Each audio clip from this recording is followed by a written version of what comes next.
You unlock this door with the key of imagination. Beyond it is another dimension, a dimension of sound, a dimension of sight, a dimension of mind. You're moving into a land of both shadow and substance, of things and ideas.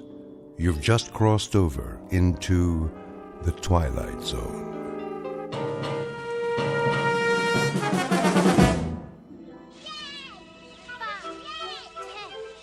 Come on, let's hide. Hurry. 25, 30. O-U-T spells out. Here I come, ready or not.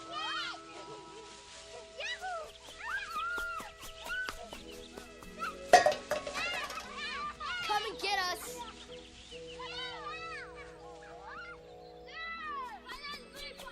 Over here. Look out, look out.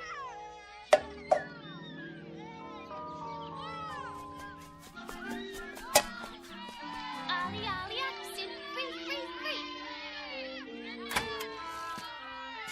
Get away, you kids! I've told you not to play here. Go on now.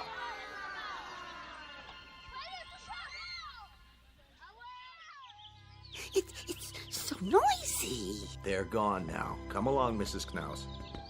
This way, everyone. Oh, but Doctor, I have my knitting to do. Another time.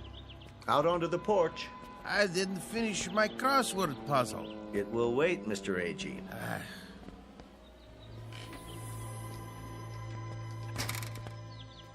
Now then, isn't this a beautiful day?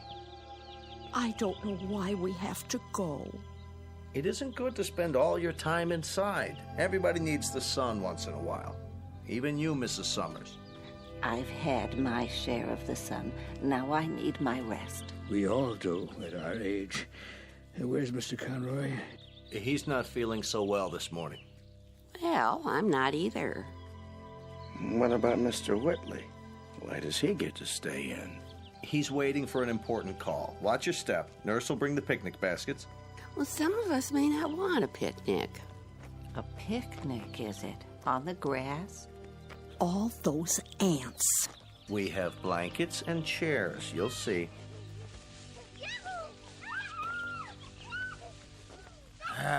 Darn those kids anyway. Hey, quit running! Stop it! Like wild Indians. They won't bother us. This way, there's a nice place under the trees.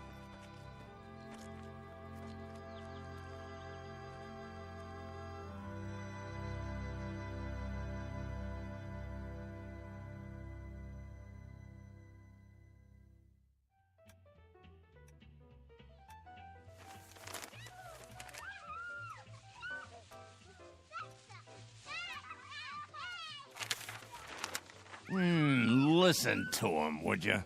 Ah, they're only children. They know they aren't supposed to play on the grounds. How can a body think?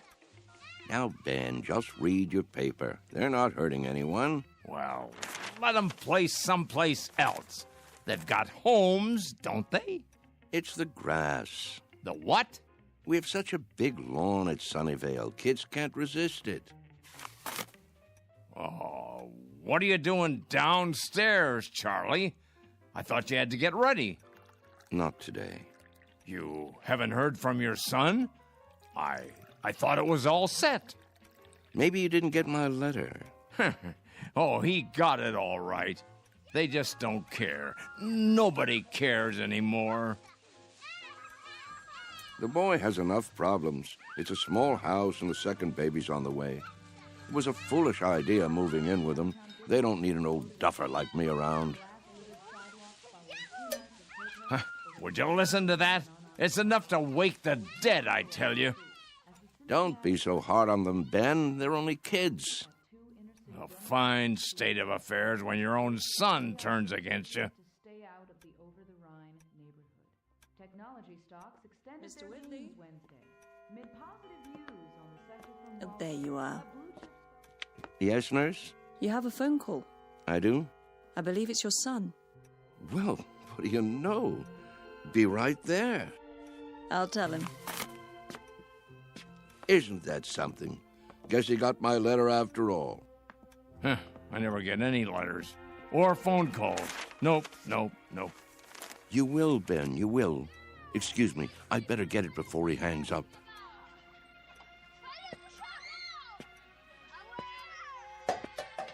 What are they doing out there?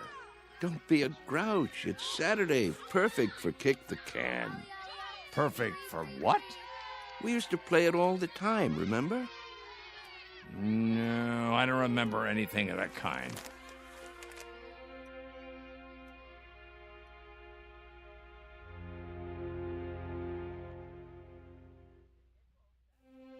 Sunnyvale Rest Home, a place for the aged. The address is 1275 Tranquility Lane on the outskirts of town. It offers room and board, nursing care, and a kind of refuge from the world. Outside, a common game called Kick the Can. Very shortly, a man will have a choice to make.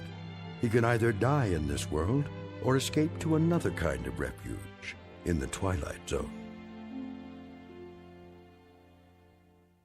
And now, The Twilight Zone, and our story, Kick the Can, starring Shelley Berman and Stan Freeberg, with Stacy Keach as your narrator. Some picnic. Plastic spoons and forks. Well, potato salad was good. What do you mean? It was spoiled. No, it wasn't, Emma. They made it in the kitchen just for us. You must admit, it's better when it's fresh. I think I hurt my back sitting down. Oh. The ground was damp. It was. Bad for my arthritis. Will you people please hold it down? I'm trying to read.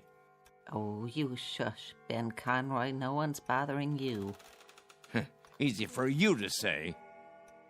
Where is Mr. Whitley? Still in his room, probably, taking a nap. Oh, that's what I'd like to do. And why, may I ask, on such a lovely day? There he is. Going somewhere, Charles? Yes. Why are you all dressed up? It's my son. He's coming to get me. You don't say. He called a little while ago. He did. He's on his way. At least someone gets calls. What's he carrying? Is that your suitcase, Mr. Whitley? Indeed it is. You're going to stay overnight, then? A bit longer than that, I should say. That is, if they have the room fixed up. Room? At my son's house. You mean you're moving in with them? That's the plan. If they'll have me. Well, what about the rest of your things, Charlie? You can't just leave your things behind. No hurry. It all can be packed up and sent over later. Well, we'll certainly miss you. Will you come back to visit us? Of course I will. Meanwhile, I'll call and see how everyone's doing. May we write you? Please, I'd appreciate it. Mr. Cox has the address. Nobody writes. They say they will, but they never do. There he is now. Hey, aren't you going to say goodbye? I hate goodbyes, Mr. A.G., don't you? Take care, all. Here, let me carry that for you. I've got it.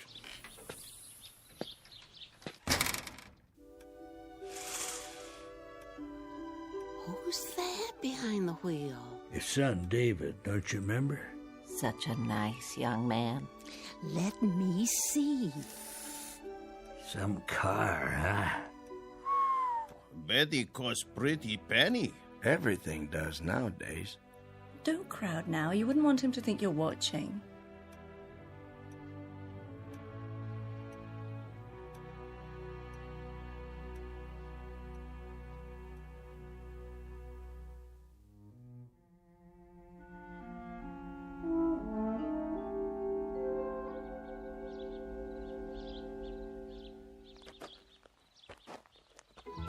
Hi, Dad. David, you're looking well, son. What's the suitcase for? Oh, just a few things for now. I don't understand. Wouldn't want to push you out of the house and home. What? Of course, I don't have that much anymore, but I suppose it could go into storage. Whoa. I think there's been a misunderstanding. There has? Get in. We need to talk. If it isn't convenient today, we can make it another time.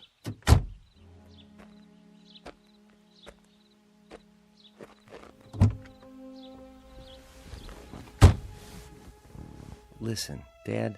Yes? I didn't say I'd come to get you. I said I'd come to see you. But I thought... Didn't you get my letter? That's what I wanted to talk to you about. If it were up to me... You don't have to explain. Well, Debbie's turning the extra room into a nursery. Right now it's being painted and... I understand. I don't think you do. Let's drive a bit. Your friends are watching us. It's all right, really. Let's go into town. I'll buy you lunch. That's not necessary. Please, Dad. I want to. This wasn't a good idea. If you'll let me explain. Pull over here, please. I can walk back. But, Dad... The exercise will be good for me. If you'll just listen... We'll have lunch another Saturday, son. Call first, though. I'm really quite busy these days. You're taking this all wrong. Give my love to Debbie, will you?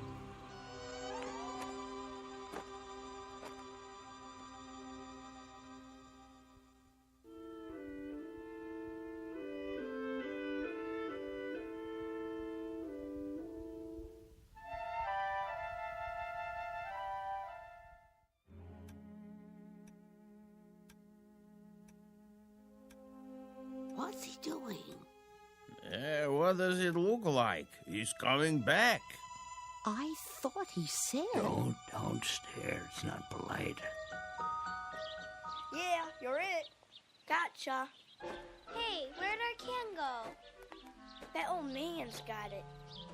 Hey, mister. What's this? Our can. Your can? Can we have it back? Could you have... Yeah, we need it. Oh, you do, huh? Yeah, we're playing a game.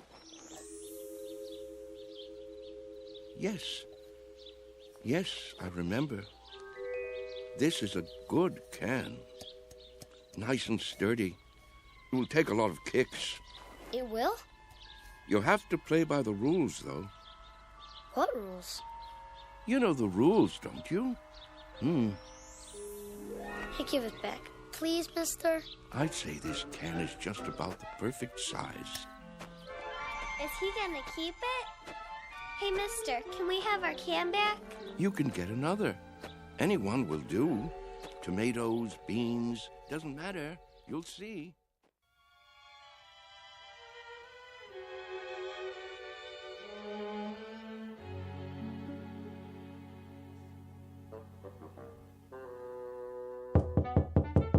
Charlie? You in there? It's going to be a beautiful sunny day today. And Yes? expect much more of the same over the next couple of Just days. wondered You might what wanna do happened to some of you. those outdoor activities. Not a thing, Ben, not a thing. Las Vegas, 68. Los Angeles. Thought I'd lie down for a minute. Come on in if you'd like. Sorry about that son of yours. Are you? I'm not. This is a good enough place for me. I don't know what I was thinking. Here, I'll close the window for you. Why? It's a beautiful day, don't you think? Oh, so much noise. Yes. What a great running and shouting. That's what you call it? Such a grouch. You can't stop kids from playing kick the can. It's in their blood. Like statues or hide and seek, a ritual this time of year. You surprise me sometimes, Charles. And why do you say that? You actually brought that tin can up to your room? Must be filthy. No, it's not. It's been emptied out and washed clean and baked by the sun till it's shiny as the day it was made, tempered by the wind and the grass and the warm summer air. Sure you're feeling all right? Admit it, Ben. Admit what? Don't you ever think about it? You must.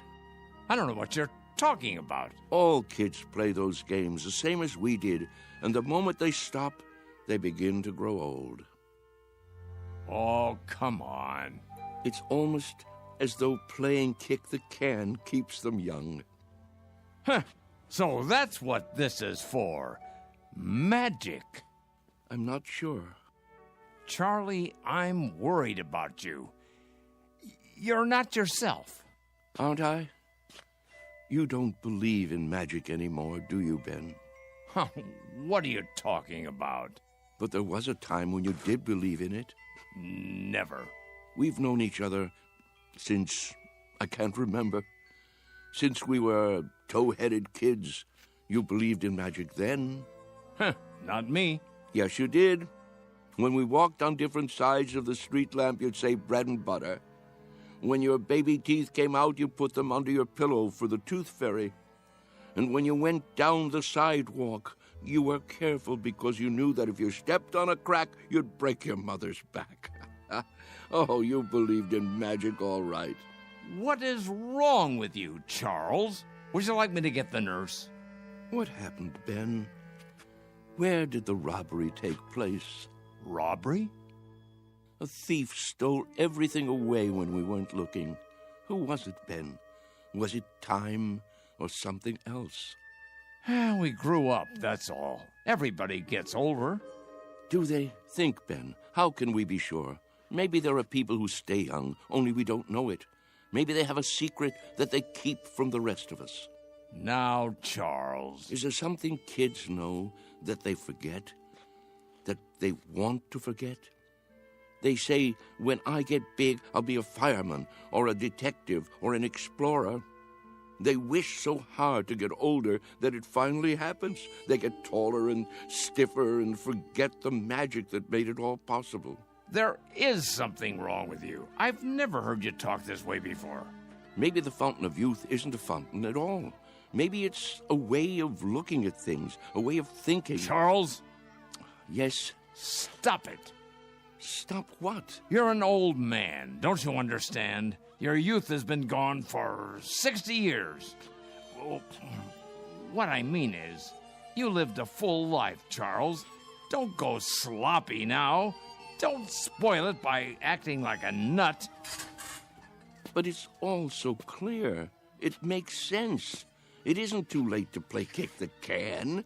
That's the secret. Can't you see, Ben? Can't you? I see a plain old tin can with dents in it.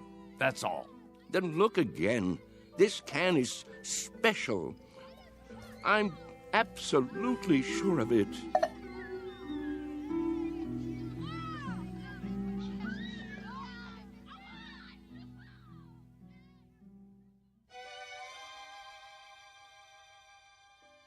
And so, that's why I thought I should tell you. I'm glad you did. It's just that I can't stand to see him make a fool of himself. Of course not. And if there is something wrong with him, something in the head, then you can get him the right medication. You understand, don't you, Mr. Cox? I do, Mr. Conroy. You were right to come to me. When he acts that way, I feel I don't know him at all. It's foolish talk, I agree. So what are you going to do? Nothing. Beg pardon? At least not for the time being. If I got excited every time someone indulged in foolish talk around here, I'd be upset every minute of the day. Let him go on about kick the can if he wants. He isn't doing any harm. But I'm worried, I tell you. It isn't like him. He's getting on in years. It's common for folks of a certain age to behave like children once in a while. Oh, nonsense. He's no older than I am. In some ways, maybe, but in other ways, when some people get old, truly old in their minds, they may act strangely, out of character. Take Mr. Agee, for instance. He's as sane as they come, but do you remember that ruckus out on the porch the other day? Somehow he got hold of some firecrackers. The nurse found him trying to set one off. It must have been those kids. Well, wherever he got them, he could have hurt himself, and that's something that concerns me. Charles hasn't done anything like that. I just don't want to hear him talking crazy. Oh, it isn't necessarily crazy. Huh? You haven't heard him. Look at it this way. As far as he's concerned, all his best years are behind him. He can't even look forward to spending time with his son and daughter-in-law. A fine thing. So, that being the case, he'd rather return to an earlier time, one he recalls with pleasure. It only makes sense from his point of view, so he uses a time machine to accomplish it. A what? It's called memory. Is that so crazy, Mr. Conroy? Everybody does it, even you. But he actually believes he can be young again by playing kids' games. Not really. He's exploring, that's all. He'd like to believe that kick the can is a magic button he can push to make himself young. But deep down inside, he knows it won't work. Instead of the disappointment of failure, he'll never risk pushing that button to find out. Stop worrying. Your friend is fine. Are you certain? I'm certain. Until he does something to endanger his health or the health of others, there's no reason to interfere. Thanks for stopping by my office, though. Look at the time. You wouldn't want to miss dinner. Well, in that case, I suppose... It still troubles you, doesn't it? What would you have me do? Maybe if you talk to him. It would be a waste of time. But you have a point. Perhaps I'm reluctant to face the facts myself. Every time one of our people goes senile, I get a little cold inside. When I took this assignment, I was 32. Now I'm 43. Everyone grows old, Mr. Conroy. Everyone.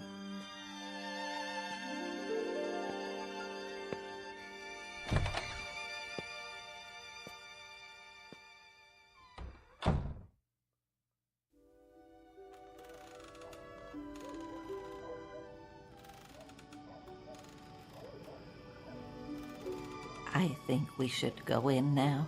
Yes, it turns chilly this time of day. Stay a while. We can watch the sun go down. I've seen enough sunsets, thank you. Hey, it's the same. It's pretty sight.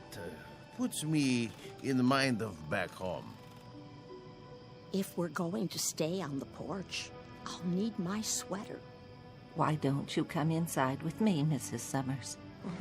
Give me a moment to get my strength.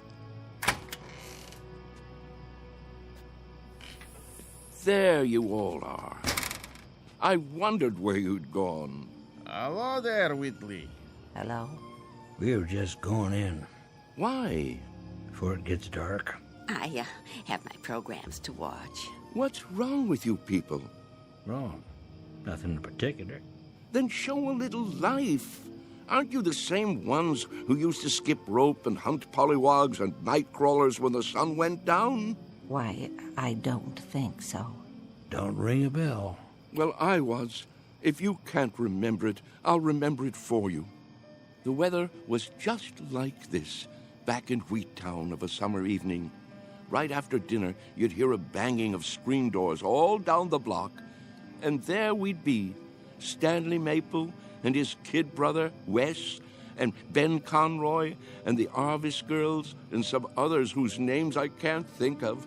The air would be soft like this, children weather, and we'd come out with no coats, and we'd start shouting and play kick the can. Yeah, you're right. Everybody played that game. Absolutely everybody.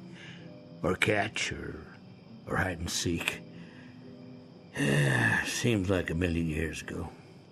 I was fastest runner on the block. Were you? Sure was. When we played kick the can, I was never it. But now, ooh, look at these legs. I remember. Sure you do. But we all grow old. I miss the running most. I think if I could only run again, growing old wouldn't be so bad. I agree with that. That's one way to look at it.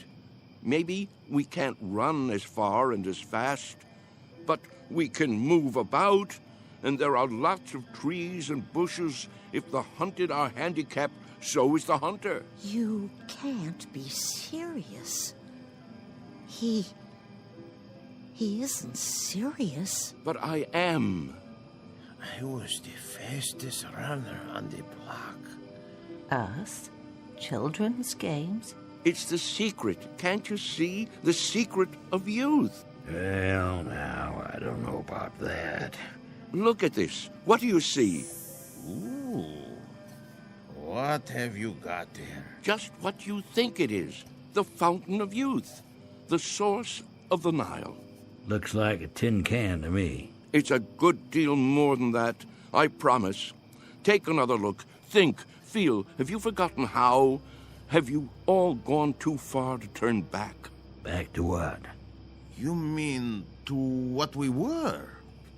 Yes. Do you feel it inside you yet? Here, take the can, touch it, pass it around. Does it wake the part of you that's been asleep? Let me see that. Well? Why? It fits perfectly in my hands. Here, Mr. Agee, you try. Okay. Ooh, I thought it would be cold, but it's warm. Is it? Of course it is. Put it like a seashell. Now listen. To what? Can you hear it? Summer, grass, running and jumping, youth. I hear something. It's telling you to wake up. This is the last chance. Somebody tell me I'm not crazy. Or if I am crazy, prove it to me. I can't play kick the can alone. Well, I don't know, Charlie. I'm not quite sure, but I think these legs, they might just work. Oh, there's a sprinkler. Yep. Every afternoon at this time. Now we must go in before the spray blows this way. Yes. Sprinklers? I remember sprinklers. We all do, don't we? Hold on. Do you see it? See what? A rainbow. Look at it in the air, above the lawn. Why, I believe I see it. Remember running through the sprinklers on a summer's day?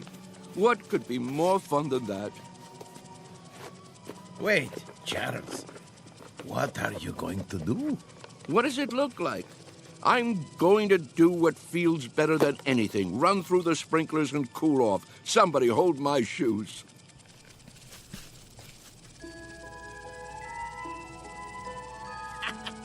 Well, look at him, will you? This way, everybody. It feels great. Mr. Whitley. Charlie, what are you doing? Come on in. The water's fine. Nurse! Nurse! Yes? Help me get him inside. Yes, Doctor. Don't worry about me. I'm having a great time. That's enough. He's soaked. Get him some dry clothing and put him to bed before he comes down with pneumonia. Right away. Ah, you're spoiled sports. That's what you are. I don't need any help. Don't be difficult, Mr. Whitley. Just come along. I'll get you a towel. What are you doing, Ben? Did you call them? It's for your own good, Charlie. You'll only hurt yourself. I thought we were friends. We are. That's why. This way. I'll bring your shoes later. All right, everybody. The party's over. But he wasn't hurting anyone, was he? You see, he's been talking to them. Pretty soon he'll have them believing it. I was afraid of something like this. Yeah, it's like he's gone crazy after all. I'll have him moved to the observation room in the morning. But, Doctor, to be all alone, that'll kill him. If I don't, he'll end up killing himself.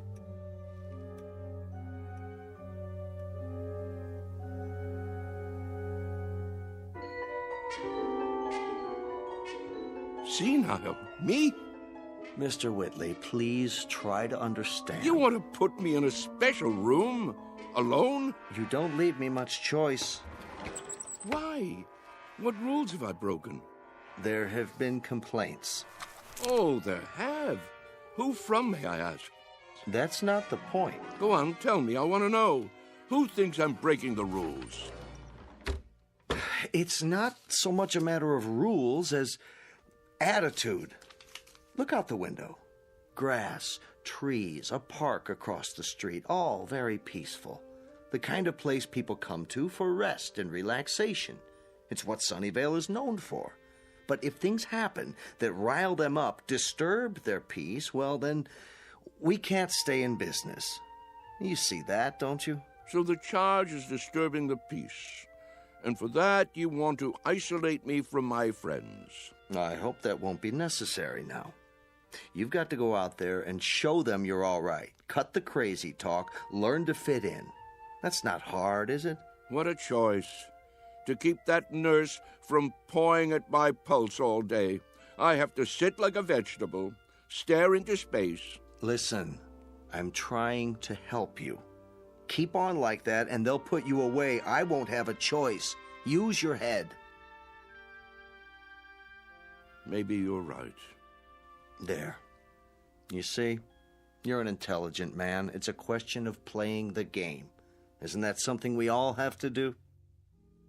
Yes, I suppose it is. Good, Mr. Whitley. I knew you'd see it my way. Now, why don't you go up and rest before dinner? Tonight's the bingo game, remember? I remember. Goodbye, Doctor. Goodbye, Mr. Whitley. Anytime you want to talk, feel free. I consider it part of my job.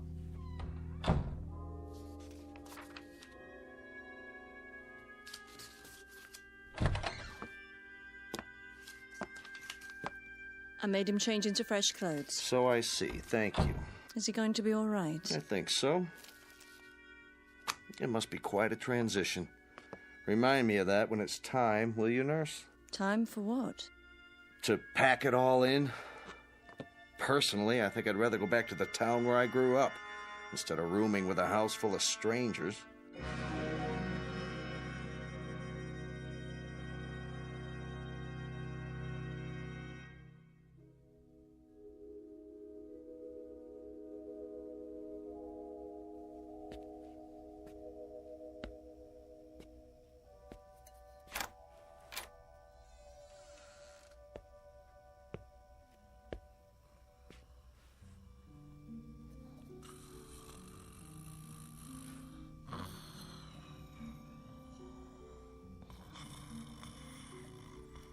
Wake up. Oh. Who? What? Come. Charles, what is it? Shh. Quietly. Come where? We're going to play a game. What do you have there? What does it look like? An empty tin can. We're going to play kick the can now? It's dark outside. It usually is in the middle of the night. Now get your robe and come with me.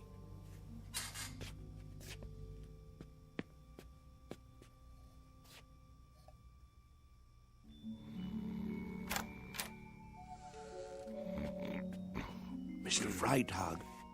It's us. What? What? It's time.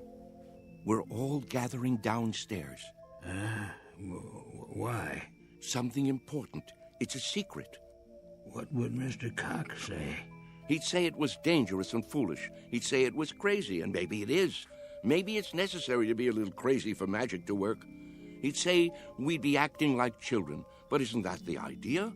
Only children can play kick the can. Now get the others. Freitag, wake Mrs. Summers. Agee, you get Mrs. Wister and Mrs. Knaus. Let me see, who else? There's Mr. Carlson. Everyone? Everyone. Well, what if they won't come? They've got to. Don't take no for an answer. Hurry. I heard people walking around. Whoa, what's going on here? Mr. Whitley has an idea. Would you like to come too? Hello, Ben. Charles? What are you doing? Go on. Do as I said. Yeah. Right away. I'll see you downstairs.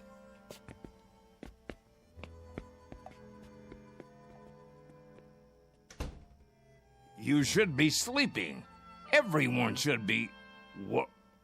What's that in your hand? No, Charles, you can't. Who says so? It's against the rules. The devil with the rules. It's our last chance, don't you see? Ben, come with us out to the lawn. Me? Yes, you. Ben, we always did everything together. Let's not stop now. Even if you think it's crazy, come out and play. Come to your senses, Charles. You think I'm obsessed? You think I've got hold of one crazy idea and won't let it go? Well, haven't you? Maybe so, but where I have one idea that's strangling me, you have dozens. You're the one obsessed.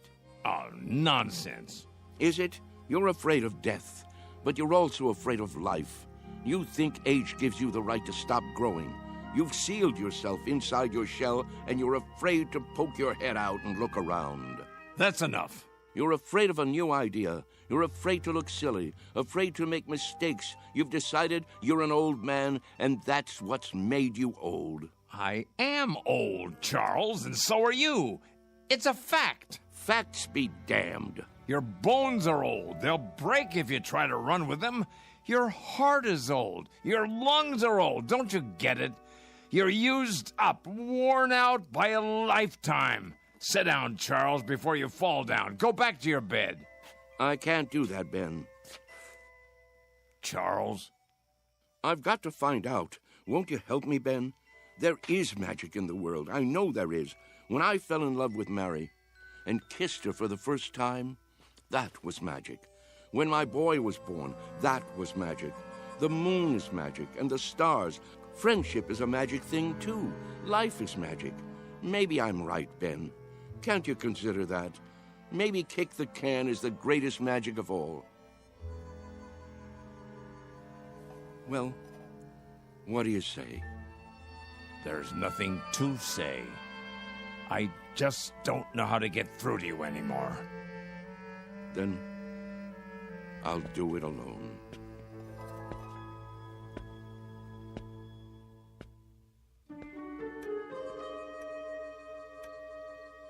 What are we doing here?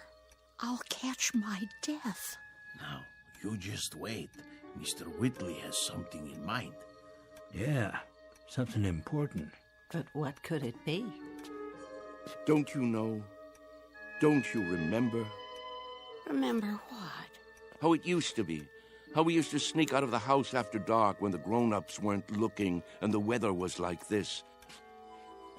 Don't you remember how we used to play kick the can? Everybody played in my neighborhood. A long time ago. A long, long time. Funny. It doesn't seem that long ago to me. I remember. Yes, I think I do too. But we've all grown so old. Are you sure? If these legs would carry me. How do you know they won't until you try? You can't be serious. He isn't serious. But I am. You mean us? Children's games? What about the nurse? She's asleep. If we keep our voices down and open the door carefully, she won't hear us. Go outside? Why not? Are you chicken? Show them the can.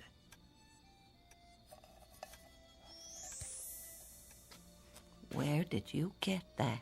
From some kids. They've already broken it in. Well, are you with me? Or do I have to play kick the can all by myself? Who remembers the rules?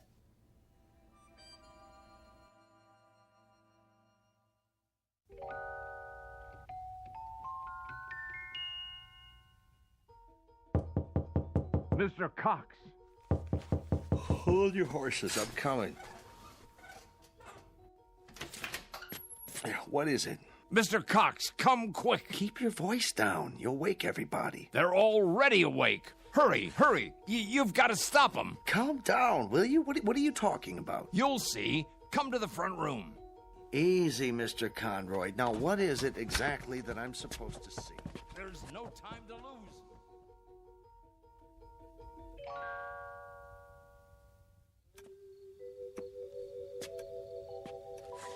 But there's no one here. Why is the door open? Because they've gone outside. Why would they do that? It's like I said, to play kick the can. That was just a crazy idea. Mr. Whitley's forgotten all about it. No, you're wrong. They really mean to play. Calmly, please. You mean now, at this hour? That's right, and it's all because of Charlie. Now I'm really worried about him. What'll happen when it doesn't work? He really believed it, see? That it would make him young. That's not the problem. What worries me is what will happen if he tries to run. He can't take the exertion. None of them can. 5, 10, Where? 15, Look, 20, the front lawn. 25. 30, 35, 40, 45, 50. Come on, I know. Ready or not, here I come. Come on, everybody, let's hide. This is gonna be good. Over here, hurry up. 85, 90, 95, 100. Ready or not. Where are they? Here I come. And what are these kids doing here? I told them to stay away. Look out! Run, Amanda, run! Maybe they're around the other side. I'll go check. Hey, kick the can over to me.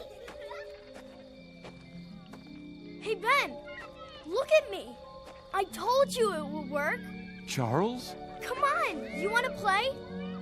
No, it can't be. Ben, you better hurry up, or it'll be too late for you.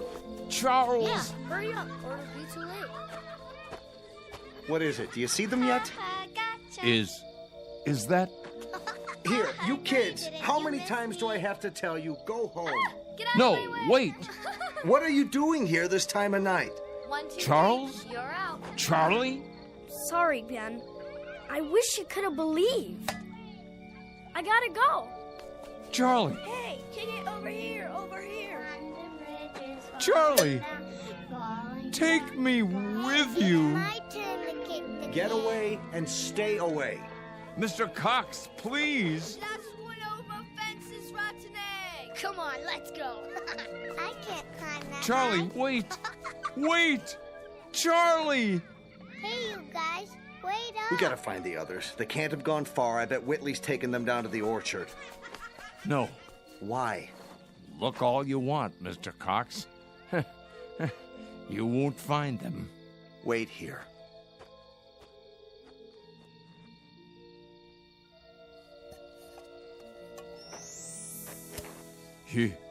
You forgot your can, Charlie.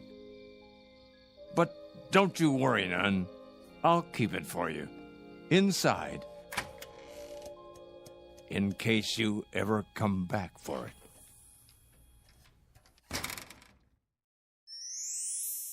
Come on, let's play kick the can. Come on, let's hide. You'll never find me. You can't catch me. I'm too fast. Haha, you missed me. Come on. No, kick it to me. Kick it to me. Gotcha. Yeah. Ollie, ollie, oxen. Free, free, free.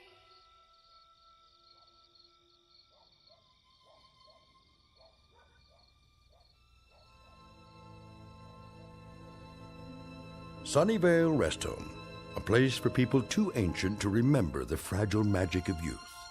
A place for those who have forgotten that childhood, maturity, and old age are magically intertwined. A dying place for those who have grown too stiff in their thinking to revisit the Twilight Zone.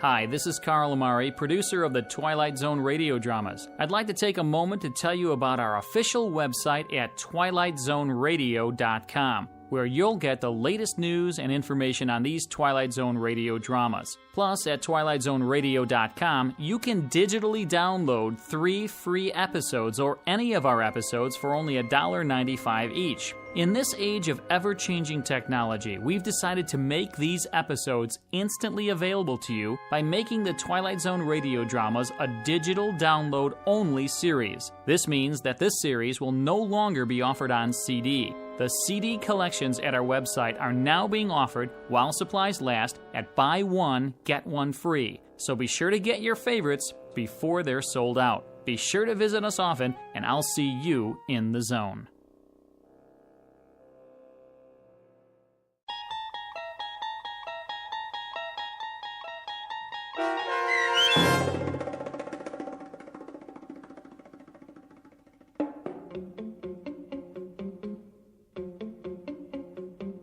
Kick the Can, starring Stan Freberg and Shelley Berman with Stacy Keach as your narrator, was adapted for radio by Dennis Etchison and written for The Twilight Zone by George Clayton Johnson.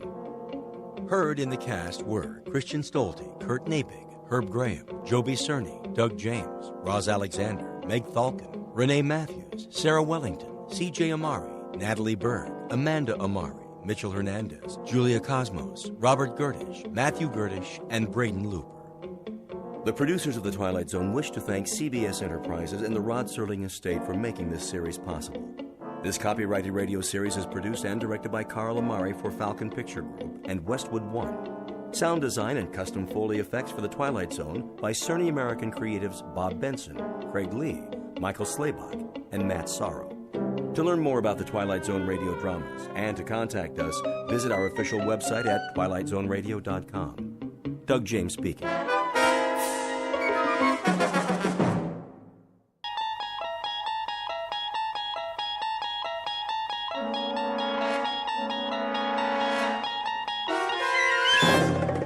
You unlock this door with the key of imagination. Beyond it is another dimension, a dimension of sound, a dimension of sight, a dimension of mind. You're moving into a land of both shadow and substance, of things and ideas. You've just crossed over into the Twilight Zone.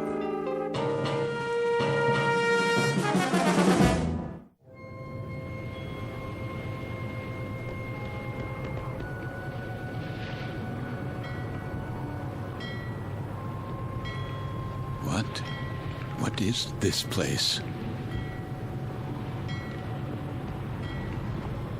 The time. It must be late. Very late. Light in the salon. Let's black out down there. Who?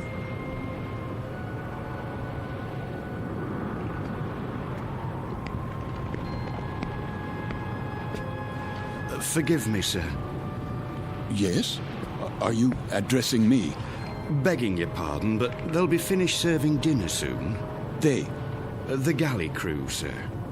Why do you tell me this? Well, I only meant... What? What did you mean? Well, all I mean to say is, you'd best go in now, sir, if you want your evening meal. My meal?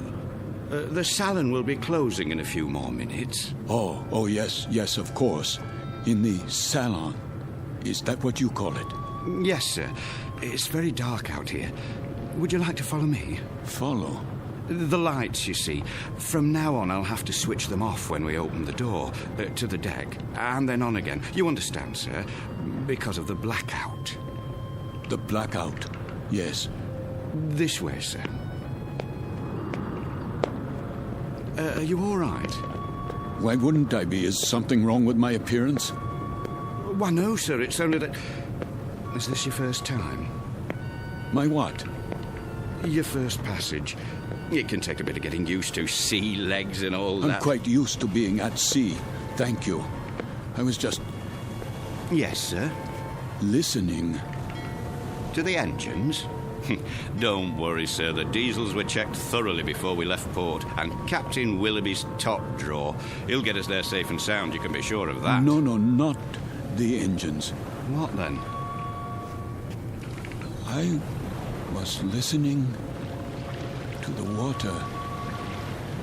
The cold ocean water out there. And the night.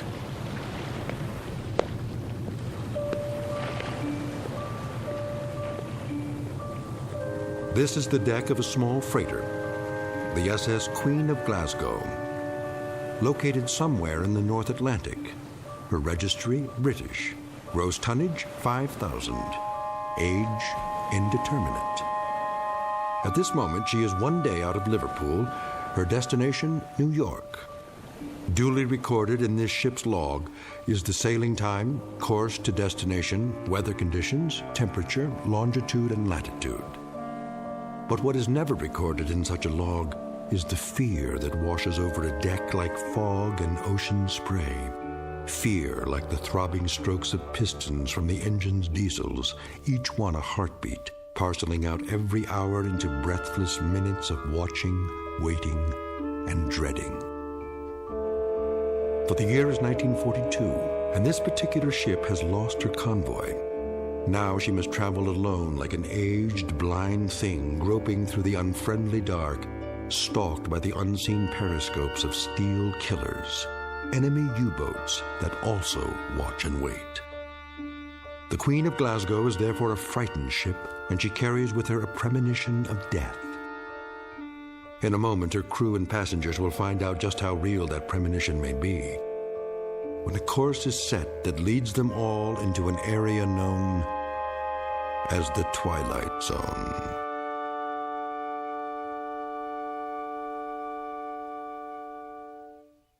And now, The Twilight Zone and our story, Judgment Night, starring Chelsea Ross, with Stacy Keach as your narrator.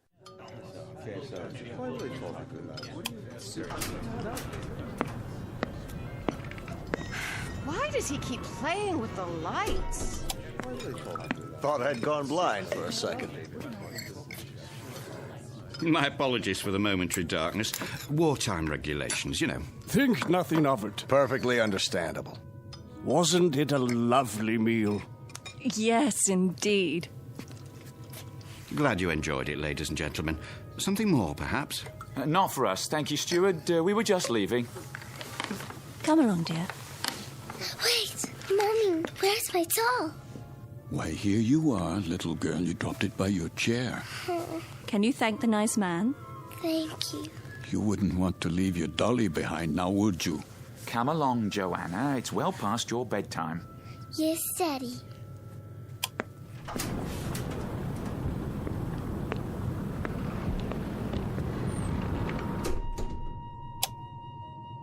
Who's this? Mr. Oh, I'm afraid I didn't get the gentleman's name. You are... Forgive me, I'm... Lancer. What's that? Aren't you Lancer? Oh, yes. I'm Jerry Potter. We looked for you at dinner. I was detained. I... Saw your name on the purser's list. We were wondering where you were. You were.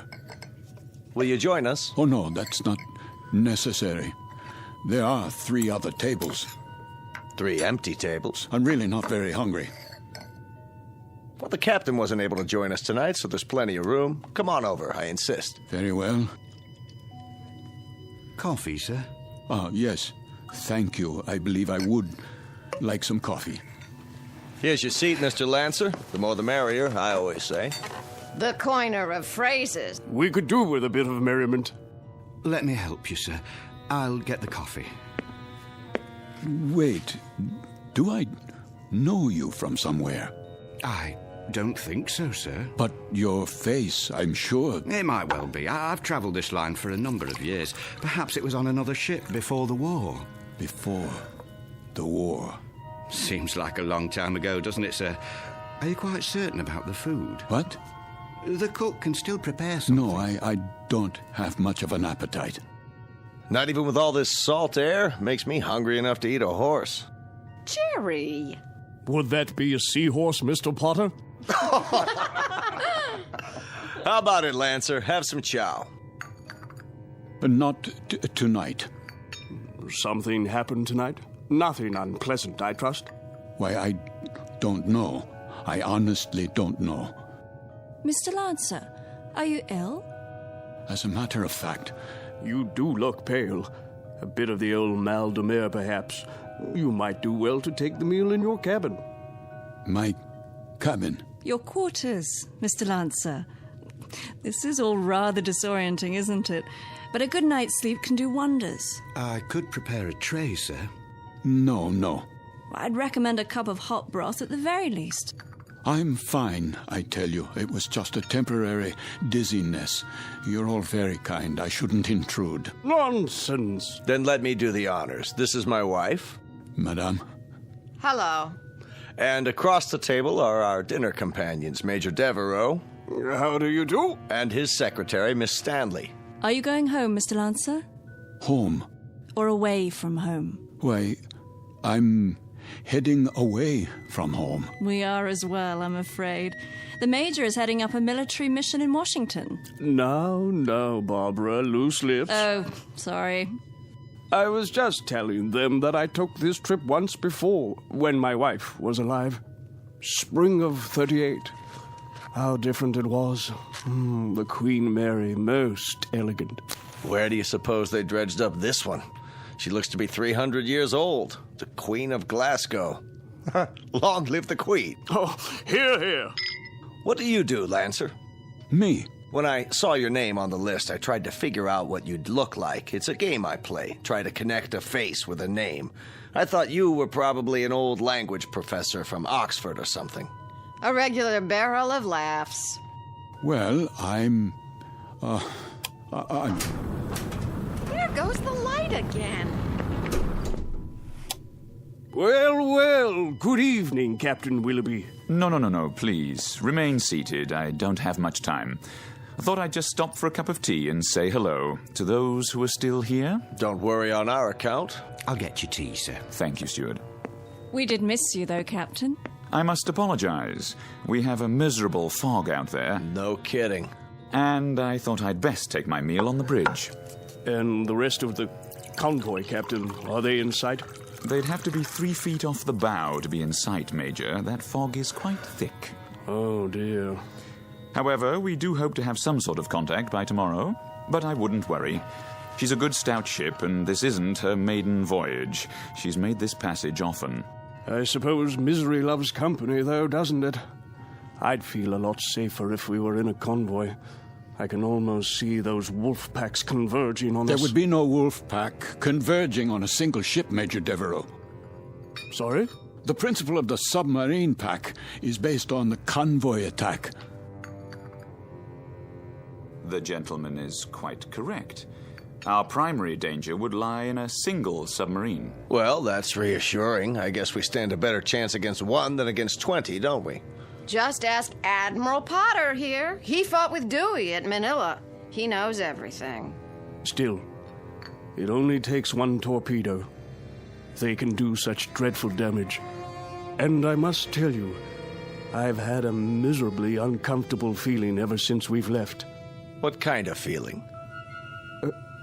Of being followed. Isn't that something? I've had the same feeling. I'll tell you, I'd rather they go after us with a pocket battleship. That you can see, not a skulking, crummy tin fish a couple of miles underwater. If we're being followed, you will see the sub, Mr. Potter. It will surface. They won't waste all their torpedoes on us. Not when they can sit back 1,000 yards and shell us with impunity and sink us at will. You forgive me. This is Mr. Lancer, Captain. Mr. Lancer? But you sound like a U-boat commander. My apologies. That was clumsy of me. Oh, please, sit down. Let me clean it up, sir. I hope I didn't spill any coffee on you, Miss Stanley. No, but you did quite a job on yourself. That's quite all right. I'll get you a towel. I said it was all right. Yes, of course. Sit down, Mr. Lancer, please. Another cup of coffee, sir? No. Thank you. That won't be necessary. I think we might start by getting better acquainted. First of all, I trust everyone's comfortable. Yes, quite. This ship, you know, wasn't designed to carry passengers. I hope you'll bear with some of the inconveniences. I suppose they're worth living with to get to the States, aren't they? You can say that again. Mr. Potter, I understand you're with the American government. War Production Board. And where is your home, Mrs. Potter?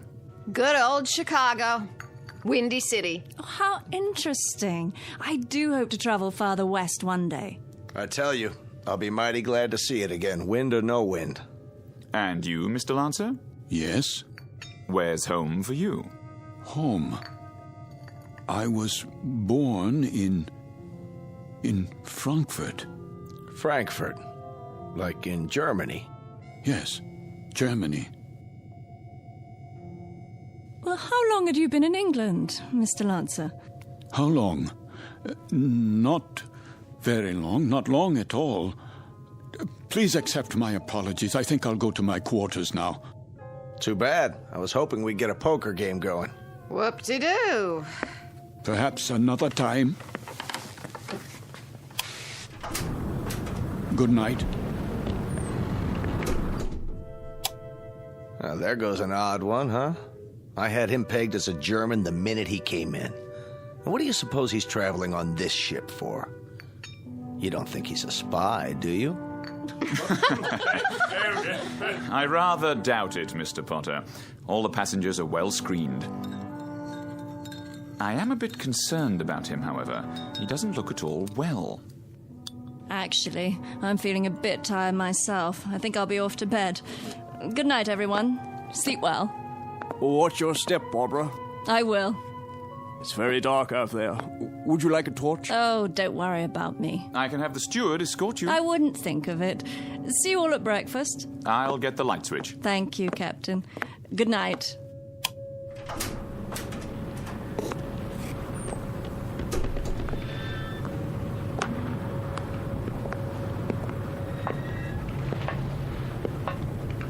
Hello? Is someone there?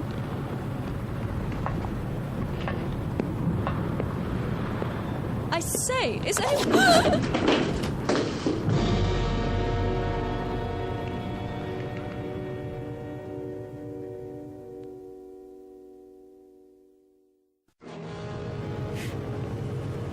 Who's there? Watch your step, Miss Stanley. Oh, Mr. Lancer. The stairs are quite slippery from the fog. So I see. I was afraid you'd lose your footing. Thank you for your help. The fog can be treacherous at sea. And it carries quite a chill, doesn't it? Yes.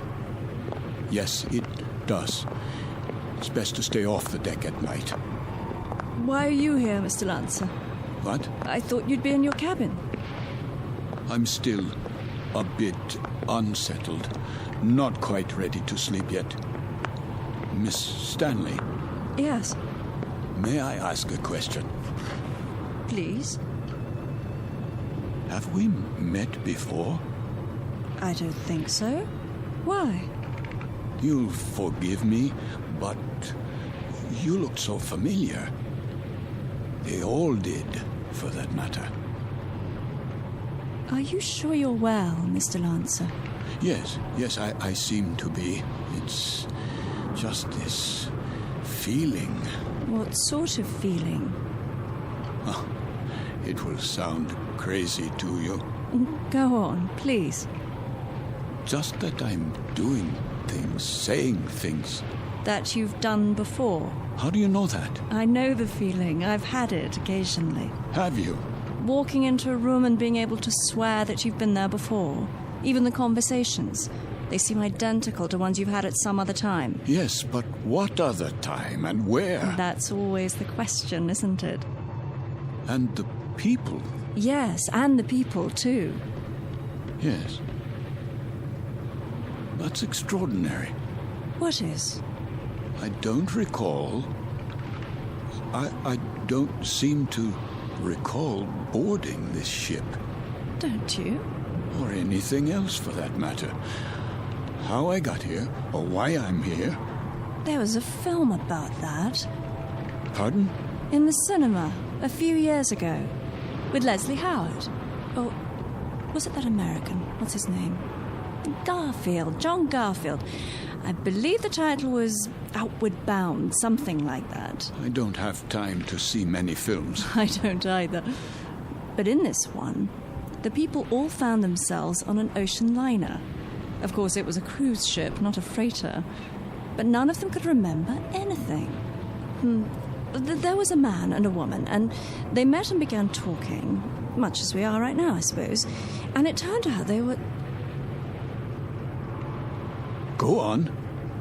Well, they were all dead, you see, and on their way to the other side. Isn't that absolute rubbish? It is indeed. You don't suppose we're dead, do you? And about to cross the River Styx or some such? No, that's ridiculous. I, for one, remember everything. The cab to the docks, and carrying my bags, my passport, the security clearance. My passport? Of course. It must be in my cabin.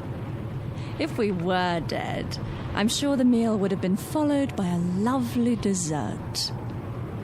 Mr. Lancer, may I make a suggestion?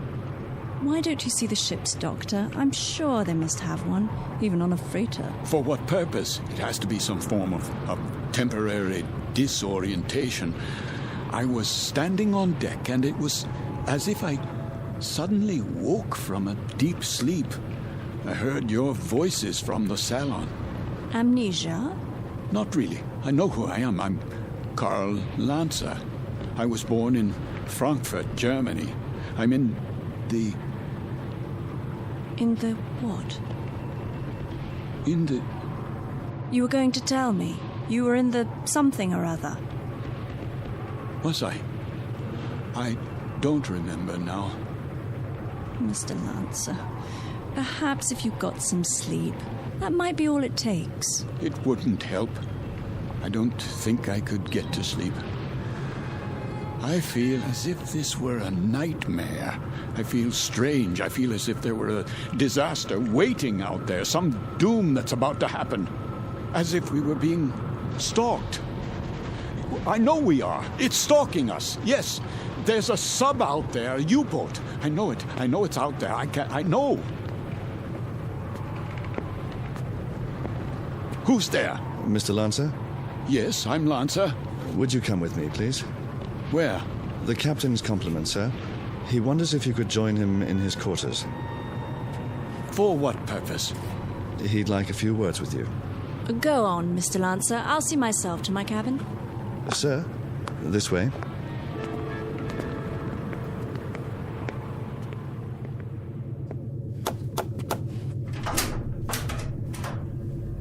Mr. Lancer, sir. You wish to see me, Captain? Thank you for coming, Mr. Lancer. You've met my first officer, Mr. Danbury. Yes. What is this about? I wonder if you'd mind answering a few questions. No, not at all. First, would you mind showing us your passport? My passport? If you don't mind. Just routine, Mr. Lancer. On our passenger manifest, it seems that your passport number was somehow not included. Yes, of course. Oh, I'm afraid I don't have my wallet in my pocket. It must be down in my cabin. That's perfectly all right. Sometime during the next few days, if you think of it, say tomorrow, you can show it to me whenever it's convenient. Are you feeling better, Mr. Lancer? Yes, much better. Is there anything I can get you? No. Then, is there anything you'd care to talk about? How do you mean? Anything on your mind? Something you'd care to tell us, perhaps? There's very little I can tell you. And why is that? Because I don't remember very much. No? Actually, to tell the truth, I don't know how I got here. I don't recall anything about it. Is that right? I seem to remember only a few odd, disjointed things. I know, for example, that my name is Karl Lancer. I know I was born in Frankfurt. So you said. Please continue. Continue where? That's it. At this moment, that's all I know. Mr. Lancer. Yes? At the table, you exhibited a rather unusual working knowledge of German submarines. Could that, perhaps, stir your memory? I wish it could, but it doesn't. I see. In that case, why don't you go on to bed for now? Have a good night's rest. We'll talk tomorrow, you and I. Very well. That will be all for now, Mr. Lancer. Good night. Good night.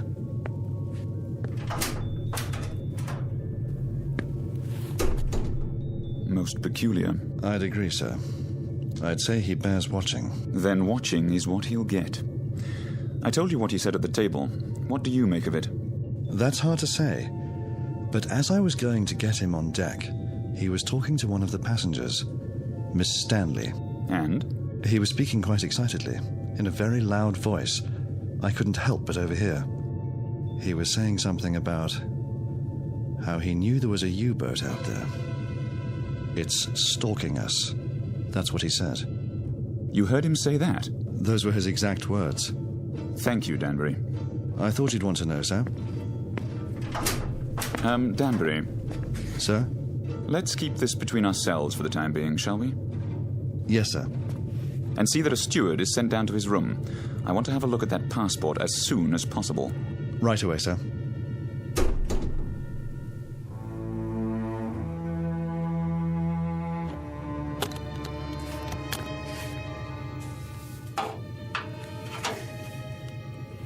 There you are, sir.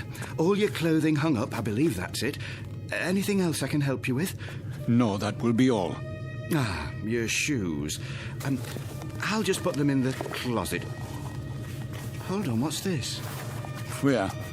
In your bag. Looks like an officer's cap, but not one of ours. War souvenir. What are you talking about? This, sir. I was wondering if it was a war souvenir. Let me see that. Yes, sir. It's a naval officer's cap. Foreign by the style of it. Don't touch things that don't concern you. I only thought I'd put it away for you. That won't be necessary. I'll put it away myself. Yes, sir. That will be all.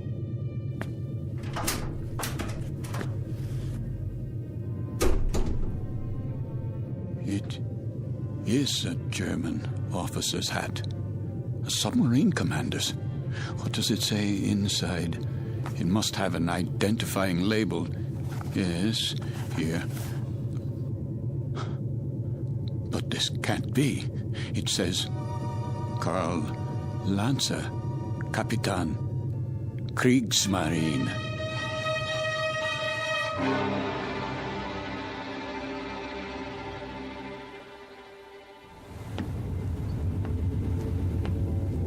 Mr. Danbury? Yes, sir? We've slowed down again. See if you can impress upon that very temperamental engineer the rather dire necessity for speed. Engine room. Engine room. McLeod, can we get any more revs? We're losing speed badly. Begging your pardon, sir, but I've got these blooming engines trained to the limit now. Kindly tell the captain that if I keep them going at this rate, there'll be a breakdown before morning. In that case, we'll be going a precious lot slower in a drift than under power. McLeod, we simply have no more revs. If you can give me maximum speed for another 12 hours... Captain! These engines needed to be overhauled a month ago, and instead of an overhaul, they're getting worked to death. Well, do what you can, man. Aye, aye, sir.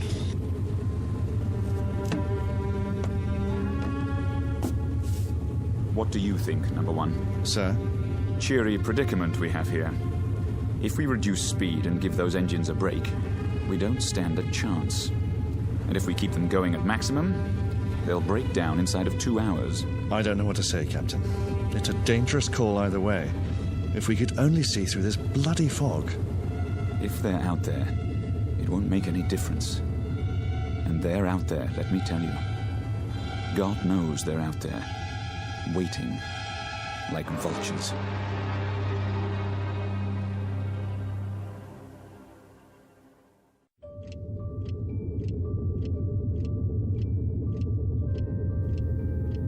Another drink, please. Begging your pardon, sir, but it's very late. Don't beg my pardon. Just put the bottle on the bar. Go to bed if you're tired, but leave the bottle.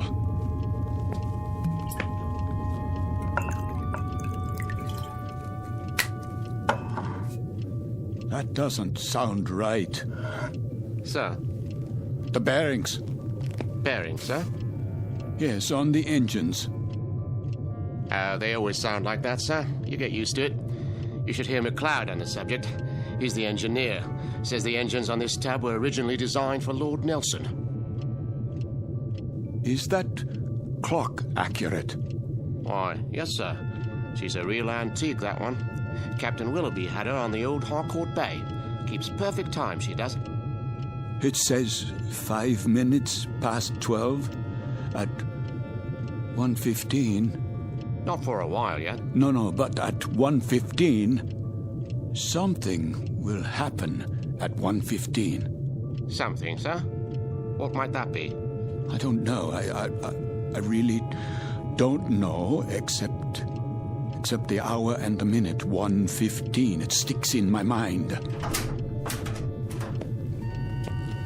The tray for the bridge, please. Just being made up, sir. The cook will be done in a minute.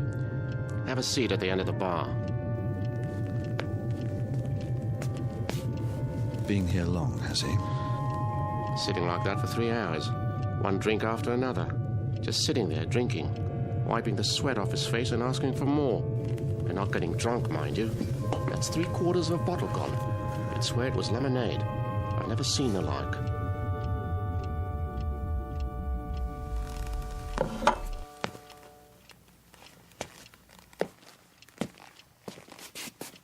Why have the engines stopped? Probably just routine maintenance, sir. Don't give me that. They've broken down. I don't think it's serious, sir. You don't think it's serious? Adrift in waters like these without any power, you don't think that's serious? We're defenseless here. Now we are absolutely defenseless. They'll be repaired, Mr. Lancer. We'll be underway again soon. No, we won't be underway soon. We'll drift until 1:15. That's what he's been saying all night long. You know, of course, how easy it would be for a submarine. You're a nervous man, Mr. Lancer. I'd suggest you call it a night. Oh, I'm a nervous man. I can assure you that I am suffering from something a little more serious than nerves. I'm suffering from knowledge. I'm suffering from knowing what's going to happen. Really? Now? My affliction comes from waiting and knowing that inside of an hour, a U-boat will surface off our bow with searchlights and a deck gun. We'll be attacked and we won't be able to run away. Here, sir. Sit down, man. How does it feel to you people just standing still and waiting for a shell or a torpedo to smash into you, waiting for the ship to blow apart so that you can find yourself in the water, closing in on you, filling your lungs so you can't scream? I said sit down, man. Mr. Lancer, this kind of talk won't do you or anyone else any good. Here's the captain's tray, sir. Leave it. Is something wrong? The gentleman is ill. He doesn't know what he's talking about. Carry on. Yes, sir. Go on, cook. Back to the kitchen with you.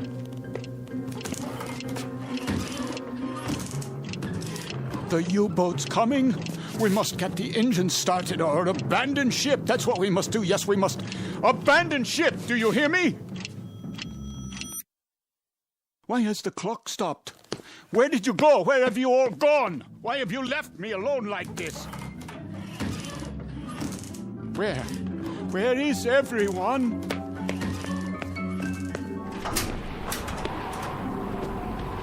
What is that? The searchlight. It's here. That's the U-boat. The U-boat is here.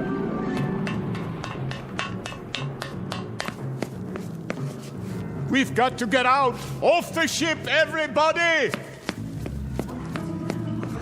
There you are. All you passengers, out of your rooms. Listen to me. There's a U-boat. I just saw it. She's going to sink us. Can't you hear me? Why don't you move? Are you all out of your minds? What do I have to do? Do I have to grab you and carry you up on deck? Do I have to throw you bodily into the lifeboats? Do I have to knock you unconscious? They're gone. But where? Is the entire ship empty? Or have I gone mad? A life preserver, yes. SS Queen of Glasgow. Wait. I remember that name. Queen of Glasgow. Queen of Glasgow. Potter? Major Devereaux! Miss Stanley, where are you? Captain, steward, we must abandon ship.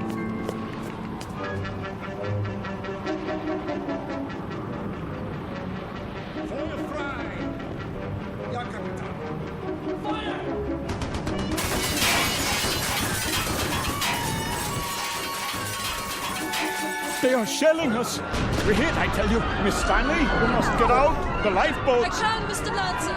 The roof's collapsed. The door won't open. Climb through the porthole quickly. I'll try. Where are the lifeboats? Over here, Mr. Devereaux. We'll have to climb down. Help us, please, my wife. I'm coming, Mr. Potter.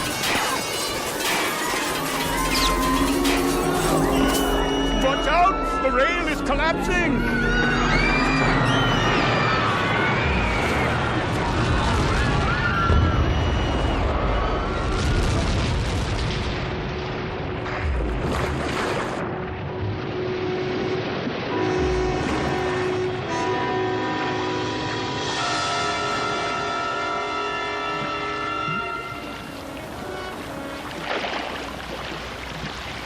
The family, the little girl. Where? The dog. Here, I have it. Who could do such a thing? Who? Who?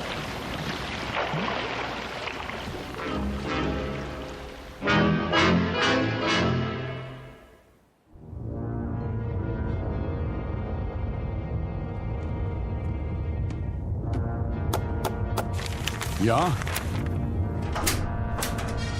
Not much to show, Captain Lancer. That's all. Very little wreckage floated to the surface. Only this life preserver. There were no survivors. Then I'd say that's a good catch tonight, wouldn't you? Very good catch. It says SS Queen of Glasgow. Ah, a 5,000-tonner. Isn't that what the registry reads? Yes, sir. Cheer up, Lieutenant. Hand me the coffee. Well, pour it. If you wish, sir. You have nerves, Mueller. Not really, sir. A little shaky, perhaps. Oh, why? Nothing, sir. I asked you a question. Why? There were women and children on that ship. So? We gave them no warning. You'd have us give them warning, eh? So their radio man can send out their position, which quite incidentally is our position. You have sentiment, but no brains. You're an old woman, Mueller. You know that? I just find it difficult. To do what? To reconcile killing those people. Without warning. It makes me wonder if we're not damned now. In the eyes of the British Admiralty, we most certainly are. I mean in the eyes of God. You're not just a fool, Lieutenant. You're also a religious fool. Perhaps a mystic, too. And if we are damned, what will happen? I've had dreams about it. Maybe people like us have a special kind of hell waiting. Maybe to be damned is to have a fate like the people on that ship. To have to suffer as they suffered and die as they died. You are a mystic, Lieutenant. We'd ride the ghost of that ship every night for eternity. Every night, Herr Capitan. For eternity. What are you talking about? They could die only once. Just once. But we can die 100 million times. Every night. Rides the ghost of that ship. Every night. Every night.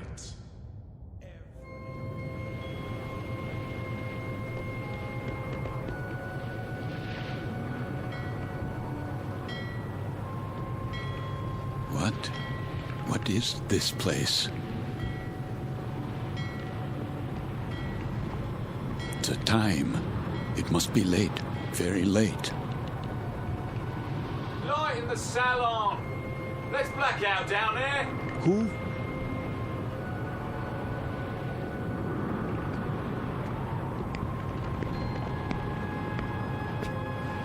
Forgive me, sir. Yes? Are you addressing me? Begging your pardon, but they'll be finished serving dinner soon. They? The galley crew, sir. Why do you tell me this? I only meant... What did you mean? All I mean to say is, you'd best go in now, sir, if you want your evening meal. My meal? The salon will be closing in a few more minutes. Oh, yes, of course. In the salon. Is that what you call it? Yes, sir. It's very dark out here. Would you like to follow me? Follow? The lights, you see. From now on, I'll have to switch them off when we open the door to the deck and then on again. You understand, sir? Because of the blackout. The blackout? Yes. This way, sir. Are you all right? Why wouldn't I be? Is something wrong with my appearance? Why, no, sir. It's only that... Is this your first time? My what? Your first passage. It can take a bit of getting used to. Sea legs and all that. I'm quite used to being at sea. Thank you. I was just... A special kind of hell waiting. Maybe to be damned is to have a fate like the people on that ship. To have to suffer as they suffered and die as they died. We'd ride the ghost of that ship every night for eternity. For eternity. For eternity. For eternity. Yes, sir? Just listening. To the engines? No, not the engines. I was listening to the water. The cold ocean water out there. And the night.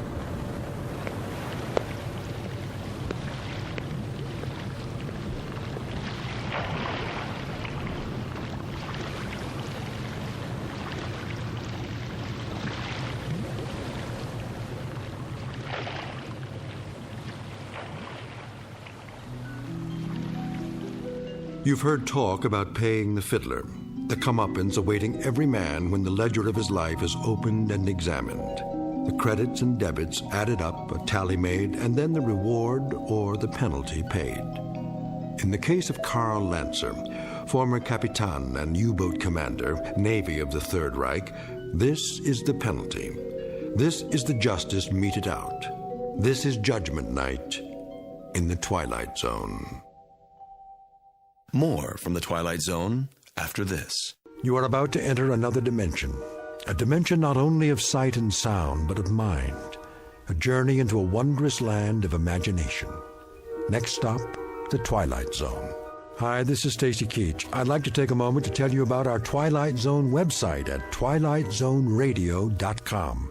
At twilightzoneradio.com, you'll find the latest information on these Twilight Zone radio dramas, including behind-the-scenes photographs, plus the newest product releases, trivia contests, ways to contact us, other Twilight Zone-related info and merchandise, plus links to other fascinating websites. So make your next stop twilightzoneradio.com.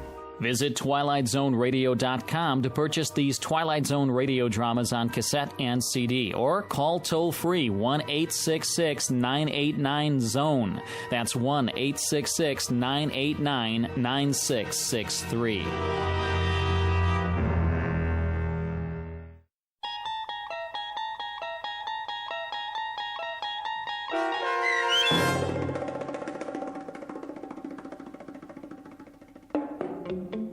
Judgment Night, starring Chelsea Ross with Stacy Keach as your narrator, was adapted for radio by Dennis Etchison and written for the Twilight Zone by Rod Serling. Heard in the cast were Nick Sands, Damian Arnold, Richard Shavzin, James Houghton, Sarah Wellington, Christian Stolte, Fernette Lebo, Doug James, Martin Astrop, Anna Rose Benson, and David Darlow. To learn more about the Twilight Zone radio dramas and to obtain audio cassettes and CDs of these programs, visit our website at twilightzoneradio.com. The producers of the Twilight Zone wish to thank CBS Enterprises, Carol Serling, Dennis Etchison, Dick Brescia Associates, Claire Simon Casting, Terry Jennings, XM Satellite Radio, Sirius Satellite Radio, our sponsors and our radio affiliates for helping make this series possible. This copyrighted radio series is produced and directed by Carl Amari for Falcon Picture Group. Audio editing, sound design, Foley effects, and mix for the Twilight Zone radio dramas are by Cerny American creatives Craig Lee, Michael Slaybach, Bob Benson, and Jason Rizzo. To learn more about the Twilight Zone radio dramas and to contact us, visit our official website at twilightzoneradio.com. Doug James speaking.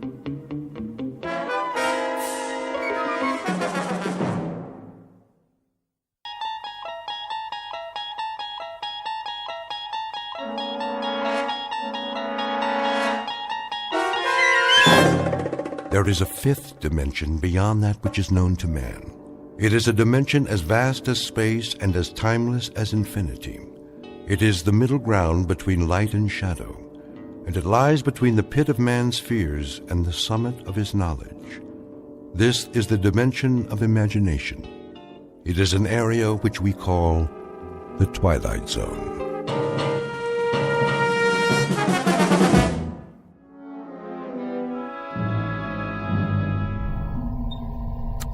T-minus 1 minute. Count off.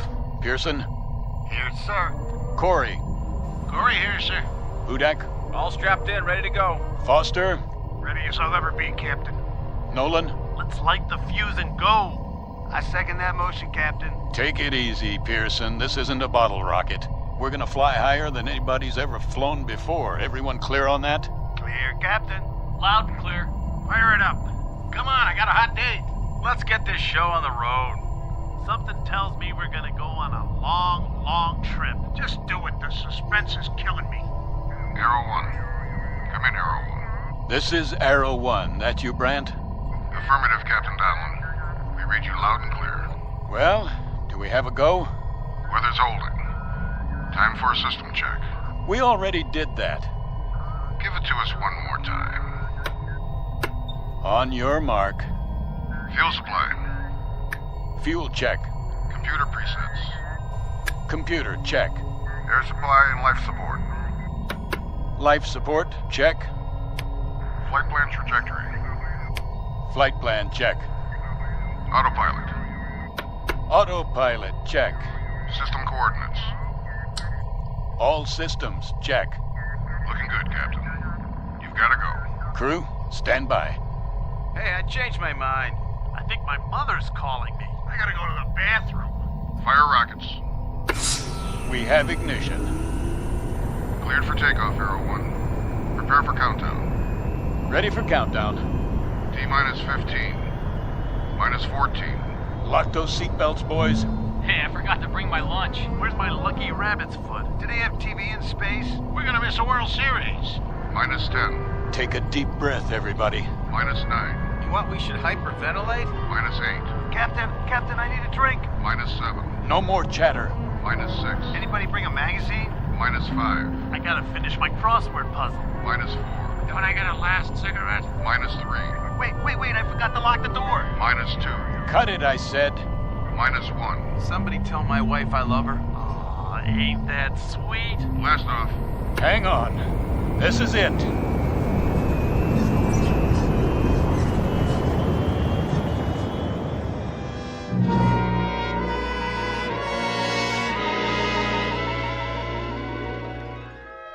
Her name is the Arrow 1.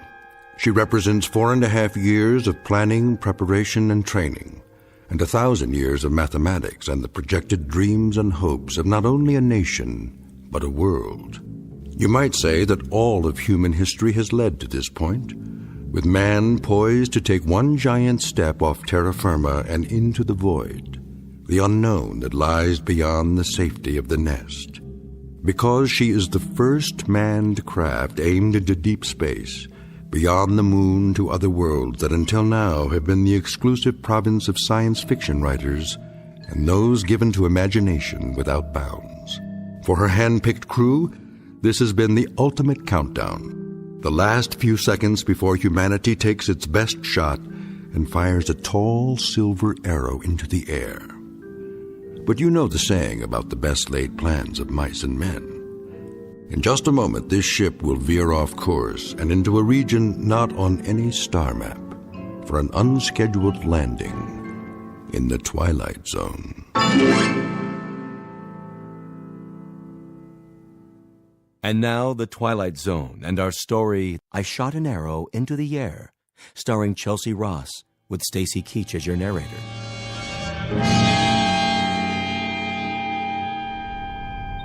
All right, roll call. Sound off. Nolan here.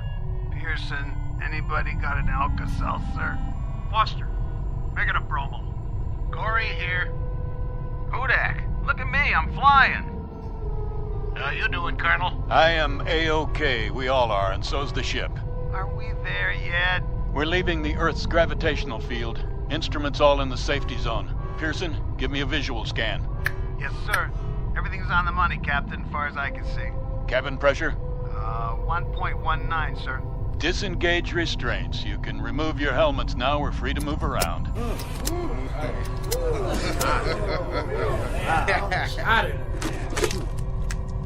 I feel more like I do now than I did when I got here. Nolan, switch on the view screen. There she is, Captain. Wow. Will you look at that? Is that talcum powder or stars?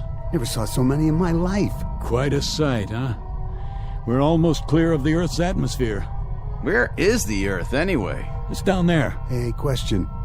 Which way is up and which way is down? Watch the lower edge of the screen. It should come up any time now as our trajectory shifts.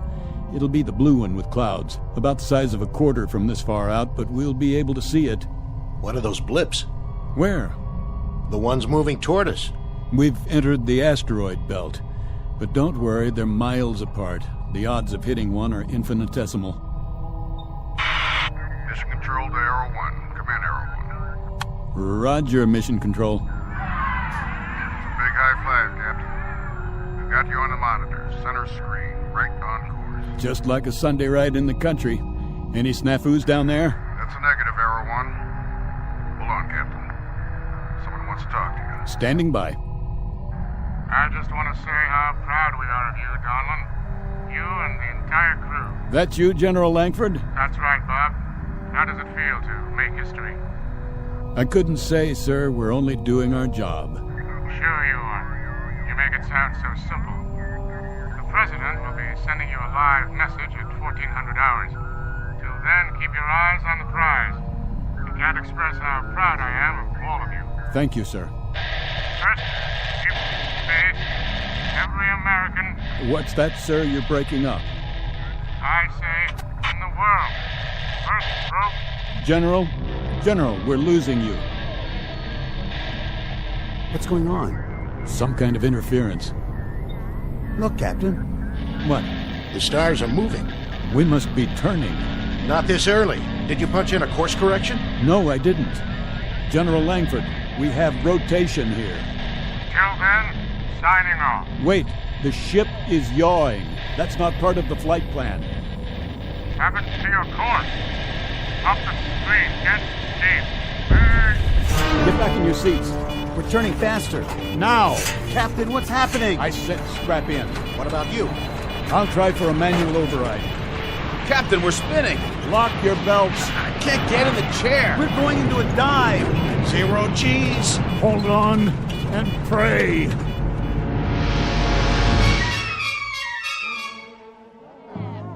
Vector 19. Triangulate with Sydney, Australia, and South Africa. We have no signal.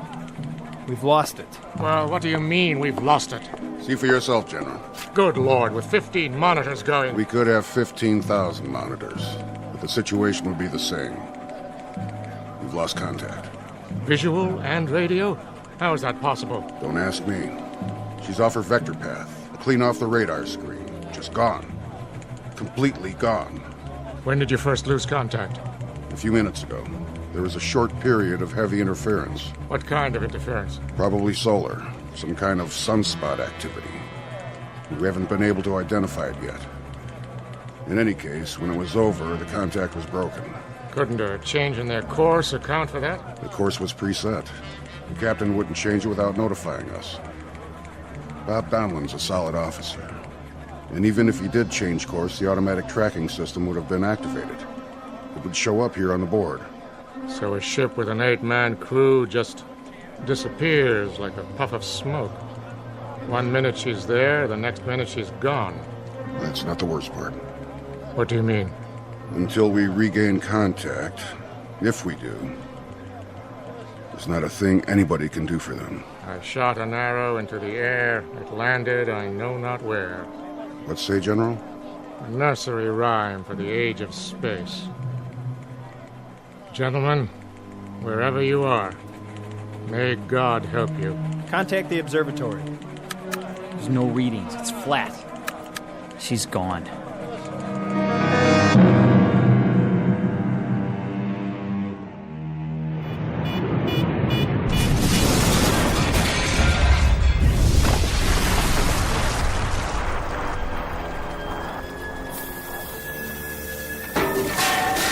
Captain Donlan? Go on, get out of here. I can't find my helmet. Forget your helmet. Go. My God, look at Grimes. Anderson. And Nolan. And Foster. Help me. It's Hudak. He's still alive. Here, take his legs. Now lift his head.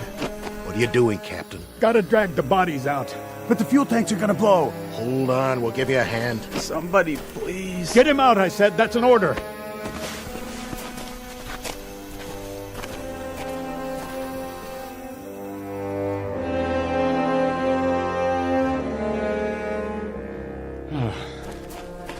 I think that's all of them. That's all of them, Captain. All right. Now, check the forward hold. The fire's spreading. We have to try and get the supplies out. Yes, sir.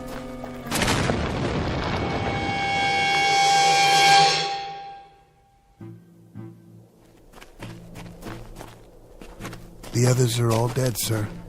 Except Hudak. How bad? He's still conscious. He keeps drifting in and out. We should have gotten the supplies out. We did the best we could. We should have done that first. We knew the ship might go up. So now, instead of food and water, we've got 4 dead men and another one dying. We didn't know they were dead, Corey. Well, knock it off, Pearson.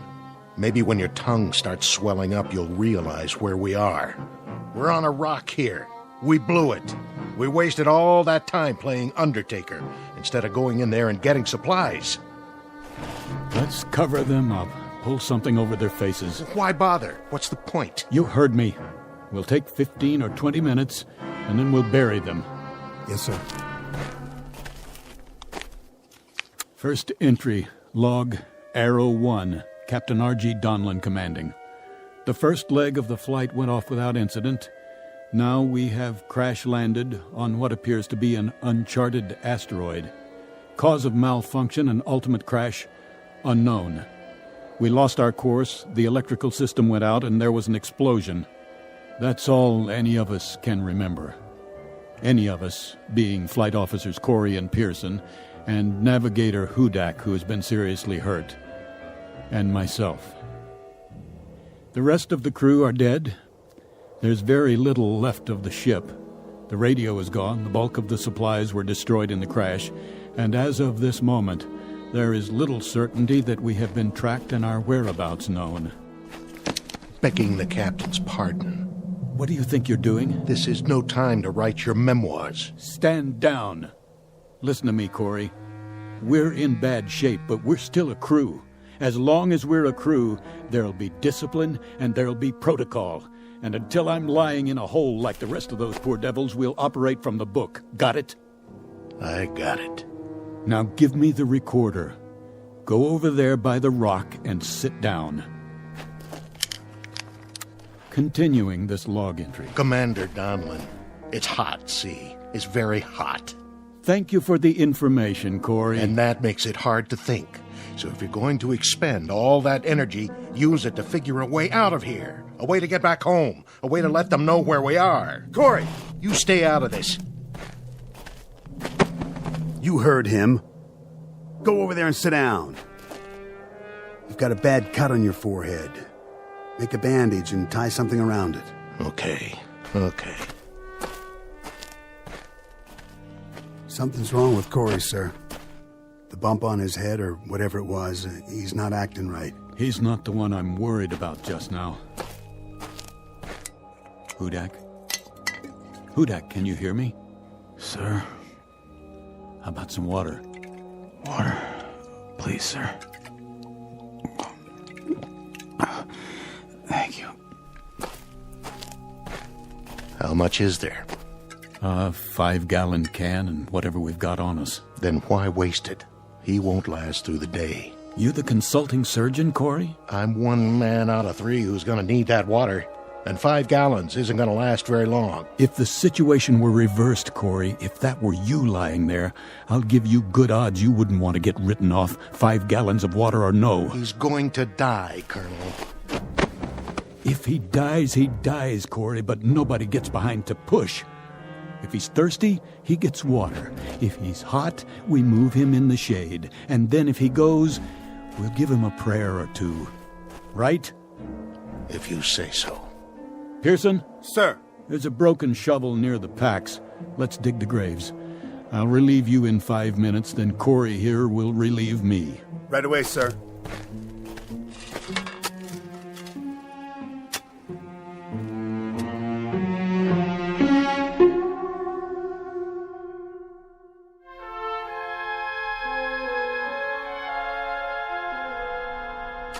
Captain? Yes, Pearson? That's odd. What is? The sun. Don't you think that's odd? The size of it, I mean? What, the size of the sun? It's hardly any different than we knew it on Earth. Same kind of star and almost exactly the same distance. Which means that whatever asteroid we've landed on is close to the Earth. How close? Huh. Pick a number. That's how it is, huh? 100,000 miles, 200,000, maybe more. A lot more. Who knows? Hard to say after we've blacked out. But wherever we are, it's a cinch it isn't heaven. We can count on that. Yeah, I guess we can. Unless it's the other place. We can count on this, too. We've got maybe 6-7 gallons of water and food concentrates for about 4 days. And that's it. So we'd better make our plans with that in mind. What kind of plans? We have to get our bearings and see what's here. Any water, plant life. We'll use this as a base and spread out in 2-man patrols, 1 man to stay behind and watch Hudak. You think we'll find anything but rocks out there? At least we'll see what's on the other side of the rise. Look at it this way. We've got several things in our favor. The air is breathable, so we don't need suits and helmets. The gravity's close to Earth's, so moving around's no problem. No signs of animal life, friendly or unfriendly. And there's no radiation to speak of. You checked? The Geiger counter still works. I have to hand it to you, Colonel. That's what I call positive thinking. We don't have much of a choice. No, sir, I guess we don't. It took 4.5 years to build that ship. There wasn't any prototype. Just the one, the only ship of its kind. So, if they know where we are and want to come get us, they've got to build another one, and that'll take another 4.5 years. So I suggest we dig in and get comfortable, because any way you look at it, we've got a devil of a long wait ahead of us. Pearson, your turn.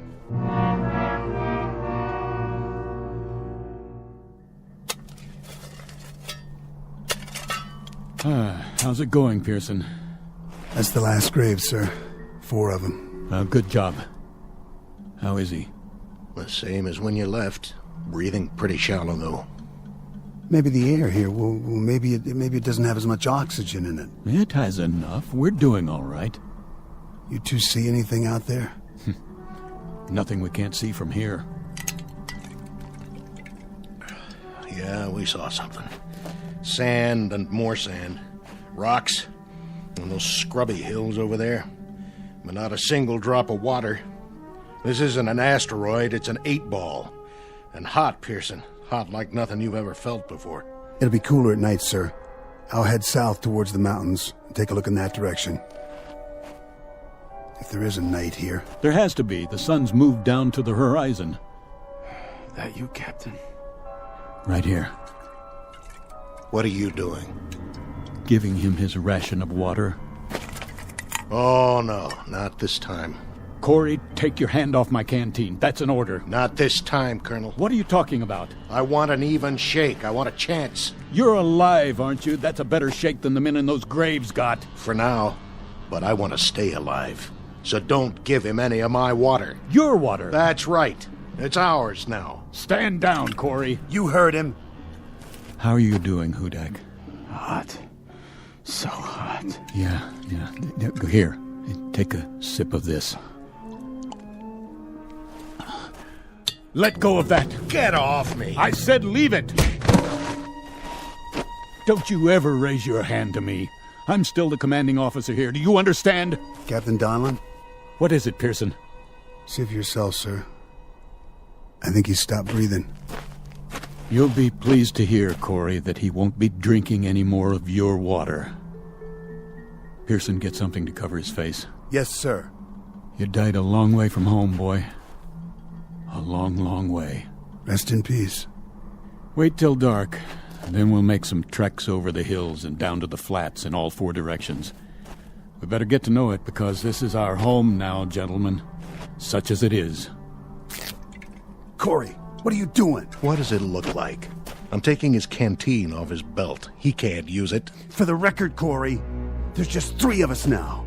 And the big problem is going to be staying alive. You hear me? The 3 of us! I'll carry the extra canteen. Something's wrong with you, Corey. I was gonna share it. Sure you were. Something's very wrong with you. Something happened to you when you hit your head in the crash. Okay, so you're not responsible for your actions anymore, but if I catch you filching just once, Corey... Let it go. This dirty little grave robbing... I said forget it. Yes, sir. Now, let's all find a place in the shade and sit tight. For how long? Till the sun goes down.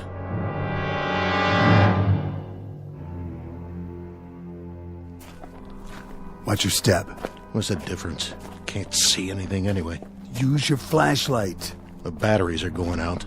Turn it on and off in bursts. That way they'll last longer. You know, this is nuts. We're killing ourselves. For what? You got a better idea? Sure. Pack it in right now and head back to camp. We're on recon, Corey. Captain's orders. Well, I gotta stop for a minute. Hey. Take it easy with that canteen. I'm thirsty. Well, so am I. Now listen to me.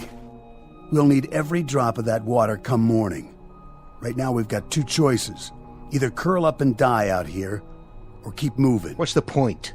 We can't see where we're going. The mountains are getting closer. They don't even look real. There should be stars, lots of them. And a moon. Doesn't this place have a moon? It's the atmosphere. Some sort of cloud cover after the sun goes down. Where are you going? I'll peel off and head for the mountains. We'll rendezvous at base camp in 2 hours. Yeah, what am I supposed to do? Check out the flatlands straight ahead. Think you can do that? Yeah, but if we split up... What? Well, we might not find our way back. Are you telling me you can't walk a straight line, Corey? There's the rise directly behind us. If you get turned around, look for a light, okay? The captain will keep the fire going. Yeah, all right. Listen, soldier. For all I care, you can lie down and fry like a piece of bacon when the sun comes up. As far as I'm concerned, you're on your own. All right. If that's the way it is... Keep your sidearm loaded. What for? In case we're not alone on this rock, after all.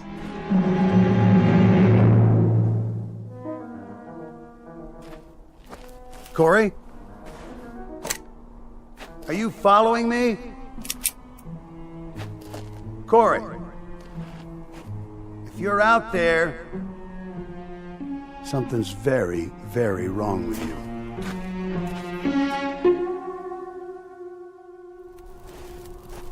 Pearson! Corey? Who's there? Identify yourself. What the...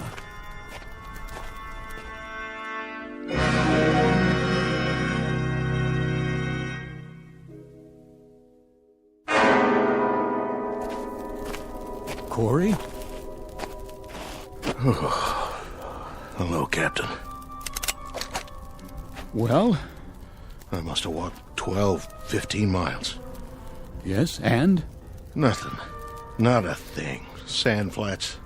That's all there was. Just sand. one stretch after another. I thought I could get some kind of a fix from the stars, but it's overcast. I know. What about Pearson? What about him?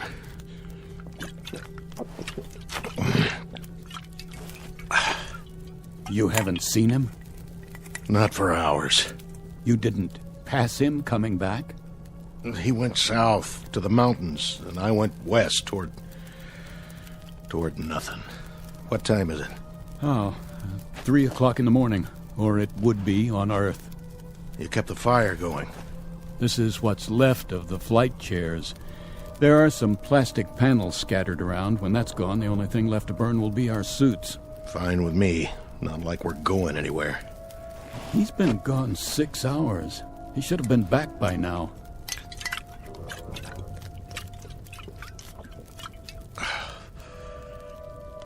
Corey? Yeah? You're sure you didn't see him or hear him? I already told you, Captain. We went in different directions. Was it hot out there, Corey? You know it. The sand doesn't cool off much at night. And that made you thirsty, didn't it? All the time. I guess I'm getting used to it. Obviously. Very used to it.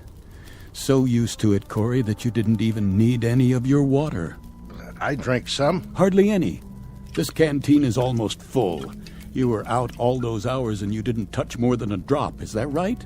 That's pretty remarkable. Downright amazing, in fact. So put me in for a medal. Buddy, what I'm going to give you can't get pinned on a uniform. Hey, what are you talking about? I want to know why you started out 6 hours ago with half a canteen and then came back with it 3/4 full. Hey, let me go. Come on, Corey, talk. I want to know where you left Pearson and what you did with him. Now. All right. It was like this. I found him face down. He must have fallen and hit his head on a rock. That's all I know. He was dead when I got there. And where did this happen? At the foothills. You followed him there? I went looking for him. Sand was too deep, heading west. I had to change directions. It's your story you'd better change. Captain, I swear I didn't touch him. He was dead already. I saw his canteen, and I poured his water into mine. I knew you wouldn't believe me. That's why I told you I hadn't seen him. What's that for? On your feet. We're going to bring him back. No, you're nuts. It's 7 or 8 miles from here. I can't make it again. I'm dead, Captain. Correction. You're almost dead, but you're not quite yet. Let's go, Corey. I want a conducted tour all the way to Pearson's body. I want to see for myself. Let's move out.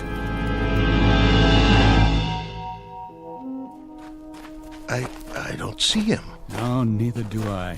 But I'm sure this is the place. I'm sure this is where he was. But he's not here now, is he?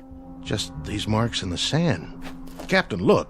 He must have crawled away. I thought you said he was dead. I was wrong.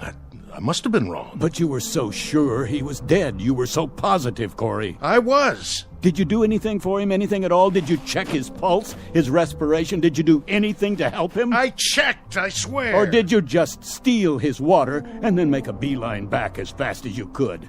You must have been hit hard in the head, pal, real hard. It knocked more out than your senses. It turned you into an animal. Captain, please. I thought he was dead. I really did. But I was so thirsty. My tongue was swelling up. I swear on everything holy, my tongue was swelling up and I... Pearson! Pearson! It's Captain Donlan. Pearson, answer me! You can still see the tracks. It looks like he went that way. Pearson, I'm here. You're going to be all right, Pearson. I'm coming. Don't worry, Captain. I'm coming too.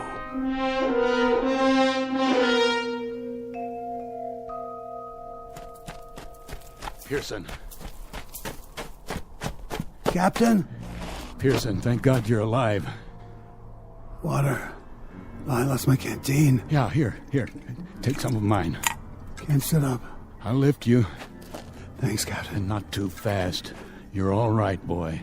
We'll take you back now. I don't know if I can walk. I'll carry you myself if I have to, but you're going to be all right. Captain. What, Pearson? What are you trying to say? I saw I saw. What? What did you see? Where? Up there. Over the hill.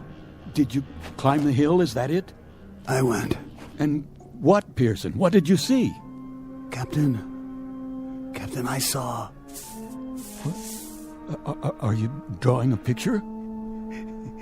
You should have seen. You wouldn't believe it. What? No, Pearson. Sorry, Captain. Pearson. Come on, Pearson. Pearson, don't die on me. Don't. Is he gone? Yeah. Yeah. He drew this in the sand first. Some kind of sign or symbol. What is it? It looks like a T, or maybe a cross. He was trying to tell me something. Well, it doesn't matter now. It might. What do you suppose he... Captain? Corey? Put the gun down. Captain, 2 men can live maybe 5 more days. 1 man can live 10. You forgive me, Captain, but... You killed Pearson, didn't you? In cold blood. Maybe I did. What of it? Are you gonna court-martial me? Corey, you're demented. You're a madman. You already killed once. Don't make this any... Go! Corey, you murderer. Sorry, Captain. Real sorry. But in a situation like this, there's no choice. No alternatives. It's not your fault. It just had to be. You can see that, can't you?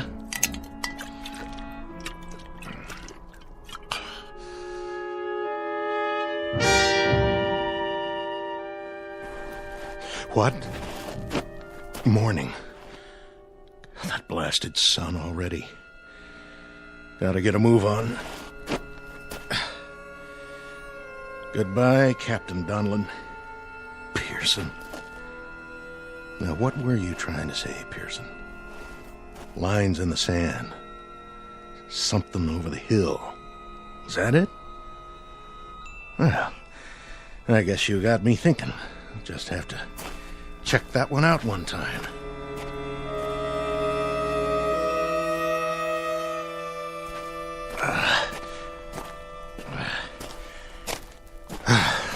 There. Now we'll see what you... What? What in the... Oh, my dear God. It's a highway. Pearson. Now I know what you drew in the sand. It was a telephone pole. You were trying to draw telephone poles. And there's a sign. Reno, 97 miles. Captain Donlin, Pearson, all of them dead. Now I know what happened. I understand. We never left. That's why we went off the radar, why nobody tracked us. We never left the Earth at all. We just crashed back into it. Donlin, Pearson, I'm sorry. Oh, please forgive me. I'm sorry.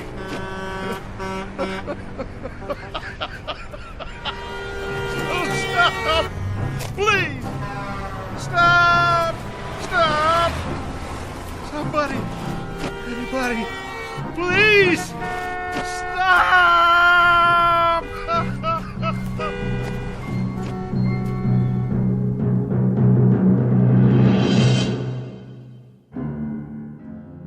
Practical joke perpetrated by Mother Nature and a combination of improbable events.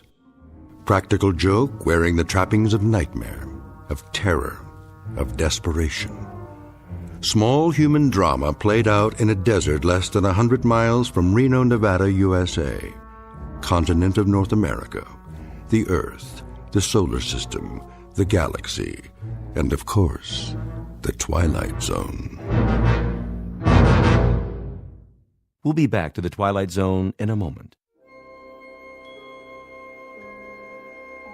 Hi, this is Carl Amari, producer of the Twilight Zone radio dramas. I'd like to take a moment to tell you about our official website at twilightzoneradio.com, where you'll get the latest news and information on these Twilight Zone radio dramas. Plus, at twilightzoneradio.com, you can digitally download 3 free episodes or any of our episodes for only $1.95 each. In this age of ever-changing technology, we've decided to make these episodes instantly available to you by making the Twilight Zone radio dramas a digital download-only series. This means that this series will no longer be offered on CD. The CD collections at our website are now being offered while supplies last at buy one, get one free. So be sure to get your favorites before they're sold out. Be sure to visit us often, and I'll see you in the zone.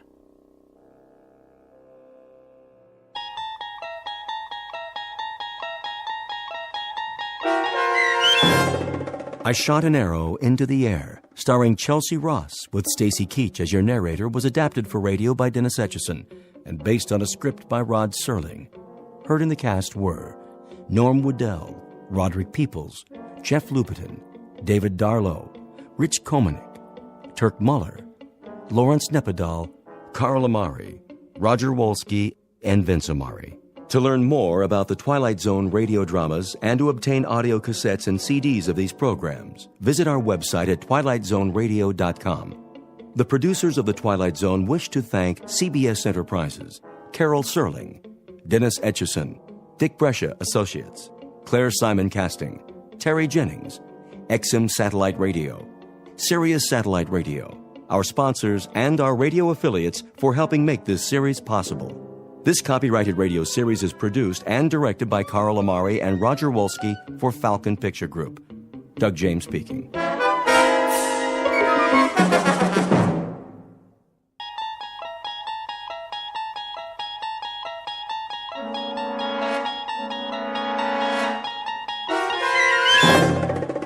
You're traveling through another dimension.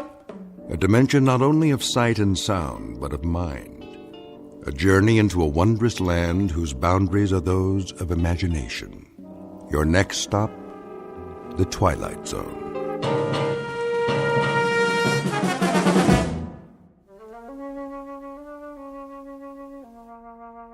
There. Nice and creamy. Anthony? Hi, Aunt Amy. I just knew that was you. What's that in your hand? My Jack-in-the-Box. Oh, yes. That's such a funny toy. Where's my mother? In the bedroom, lying down. She'll cook the rest of the dinner soon as I'm finished. But I wanted to get this done first. What you making? Well, what do you think? A cake, of course. For my favorite little boy. Is it a good one? Oh, yes. A very good one. Very, very good. I just took it out of the oven a while ago. Chocolate on the inside with little yellow swirls? What else? I know what my Anthony wants. See? Doesn't that smell good? Where's the frosting? Right here in the bowl. It's chocolate, too. I blended in a lot of butter to make sure it's smooth. 100 times. By hand. Milk chocolate? You bet. We don't like that dark chocolate, do we? Ugh. No. Hurry up, Aunt Amy. Don't you worry, it'll be ready in a jiffy. Put the frosting on. Plenty of time for that. Besides, we have to let the cake cool first. Put it on, now. Oh, I know what you want. You want to lick the bowl. Well, you'll just have to wait. I don't want to wait. Be a good boy now. I am a good boy. I know you are. I know that. Of course I do. A very, very good boy. I'll just go ahead and frost it now. Why not? No problem, Anthony. None at all. I want lots on the top. Surely. Lots and lots. See how thick I'm putting it on?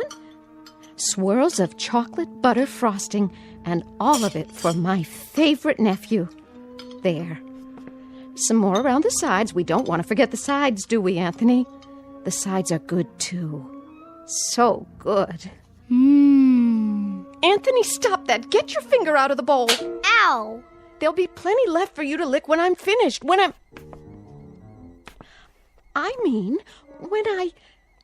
You hit me. Oh, I didn't hit you. I barely touched your hand. You're a big boy, aren't you? That hurt. Why, it didn't. I only meant for you to wait till I've finished frosting the cake. Then I'll give you the entire bowl. All of it. Everything's for you. It always is. You know that, don't you, Anthony? I don't think I like you anymore. Well, I like you. I love you. You're my favorite boy in the whole wide world. I mean it. I really, truly mean it. Come and give your Auntie Amy a kiss. No. Then I'll give you one. I'm going outside now. Yes. Yes, you do that. Go outside and play. Playing is good. Here, take the bowl with you. Anthony? Anthony, come back! Don't you want your frosting?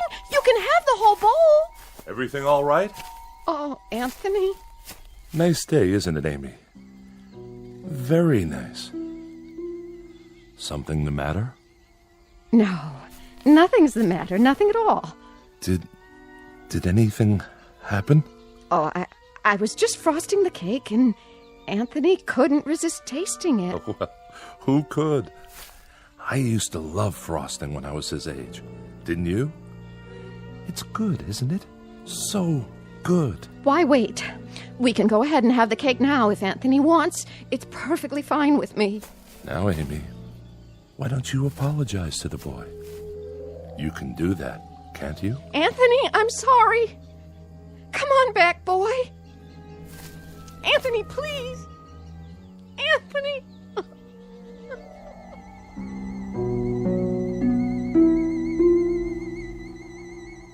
Welcome to Peaksville, Ohio on a hot July afternoon. At first glance, you'd think this is a farm like any other, and the little boy, Anthony by name, is like any other little boy. But Peaksville is a place not found on any map, and those fields of wheat and barley, they're not the only crop. Something else grows in Peaksville, and for want of a better term, we'd call it horror. One day, exactly 6 years ago, a boy was born. And as far as the people are concerned, that's all that matters. There isn't anything else. Because Anthony controls it all. In just a moment, we'll take a closer look at Anthony Fremont and the people in the village and the village itself. A world in which nothing exists except Peaksville. A world Anthony manufactured and which he now rules with absolute power. A nightmare of rare design, located dead center in the Twilight Zone. And now, The Twilight Zone and our story, It's a Good Life, starring Mike Starr, with Stacy Keach as your narrator.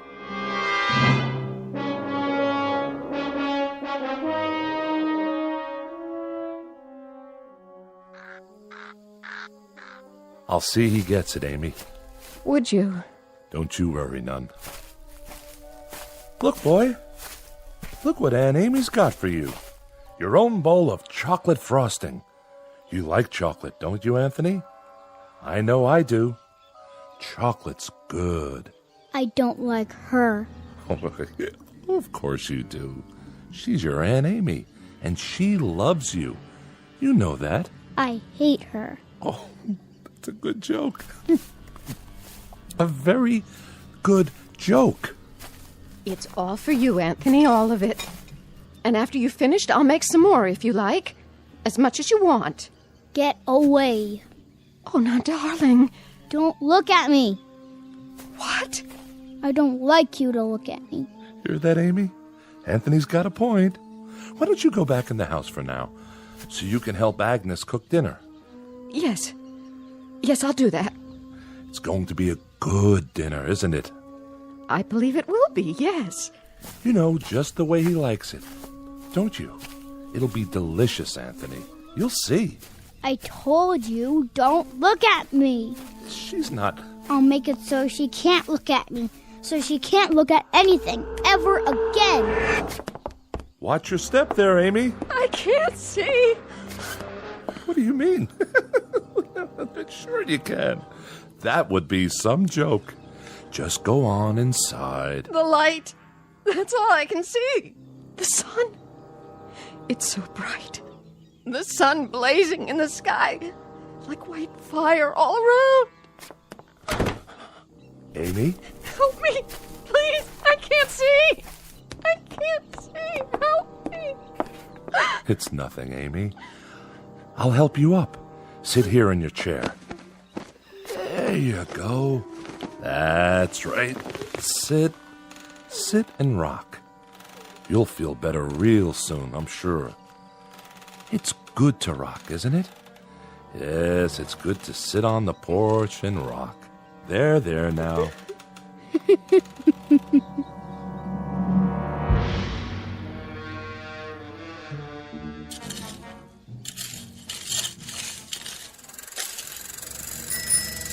Hi there, Bill. Afternoon, Mr. Fremont. I brought the groceries from town. Gee, that was fast. Thank you, Bill. Very thoughtful of you. My pleasure. Howdy, Anthony. Hi, Mr. Soames. Mighty good to see you today. Mighty good. It's such a good day. A real good day, isn't it, Anthony? It's terrible hot, though. Terrible hot. Oh, I wouldn't say that. No, ma'am. I wouldn't say that at all. It's fine. Just fine. A real good day all around.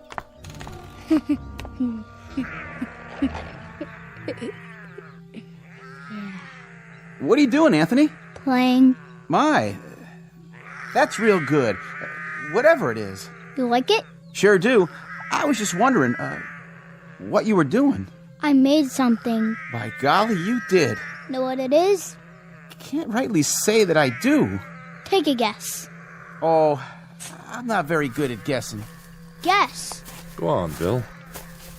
You can do that, can't you? Well, now, some kind of animal, is it? It's a gopher with 3 heads. See? Oh, yeah. He's a real fine one. I ain't ever seen a gopher with 3 heads before. He's alive, huh? Must be, the way he's moving around. He was. I'll make him dead now. I'm tired of playing with him. Be dead, gopher. You be dead. Now, that's real fine, Anthony. That's real fine, what you done. Sure is. Yeah. You made him dead, all right. Look at him laying there. It's good that you done that. Real good. Tell me what it looked like. Well, it was like a regular gopher, only more interesting. Was it ugly, though? Oh, I wouldn't say that. I wouldn't either. I'll bet it was ugly. Grotesque looking. That's the way Anthony likes things. What a good joke. You'd better bury him now. Okay. Want some help? No, I'll wish him into the cornfield. You do that. Gopher, go into the cornfield. Go be in the cornfield. Well, what do you know? Ain't that something? What are you doing here anyway? Me? What do you mean, Anthony? I'm delivering the groceries. What do you think? Go ahead and do it then. Why, sure. I'm the delivery man. That's me. You better. You don't want me to wish you did, do you? Why, no, Anthony. No, I don't. But what? But I just wanted to say, you do some real fine things. Real fine. You're a good boy. We all love you. Don't we, Miss Amy? Don't we just love Anthony? Oh, yes. We love him. Everybody loves Anthony. Yes, sir. We sure do love him. We love that boy. Well, hi, Bill. Mrs. Fremont, how are you? I was just checking the roast in the oven. Got everything we asked for? Pretty much. I have your list here. Let me see. Didn't have any laundry soap. General store's all out of the laundry soap. Well, that's to be expected. Not even bar soap, though, huh? All out of that, too? Oh, we've been out for a year. You know that, Mrs. Fremont. We ain't had no bar soap for over a year, so I guess nobody has to wash their hands or behind their ears anymore. That's right, Bill. That's exactly right. I got a couple of cans of soup in there. That's nice, huh? Didn't even know we had them on the shelf. And I remembered Anthony loves tomato soup, doesn't he? So I brought that. How thoughtful. You'll tell him, won't you, Mrs. Fremont? Tell him I brought the tomato soup because I heard he liked it. Tell him I brought it, won't you? Why, of course I will, Bill. I'll tell him. Matter of fact, I'll tell him right now. Oh, no, Mrs. Fremont. You don't have to go to the trouble. I gotta get going anyway. I gotta get back to the store. You don't have to be frightened of him, Bill. He likes you. He told me that several times, how much he liked you. Oh, that's real nice to hear. He's a clever boy, Mrs. Fremont. That he is. About the cleverest boy I've ever seen. Know what he was doing out there? Making something, I imagine. You got it. Yesterday he made some kind of furry animal. I have never seen the likes of it, but he invented it all by himself. Had real sharp teeth, too. Long and sharp. Could have done some real damage. It tried to bite him. I was kind of hoping that it would. Mrs. Fremont. But Anthony wished it into the cornfield before it could do him any harm. I gotta be going, Mrs. Fremont. I'm real glad. I mean, it's real fine that Anthony keeps making these things. Real fine indeed. Yes, ma'am. It's great.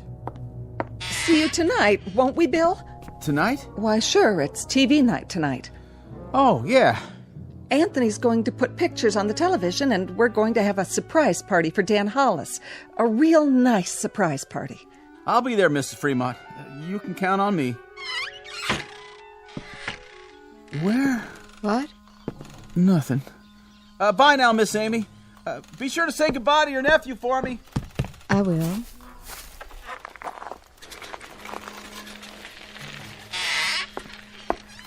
Where's Anthony? I think he went into the barn. Oh. Leastways, I heard the door open. I keep telling him he shouldn't go in there, but... Amy, why, it's real nice that Anthony goes into the barn. A real good thing. But Agnes, he isn't even around now. You don't have to say that. But even so, Amy, even so, it's nice that he goes into the barn when he wants to. It's real nice. We mustn't even think anything bad about him, Amy. Do you understand? But he isn't around. Amy, dear, you know as well as I do, sometimes he can hear what we're thinking, no matter where he is. He doesn't even have to hear it with his ears. It's like when you lost your temper. That was only for a second. 1 second. I know, but look what he did to your eyes. Now you can't even see. So you just think nice things, Amy.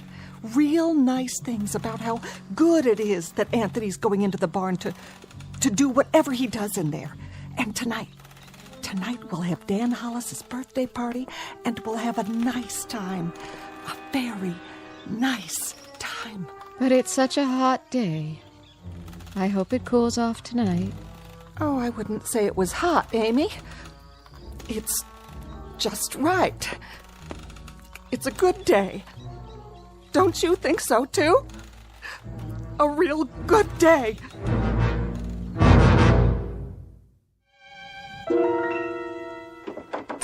Who's... Oh. It's you, Agnes. What are you doing?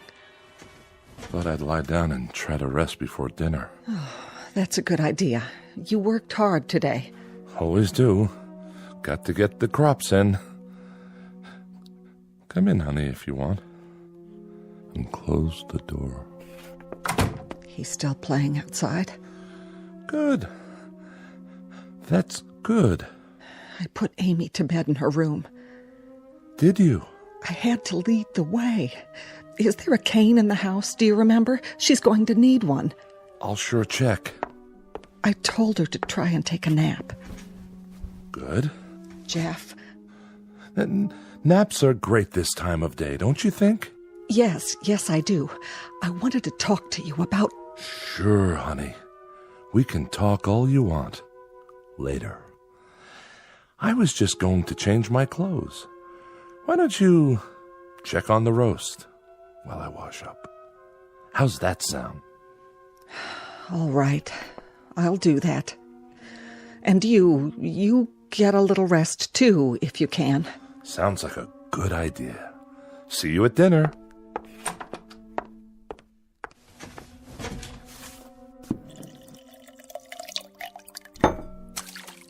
Oh.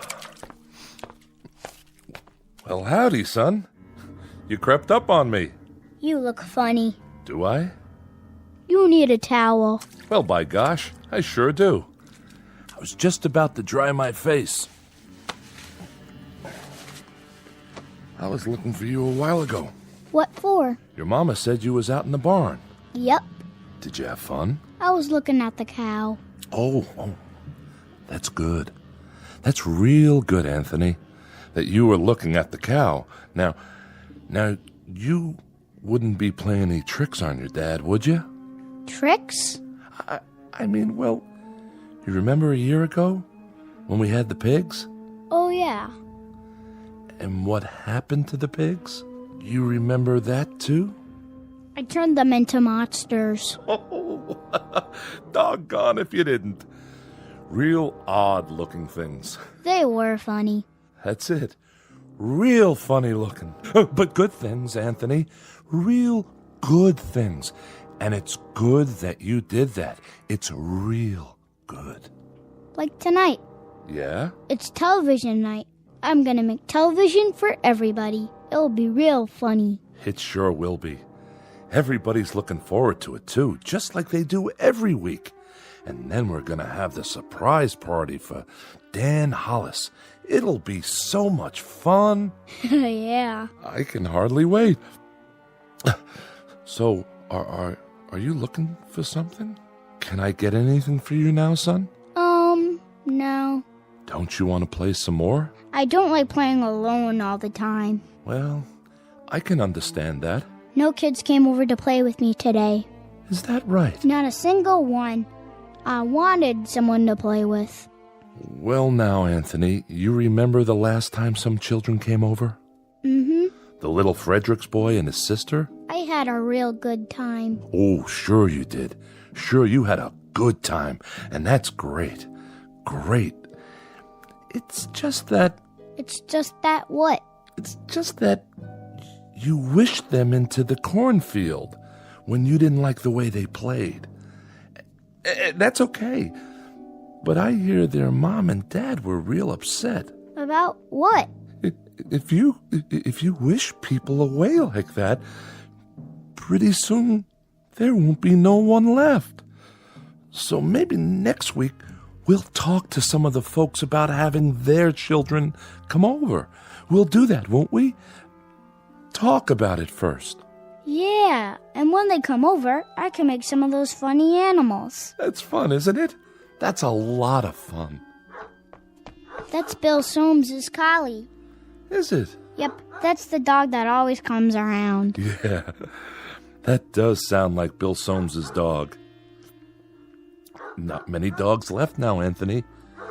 You wish them all away. I didn't like them. They didn't like me. I hate anybody who doesn't like me. But everybody loves you. They love you, son. You're everybody's favorite. I heard somebody think one time. Somebody thought I shouldn't have wished away all the automobiles and things. And the electricity. They said it wasn't good that I did that. Somebody thought it one time. Who? Who thought that? Was it Teddy Reynolds who thought that? He owned the farm up the road. Oh yeah, I remember. He shouldn't have thought those bad thoughts. That's why I made him go on fire. Sure, that was why... That dog, that collie, he doesn't like me. Oh, I don't know about that. He's a bad dog. Well, now, Anthony, did you do something to Bill Soames's dog? Guess you must have. He isn't outside anymore. I put him in the cornfield. I'm gonna go out in the yard now. Bye. No. Bill Soames's collie was out by the tree just now. I heard him barking, and then he just... Why Anthony done that? It was a good thing that Anthony done that, wasn't it, honey? Wasn't it a real good thing? Oh, yes, indeed. It was a real good thing that Anthony did it. Well, I've got to get back and get supper ready. Stay a minute. Ethel's bringing over the candles for Dan's cake. Amy already made it. She got the last box of cane sugar there was to be found. Agnes? The very last box. And Dan hasn't got one single inkling that there's a surprise party for him. Not one. Glad to hear it. And you know how much Dan likes music? Well, last week, Thelma Dunn found a record in her attic. That a fact? Yes, and she's going to give it to him tonight. Isn't that a wonderful surprise? It sure is. A record. Imagine. That's a real nice thing to find. What record is it? Perry Como singing You Are My Sunshine. Well, what do you know? I always liked that tune. How did Thelma happen to find it? Oh, you know, just looking around for new things. Or old things.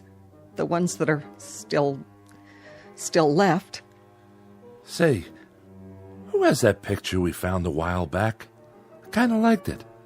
That old clipper ship sailing along. The Smiths. Next week, the Sipaches get it, and they give the Smiths the old McIntyre music box, and we give the Sipaches... I know. That's the way of things now. There's so little left. But that's okay, isn't it? Everybody keeps a few things for a while, and then they trade off. There's about 3 books left, and each family... Oh, now, honey. And each family can keep it for a week, and then trade it for something else. Like with the stereoscope the Van Nusens found in their cellar, or the can of beer that Bill Soames found wedged into an old icebox in the junkyard. I'd better go check on the kitchen. You see, the thing of it is, Anthony fixed it so that we're alone in the world. Nothing new ever gets built anymore. Nothing new at all. That's enough. No, it's not nearly enough. Remember 6 years ago, old Doc Baker, rest his soul, he took one look at Anthony when he was born, and he screamed and dropped him. Tried to kill him right then and there. He knew. Somehow he knew what Anthony was, and he thought it would have been better if he had been born dead. But Anthony, my son, he whined and let out a cry, and then he done this thing. He took his revenge. Oh, didn't he? Please, I beg of you, don't. No. And he either destroyed the world and only left this village, or he took the village someplace away from everything. We don't know exactly which, do we? All we know is that we're alone, and there aren't any towns or villages or anything else left except this place. And Anthony, he controls it with his mind. He controls everything. That's right. That little boy in the yard outside. He can make it rain or snow. He can wish people into a grave, or he can turn them into anything he wants. That's why you got to keep smiling or laughing, or you got to mumble something to keep your mind clear, because Anthony can tell what you're thinking, and if it's a bad thought, his mind will snap at you, and he'd do most anything at all. Please, for the love of God. Mom? Dad? All right. But it's good. It's good that it turned out this way, isn't it? It's real good. That's what it is. Really, really, really good.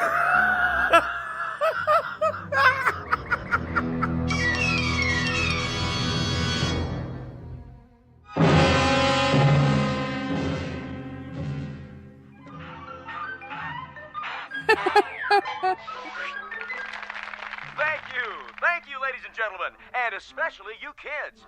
And now for our next act. It's time for Stupid Animal Tricks. And here's some film we thought you'd like to see. First up is Rocco the Squirrel in Crossing the Road.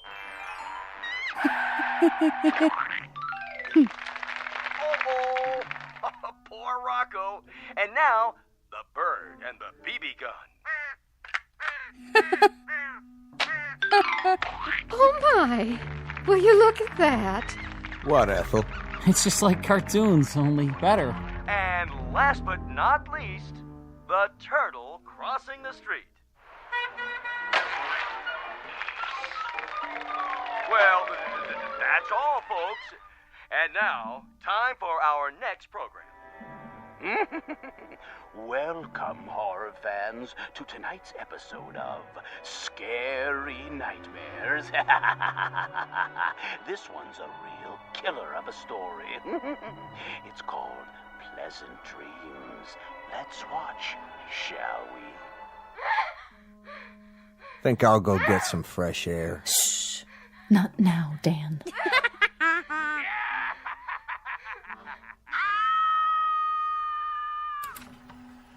That's all the TV there is. Oh, that was wonderful, Anthony. Wasn't it, everyone? Wasn't Anthony's television wonderful? Yeah. Just wonderful. Even better than last week. Yeah, great. It was much better than the old television. Oh, the best yet. You can say that again. You'll have to come around next week. Oh, I will. I will. And now, everyone, is it time? I guess so, honey. The surprise for Dan's birthday. Oh, you shouldn't have done anything. Go ahead, Ethel. Give your hubby the big surprise. All right. Here you go, Dan. I wrapped it for you special. What's this? Open it. Yeah, go ahead. Well, if you say so. I hope you like it. What's this, a record? It's Perry Como. A real collector's item, you might say. No kidding. I haven't heard Perry Como in years and years. Such a great crooner. You know what a crooner is, don't you, son? No. It's a singer. Someone who sings the old songs. What a great voice he had. Oh, didn't he? Happy birthday, darling. Happy birthday. Hey, you better not hug me too hard. I'm holding a priceless object here. You certainly are. Wow. Do you think we could play it? You mean right now? I'd love to hear some new music. Well, what I'd like to hear is the first part, just the orchestra part, before Como sings. Would that be all right? I don't like singing. I don't think we'd better, Dan. After all, we don't know where the singing comes in. It would be taking too much of a chance. Better wait till you get home. Put it on the table for now. But we don't have a Victrola at home. That's all right. Better to keep it safe.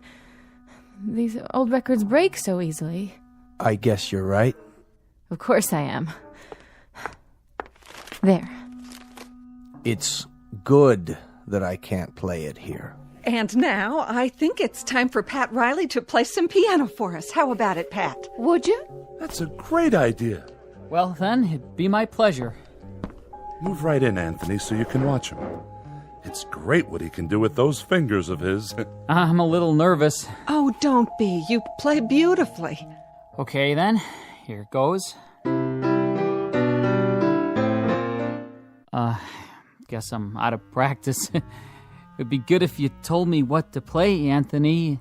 It'd be real good if you tell me what music you like. Just play. Play anything. All right.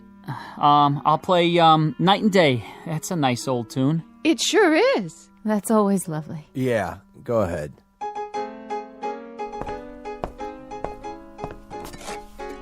What are you doing?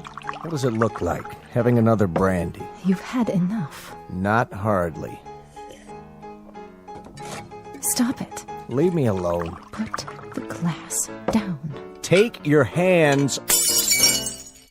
Don't make any noise. I don't like noise when the music is playing. I'll drink to that. Oh, don't worry. I'll clean it up. Go on, Riley. Finish the song. Yes, please. It's so pretty. Pretty, all right. Dan, please. Please what? I'm not doing anything. No, darling. But I'm just drinking this peach brandy on my birthday. That's all I'm doing. Please, Dan. For the love of heaven, please don't say anything else. Who's saying anything? I'm not saying anything. I'm listening. Shh. Play, Pat. This is real good brandy. Real good. You people know something? There's only 5 bottles of real liquor in the whole village. 5. 1 rye, 2 scotch, 1 after-dinner cordial, and this here. And when that's gone, there won't be any left at all. None. Keep playing. Nuts. Nuts! Can't even play my record. Can't even play Perry Como. Don't play that anymore, Pat. That's not what I want you to play. Play this. Happy birthday to me. Happy birthday to me. Dan! Happy... Please, stop! Oh, please, Ethel, be quiet! Dan! Ethel, you have to stop now. Happy birthday, dear Danny. Happy birthday to me. Play it, Pat. Play it so I can sing it right. You know, I can't carry a tune unless somebody plays it. I'll do my best.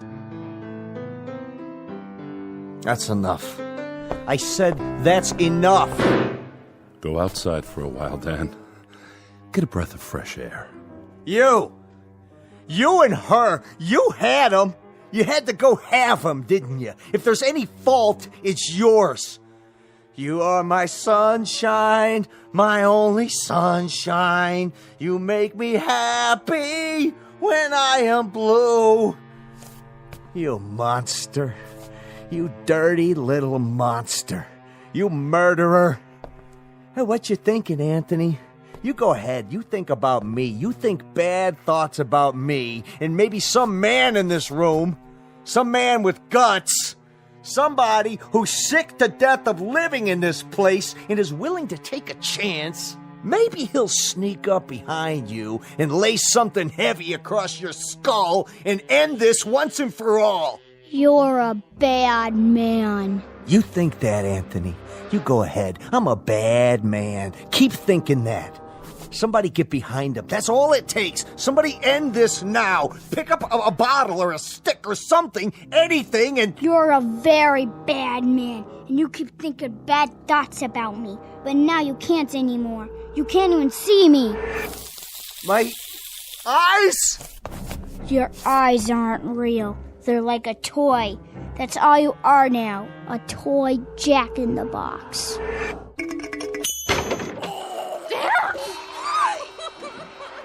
Anthony, push it away.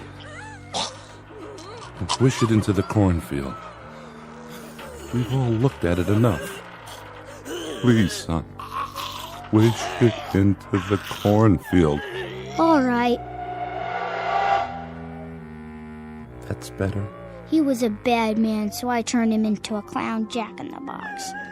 A clown that still had his face. You shouldn't think bad thoughts either, lady, or I'll do the same thing to you. It's a good thing you did that to Dan. It's a very good thing. Play some more music, Mr. Riley. Oh, yeah, it was swell. Just swell. A real good thing. I like that song. Come on, Anthony, I'll lift you up so you can sit on the piano. Would you like that? You know something? What's that, Amy?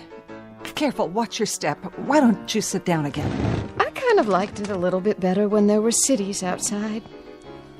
And we could get real television and radio and things like that.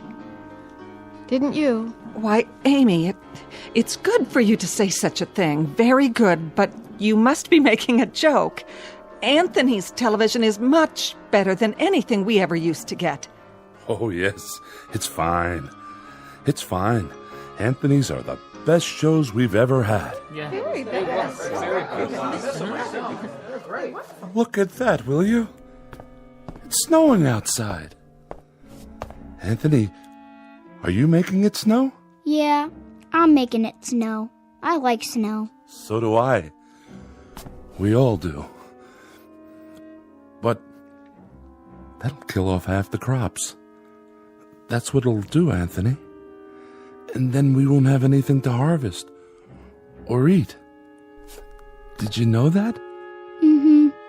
But I guess it's good that you're making it snow. It's real good. And tomorrow will be a good day.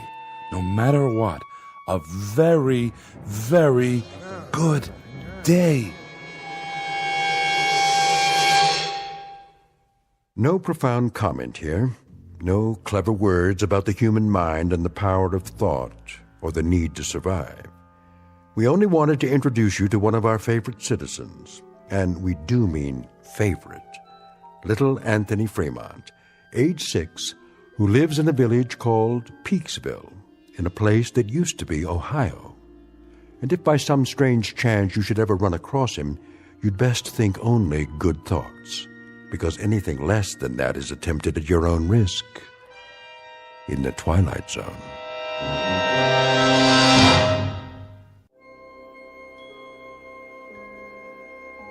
Hi, this is Carl Amari, producer of the Twilight Zone radio dramas. I'd like to take a moment to tell you about our official website at twilightzoneradio.com, where you'll get the latest news and information on these Twilight Zone radio dramas. Plus, at twilightzoneradio.com, you can digitally download 3 free episodes or any of our episodes for only $1.95 each. In this age of ever-changing technology, we've decided to make these episodes instantly available to you by making the Twilight Zone radio dramas a digital download-only series. This means that this series will no longer be offered on CD. The CD collections at our website are now being offered, while supplies last, at buy one, get one free. So be sure to get your favorites before they're sold out. Be sure to visit us often, and I'll see you in the zone.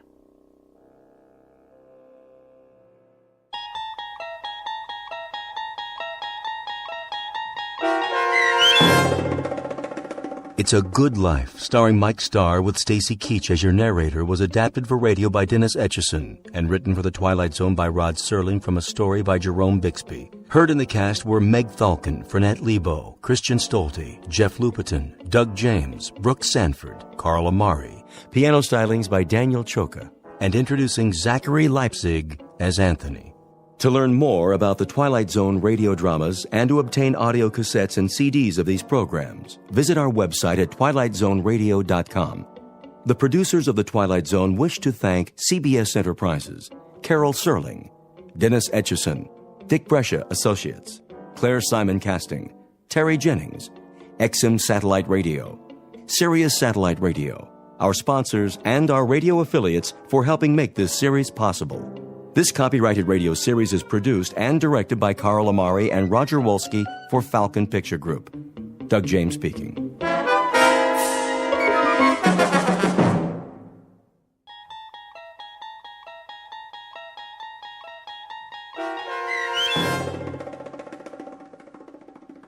Miniature, starring Lou Diamond Phillips with Stacy Keach as your narrator, was adapted for radio by Dennis Etchison and written for The Twilight Zone by Charles Beaumont. Heard in the cast were Ellie Weingart, Alyssa Fraden, Jeff Lupetin, Joby Cerny, Roger Mueller, Elizabeth Lido, Christian Stolte, Doug James, Kurt Nabig, and C.J. Amari.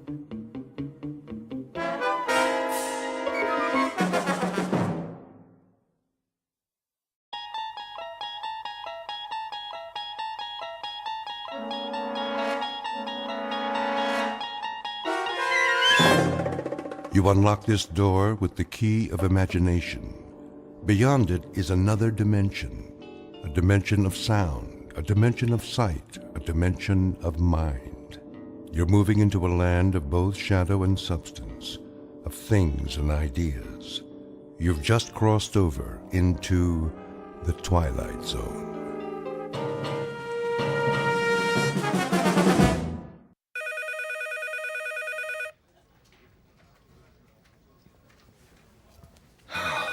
Finally, 12 o'clock. Let's go to lunch. Hey, Charlie. Charlie, it's recess. Oh. Thank you.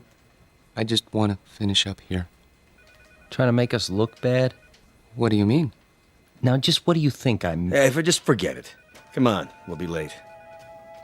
Look at him. Little goody two-shoes. Why don't you guys lay off him? Because we're mean, heartless brutes. Right, Fred? Right. Well, I think he's nice. Hey, Mama, don't forget to change his diaper. Charlie, Hello? aren't you going to lunch? Oh, yes. Any place in particular? Yes, in a way. Where? Well, it's in the museum, actually. The museum? They have a very nice cafeteria. It's quiet there, and, Would you like some company? well, I mean... It's okay, Charlie. I understand. See ya. Hey, look at the dinosaurs. Wow, that's the biggest elephant I ever saw. It's a woolly mammoth, you dope. Come along, children. Keep up with the class and don't touch anything. Cafeteria closed. Oh, no. And here we have one of the world's greatest collections of primitive art. Excuse me. Pardon me. There are selections from every period. I direct your attention to the New Guinea exhibit. Some of the pieces, the sepik shields, for example, are hundreds of years old, but some were made as recently as 1950. This is because New Guinea is still a largely unexplored and therefore unspoiled land. Most natives of the interior will live and die without realizing that the world extends beyond the limits of their jungle. Sorry, I'm not part of the group. Let's stay together, please. Now then, the natives speak over 500 different languages. However, you'll notice that their art has a great unity. Of course, they don't think of their carvings as art, not in our sense of the word. This first piece in the glass case was meant to frighten away evil spirits. This one is a protection against disease. Oh, and this one. If I could just get by, please. I'm on my way out. Help you, sir? What? You look lost. Can I help you find anything? Oh, no, that's all right. I just got turned around. Is the cafeteria closed? For the rest of the week. They're remodeling. Well, I'll be leaving then. Main entrance is that way. Thank you. Have you seen the Egyptian wing? Pardon? Egyptology. They have a nice exhibit. Is that right? Just downstairs, next to the Hall of Miniatures. Miniatures? You know, the model houses. They have the palace at Versailles, a log cabin, a New England church, a whole room full of them, all made by hand, with little dolls inside that look just like real people. Pretty amazing. Have you been there yet? No, I only come here for lunch, you see. Well, you might as well take it in now that you're here. Not many people go there, but it's really something. All right. I think I will. Turn left at the bottom of the stairs. You can't miss it. Thank you for the suggestion. I'll have a look.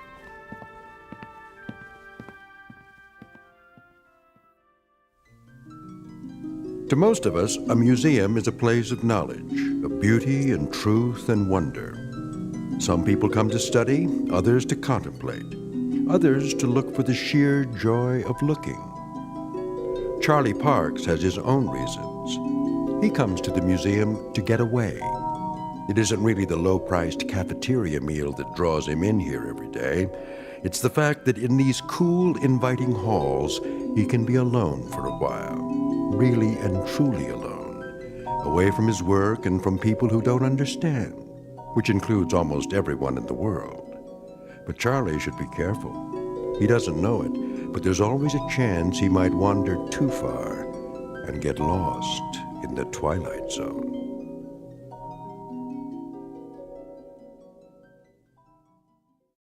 And now, The Twilight Zone and our story, Miniature, starring Lou Diamond Phillips, with Stacy Keach as your narrator. 19th century townhouse. Home of Boston residents, Mr. and Mrs. Copley Summers. The figure represents their daughter, Alice, and was carved in wood taken from the original balcony. Will you look at that? What in the... Found it okay, huh? Excuse me, but...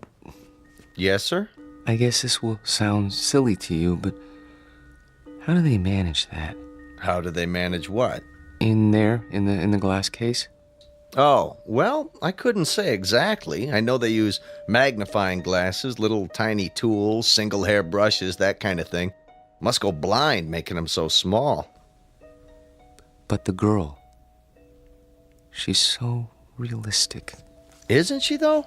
Long black hair, lace dress. Look at her fingers. They didn't miss a thing. Little rug, chair's got teeny tiny doilies on it. But how do they get the girl to move? Servo motors? Microchips? How's that? The girl playing the piano, it's stopped now. I don't think There, see her sitting at the piano? She was playing just a few seconds ago. It was, I don't know, something like this?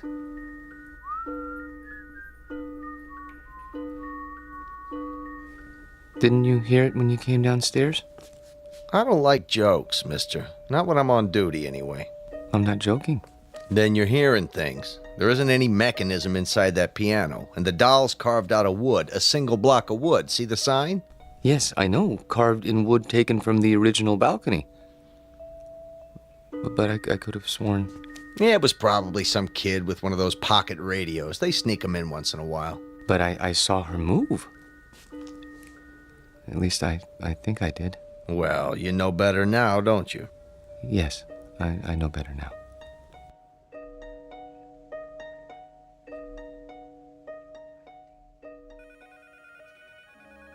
Here he comes. Finally. Where do you think he's been? At the zoo. Visiting his relatives. Charlie, Yes? there's a note on your desk. Mr. Demo wants to see you.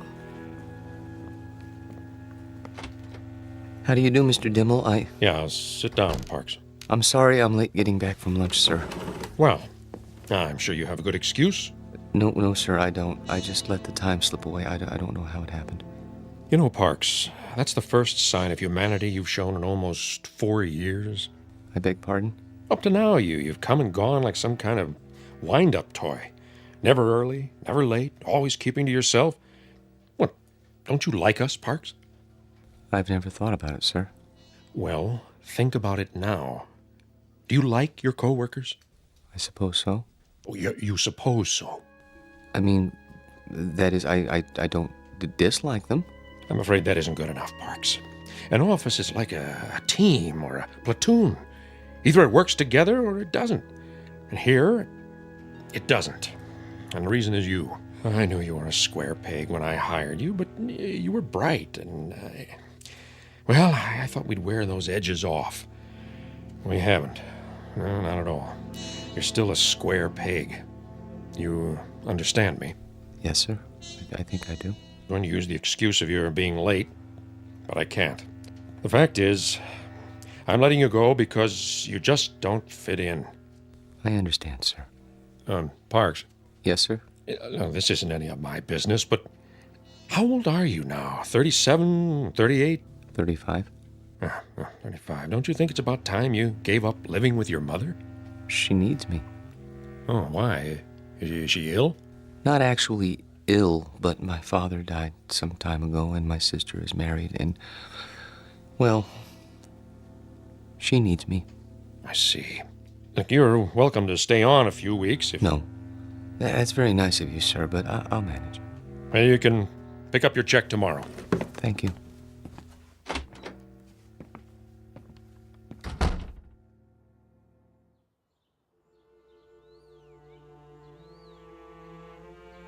He had no right.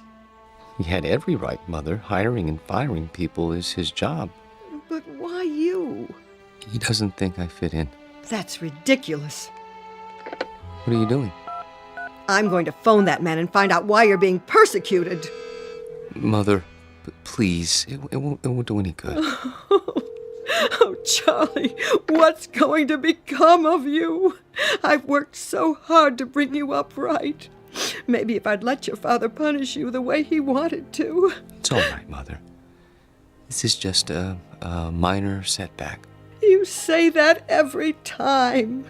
Why can't you keep a job, son? Why do you always end up making people uncomfortable? I don't know. I suppose they blame me. Well, I'm not keeping you here. I know that, Mother. Nothing in the world would make me happier than to see you settle down with a nice girl, raise a family, live a normal life. Please, don't cry. I can't help it. I hate to see you hurt, son. I'm not hurt. Well, you should be. Getting fired. It would have killed your father. It would have absolutely killed him. I'll go to the Employment Bureau tomorrow. Here, take my handkerchief. Where are you going? To my room? Get me my heart medicine before you do. Yes, Mother. Charlie? Why were you late getting back to the office? I was detained. What's that supposed to mean? Nothing. I was detained. That's all. Open your mouth. Charlie, do you feel all right? Yes, Mother. I'll go to my room now.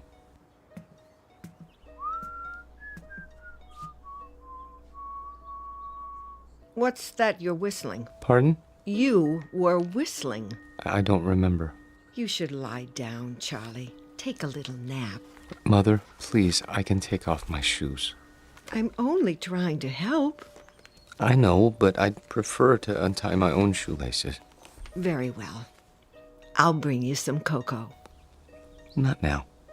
Why? You always have your cocoa. I think I'll go out. At this time of day, we'll be having dinner soon. I want to get a head start with the Employment Bureau, see if there are any jobs. But they must be closed by now. There's still time. I think I'll walk over. It isn't far. Are you sure you should? Why not wait till tomorrow? Get a fresh start. Do you want anything at the store? Not that I can think of. But... Sit in your chair in the living room. Put your feet up. Are you sure? Try not to worry, Mother. I'll be back in an hour.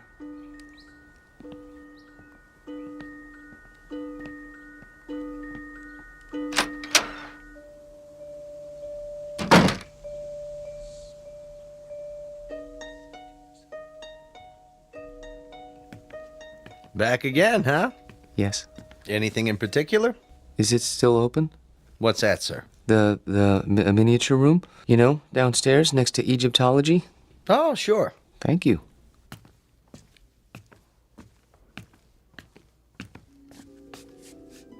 I came back. Wait. Where? Hello? Hello? There. I was afraid you wouldn't be here. Oh, yeah, you've changed your dress. That's a lovely gown. Very lovely. Are you going out? Who's that? Oh, you are going out. That's why he's wearing a cape and a top hat. Your gentleman caller. Oh. Does he have a carriage waiting? I hope so. I wonder where you're going. To dinner? No, something grand. The opera, that must be it. Hi. Oh, hi. Be closing soon. I see. What time do you open in the morning? 9 o'clock, Monday through Saturday. I'll be here. What's that? Nothing. I'll be along in a moment. I want to study this dollhouse a while longer, if you don't mind. Okay, sir. Just a few minutes, though. It's almost time. I see. Thank you. Have a nice evening. I have to go now. I won't be here when you come back. But I hope you have a nice evening, Alice.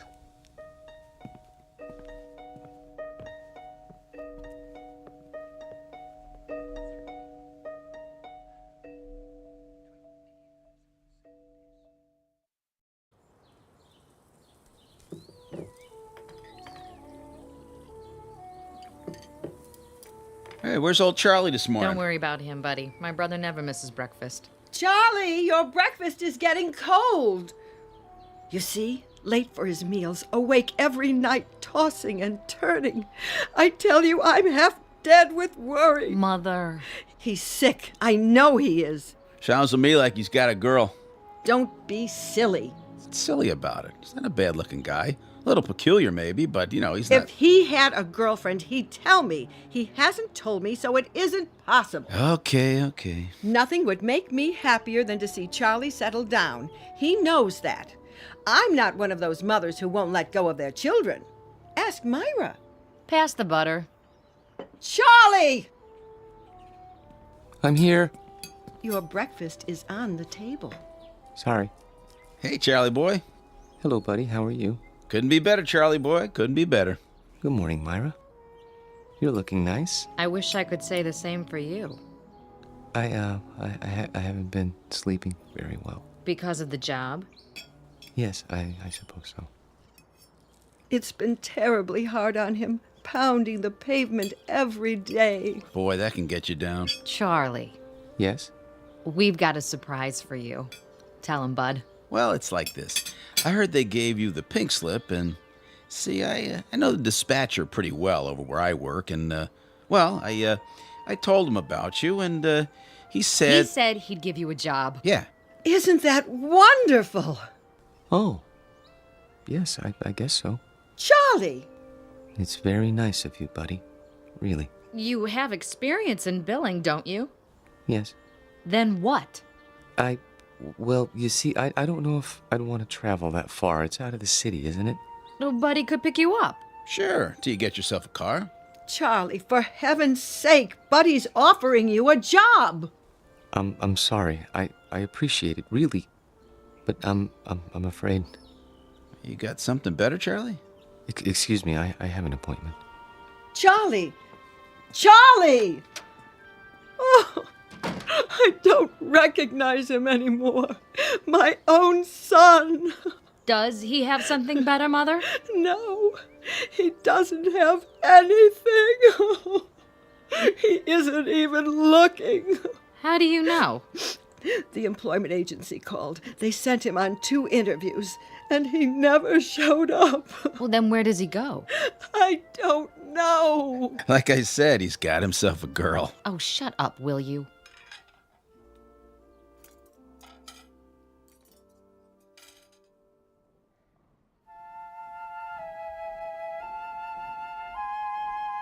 Henry, look at that. A real log cabin. Isn't it wonderful? Uh-huh. See, there's a little spinning wheel. Your grandmother had one of those, remember? How did they make it so small? Uh-huh. Oh, 19th century townhouse, Boston. Isn't that something? I've never seen anything so perfect, have you? Just look at the miniature piano and the doll there in her little handmade dress. Come on, let's go. Oh, I'd love to live in a house like that. Sure you would. No air conditioning, no central heating, no television, no phone. Sure you would. Excuse me? Are you finished here? I mean... Yep, on our way to see the mummies. Come along, May. If we must. Oh, I'm sorry. I didn't know you were still in bed. I wouldn't be here so early, but my sister and her husband came over and... Oh, I understand. Of course you need to get dressed. I'll turn my eyes away so you can have your privacy.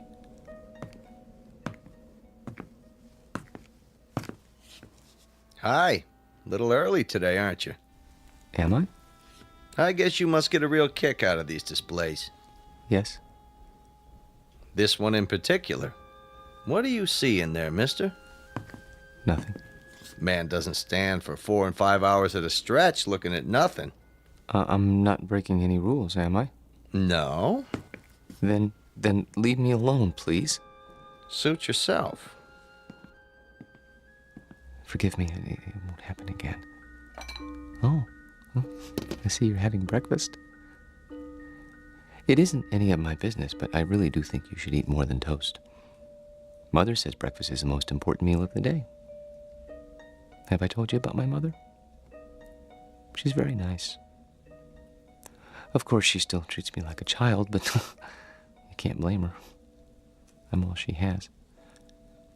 I suppose that isn't very much. I have a sister about your age. Her name is Myra. She's nice too, but she's not as pretty as you are. I think you're about the prettiest girl in the world. I don't mind saying that because I know you can't hear me through the glass.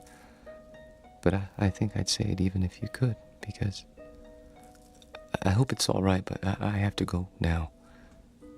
Just for a while. I didn't get much to eat this morning myself. I'd better have something. But I'll be back soon. I promise.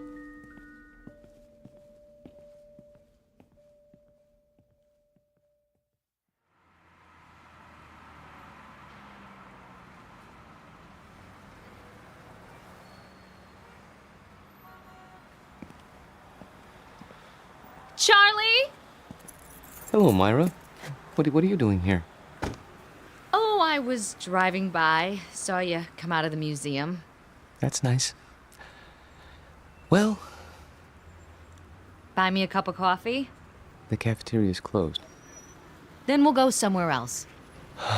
All right.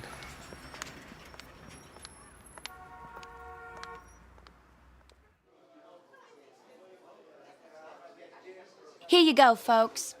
Thank you. Charlie, I'm gonna be honest. I didn't just happen to see you today. I followed you. You did? Why? Because Mother asked me to. She's worried, and so am I. You haven't been yourself. No? You go to that place every day? I thought it might be a good idea to improve my mind. That isn't why. I'm your sister, Charlie. I grew up with you, and I know you. You go there because it gives you a chance to be alone. And you want to be alone because you're scared. Myra? Listen to me. This is important. You're over 30 years old, Charlie, but you're living the same way you did when you were 14. Some of it's Mother's fault, some of it's yours. But it isn't natural. It's sick, Charlie, and you know it's sick. And that's why you're scared. You're probably right. Stop agreeing with me. I could say you were a blue monkey and you'd agree. But Look, I don't know about psychology or anything like that, but I think I know what's wrong with you. You need a girl, Charlie. You're at that time in your life. You know what I mean? Not exactly. Well, it's hard to explain, but you've never had a girl, have you? Not as such? That's what I thought. Well, we're gonna change that. How? I'll introduce you to Harriet Gunderson. She works at my office, and she's a lot of fun. You'll like her. Myra, please. Charlie, please. This one time, try. For me. If you do, I promise I won't bother you anymore. All right. Here's her address. You don't even have to phone. Just stop by, say around 7. And you don't have to buy her dinner. Take her for a walk in the park. She'll like that, okay? Okay. Word of honor? Word of honor.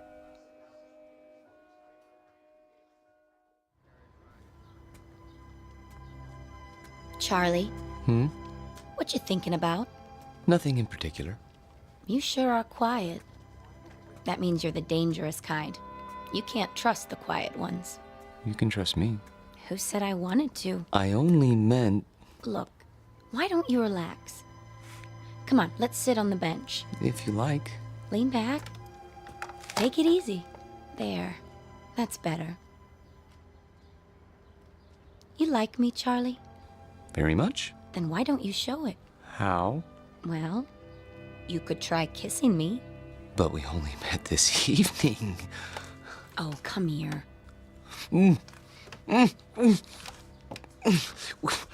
We hardly know each other. Quiet, you man, you. Oh! I didn't mean to push you off the bench. It's just that you surprised me. Sorry, I'll help you up. Forget it, Buster. Just forget it. Tell your sister you don't need a girl. You need a doctor. Wait, please.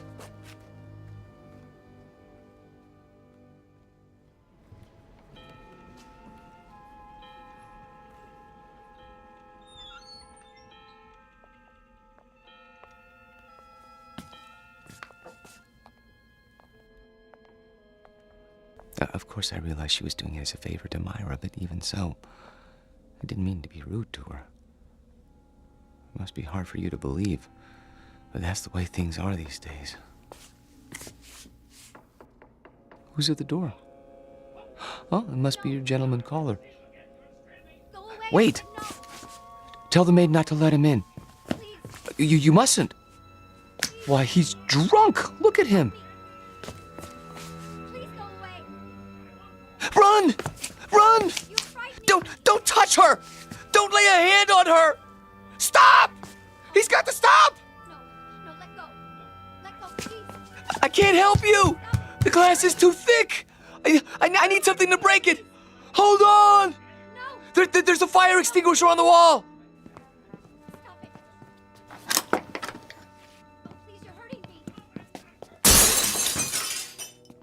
What are you doing? I had to. He was trying to harm her. Hold it right there. He tried to kiss her last night, but she wouldn't let him, so he came back. Don't move. I'm calling for backup. But I had to.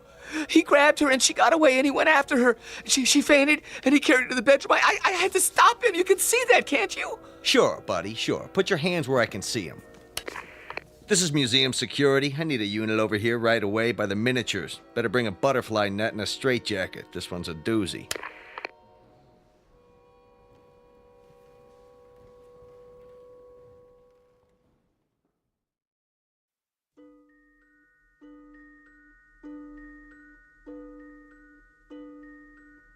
Now, Mr. Parks, I want you to understand that no one is saying you didn't see these things. There's no doubt that you did. But you saw them in your mind. They were real, Doctor. To you, they were. That's the way it is with hallucinations. Ordinarily, the eye sees and transmits a picture to the brain, but sometimes that's reversed. In certain cases, the brain sees and transmits a message to the eye. Do you follow? They were real. Then others would have seen them too. Isn't that so? But no one else did see them. How would you explain that? I can't. Think about it. Mr. Parks? I don't know why nobody else saw them. Maybe they weren't looking. You say there were 3 figures. A young girl, her maid, and a man. He had a big black mustache. All right. Now let's reason it out. According to the museum officials, there was only one figure, the girl. Where did the others come from? Well, the maid always comes from the kitchen, and that fellow... Yes. Where did he come from? Outside. Outside the case? No, outside the house. Mr. Parks, there was nothing outside the house but glass. And beyond that, other displays. Isn't that true? Yes. But he came to the front door, and they went out together once. To the opera or something, I don't know. She didn't realize what he was like then. I could have told her. You only had to look at him and see what kind of person he was. But she's so innocent and trusting and helpless. Not like other women. No, not at all. Have you seen her? Yes, I have. Is she all right? Would you like to see her now? Yes! She's here. In a box in the drawer of my desk. Careful! You are holding a piece of wood in your hands. A beautifully carved piece of wood. About 6 inches tall. Do you have to take her back? I'm afraid so. It's museum property. Now I want you to go back to your room and think about what I've said. Will you do that? And remember, what you saw isn't the important thing. Our job is to find out why. Once we accomplish that, you won't have any more hallucinations.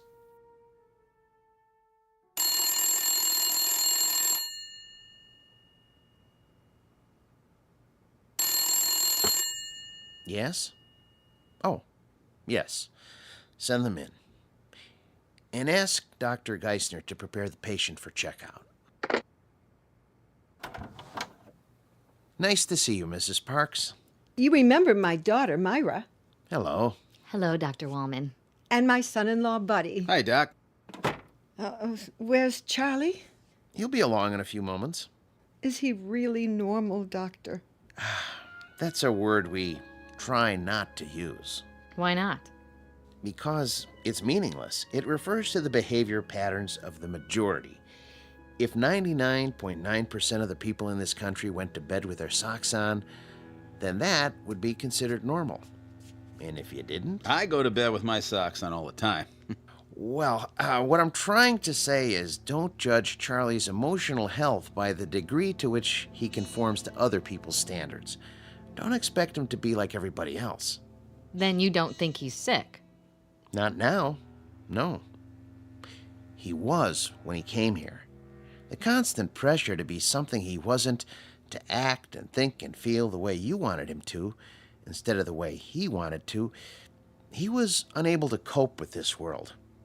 So he created another world. But he knew it was false, so he destroyed it, and with that act, he made his first step toward mental health. Of course, he insisted it was real for a long time, but that's standard with hallucinations. Charlie! Hello, Mother. Myra? Buddy? How are you feeling, Charlie? Wonderful, Doctor. Really, wonderful. No more dreams? I've been sleeping like a baby. Not worried about the girl in the glass case? There was no girl. Just a doll. I know that. And I know what made me think I saw what I saw. Thanks to you. Thanks to you, Charlie. You figured it out, remember? I didn't tell you anything after that first day a few weeks ago. Oh, Charlie, I was so worried. Now, Mother. I know you were, but I'm fine now. I'll find a job, and everything will be the way it was. You'll see.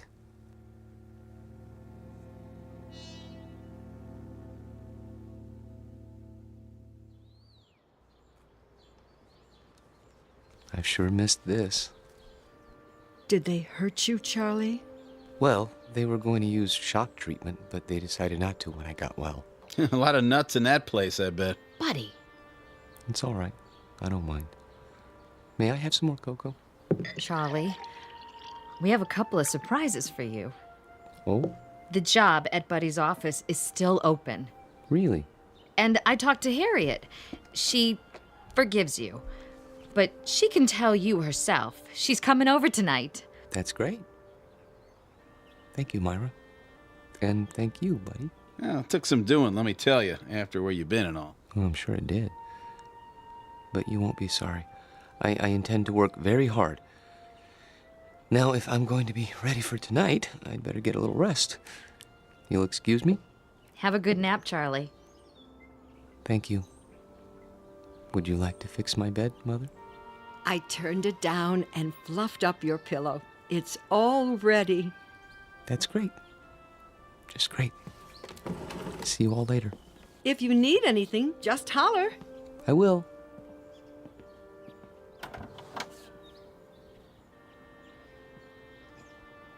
All right, I gotta go by the house. Be back in a while.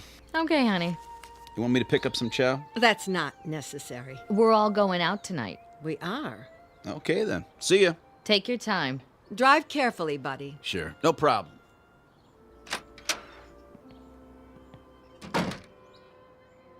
It's wonderful having Charlie home. I think the hospital did him good. Shh, not so loud. Don't you? I still don't understand what happened to him. The doctor told you. He didn't tell me anything but a lot of gobbledygook. Mother, I hate to say this, but if you want Charlie to stay well, you're gonna have to let go. What in the world do you mean by that? Just what I said. You don't know it, you really don't, but you're keeping Charlie here in this apartment.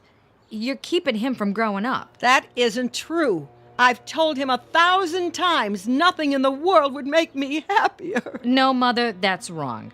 And don't go clutching your heart, because it doesn't work with me. There's nothing wrong with your heart. And there's nothing wrong with Charlie that getting out of here won't cure. He's not your baby boy anymore. He's a man. Let him be one. I love Charlie. We all know that, Mother. But if he doesn't leave, he'll be back in that asylum. And this time he'll stay. You don't want that, do you? No, of course I don't. Then you help me tonight, when Harriet comes over. How? By going out to a movie with Bud and me and leaving them alone. All right. If you say so.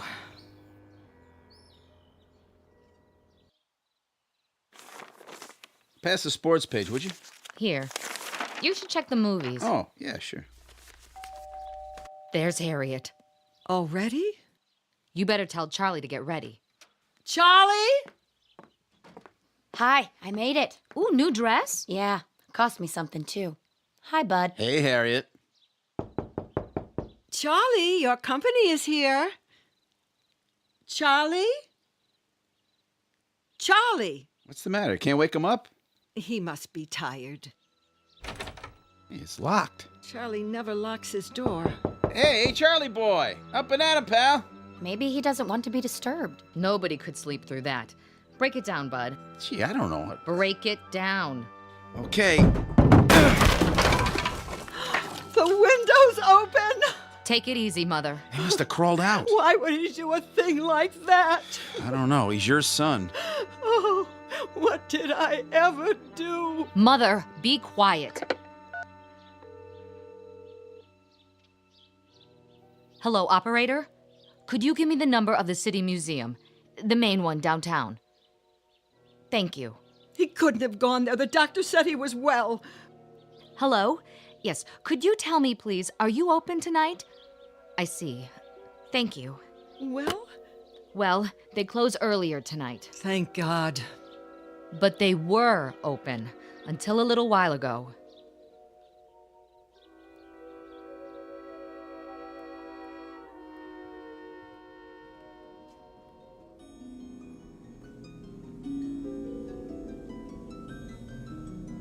Hello. I see they got your glass case repaired. I'm so glad. They tried to tell me you weren't real. Of course I knew better. But I had to pretend. Otherwise, I never would have seen you again. I love you, Alice. Maybe if I keep telling you, you'll believe me. Your world isn't simple, is it? No world with people in it ever is. There's loneliness and misery and heartache. Oh, look at you, crying because you're alone. I've been alone all my life. People try to understand, but they can't. You could. We could understand each other and help each other and love each other, if only. Wait! Someone's here. I have to hide. But where?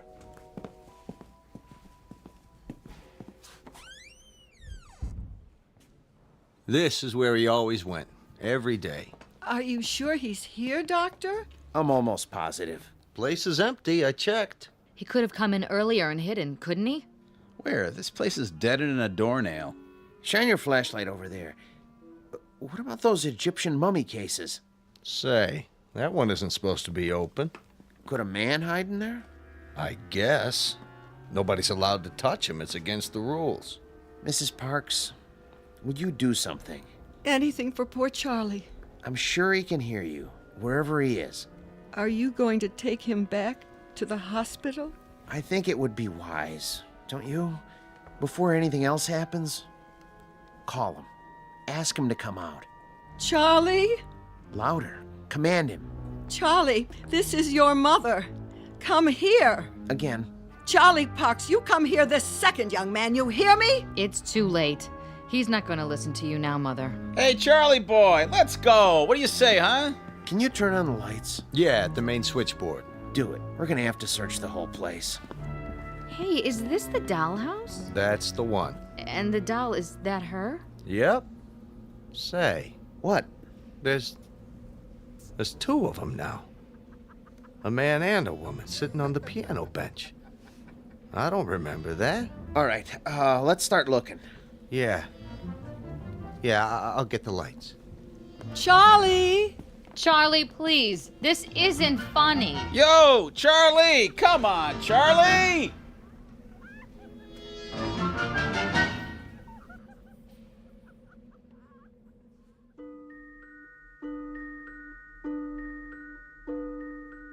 They never found Charlie Parks because they didn't look closely enough at the house in the glass case.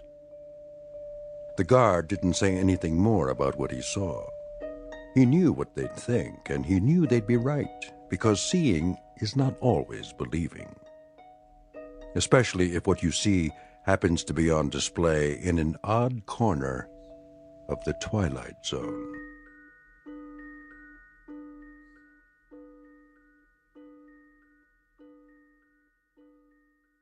We'll return to the Twilight Zone in just a moment. You are about to enter another dimension, a dimension not only of sight and sound, but of mind, a journey into a wondrous land of imagination. Next stop, the Twilight Zone. Hi, this is Stacy Keach. I'd like to take a moment to tell you about our Twilight Zone website at twilightzoneradio.com.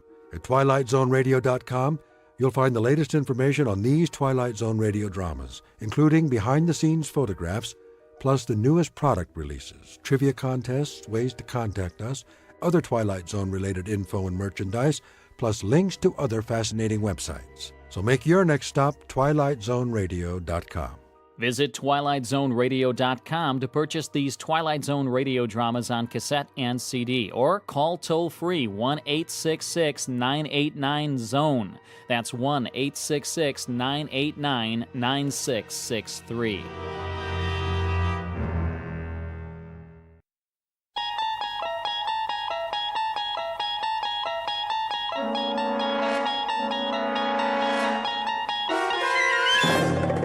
You unlock this door with the key of imagination. Beyond it is another dimension, a dimension of sound, a dimension of sight, a dimension of mind. You're moving into a land of both shadow and substance, of things and ideas. You've just crossed over into the Twilight Zone.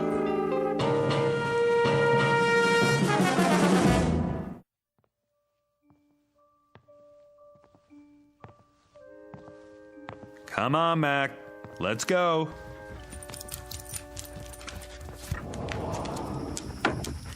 Out in the backyard. You got plenty of water, big guy. What's the matter? Something out there? Hey, maybe it's a squirrel. Nothing you can't handle. See you in the morning, big guy.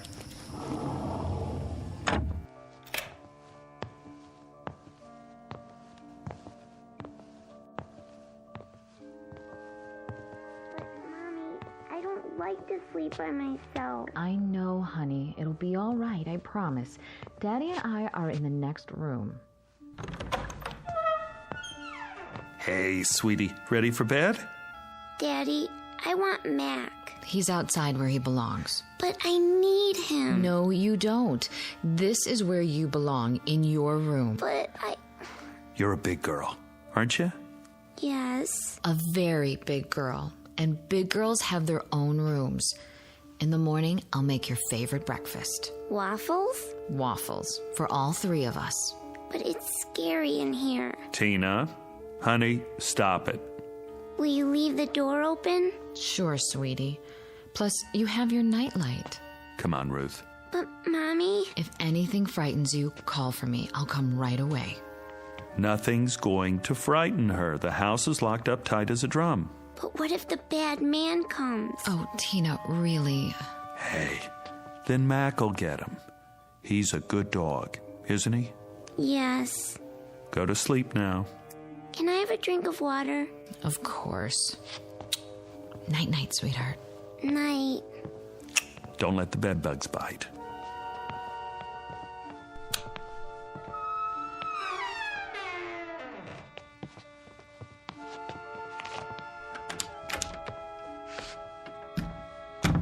She's been scared of her own shadow lately. Yeah, separation anxiety. New room and all. Did you hear what she said? The bad man. Where did she get that? Maybe she's onto something. What's that supposed to mean? Like Mac. He hears things, doesn't he? He's a dog, Chris. Well, kids hear things. See them, too. Oh, I remember when I was little, my sister used to tell me about the Nighthawk. The what? That's a good question. I never did find out. But she'd say, the Nighthawk's gonna get you. Kept me on my toes. What a mean sister. Maybe she was just looking out for me. I thought I saw all sorts of things. Face in the window, something in the yard. You would. Just the same, maybe there are things we can't see. Just kids and animals. That's enough, Chris. Like when Mac hears a squirrel or smells another dog down the street, but we can't because we don't have the senses. Next, you're going to tell me that there is a bad man. I didn't say that. Now I won't sleep a wink. That's not what I mean. Oh, what do you mean? Nothing. I don't know what I'm talking about. No, you don't. Come to bed. Sorry. You should have been a science fiction writer. Visible world. Nice. Makes me feel all safe and secure. I said I'm sorry. Well, this is the real world. Remember that. I'm turning out the light.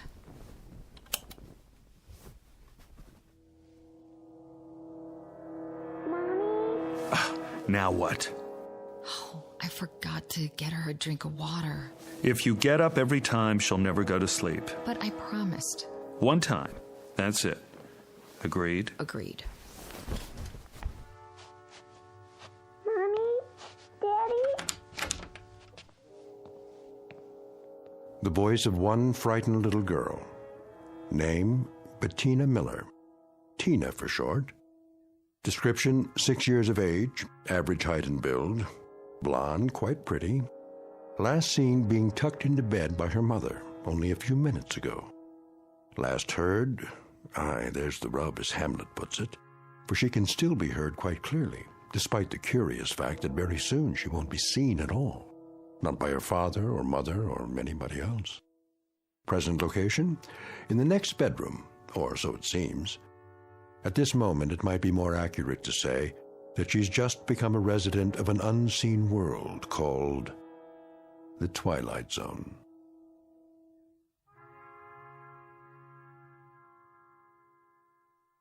And now, The Twilight Zone and our story, Little Girl Lost, starring Stephen Tobolowsky, with Stacy Keach as your narrator. Chris? Not again. But she sounds so scared. Yeah. Listen to her. I'm going. Where are my slippers? I don't know what's wrong now. Yeah. I'll talk to her. One last time. All right, sweetie. Daddy's coming. Quiet, Mac! What's the matter now, Tina? Where are you? Against the wall? Here I am. Take my hand. Tina, where'd you go? Did you fall off? I'll lean down and... Not against the wall, huh? Did you roll under the bed? Take it easy, I'm here. Tina, where are you? Over here. Come on out, baby. You must have crawled under the bed. Now reach out. Reach out for my hand. What happened to you? Where in the... Hold on. I'll get the light switch. Daddy, help me. I'm trying, baby, but I don't see... Chris, what is it? I don't know. What's the matter? She's not here. What do you mean she's not? I turned on the light. I can't... Tina? Mommy's here. See for yourself. This is ridiculous. Tina? Tina! I already looked under the bed. All the way to the wall. It's clear there's nothing. Mommy, pick me up. I'm trying, baby. Chris? Where is she? I don't know. But I can hear her right in front of me. I can too. It doesn't make sense. I'm looking under the bed. The floor's clear. It's absolutely empty. I don't see anything. Honey, I don't know what to tell you. What are we gonna do? Quiet, Mac! Listen, what's happening to her? Where is she? I'm tired, Mommy. Going to sleep now.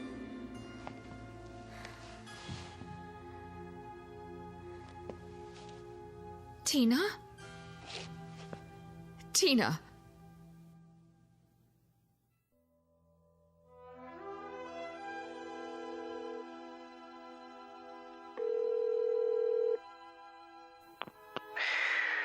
Hello? Bill. Yeah. Bill, it's Chris. Oh, hi. What time is it? Can you come over? When? Now? I'm sorry, but it's an emergency. What's the matter? It's Tina. What happened? That's just it. I don't know. You don't... She's disappeared. From the house? You mean she wandered off? No. Somebody took her? She hasn't been kidnapped. Well, then what? I can't explain. She's here. Is she injured? I don't think so, but... So she's okay? I don't know. Let me get this straight. She's there, and she's not hurt, and she's... She's here, but she's not here. I don't follow. Bill, for God's sake, get over here. I don't know who else to call. And hurry.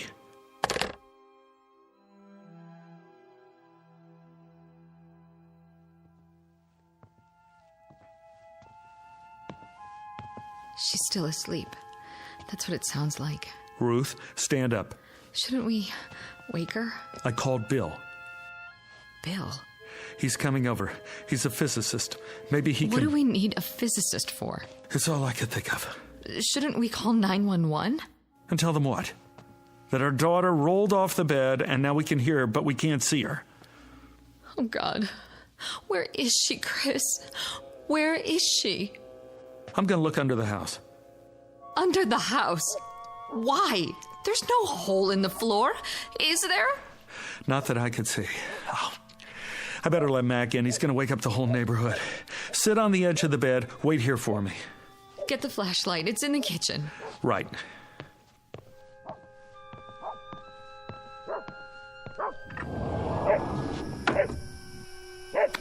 Come here, boy. Mac, where are you going? Mac! What's wrong with him? He's after something. Like he's got a scent. He's trying to get under the bed. Grab him! I can't! Where did he go? I don't know. Step back. He's got to be under there. Mac! Come on out, boy. Here, Mac! He's not, is he? Now, don't jump to conclusions. He's with Tina.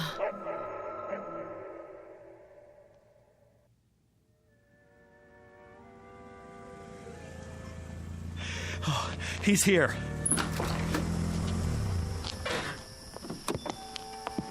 Bill. I got here as fast as I could. Thanks. What's up? I'd tell you if I could, but you wouldn't believe it. Try me. I wouldn't know where to start. You better see for yourself. See what? They're in the bedroom. You remember Bill, honey? From work? Ruth? She's still asleep. Listen. Where's your daughter? Under there? Take a look. I don't see anything. Neither do we. Do you have a flashlight? Here. You were right. About what? Don't believe it. Let's move the bed. Bill, where is she? I'm about to lose my mind. Well, at least she's breathing normally. So she must be okay. Take the other end. Got it. Wait. It's not that heavy. We'd better mark where the legs were. Why? Do what he says. Anything will work. Those books in the corner. Put one on the floor here and here. I don't see. Thanks. Now, from the front, lift. Right. 2 more under this end. Here? Perfect. Now, lift it away from the wall just a few feet. There. All right, now set it down. Okay. You can still hear it. That's her breathing? Yes. And these 4 books mark where the bed was. The sound of her voice is inside the rectangle. The dog was too a while ago. Dog? Mac. I let him in the house and he ran straight for this spot, dove under the bed, and poof! He was gone too. But we could still hear him. Not now, though. Not now. You felt the entire area? All over, several times. And? Nothing. Okay. What are you doing? Stepping very, very carefully into the rectangle. Looking for... the opening, maybe. The... I want to cover everything between here and the wall. The opening to what? I don't know yet, Ruth. Quiet. There. Do you hear? I hear. You're moving as if you're afraid you're going to step on her.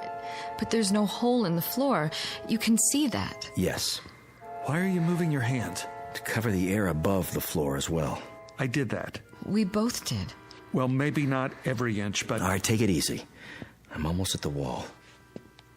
I don't get it. Get what? It's not in front of the wall. So that means it must be... Bill! Look out! Your hand's going into the wall. Pull out! Pull out! I guess I found it. Found what? Bill, what was that? Your whole hand disappeared into the wall. It did. I saw it. So did I. This must be it. What is? The opening. To where? I'm not sure. But off the top of my head, I'd say... to another dimension.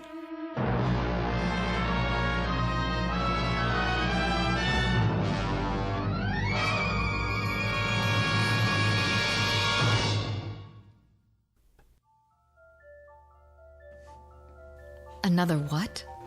Dimension. You think this is a joke, Bill? No, I don't. Then why? I don't know if I'm right or not. I can't think of anything else, though. Anything else but... Look, there are 3 dimensions that we can see. Height, width, and depth. The 4th dimension is time. Now, if you know these, you can place anything. Where something is and when exactly. Like, what time is it now? 1:12 a.m. on this particular date in this location. Why are we talking about this? Wait, hear him out. There may be other dimensions as well. Science is still arguing about how real they are. But there could be doorways to these other times and places.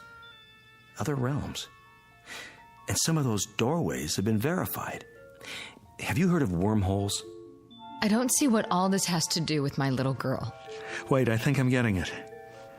Tina must have fallen out of bed, accidentally rolled under it, and gone through. Like my hand. Did that actually happen? I couldn't believe my eyes. One way to find out. Let's try it again and be sure. Bill, don't. Right about here, wasn't it? I was touching the wall to see if it was solid and... It's happening again. Oh, this is it. An invisible opening of some sort. I can't see your hand. Pull it back. There. I'm okay. What did it feel like? There was no sensation. It's just that for a second, my hand was out of the visible spectrum. Where was it? That's what we have to figure out. I don't care about the reason. I just want Tina back. That's where Mac went to? Must be. He's probably with her now. But why? He could have sensed it. Animals are sharper about that sort of thing than we are. He must have known she was in there and gone after her. But we have eyes too. Why can't we see them? Because some things may be right in front of us, but we have a blind spot. Such as? Do you have any change on you? What? Wait a minute, I do. Here's a quarter. Now, hold it out at arm's length, between your thumb and your finger. Yeah, that's it. Now, I want you to stare straight ahead at the ceiling light and move the quarter just off center a few degrees to the right, approximately the 3 o'clock position. But don't move your eyes. Go ahead, try. Wait a minute. What do you see? Nothing. I can't see the quarter anymore. Exactly. But if you move it an inch or two right or left, or up or down. There it is again. It always was there, right in front of you, but you couldn't see it. Do you know why? Because you have a blind spot on your retina. It's a very small area where the optic nerves tie together. You'd never know it. How can you be aware of what you can't see? But whatever's there is still there, isn't it? I mean, whether you see it or not. I never noticed that before. You could go your whole life and never notice it, unless there was some reason to. But it's been there all along, invisible, like the quarter. Well, now that I know where she is, I'm going after her. No. Don't try to stop me. She's my little girl. We don't know what else is in there, or how far it leads. My daughter is in there. I know that, Ruth, but we can't just... Why not? You put your hand in and you pulled it out twice. We don't have enough information yet. Tina is right in front of us, on the other side of this dimensional opening, or whatever it is. All we have to do is reach in and... If it's that simple, why hasn't Mac found her yet? If I'm right, and this is a kind of gap or blind spot, an opening to another dimension, it wouldn't be laid out the same as our world, would it, Chris? There must be something we can do. Listen to the man, honey. You got a pencil? Anything to write with? Check Tina's drawer. Only crayons. That'll do. A black one. Here. Now, let's see just how big this thing is. I'll have to mark up your wall. Go ahead. This is solid. And this. And this. Ooh, but not here. The same spot I touched before. All right, I'll mark it with a dot. Take your hand out first. Right. And all around the edges where it's still solid.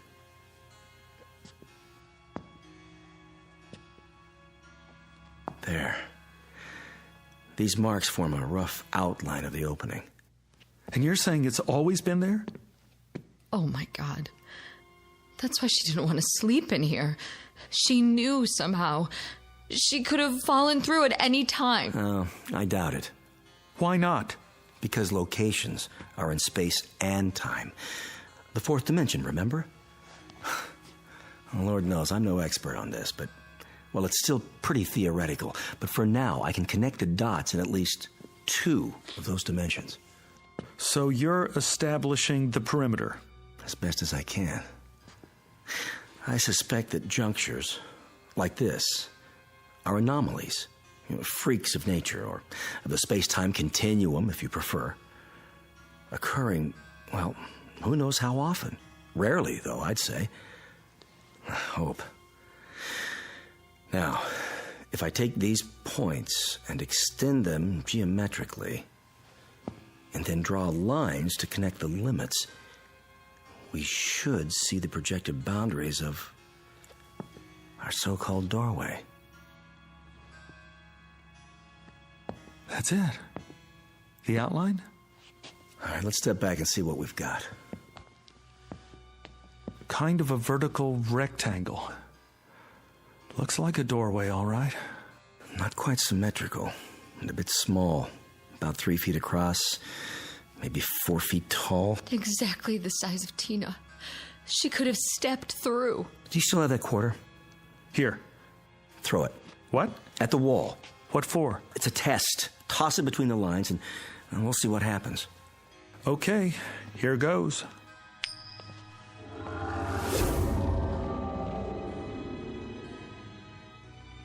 Where is it? It went through. The quarter's in. The other place. Wherever that is. Now what? Well, What are you doing? Shh. This is where I heard her, where the bed was. The sound was the loudest just off the floor, but now I can't hear her anymore. Chris! Let me try. Put your head down as low as you can. She's right. I can't even hear Tina's breathing. No. Tina? Answer me, sweetheart. Where are you? Tina? What's happened? The temporal dimension may be shifting. In that case, she could be anywhere.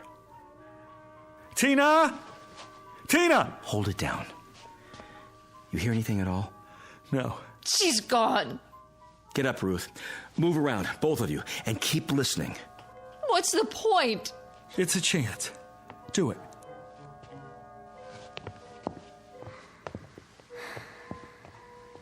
Psst. Over here. That's her. In the corner. What in the name of... Quiet. It's getting weaker. Where's she going now? Tina, come back! Keep looking for her. But how? Come on. Where? Anywhere. Try the whole house. I'll take the living room. Tina? Tina? What is it? She's gone. Gone and never coming back. We don't know that. We don't know anything. Come on, babe. You gotta be strong. For Tina. In here. Bill?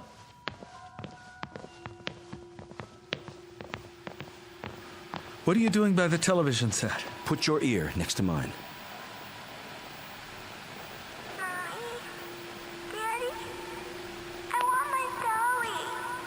Tina? I'm here.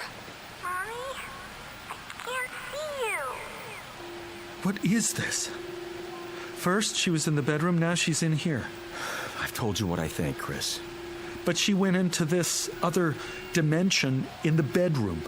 What's she doing here? If I could tell you, I would. You've got to think rationally. How can we think rationally about an irrational situation? One step at a time. We try every possibility. Cross off the ones that don't work. I'm not going to wait. Neither am I. We can't get ahead of ourselves. My daughter needs me. I've got to go to her somehow, some way. Mommy? Daddy, help me. Help me now.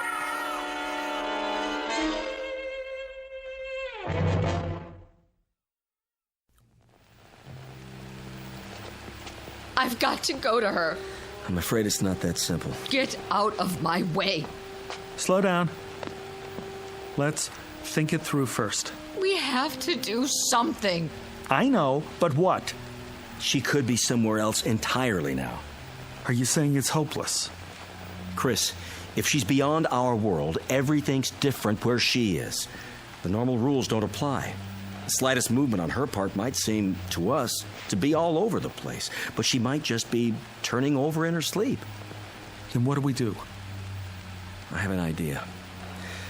Call him. Who? The dog. Call him. Hurry. Mac! Here, boy! That's it. Here, that's a boy. There she is. I hear her. Where are you taking me, Matt? I don't want to go. Stop it. Tell her to go with him. Tina! She hears you. She hears you. Go with Mac, baby. Please, go with him. Where are you? Here, baby. I'm here. Just tell her to go with the dog. Sweetie, go with Mac. Right now, baby. Where is he taking me? Where we are. You want to be with Mommy and Daddy, don't you? Yes. Then go. Will he take me to you? Yes, baby. He will. All right, Mommy. Hurry, Mac. Let's go. The dog should go back to the place where he entered. Yes.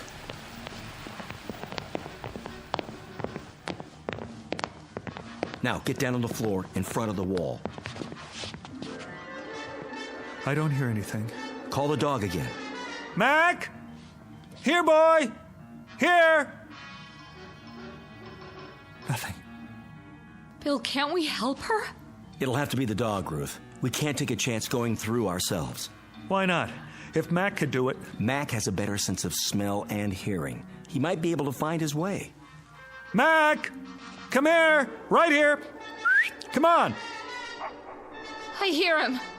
He's doing it! Man! What a mutt! They're not getting any closer. This way, Mac! Come! Tina? Mommy. I can hear him. But they're not coming through the wall. They can't see the opening where they are. Come to me, Mac! To me! Daddy? Bring her out, Mac! Now! Daddy, where are you? Here, baby. Right here. Just a little bit farther. Follow Mac. I can't see you. Mac, you better come. Right now.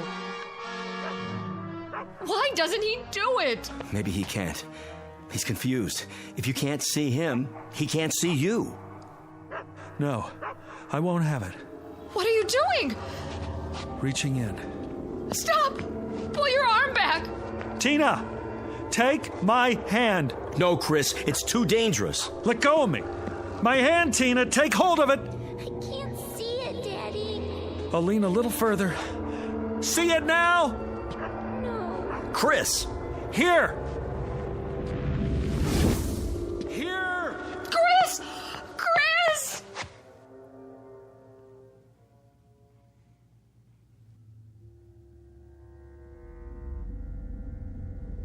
Chris? Yes! You all right? I'm okay. I got through. Can you hear me? We hear you, pal. Don't move. But I have to. Don't move an inch, or you'll never find your way out. But I'm just here, on the other side of the wall. What do you see? I'm not sure. It's dark. There are lights, millions of them, like stars. Some of them are flashing, moving past, and there's some kind of mist. I can't make out anything else yet. Don't even try. Stay where you are. I've got to find her. Let her come to you, Chris. Call her. Yes, call her. Tina! Daddy? I can hear her. She's close. Where are you? Come to the sound of my voice. I don't know which way. I gotta help her. She can't see any more than I can. Chris, I mean it. Daddy, I'm scared. Don't. Wait there for her. I don't have a choice. She needs me. Tina! Where are you, Daddy? Right here. Where? Is Mac with you? Yes. Grab his collar. Can you see his collar? I think so. Put your fingers under it. Mac, where are you going? I'm coming, honey. Chris, don't go after her. I have to. Tina? Where did you go? Tina! Tina! I'm over here, Daddy. Stand still. I don't like this place. Don't be afraid. I'll get you out. Where's Mommy? Waiting for you at home. In your room. She's waiting for us. Listen to my voice. Come to me.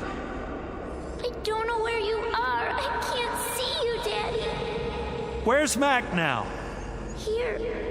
Grab onto him. Hold tight. Can you do that for me? I'm trying. Chris!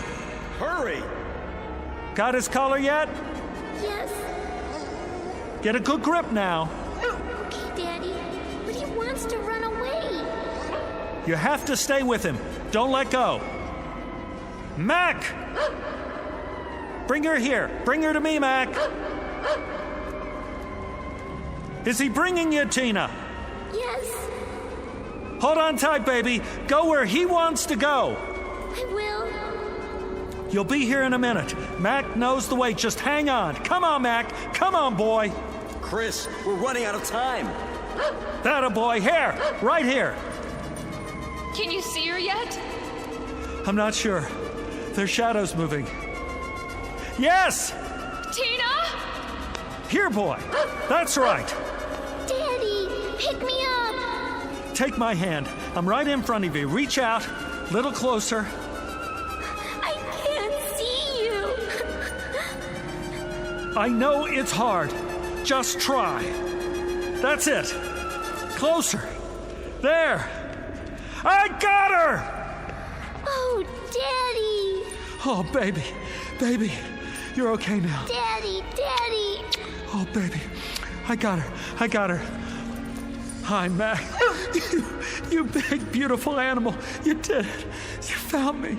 I want to go home. Me too. That's where we're going. Mac, let me take your collar. Now go.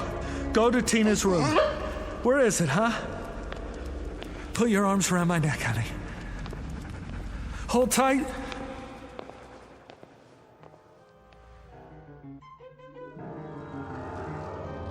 Here they are. Tina! Mommy! Take her. I've got his legs. I'm pulling as hard as I can.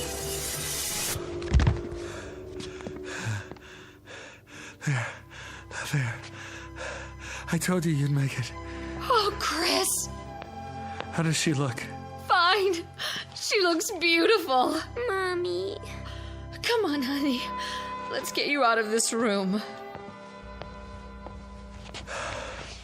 I better go with him. Sit down on the bed.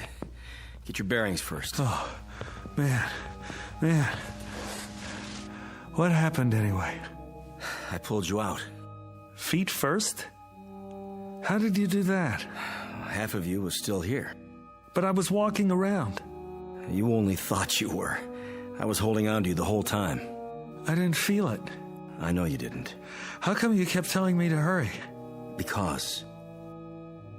Yeah? The opening was getting smaller. What are you talking about? The time element. At least that dimension was changing, or starting to. And if it had happened, we would have lost the location on both sides. For how long? I couldn't begin to guess. The opening was shrinking? See for yourself. Solid all over, now. Including the area inside the lines. It was closing up the whole time. You mean... Another few seconds, and it would have finished closing, with half of you here and the other half there. I would have been cut in two. Yeah. Mac? Oh, you did good, Mac. Real good. How would you like to sleep in the house from now on? Keep an eye on things. Yeah, that a boy. Better put some boards on the wall for now, until we can figure out what happened and make sure it doesn't happen again. Can we do that? Well, we can try. Meanwhile, you might not want to let her sleep in here for a while. Are you kidding? No way. Tina will never have to sleep in here again. Looks like she got her wish after all. From the mouths of babes, huh, Chris? From the mouths of babes. And good old boys like Mac here.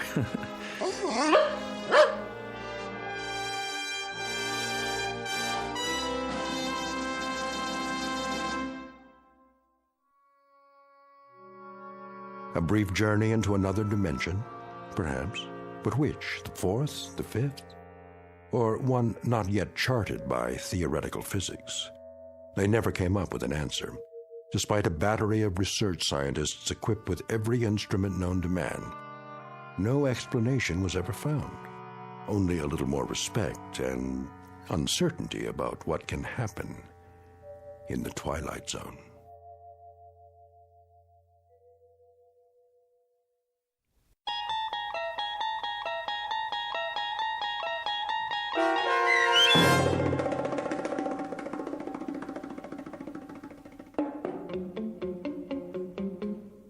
Little Girl Lost, starring Stephen Tobolowsky with Stacy Keach as your narrator, was adapted for radio by Dennis Etchison and written for The Twilight Zone by Richard Matheson.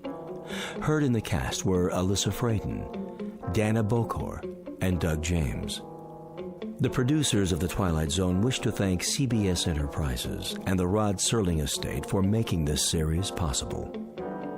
This copyrighted radio series is produced and directed by Carl Amari for Falcon Picture Group.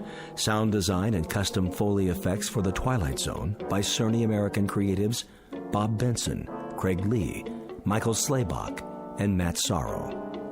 To learn more about the Twilight Zone radio dramas and to contact us, visit our official website at twilightzoneradio.com. Doug James speaking.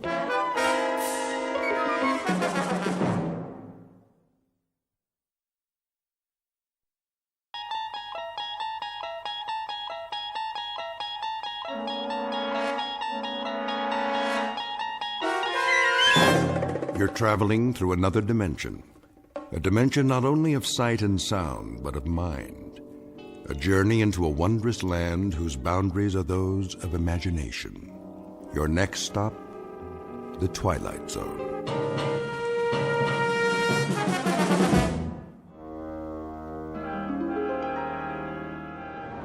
Shouldn't be long, eh, Cap? Not unless they move to Italy. I bet old Benito would like to do that. We're almost there. See that mountain range just over the horizon? Well, now, what do you know? I think I might have seen that a few times. All we do is maintain course and the boot'll pop right up, big as life. Sounds like you've done this before, Captain. You like Italian food, Blake? Me? Yeah, spaghetti's okay.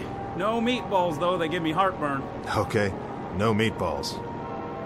Beautiful day like this, I thought we'd just bomb the supply dump, then sit down and have us some lunch before we head back. How's that sound? You picking up the tab? Don't worry about it. This one's on Mussolini, his own personal mess hall. Yeah? Special orders. I hear the Allies can drop in anytime. Oh, I get it. So we'll quit pounding him, huh? Plus, he wants to show off what a good cook he is. Watch out for the garlic, though. That's his secret weapon. Lousy greaser. I got something for him. There it is. Target in view, Jimenez. How's our time? On the money, Captain. Set the bomb bay doors. Check. Ready to release on your command. Take her down 400 feet. Hope they don't have no big guns today. They don't. That's why we're gonna win this war. Another 200 feet. Let's drop these babies right down the smokestack. Yes, sir. Is that flak? I don't believe it. Give me some altitude. Looks like the jerks finally got some artillery. Pull up on the stick. I'm pulling. That was too close for comfort. Pull up, I said. Climbing, Captain. Higher. We're hit. Kransky, you okay? Waist gun good, Captain. Connors? Missed the tail 9 miles. Blind. We took a hit on the starboard engine, sir. Looks like we're losing fuel. Then let's drop our payload and get out of here. Fast. Yes, sir. Mayday, Mayday. This is King 9 calling Firefly. King 9 calling Firefly. Come in, Firefly.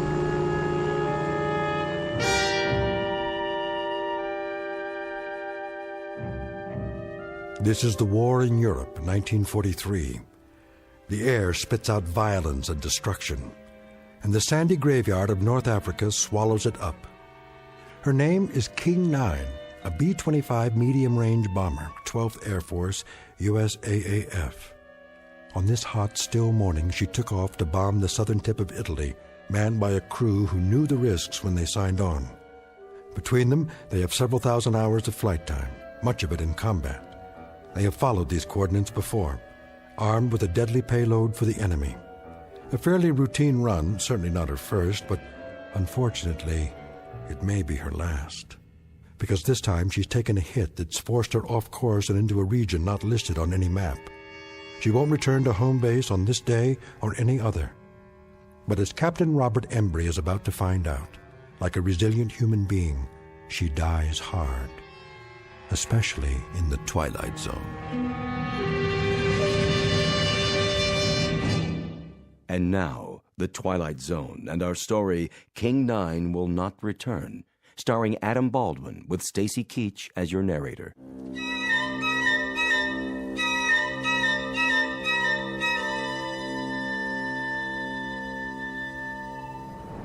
What's the damage, Blake? We took a hit on the wing tank, Captain. How bad? Needle's dropping fast. We're leaking fuel. How much? A lot. Jimenez, what's our position? 10 degrees off course, Captain. Airspeed's dropping. Losing altitude. How far from base? Too far. We'll never make it. We may have to ditch. Down there, oh, mamma mia. Take a look around. See anything? Nothing but sand, sand, and more sand. Looks like one great big beach and no ocean. Then get ready for some belly surfing. Landing gear? Leave it up. Won't do any good. The sand's too soft. Connors, Klein, all crew, strap it in. We're gonna attempt an emergency landing. Flaps down.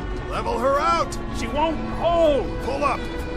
Get over that dune! There goes the other engine. Hang on! She's holding. We're gonna belly in like a glider, nice and easy. Piece of cake, Captain, piece of cake! Watch it! Watch it! We're coming in too fast! I can do this, I promise you. Captain! Look out!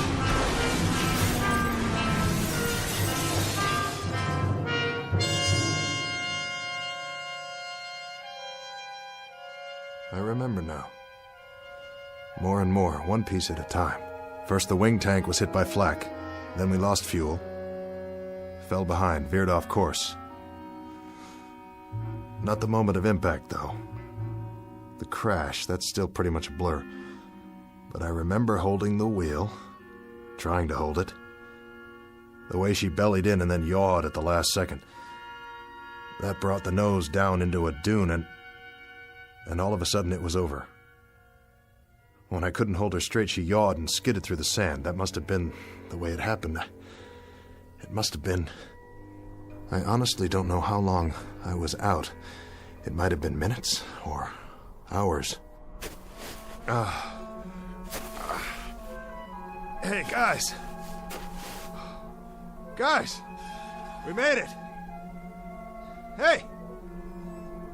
Where are you? Where is everybody? We're alive, you hear me? We're still alive! The crew. What about the crew? Did they bail out? Did I order them to bail out? No. No, I didn't. I remember that much. We rode it in together. They stayed with me all the way down. Because I'm the captain. Yeah, that's right. Captain Robert Embry. That's who I am. Blake's my co-pilot. Jimenez the navigator. Kransky, radio op and waist gun. Connors, he was tail gunner. And Klein. Sure. Klein, he was the upper turret gun. Let's see. Who else? Think. Gotta think. It was coming back to me, but I wasn't 100%, not by a long shot. My leg was racked up and my head felt like someone caught me with a left jab and a right hook that put me flat on the canvas. Now I saw the plane about 100 yards away and I knew I had to get back inside to see if the guys were okay. Blake! Jimenez! I kept walking toward it, but it didn't get any closer. That's the way things are in the desert. Something about all that sand and nothing to measure it by. But I kept going. I had to help them if I could. If there was any way, any hope. Are you all right? Connors! I climbed up on the wing and finally got in through the gun turret. I dropped down inside. Blake? Blake, answer me. That's an order. And there was Blake's cap on the co-pilot's seat. I knew it was his, but I turned it over and looked inside anyway. Blake, Gerald S., First Lieutenant, USAAF. And the radio op. His headset still plugged into the radio, but he wasn't there either. Jimenez. And Connors. All gone. If they were still on board when the plane crashed, then where were their bodies? No, I couldn't let myself think that way. Piece it together, that's what I have to do, piece it all together. We bellied in, and I must have been thrown clear of the plane. That's what happened. Sure. Knocked me cold. I could have been out for hours. And the others, they... What about the others? Where are they? They didn't jump. They couldn't have. The chutes are still here, all of them. And they're not dead. They couldn't be dead. There are no bodies. But if they left the plane and started walking, why didn't they take me? Morse code. Yeah, I'm here. We're here. Wait. Give that to me one more time. Mayday, Mayday, this is King 9 calling Firefly. King 9 calling Firefly. Pancaked in the desert, 1 hour 30 minutes from last checkpoint. Bearing 290 degrees, terrain flat and sandy, low hills to the north. No other landmarks, no sign of crew. Mayday, Mayday, King 9 to Firefly. Come in, please. No answer. Nothing in the headphones, not a blasted thing. Easy now. Easy, don't panic.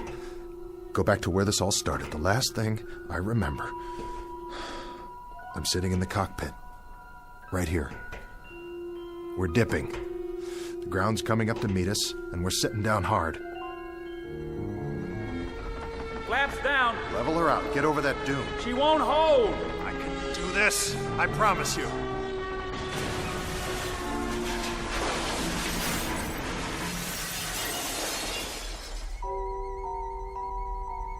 The crew. The whole crew was in the plane, and now they're gone, all of them. And I'm here with a king-size headache. So what? I got off easy. Nothing to worry about. But the main thing is not to forget. I'm responsible for this crew. I'm in charge. As far as it's within my power, I've got to keep them alive. I've got to keep them out of this. Every last man. I command this aircraft, and I'm responsible. I'm in charge. Nobody else. I'm responsible for all of them. Klein, Jimenez, Connors, Blake, Kransky, every last man. Who's out there? Blake? Is that you? Blake? Blake!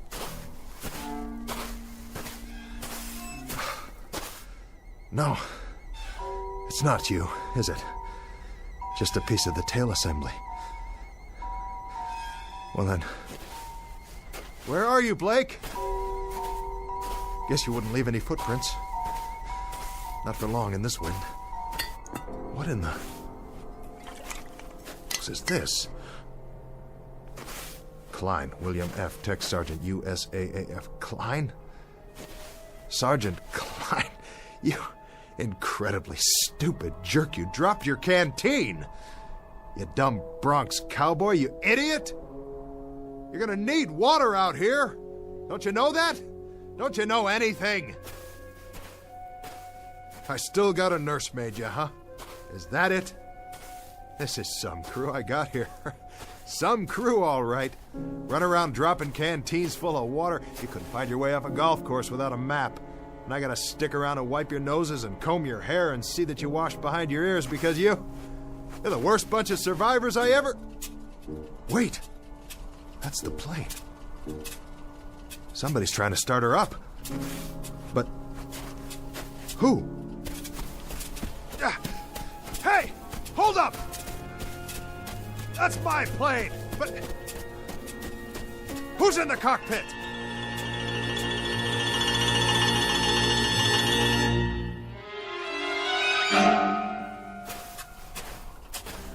Who's in my plane? Is that you, Blake?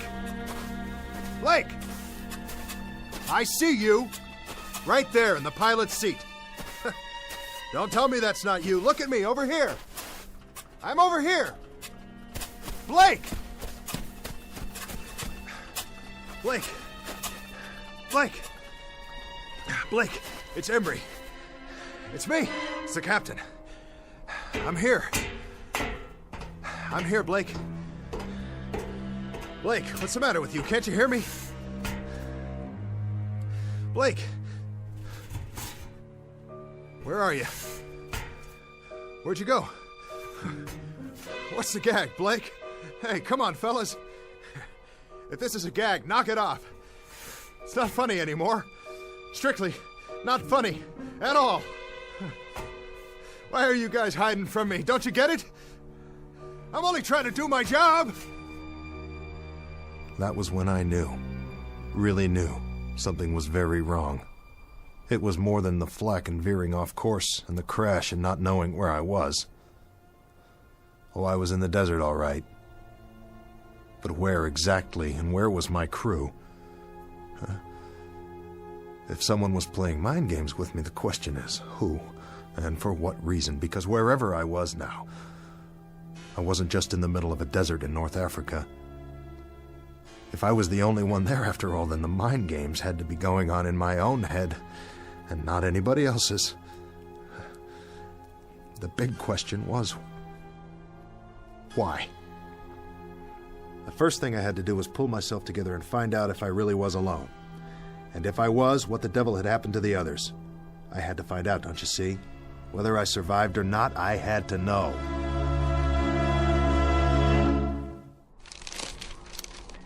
Gonna be a long night. Get a campfire going, then they'll see where I am. Hey! You out there, guys? Sure you are. You started walking, didn't you? With or without your canteens and your rations. But you won't get very far. You couldn't have. I wasn't out that long. You watch it, boys. The animals are restless tonight. Whatever kind of animals live in the desert. Blake! Jimenez! Connors! Klein! The whole lot of you! This is your captain speaking! Look over your shoulder! Here I am! I'm waiting!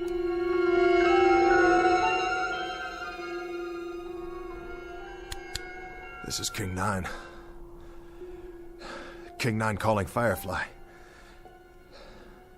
Come in, Firefly.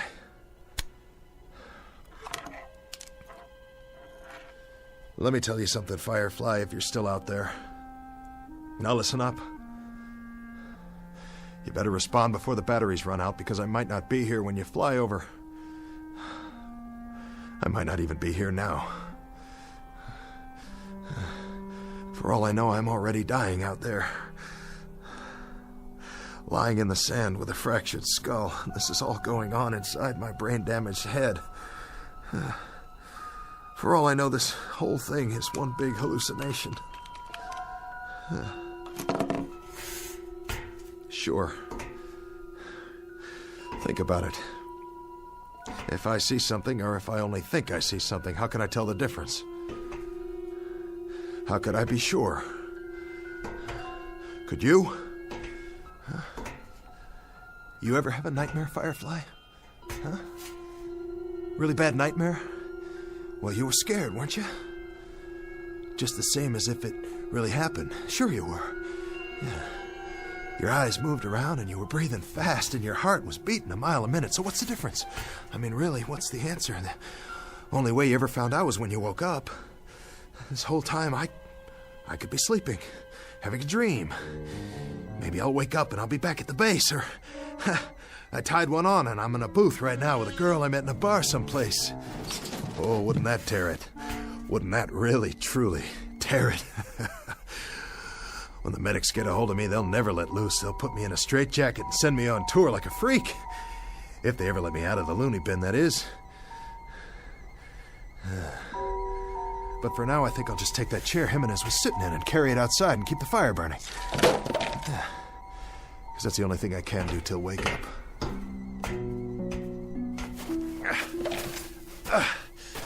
Hallucination, hell. I saw Blake. I saw my co-pilot sitting in that cockpit. That was no hallucination. I saw him. Nobody can tell me any different. Maybe I'm a little woozy, but I'm not that far gone yet. Concentrate. Gotta keep my head clear. Piece it together. I'm Robert Embry, captain. I fly a B-25 bomber. It's called King 9. It crash-landed in the desert. This desert right here. Because I ran out of fuel. Yes, I did. I did that. And now I gotta keep the fire going. So they'll see. And come back. You're responsible for the ship And the men. You, mister. Now you gotta pick up the dice and you gotta throw until you make a pass. That's the hand and you gotta make it. 6 the point. 6 crewmen. They're in your hands.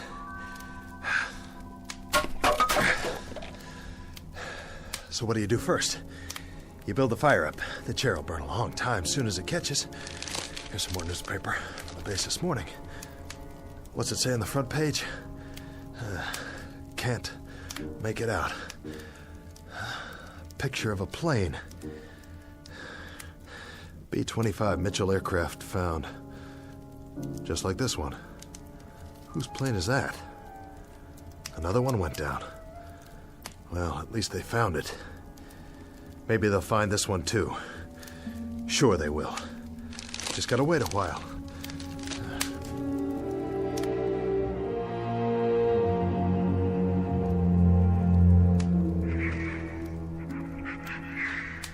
Embry, Robert, 24 years old.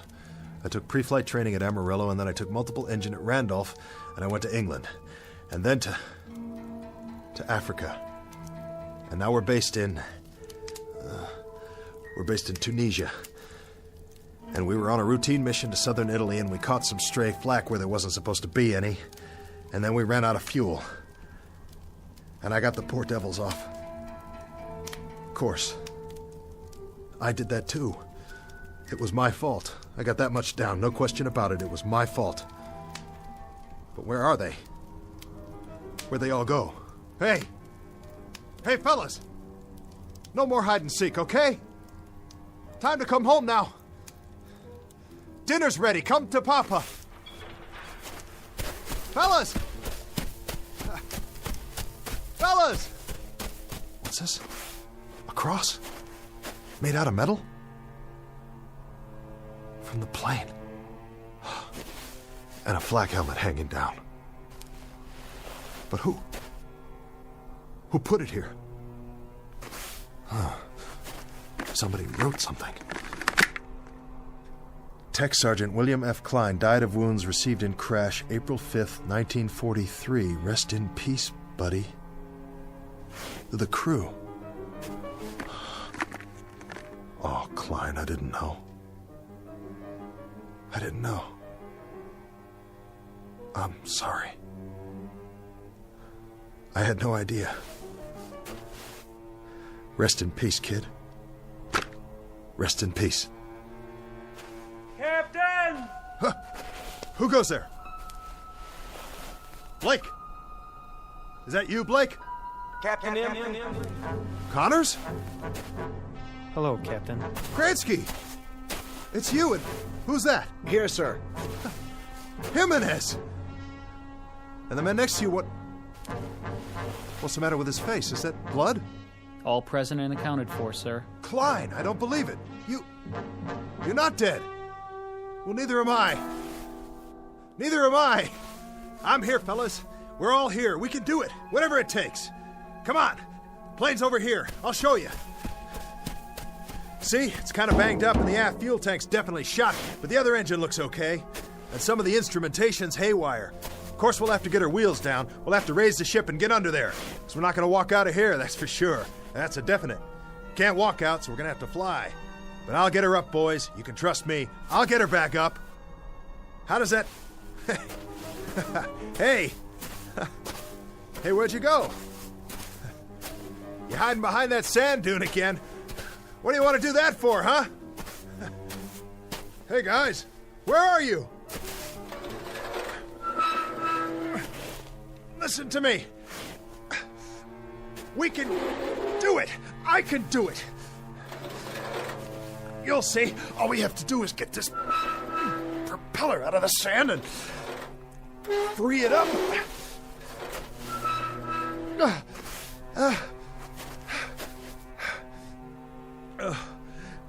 Hey, team. You can talk, you know. Talk to me. Yell at me if you want. Tell me off. But say something. Where are you? Where are you? Where are you? It doesn't matter. You were never here. You were never here. You're illusions. Mirages. That's all you are. You don't even exist. But there are no mirages at night. Only during the day, when the heat waves come off the sand. So either I'm dead, or out of my mind, or I'm off in limbo someplace. I'm unconscious, I'm sick, that's it. I'm cracked up in an army ward, or I'm down in the drink somewhere, drowning. Or I don't even exist any more than you do. There isn't a thing here, not a single thing that's real. Oh, God. Oh, God, you gotta tell me what's happening here. You gotta tell me. Please. You gotta give me a sign. What? What is that? Aircraft. I can see their lights. Yes! But they're moving too fast. I've never seen planes like that before. I've never even seen jets. I couldn't have, not yet. Jets. Jet aircraft. What do I know about jet aircraft? It's 1943. There's no such thing as jets yet, but I know about them. F-106s, F-105s, B-47s, B-52s, B-58s. I know all about them. I am Captain Robert Embry, United States Army Air Force. I'm the pilot of this bomber right here. We went to Italy this morning because it's World War II, and it's not over yet, and I'm right in the middle of it. Hey, crew! We've got to get out of here! We got to get out of here! We got to get out of here! Because if we stay here, I'll have to dig more graves and bury you all with my bare hands. Don't you worry, I'll take care of it because it's my responsibility. Yes. Yes. And I'll dig one more while I'm at it. One for your captain. One for me, too.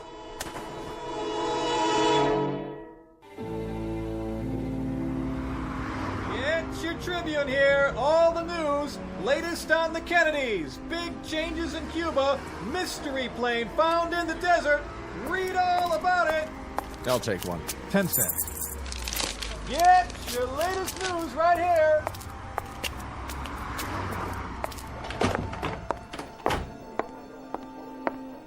Paging Dr. Benway. Dr. Benway, please go to ICU. VA Hospital, please hold. Where's Dr. Martin's office? 3rd floor to your right. Thank you. Veterans Administration, how may I direct your call?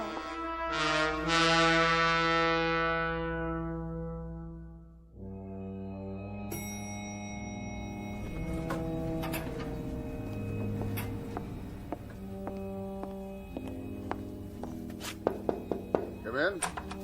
Dr. Martin. Yes? Stephen Markham. Oh, thanks for coming over on such short notice. Not a problem. Your patient, Embry, is that his name? Robert Embry, age 41. He was admitted a few hours ago. May I see his chart? It happened this morning. He went by a newsstand, looked at a paper, and went into shock. When the ambulance got there, he was almost catatonic. This newspaper? Yes, that's the one. And that's what set him off the front page? That's why I thought we should have a psychiatrist in on it. Odd. I thought so, too. So after he came around and told me the story, I spent the day digging into the fellow's background. I checked with the Pentagon in Washington. It's all confirmed. The information's in the file. He was a captain in the Air Force. Flew a B-25, Africa and Italy. 37 missions. Discharged in August 1943. Recurrent fevers. Any trouble since? Nothing. But if you look back at his original record, there is some suggestion of a psychological disturbance early on. He was discharged before they could find out much about it. It was all brought out in a Squadron MO's report just before his discharge. And this was his plane? That's the one. B-25 Mitchell bomber found. World War II bomber found intact in the desert. Lies 17 years in sand. Remains of crew not yet located. Hard to believe, isn't it? His plane and his crew, the King of Hearts. They took off for Italy on what was supposed to be a routine bombing mission. They've done it many times before. But Embry never went on that last mission. He reported to sickbay that morning, and someone else flew the plane for him, his co-pilot, Blake. It never returned. And for 17 years, he's known that and carried it around with him buried deep in his gut. Not deep enough.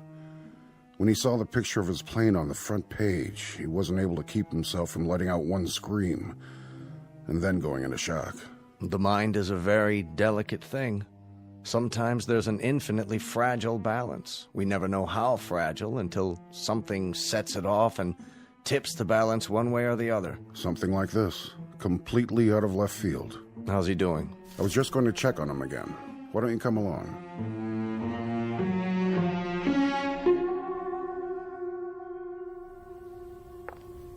Oh, Doctor, I'm glad you're here. Did he get any rest? For an hour or so. He still seems agitated and disoriented. Thank you, nurse. Dr. Markham here would like a word with him. Of course.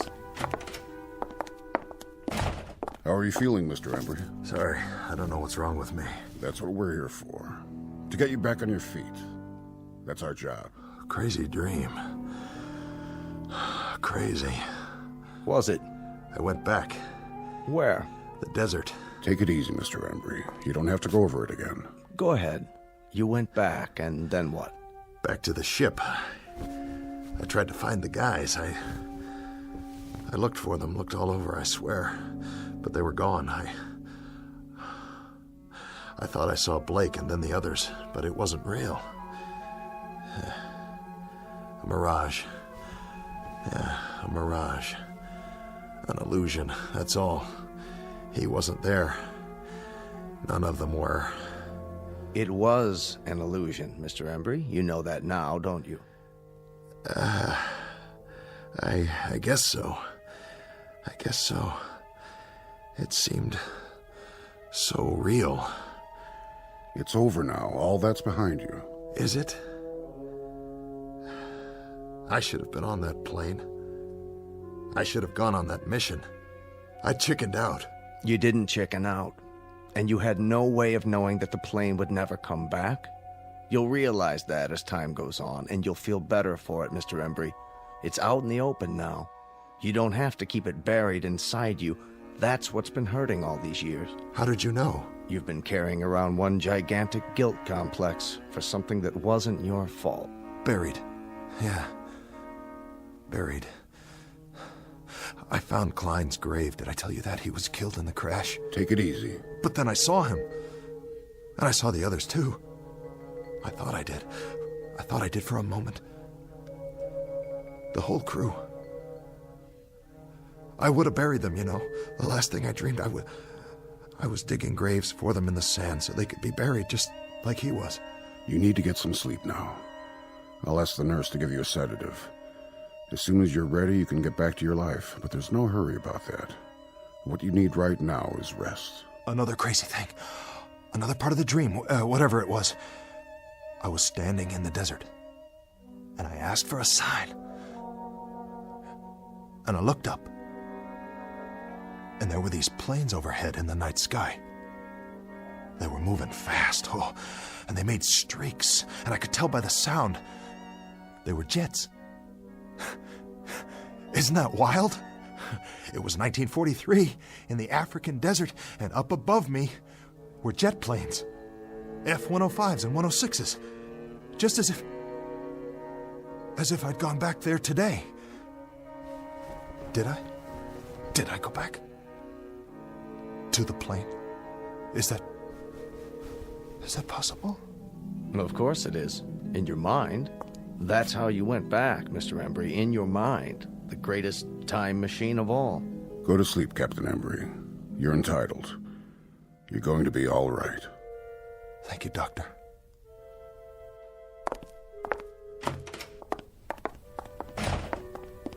So, what do you think? I'd like to talk to him again in a couple of days, start a treatment plan on a regular basis. I can set that up for you. But I think the worst part of it's already over. The guilt's out in the open, and he knows what it is. And the dream? The delusion? Right now, it's still so fresh, it feels very real to him. In a few days, in a week or two, it'll lose its reality. You sure? Nothing's guaranteed, and that's why I want the follow-up. But in a case like this, actually, I've never seen a case quite like this one. So much information coming back to him in a rush and generating a new set of memories he'd never had before. It's going to be one for the case books. Absolutely fascinating. He seems like a decent man. Yes, he does. And that's exactly what got him into this state. His fundamental decency. He has a conscience. If he weren't a good man, he wouldn't be vulnerable. And would have one less patient. I'd have a whole lot fewer. Is that Mr. Embry's room, Doctor? That's right. His clothes are in this bag. It was left in the examination room. You can give it to me, nurse. I'm going back in. Thank you, Doctor. What's that? I really don't know. Looks like sand. Yes, it does. Sand? Now, where in the world did that come from? I wish I knew. It was in one of his shoes. Could be from the seashore, Jones Beach. Or? Where else could it be from? It could come from a desert. Really, now? I read the article in the paper. It said there were no bodies found in the area, not a single one. Well, the sand would have covered them over. The sand didn't cover the plane. It was sitting there, perfectly preserved. There would have been something left of the crew, too, their bones at least. Unless... Unless what? Unless someone dug graves and buried them.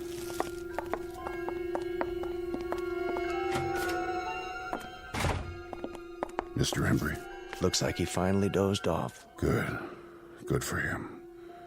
I'll just leave his things. Shirt, trousers, jacket, and shoes. Complete with several ounces of white sand. Where do you suppose it's from? Maybe a fishing trip he took recently? Very recently. Or from a plane. From a B-25 called the King of Hearts. Wherever it's from. Rest easy, Mr. Embry. You've had a long journey back. Very long. Now you can rest. Meanwhile, I'll leave your shoes by the bed. You'll need them when you're back on your feet, which will be soon. Very soon indeed. Captain Embry.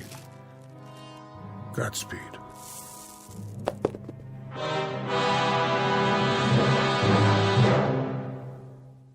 Portrait of an enigma buried in the sand. A question mark with broken wings that lies in silent grace. A marker in a distant desert shrine. Odd how the real consorts with the shadows. How the present fuses with the past. How could it happen? The question is on file in a barren desert. And the answer? The answer is waiting for us in the Twilight Zone.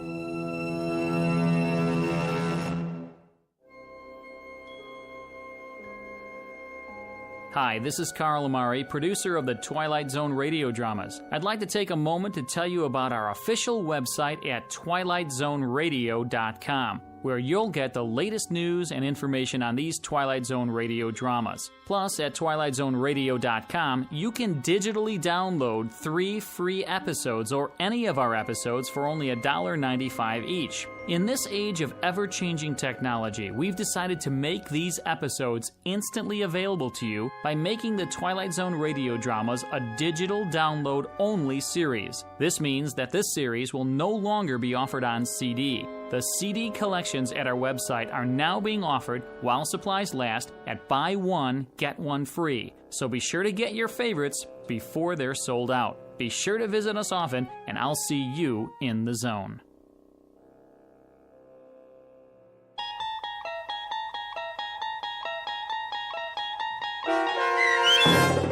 King 9 Will Not Return, starring Adam Baldwin with Stacy Keach as your narrator, was adapted for radio by Dennis Etchison and based on a script by Rod Serling. Heard in the cast were Rich Kominick, Christian Stolte, Craig Wickman, Doug James, Linda Ryder, Michelle Graff, Paul Patch, Carl Amari, Roger Walski, and Vince Amari. To learn more about the Twilight Zone radio dramas and to obtain audio cassettes and CDs of these programs, visit our website at twilightzoneradio.com. This copyrighted radio series is produced and directed by Carl Amari and Roger Wolski for Falcon Picture Group. Doug James speaking.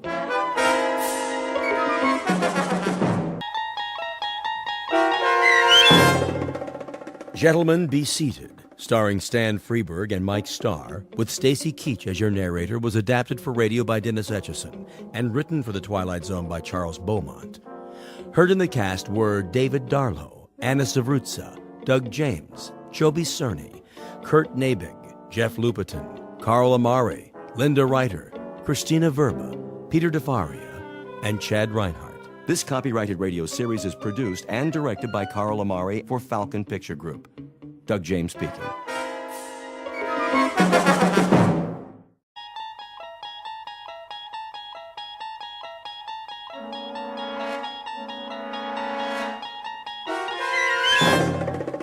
You unlock this door with the key of imagination. Beyond it is another dimension, a dimension of sound, a dimension of sight, a dimension of mind. You're moving into a land of both shadow and substance, of things and ideas. You've just crossed over into the Twilight Zone.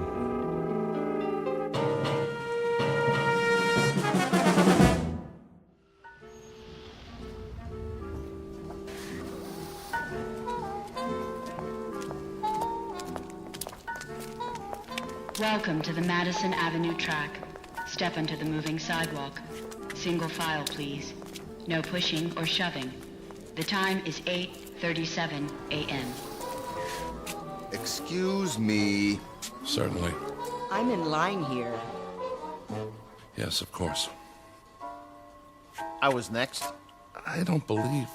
I have to get to work. Do you? We all do. If you don't mind. Make room, please. I'm late. The line starts back there. Are you being rude? Why, no, I don't think I am. But if we all enter the pedwalk at the same time... You stepped on my toe. That wasn't me.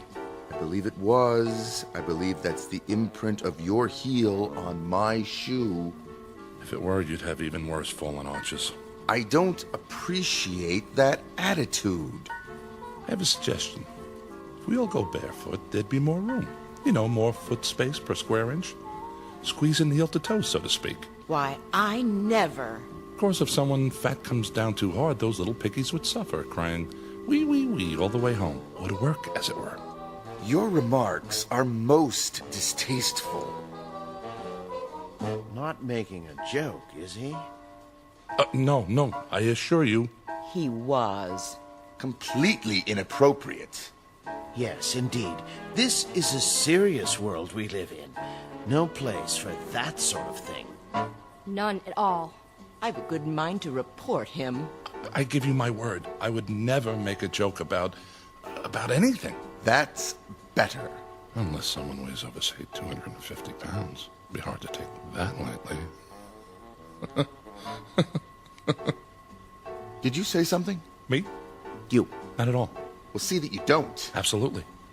I should hope so. You have my word. Some people. Not another syllable. You gave your word. Positively. These are serious times. For serious people. It's a necessity. With all that's going on in the world? I couldn't agree more.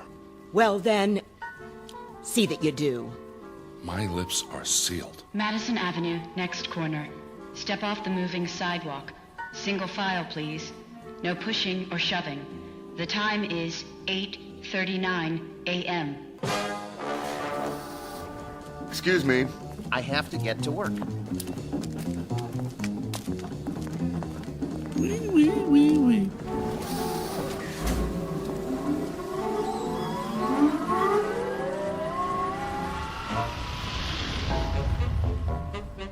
Welcome to the world of the future. The time? A mere 20 years from now, give or take a few. The place? New York City. The man with the chuckle is Mr. James Kincaid, employee of the Spears Research Laboratory in Manhattan. A typical 21st century American, on the outside anyway. On the inside, however, it's a different story. Mr. Kincaid doesn't fully appreciate that fact, at least not yet. He doesn't dream that one involuntary sound, one little chuckle, has already set him apart from his fellow workers. For this is a serious world for serious people.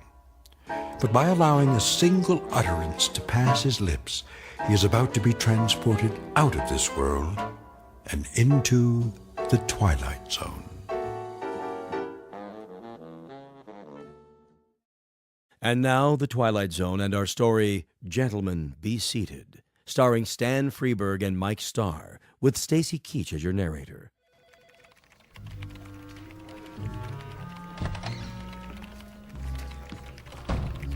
Morning, Kincaid. Morning, Miller. Not late, am I? You're cutting it pretty close. Sorry, Lindsay. Little skirmish on the pedwalk this morning. Skirmish? So many people nowadays.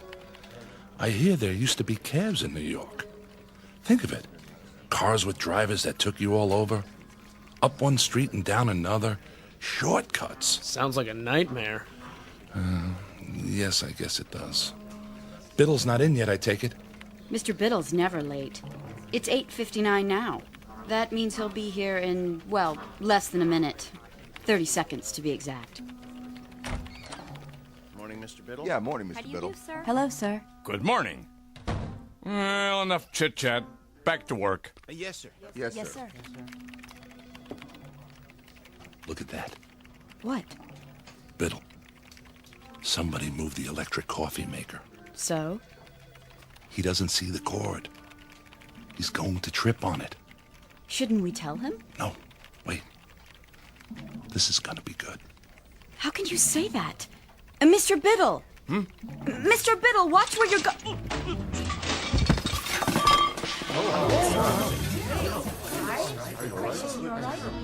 Oops.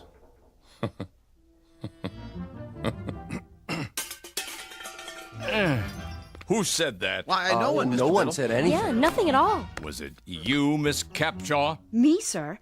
I only meant you should watch where you were going. There was an oops, followed immediately by what I took to be a chuckle. Oh, no, sir. I didn't laugh. No one laughed. Was it you, then, Kincaid? None at all, sir. I didn't say a word.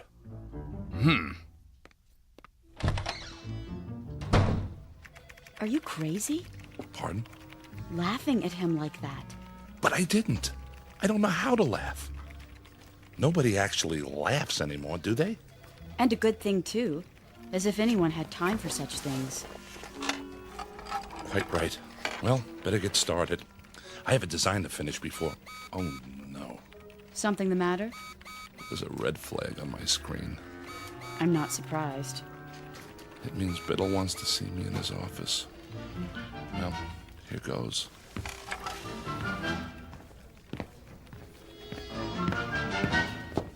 Yes. Kincaid here. Come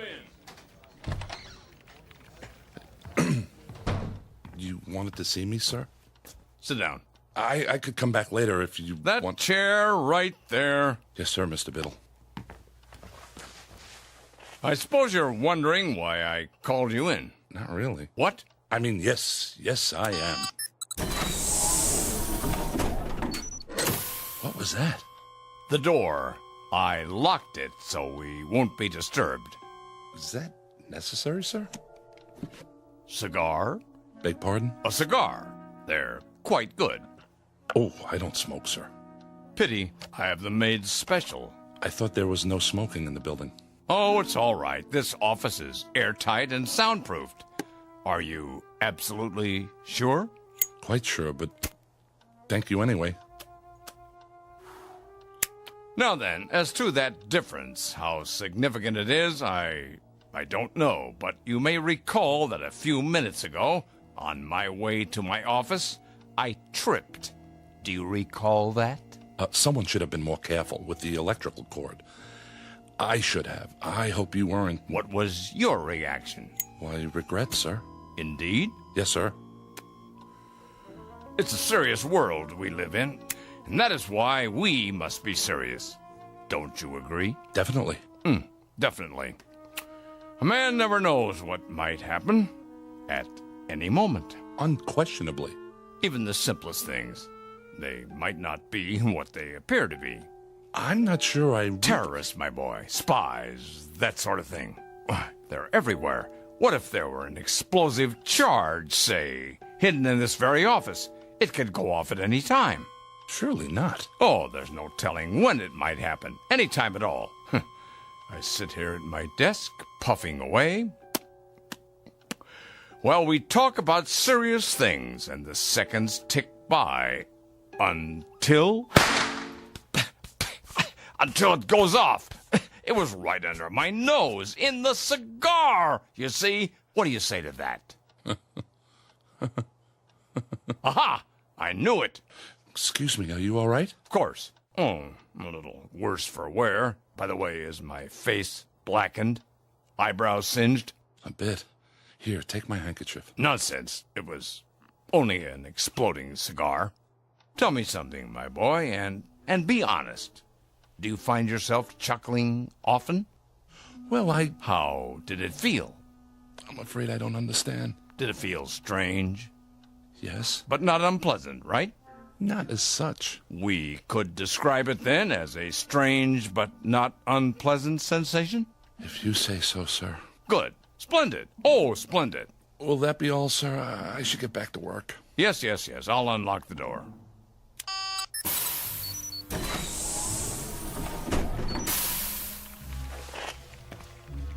Thank you, sir. Look at them out there. Pardon? Do you see any smiles, Kincaid? Even one single little grin? No, sir. And do you know why? Because they've forgotten how, that's why. Note the emptiness in their eyes, the deadness, the utter nothingness. Like machines, Kincaid. Machines! Circuit boards with legs. I don't understand, sir. Not as yet, perhaps, but soon. Oh, my boy, if there ever is to be joy again in this world, and love, and happiness, and laughter, especially laughter, it's going to depend on you and those few like you. Oh, trust me on this. Me, Mr. Biddle? And now, a report from the executor. It's the morning report from Washington. Eyes forward on the big picture. Isn't he handsome? Just like on the posters. All right, everybody, stand up. He's gonna speak. Citizens, I greet you. It pleases me to report that our gross national product is up 2.3% over a similar period last year. However, that is far from the goal we have set. The goal we promised ourselves. Kincaid, I have one more question for you. Yes? Why do firemen wear red suspenders? I don't know, sir. You will, poor boy. You will. Tonight. And waste is the cardinal offense, as we know all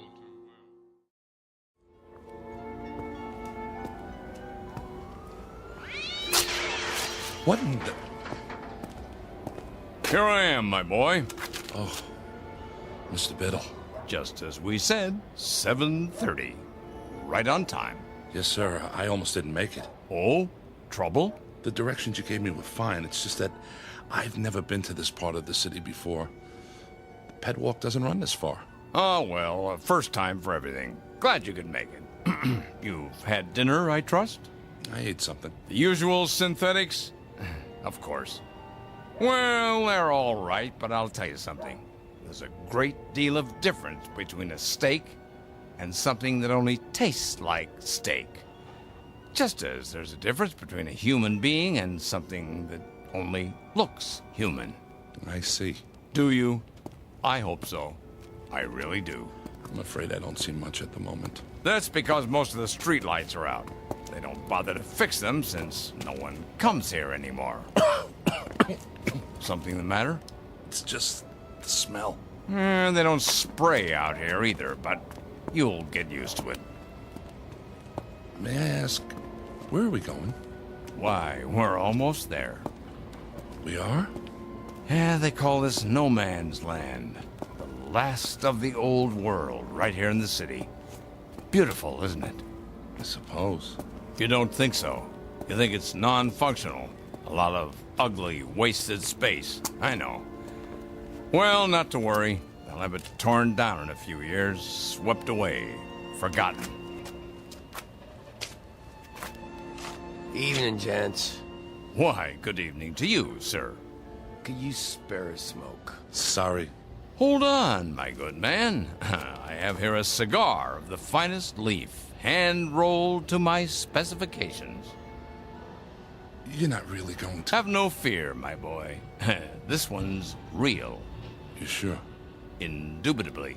How about some spare change for a cup of cava java? Don't press your luck. Thank you. Thank you kindly. Blessings to you, mister. To the both of you.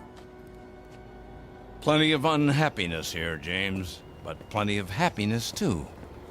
Stand here a moment. Come on, close your eyes. Can't you almost hear the crying and the laughter? Don't move your head, please. What are you doing? Just a handkerchief. A simple blindfold. What? Nothing to be alarmed about. Just a precaution. There. Can you see? No. Good. Now turn around 5 times. But why? It's necessary the first time, in case you're rejected. Now take hold of my arm. I'll lead you to the entrance. Very, very private, you know. That's it. And away we go.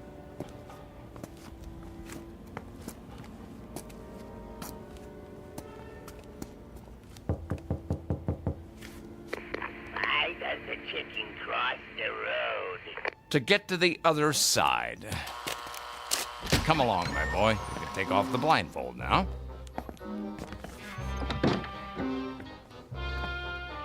Mr. Biddle? What is this place? The foyer, of course. Those 2 chairs, they look like thrones. What else? But, Mr. Biddle... What can I do you for? Good evening. Is he in? Let me see. Maybe yes, maybe no. Tell him number 709 is here with the recruit. Alrighty then. Try not to miss me while I'm gone. In the meantime, gentlemen, be seated. Who was that? What does it look like?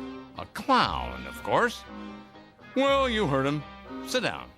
I recommend the chair on the left. If you say so.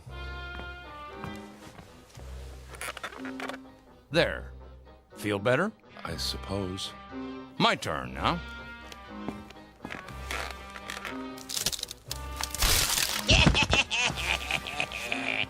Mr. Biddle, are you all right? Perfectly. Here, take my hand.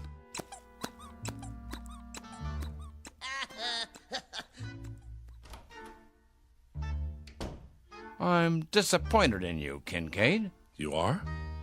Didn't you find that the least bit funny? Just now when I went sprawling? No, sir. You could have been hurt. Oh, James, please. Try. Don't tell me you've forgotten how to laugh. Not you.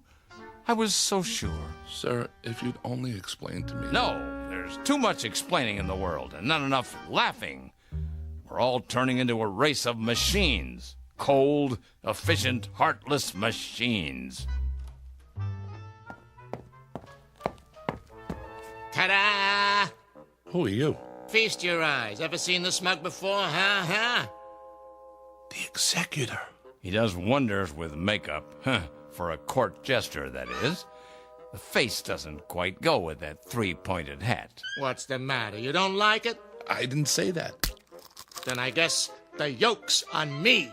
Well, don't just stand there with egg on your face. What goes up the chimney down but not down the chimney up, huh? Quickly. I don't understand the question. Would you repeat it? Too late. Timing is everything. Go on, tell him. An umbrella. What? An umbrella.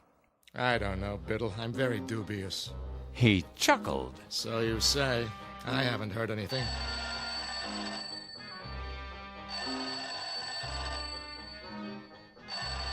What's that? Sounds like the phone to me.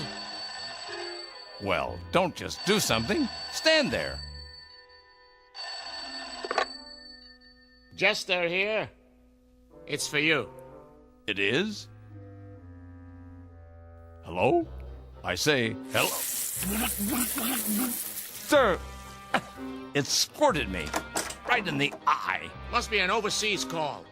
Better clam up. I'm all wet. You sure are. Now I really need a towel. Oh, Biddle. Yes? I've got something for you. Watch out! Spoil sport. But he's got something behind his back. Where? Right here. But I don't like pie. Lemon meringue. You're positively reeking. Time to hose off, and nothing leaves you squeaky clean like good old seltzer. Who's got the soap? Forget soap. You need your rubber ducky. Or a lifeboat. Now, wait a minute. It's not possible. What's wrong, Kincaid? You'd better get a change of clothes, Mr. Biddle, or you'll catch your death. You see? Hopeless. That's it. Wait. He's only a beginner.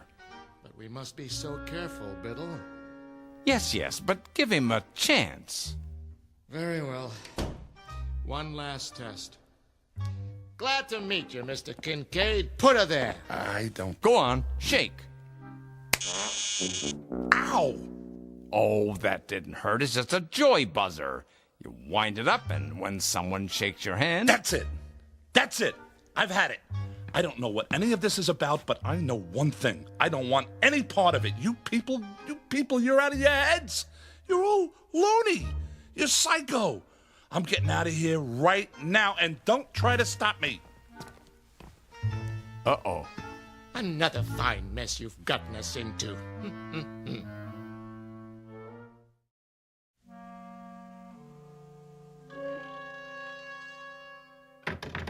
Let me out of here. You see? A motion. I'll admit that's encouraging. James, this way out.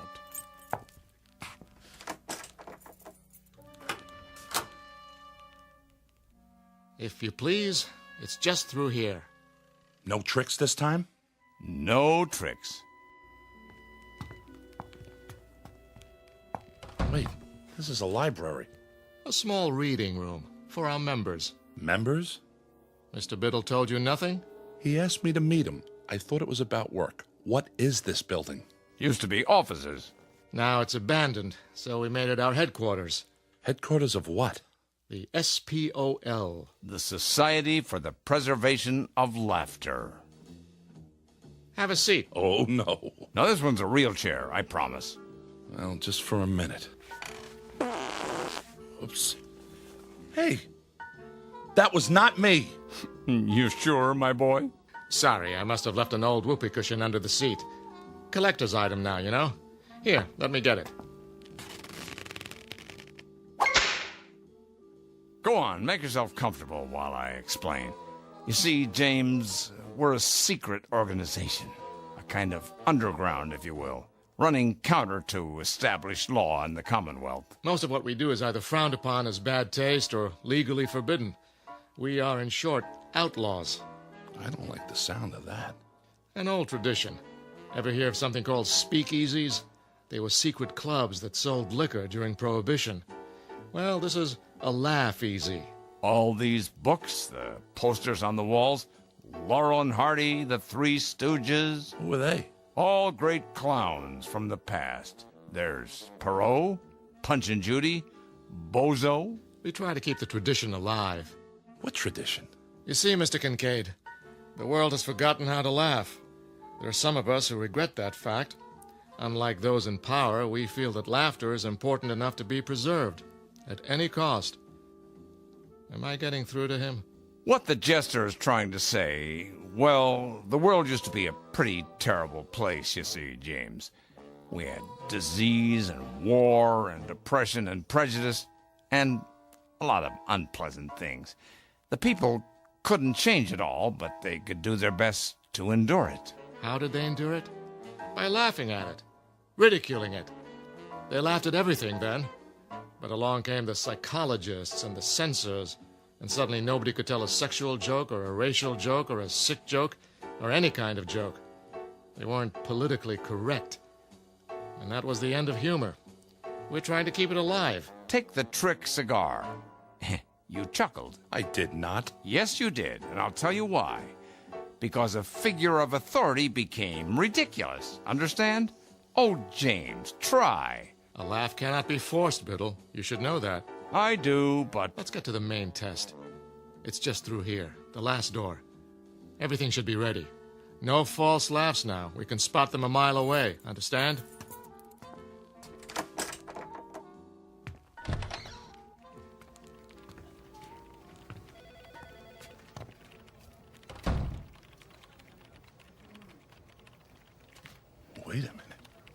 Wait a minute.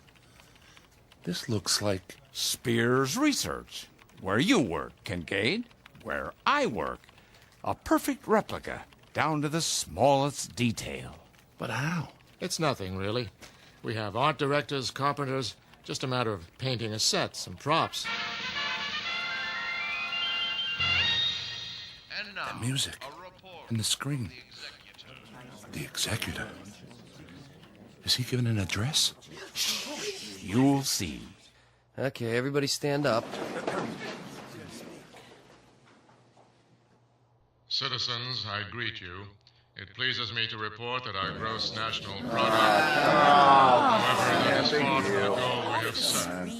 Yay, is a tomato for you. For a bigger, better country. The World Council shows a decrease in... Our broadcast has been temporarily interrupted. Refreshing, wouldn't you say? But it's unpatriotic. Perhaps you should talk to your fellow workers.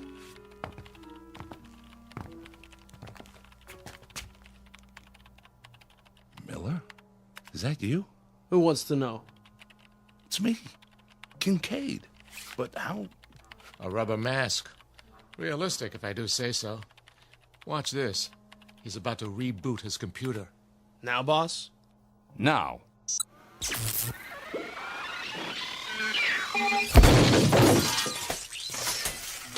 Well, Kincaid? Well, what? His computer, man. It blew up in his face. What do you say to that? Computers are awfully expensive. The World Stock Exchange Terminal. It's just come online. But Wall Street's closed for the night. They're open in Tokyo. Watch.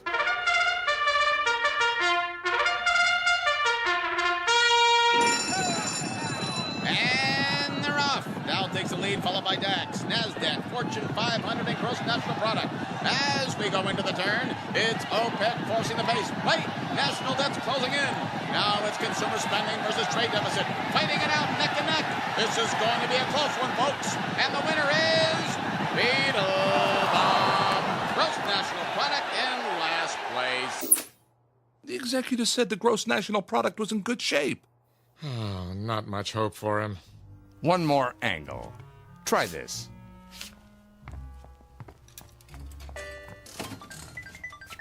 Lindsay? Hi, Jim. But this isn't your computer. I traded it for a video poker machine. Got a quarter? A quarter? Come on, I'm on a roll. One more win and I'll buy lunch. What do you say? All right.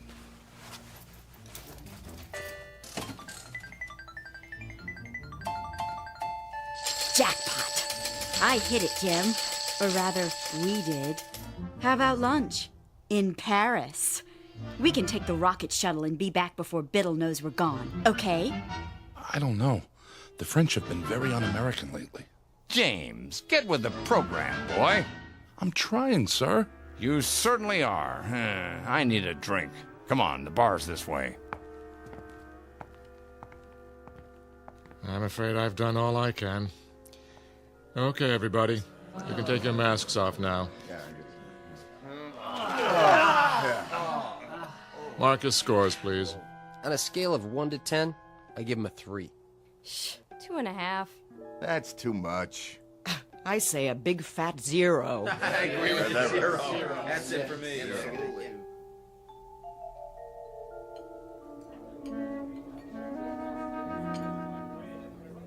What'll it be, germs? I mean, gents? Martini, double. And one for my friend here. Make it special. Coming right at you. Were those my judges? Don't worry about it. I haven't given up on you yet. How about a game of darts? But, sir, the target's there. Pictures of the executor. So they are. How about a rotten egg? Eggs? Right there in the basket, gentlemen. Or you can throw. I don't know, sir. Oh, come on. This is the man who destroyed fun. Who took away the good times. But you've hated me, haven't you, James? As a boss. No, you have. I know. And with good reason.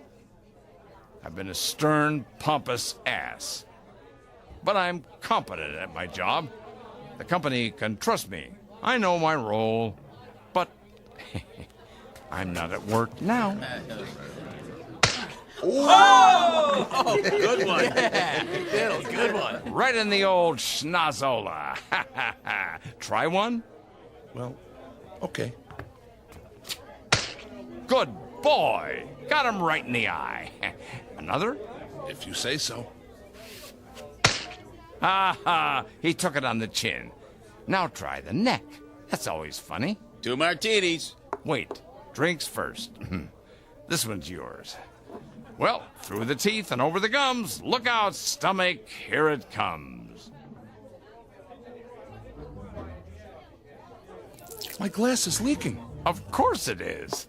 That's what's called a dribble glass. See the little slits in the side? When you tip it to drink, voila! Doesn't that tickle your funny bone?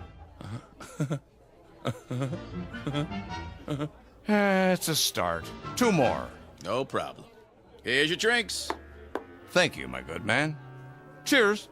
I think I'm starting to like these. Keep 'em coming. My pleasure, sir.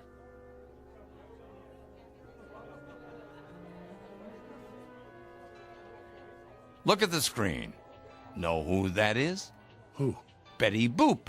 A flapper, they called her. Always doing the Charleston. Here, turn it up. Want to dance, Mr. Biddle? Do I? Hold my drink, James.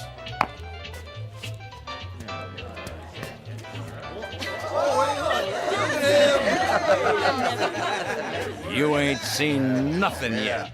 Biddle,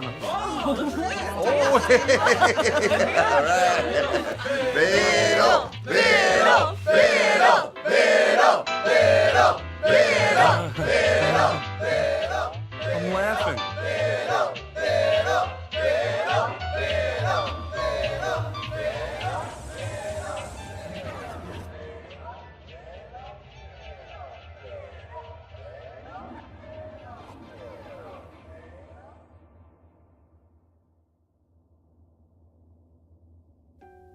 Mr. Kincaid. Did I pass?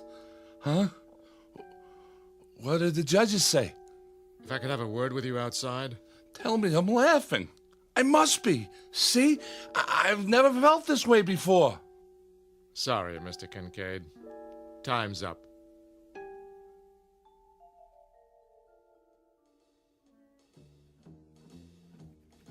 Morning, Jim. Morning, Lindsay. You're looking sexy as usual. What? Later, alligator. We're on for Paris, by the way. I don't know what you're... The rocket shuttle? Oh, that's right. It wasn't really you. Well, I'll explain. As soon as I talk to old man Biddle. Jim, have you been drinking? After a while, crocodile. Come in. Hi. You are 17 minutes late. I know. Those martinis, whatever they were, they really got to me. Martinis? I hadn't even tasted this stuff before last night. Sorry. I was pretty plastered. Who took me home? I don't know what you're talking about. About last night. SPOL. Hey, why does the fireman wear red suspenders? What? To keep his pants up! Are you sick, Kincaid? Oh, come on, Mr. Biddle. I know I was a disappointment to you, but it was also new. They're not going to hold it against me because I didn't laugh, are they? I didn't know how. But I do now. Listen.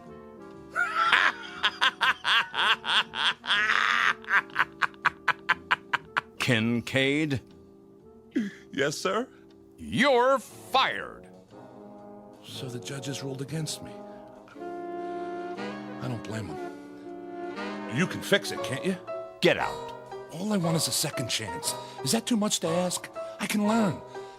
If I don't, what will happen? Humor will die, and comedy, and all the great... I don't know what you're babbling about, Kincaid, but I warn you, if you repeat any of it to the authorities, they'll put you away.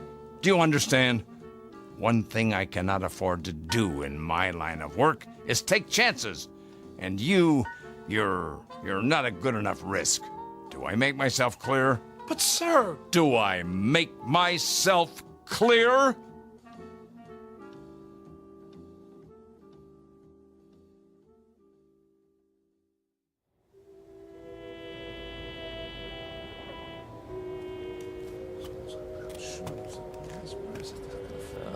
Evening to you. Evening. I was wondering, can you spare a smoke? Sorry, I don't... Wait a minute. Have you ever seen me before? You? Well, no, Did you smoke a cigar last night? Oh yeah. I think I did. Here. Get yourself a cup of Cava Java. Hey, thanks. Can I ask you a question? Yeah? Would you happen to know where it is? Where what is? The place where they laugh. That's a good one. No laughing around here. It ain't allowed, you know. I know. Well, evening to you. Yeah. See you in the funny papers. A section of the city known as No Man's Land. Mr. James Kincaid, once 39, but a lot older now. He frequents this neighborhood every night, perhaps hoping to hear the lovely, desperate sound of laughter echoing from a dark, unmarked building somewhere in the faraway reaches of the Twilight Zone. The Twilight Zone continues in just a moment. You are about to enter another dimension, a dimension not only of sight and sound, but of mind, a journey into a wondrous land of imagination. Next stop, the Twilight Zone. Hi, this is Stacy Keach. I'd like to take a moment to tell you about our Twilight Zone website at twilightzoneradio.com. At twilightzoneradio.com, you'll find the latest information on these Twilight Zone radio dramas, including behind-the-scenes photographs, plus the newest product releases, trivia contests, ways to contact us, other Twilight Zone-related info and merchandise, plus links to other fascinating websites. So make your next stop twilightzoneradio.com. Visit twilightzoneradio.com to purchase these Twilight Zone radio dramas on cassette and CD, or call toll-free 1-866-989-ZONE. That's 1-866-989-9663.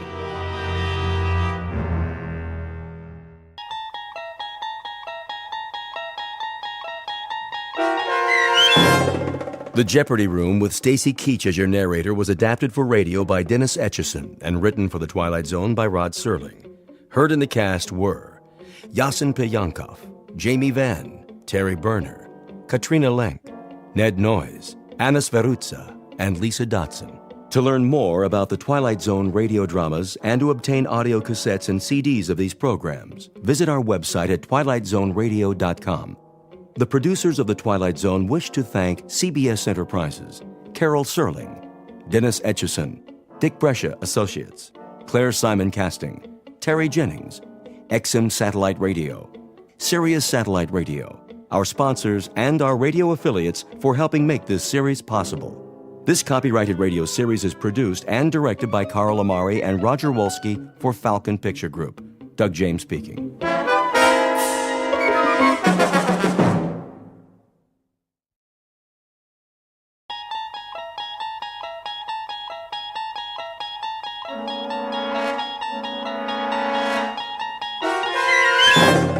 You unlock this door with the key of imagination. Beyond it is another dimension, a dimension of sound, a dimension of sight, a dimension of mind. You're moving into a land of both shadow and substance, of things and ideas. You've just crossed over into the Twilight Zone.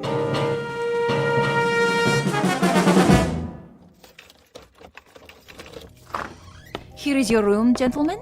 Thank you. I'll turn on the lamp. Leave it off for now. As you wish. I am sorry it's so small, sir. It suits our purposes. Where is the bath? Down the hall. The hall? I can give you one with a private bath if you prefer. No. I said this will do. I'm afraid the dining room is closed at this hour, but you may take a meal at the cafe down the street. We're not hungry, my friend and I. Then I bid you good evening. Good night. Check the window, Boris. You chose the right room. Of course. There is Kuchenko, in his room, across the alley. Binoculars? Right here, Commissar. Yes. See? The Major lies on his bed, but he does not sleep. He will sleep very soon. Give me one shot with this rifle. Not yet, Boris. That would be too easy. Easy? A clean kill. I have something more challenging in mind. Something along the lines of a game, perhaps. I don't like games. Not even a game of cat and mouse? What for? To make him squirm a bit before the hammer falls? We waste time, Commissar. Patience, my friend. Hand me the phone. Who are you calling? Hickory Dickory Dock. Front desk. Yes. Excuse me, but do you have a Mr. Kuchenko in your hotel? One moment. Sorry, no one by that name. Ah, but I happen to know that my friend is staying there. Perhaps he's registered under another name? Andreev? I'll check. Yes, Mr. Andreev, room 963. Very good. Will you connect me, please? Yes, sir. Look, he hears it. Of course he does. He rises from the bed to answer.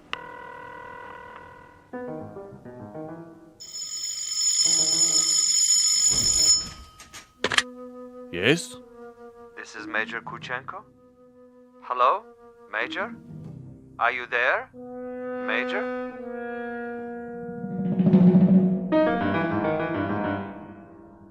The cast of characters in our drama: a cat, a cat's assistant, and a mouse.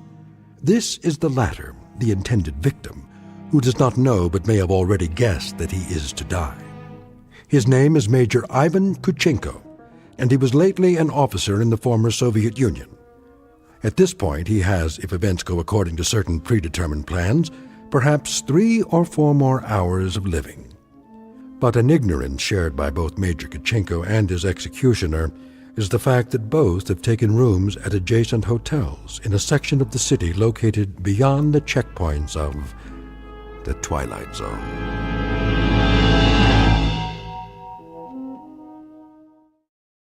And now, The Twilight Zone and our story, The Jeopardy Room, with Stacy Keach as your narrator. This is Major Kuchenko? Who is calling? Major Kuchenko, you don't know me. Who is this? But I have heard of your recent arrival here. You have the wrong number. And I wanted you to know that you have friends in this city. Friends, you say? And they would be... Good friends, Major. Staunch friends. I know no one in this city. May I impose upon you to remain in your room for a little bit? Your friends will make themselves known. And who is this speaking? Is this a friend also? A good friend, Major. Not known to you yet, perhaps, but soon to become acquainted. And why must I stay in my room? We'll be making contact with you very shortly. For what purpose? Your welfare. Your well-being is our deepest concern, Major. Now, Commissar. Not yet, Boris. May I count on you to show some sense, Major? For your own safety, I urge you to remain in your room. You'll be seeing your friends before long. The mouse is in the trap. He stands at the window. Now, Commissar? Patience. But I have him in the crosshairs. I could make his head leave his shoulders at this range. That would give you pleasure, wouldn't it? A great deal of pleasure, Commissar. Just say the word. Even when he lies down, I can still see his head. I believe it, Boris. I know of your prowess, but put the gun away. Put it away? Lay it aside. For a bit. We're not going to kill him? Ah, the eagerness of the young. They do not sip wine. They gulp it down like a soft drink. They do not fondle women. They devour them. They do not sniff at the essence of a perfume. They try to jam it into their nostrils. But now, consider the window across the way. The gentleman will die without question. But I want him to die, Boris, with finesse, with subtlety, with a degree of thought and care. A killing is a killing. And if a man is to die, what does it matter how he dies? Ever been to a bullfight, Boris? A bullfight? No, Commissar. I've never had that pleasure. A bullfight might serve to make the distinction. In such a contest, if the matador kills with grace, that is considered a good death. So, there are good deaths and bad deaths, are there? Precisely. There is death with art, and there is the death of the butcher. You, Boris, are a butcher. Now, that is an honorable profession of great usefulness. But I'm an artist. Oh, you will have a death tonight, within a few hours. But when it is over, we will have killed with artistry, Boris. Not with a meat cleaver or an explosive bullet or any other of the butcher's tools. This death will be like a ballet.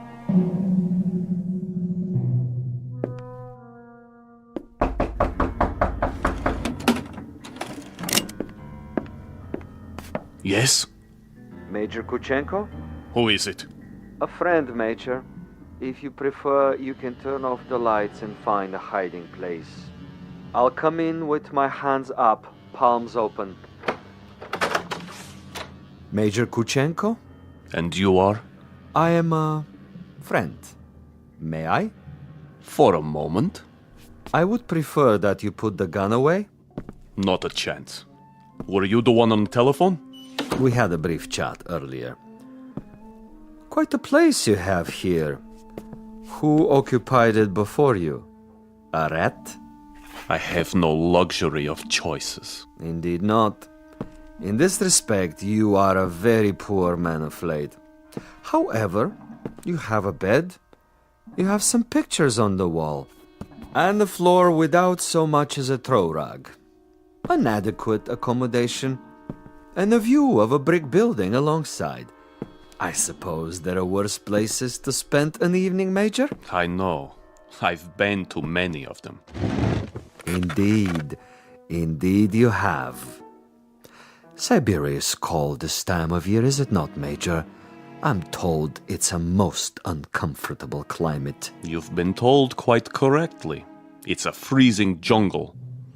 A freezing jungle. Marvelous. Lovely imagery. Siberia is a freezing jungle. It was. When it was part of the Union. You make reference, of course, to the people who inhabited it. I make reference to some people. Those who were in charge of that private resort. It must have been unpleasant for you? At least sufficiently unpleasant to motivate you to renounce your native land and try to seek asylum elsewhere? For a time. Asylum is no longer necessary under the new regime. Ah, but of course the old ways die hard. Some of the same people remain in charge, and they might be concerned about their public perception in this new world. To the victors go the spoils, and that includes access to certain, let us say, sensitive information? I don't know what you're talking about. Really? But I think you do. You were a political prisoner. You served a term of 12 years. You escaped and you moved quickly when the borders were opened. To bring us up to date, you have made your way to a neutral country, somehow avoiding an official debriefing. You have made contact with certain foreign agencies, and now you're desperately trying to get on an airplane that will take you to a Western nation. But for some reason, you feel that you're still under surveillance? Oh, it's more than a feeling. I know I'm under surveillance. Do you know by whom? I know very well. Can you tell me who they are? Look in the mirror. Commissar Vasilov. Very discerning, Major. You remember faces? I remember pain. I remember some interrogations that went on for many weeks. I had no calendar, but I made marks on the wall of my cell. How resourceful. I remember one particular man who smoked Balkan cigarettes in a long holder and stood in the corner of the room, smiling and nodding, making jokes, while I went from agony to agony. So, Major, now we may dispense with the amenities. The masquerade, the little give and take of two strangers feeling each other out. Agreed. Now we get to the point. Do you honestly think that we would permit you to book passage on an aircraft out of here? That would be quite impossible. As a former member of the military, even as far back as 12 years ago, you have information that we would find embarrassing were it to be released elsewhere. Why, if the government we worked for no longer exists? Because the new government contains many of the same players reshuffled into different positions, and they have their new careers to consider. Consequently, Major, it is not to our advantage that you leave. It would, of course, be simpler and more convenient if you accompany me back to our embassy. I am sick, tired, and torn, Vasilov. But I am not insane. I would sooner cut my wrists over a sink and bleed to death. That would be my choice in the matter.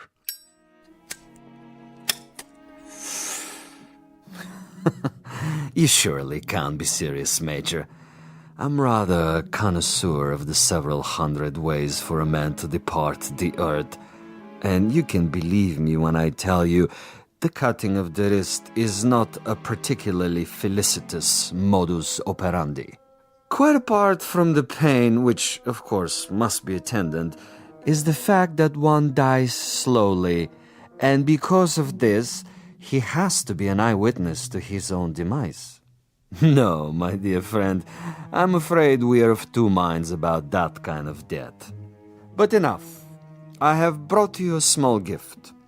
Consider it a peace offering. Careful. Gently, Major. Gently. This happens to be a bottle of Amontillado. Quite rare and most pleasing to the palate. I have to repeat what I told you before, Commissar. I'm not insane. I'm quite aware of what would happen to me if I drank any of that. Why, Major, I'm disappointed in you. With your kind indulgence, allow me to use your own water glasses. If you assume this is to be cyanide or some other poison, you're quite wrong. Am I? Undoubtedly. You see, I don't share your death wish. I'm a healthy man with excellent expectations as to my longevity. No, indeed, Major. I was about to propose a social drink. The two of us. I'll drink first, and then you. Satisfactory? Such ritual, Commissar. Such tribal rites. Yet you have only one purpose with me. Why don't you get it over with? If you're trying to disarm me and make me get rid of this pistol, it'll take more than a social wine. Indeed, Major. Now, as to my business with you, we both know what that is. Go ahead and say it. Very well. I'm to see that you're dead by tomorrow morning. Is that plain enough? Quite plain. And you shall be, Major. With a degree of immodesty, I can say that I've killed 800 times you. But I've done it, Major, with subtlety, with originality, with ingenuity. I'm the last of the imaginative assassins, an artist of the profession, as it were. Excellent. Flavor. Bouquet, just the proper dryness. Really quite an exceptional wine. Join me, Major? And now? And now I will tell you something else. I will tell you something about you and me. Please. You, Major, are a malcontent, a genuine curiosity, a rebel with no cause to speak of. You have to go to prison camps, to interrogation centers, or hide in filthy little rooms. You can never accept that which is ordained. And you? I, on the other hand, am a survivor. I adapt to my situation. I haven't a large salary, and my job, at least the way it's laid out, is a rather dull one. Finding defectors and traitors and subversives and doing away with them. Now, I could do that with a high-powered rifle. I could do it with a homemade bomb. But I choose to exercise imagination and taste. In your case... In my case? In your case, I choose to prolong the game. And in the process of this prolongation, I've come up with what I think is a most bizarre and novel method of execution. One designed especially to challenge your talents. For we are worthy adversaries, you and I. I feel weak. I feel... Tell me what you feel, Major. Exactly. I want to know. Why, you monster. You drugged me after all. Indeed I have. And that poses an interesting question, doesn't it? How is it that we both can drink of the same wine, and yet I'm unaffected? Isn't that an interesting question, Major? Major?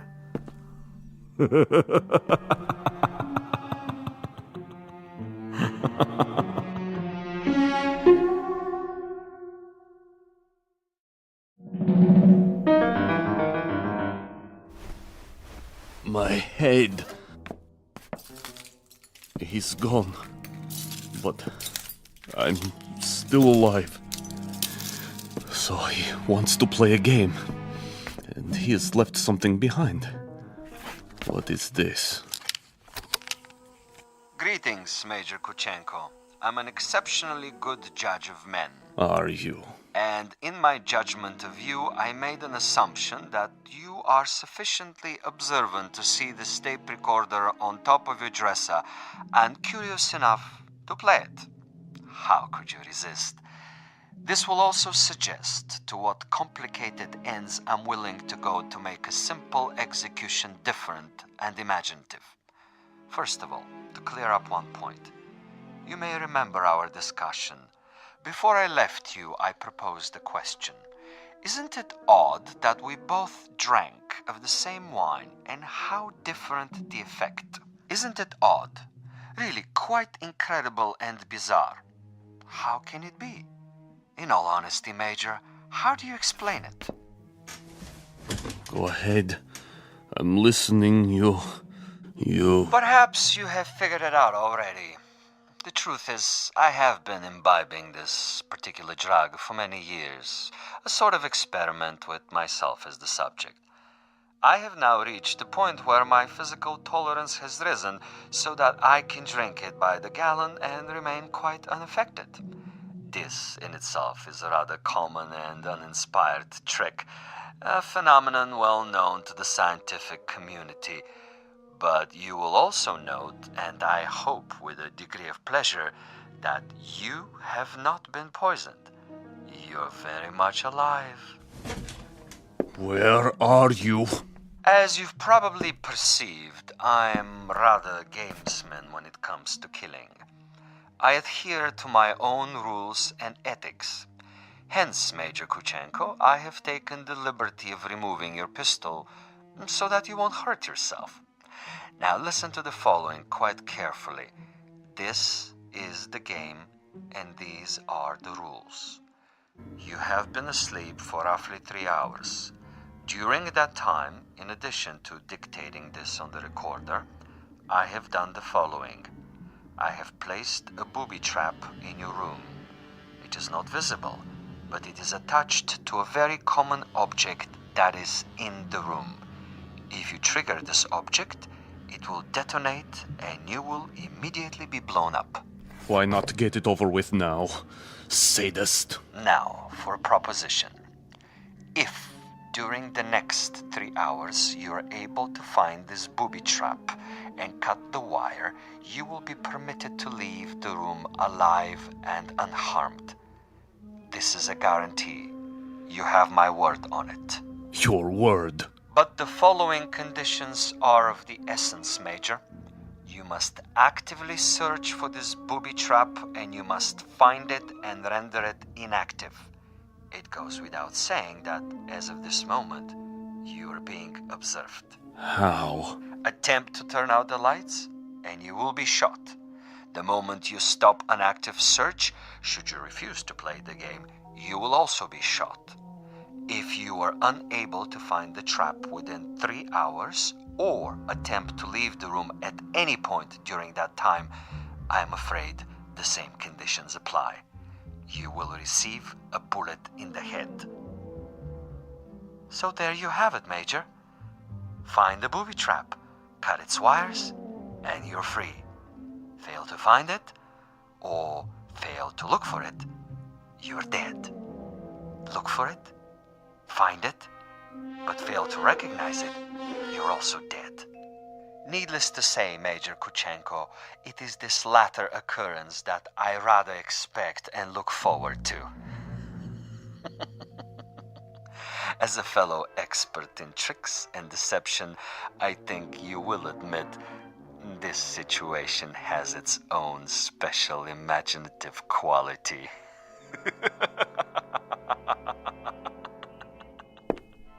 Where are you? Where are you?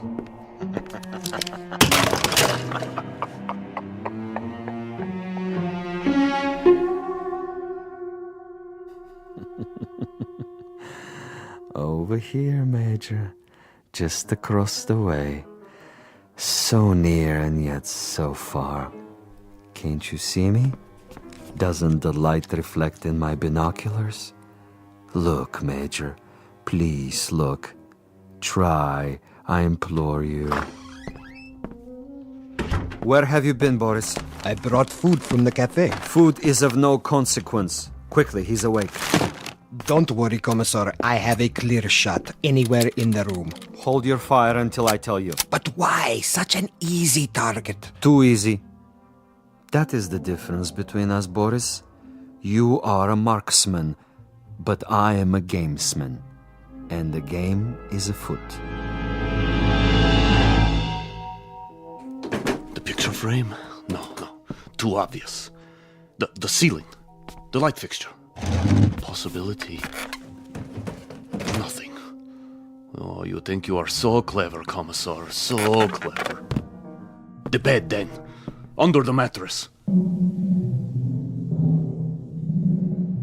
The bed springs? It might be. Not the chair, though. Still possible. Where? That would be telling. Go ahead and eat, Boris, before it gets cold.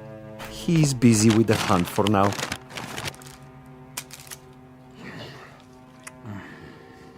What did you bring?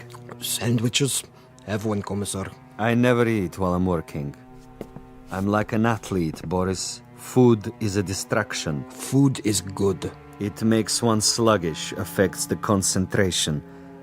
The morning will come soon enough. Over here, Kuchenko, just across the alley. Don't you see? He sees nothing. But surely a fragment of light, a stray reflection. Perhaps he has seen us. Yes, he must know, but he refuses to acknowledge. He is too proud. He knows he must do this on his own and will not give me the satisfaction. The bookshelf. Or the books themselves. Which one? An atlas? A novel? The Bible, of course. It's already been moved an inch, 2 inches. But the wire? Where? One way to find out. The bookcase itself, then. Behind the books. In the wood, the nails. Or under the floorboards. Wait, think. Where would I put it? You want a real battle of wits, Vasilov? You've got it. Think. 4 walls. Ceiling. Light fixture. Floor. A picture. Bed with frame. Box springs. Mattress. Headboard. A night table.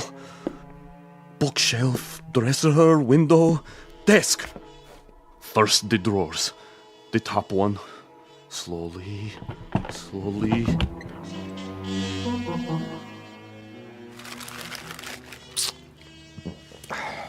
What is he doing now? The desk. He's down on his hands and knees removing the 2 bottom drawers so he can see what's under the top one. Bravo, Major. Good thinking. Is that where you put it? The possibility exists.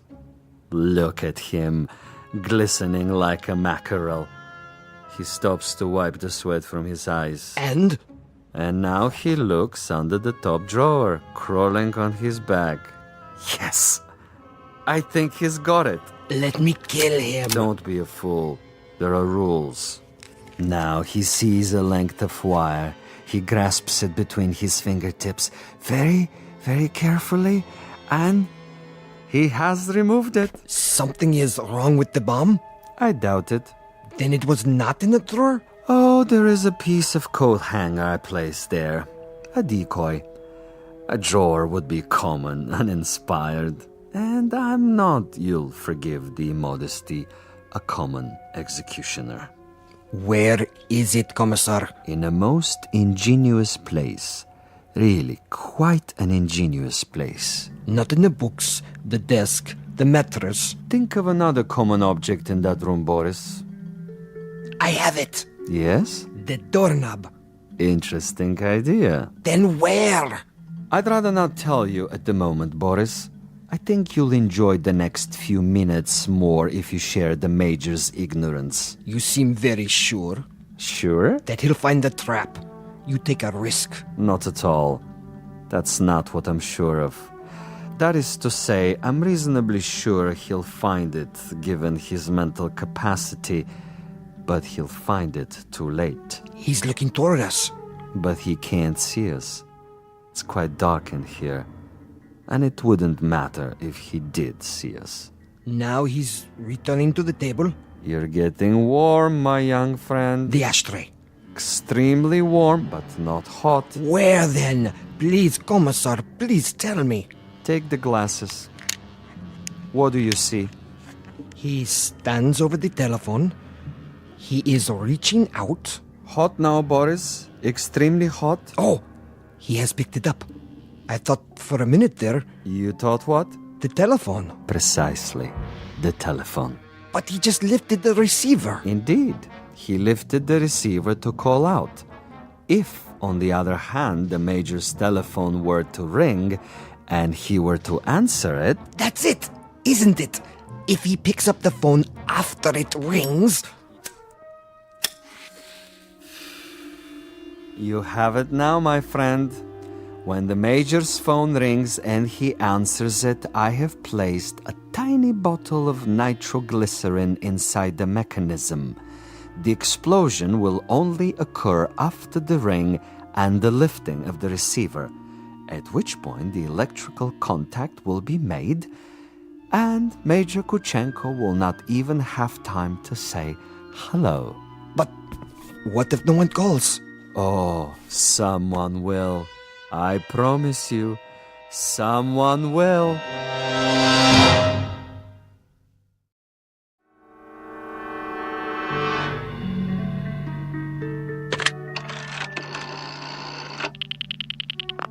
Front desk.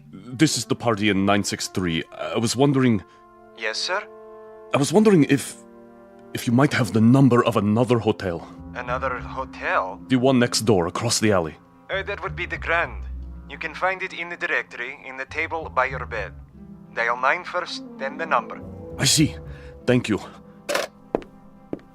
Vasilov? I know you're there, Vasilov. The game is not over yet. Do you have the time, Boris?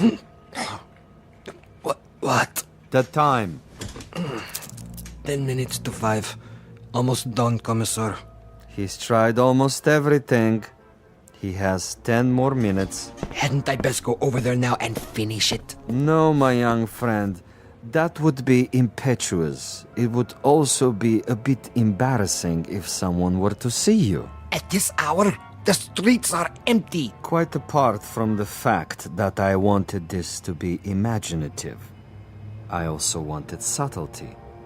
I should like our quarry to die in his room without our being there. Opportunity is running out. Then I do believe that it's time to, shall we say, accelerate the process?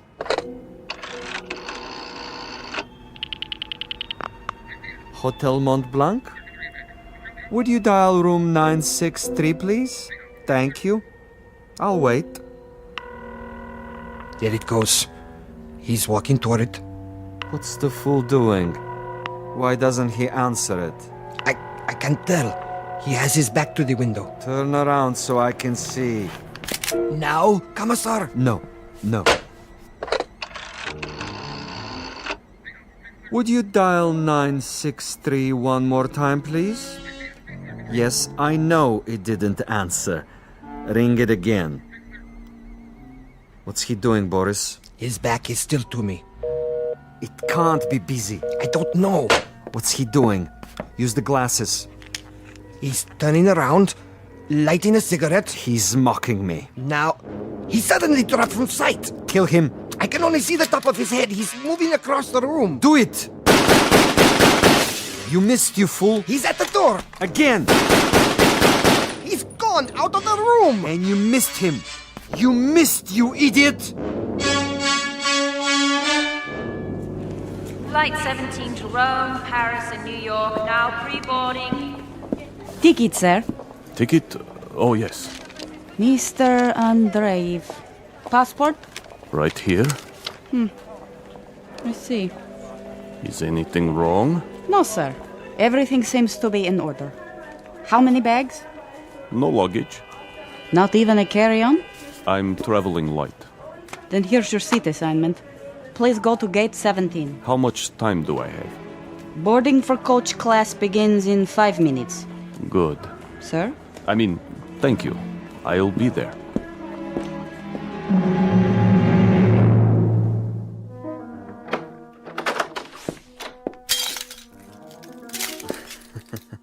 What a mess he left behind. Like a pigsty. He tore the bed apart. And the furniture. Oh, just look. Oh, even my poor little tape recorder. Commissar? Yes, Boris? It would have been better, wouldn't it? What would? If I had taken his head off in the first place. You mean if we had slaughtered him like an animal? I love your style, Boris. You should have been a pig farmer. Our man would have been dead by now. He would have been dead if we had beaten him to death with mallets too. But anyone can die that way. And any stupid, insensitive fool can kill that way. No, this is a man of quality, with a resourceful mind, similar, you might say, to his executioner. He deserves a better ending, as do I. But that's all right. I have time. I'll get him in the next city, now that I know my adversary. We will be able to track him? Most certainly. The old network still functions, though in a much different way. I have the same contacts, no matter what they now call themselves. Importers, exporters, businessmen of various stripes, here and abroad. It's marvelous, you know. Really marvelous. Think of the possibilities. Other, even more ingenious methods of doing away with Kuchenko and his kind. I still think we should have chased him. Not at all. He would have gotten away. And even if he hadn't, it would mean that a thick-headed clod like you is more efficient than I. And this I reject, Boris. This I reject in toto. Look at this. A bottle of wine. I can only find one glass. Throw it away. One drink, Commissar. I said no. But there is more than half left. This is not for you. But why? Do you know much about Amontillado? I know about vodka. Of course, you and all the other potato growers. Give me the glass. Here. Believe me, it wouldn't agree with you. It's an acquired taste. Yes, Commissar. If you say so. I say so. There are some secrets that you're not ready to learn. But in time, Boris. In time. For now, I need you awake and alert. That's right. I do what you say, as always. But so far, your methods are not very effective. The men who pay us, they will not be impressed. And you will make a report? Only I can do that. I am the one they listen to. I can request another assignment. You're free to do so. Until then, I take no further orders from you.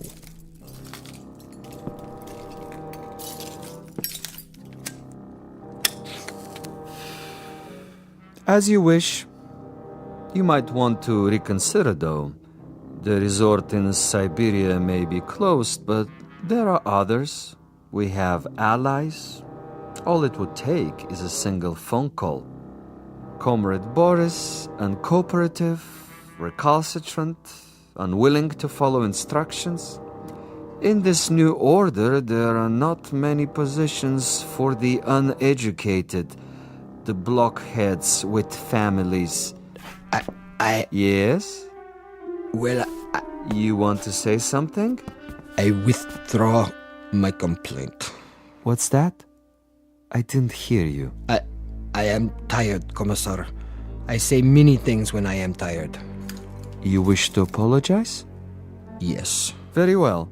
I will take it under advisement. In the meanwhile, see if Major Kuchenko left anything behind. Check the closet, the drawers. Yes, Commissar. And life goes on. The sun comes up and we arise to meet another day, to prevail by our wits and our wits alone. I'll get it, Commissar. No, Boris! I don't want... You fool, no! I'm sorry, sir. Your party doesn't answer. No? It doesn't ring at all now. You're sure? Mont Blanc Hotel, room 963. Strange. The line is suddenly dead. Thank you, operator. That means my message got through. Flight 17 Transocean Airways now departing for New York City via Belgrade, Paris, Rome, London, final call.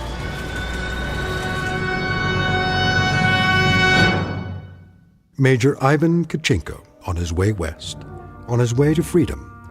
A freedom bought and paid for by a most stunning ingenuity. Exit a gunman named Boris and one Commissar Vasilov, who forgot that there are two sides to an argument and two parties on every line.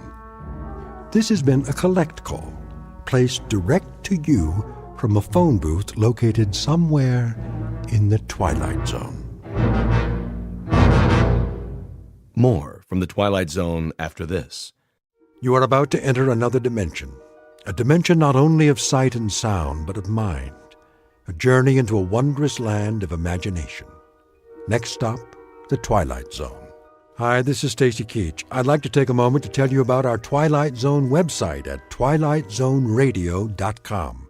At twilightzoneradio.com, you'll find the latest information on these Twilight Zone radio dramas, including behind-the-scenes photographs, plus the newest product releases, trivia contests, ways to contact us, other Twilight Zone-related info and merchandise, plus links to other fascinating websites. So make your next stop twilightzoneradio.com. Visit twilightzoneradio.com to purchase these Twilight Zone radio dramas on cassette and CD, or call toll-free 1-866-989-ZONE. That's 1-866-989-9663.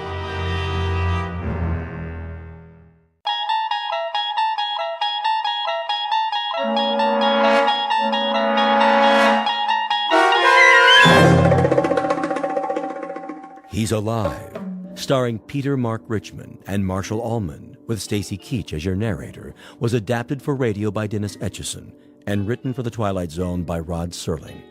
Heard in the cast were Roger Mueller, Jason Bradley, Christian Stolte, Doug James, Jeff Lupetin, Amanda Amari, Elizabeth Lido, Vince Amari, Alex Sopner, Frenette Lebo, Carl Amari, Kurt Nabig, Peggy Roeder, and Jason Mallow. This copyrighted radio series is produced and directed by Carl Amari and Jason Mallow for Falcon Picture Group. Doug James speaking.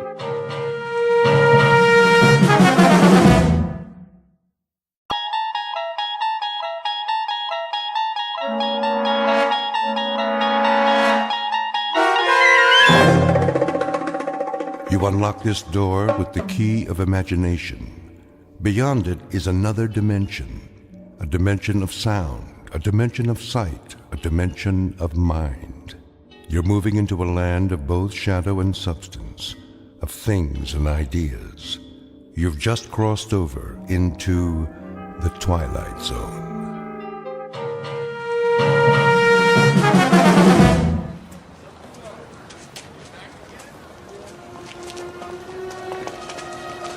That looks like a good spot. Where?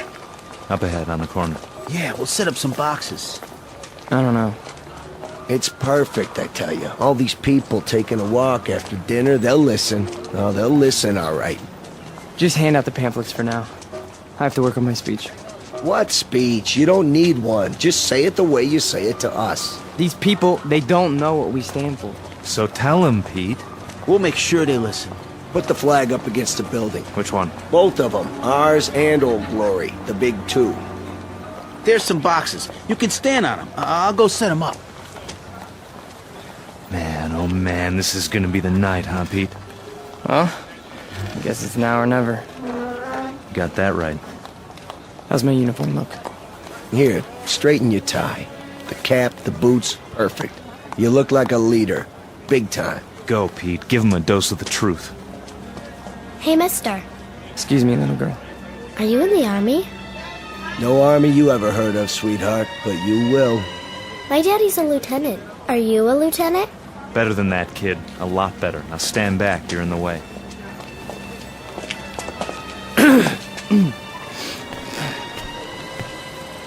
Good evening. Good evening, neighbors. I have something of great importance to tell you. If you'll all gather round. Neighbors? Who's neighbors? Yeah, we're not your neighbors. I never saw him around here. Yeah, me neither. Look at those crazy outfits they're wearing. Yeah, they look like real idiots. I bring you a message that you'll all want to hear. What are you selling? Vegetable choppers? Because I already bought one. It's...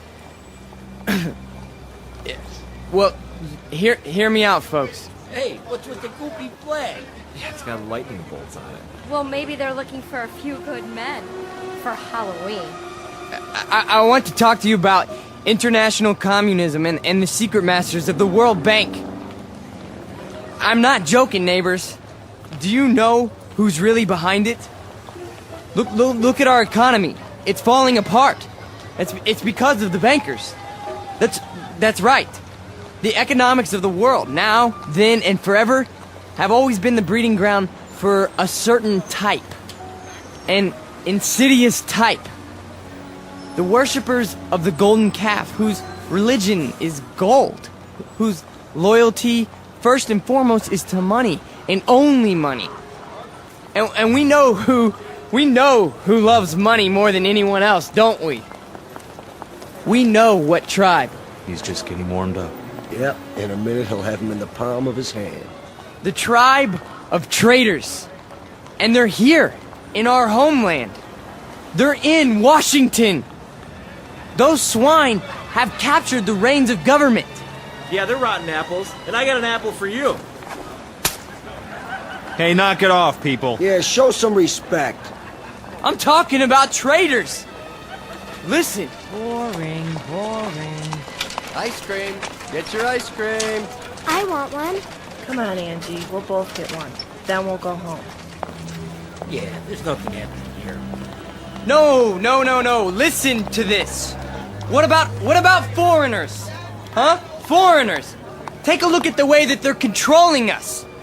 The lines lead directly to Palestine and to the Vatican. Yeah, I've had about enough of this. Let's go. It's a conspiracy, I tell you. A conspiracy of men who aren't like us. Yellow men, brown men, black men. They come here and they infiltrate our economy. They're right here on our doorstep. If there's anybody sitting on your doorstep, buddy, it's the man in the white coat. Here, take a tomato with you. You think that's pretty funny, don't you? You think it's funny that your country can be sold out? That they can sell out your flag and your birthright? You think that's funny, huh? Well, the day will come. Oh, shut up. Let him talk. What's the matter? No more big talk? He's just a scrawny kid with a big mouth. Real big. As long as you got a couple of punks to protect you. We gotta do something. Where's Nick? Go on, get out of here. Back off. This here's a real American. Yeah, a real jerk. Why, you? Get out! Cut it off! Cut it off! Right now! Portrait of a Bush League Führer named Peter Vollmer, a young man who feeds off his self-delusions and is left perpetually hungry. Like his goose-stepping predecessors, he searches for something to explain this hunger, to rationalize why the world passes him by without saluting. In his own twisted and distorted lexicon, he calls it faith, strength, truth. But the particular brand of truth he seeks can be found in any sewer. Peter Vollmer doesn't know it yet, but he is about to ply his trade on another corner, an intersection in a strange shadowland called the Twilight Zone. And now, the Twilight Zone and our story, He's Alive, starring Marshall Allman and Peter Mark Richmond, with Stacy Keach as your narrator.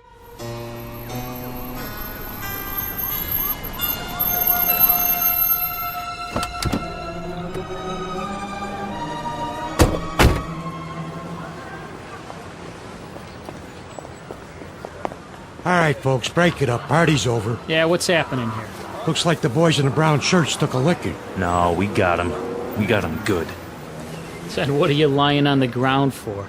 Problem, fellas? It was the communists. The communists did this. What? Which ones are those, Jack? All of them. They ran away like cowards. We want to press charges. What about names? We need names if we're going to charge anybody. Look, forget about it. We can take care of ourselves. Sure you can. Need some medical attention? No, we don't need your help. Come on, Peter, I'll help you out. Let's get out of here. Hey, Jack, you forgot your flag. Yeah, your mama made it for you. Give it to me. Sure. There'll come a day when guys like you will crawl on your belly to salute this. There'll come a day. Yeah, well, let me know the date, Jack, so I can stay home sick.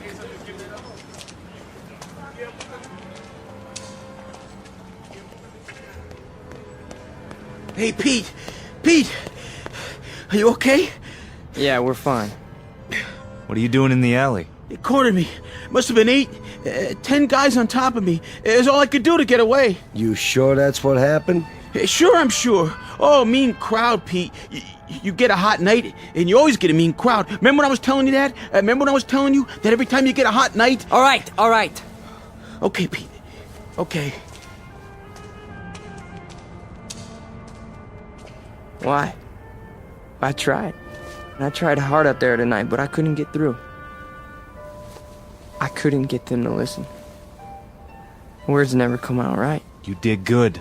Real good. Someday they'll listen. They'll have to. They'll listen and they'll cheer. Someday they will, Pete. You'll see. Someday.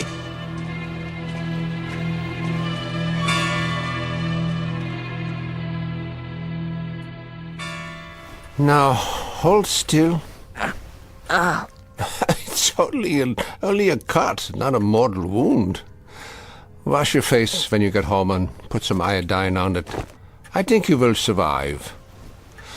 Now, do you want a cup of coffee? I'd rather have a drink. A drink, is it? May I have a drink, Ernst? I have some wine. Will that do? Yes, please. Very well. You are a man now.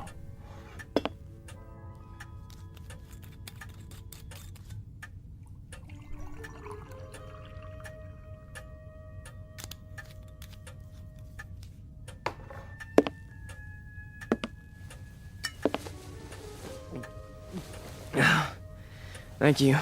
Peter, one sips wine. That's not beer from a beer garden. Sorry. I'll remember that next time. The next time. Just how many next times do you suppose a human being has in the scheme of things? Oh, come on, don't lecture me, Ernst. I'm sick, I'm tired, and I took a beating out there. Did you? Yeah, can I stay the night? Yeah, the couch remains in the corner, as usual. You're a good friend, Ernst. You understand. Sad to say, I do. A man does what he believes in. A man usually does. I believe in certain things. Is that right? You know I do. I mean, we're friends. You've known me since I was a kid. When you were a little kid, Peter, and I used to find you crying at my door late at night, I could pity you then. And now? What do you think? Now you peddle hate on street corners as if it were popcorn. It's not hate. It's a point of view. A philosophy. Oh, I know the philosophy. I know it quite well. 9 years in a place called Dachau. And you know who put me there? Peter Vollmer. What? A lot of Peter Vollmers. Frustrated men, sick men, hungry men. But the result, the effect, never mind the cause, was 12 million bodies in shallow graves.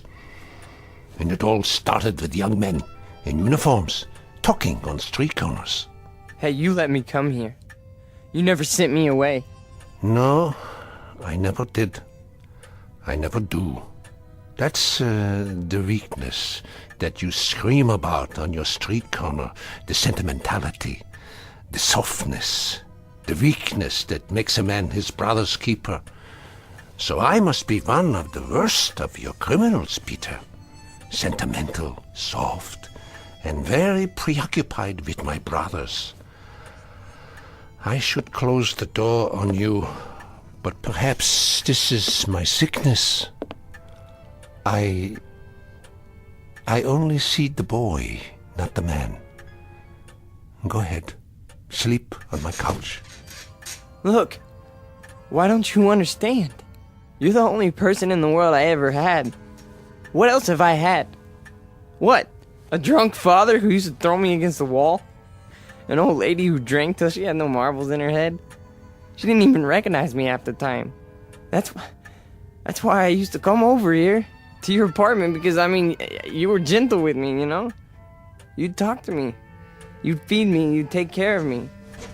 Ernst, you're my real father. Ah, this is the boy speaking again. The little boy with so much fear in him. Yeah, you rest now, Peter. You rest well.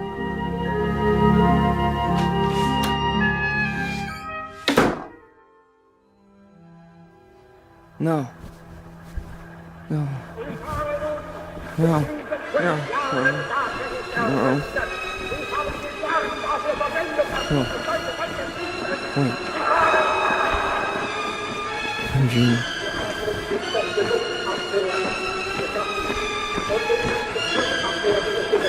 What? What? Peter! Who's that? Peter? Who's out there? Who is it? A friend, Mr. Vollmer. A friend? You have need of friends, yeah. Allies. Yeah, come downstairs, Mr. Vollmer. Come down and we'll talk, you and I.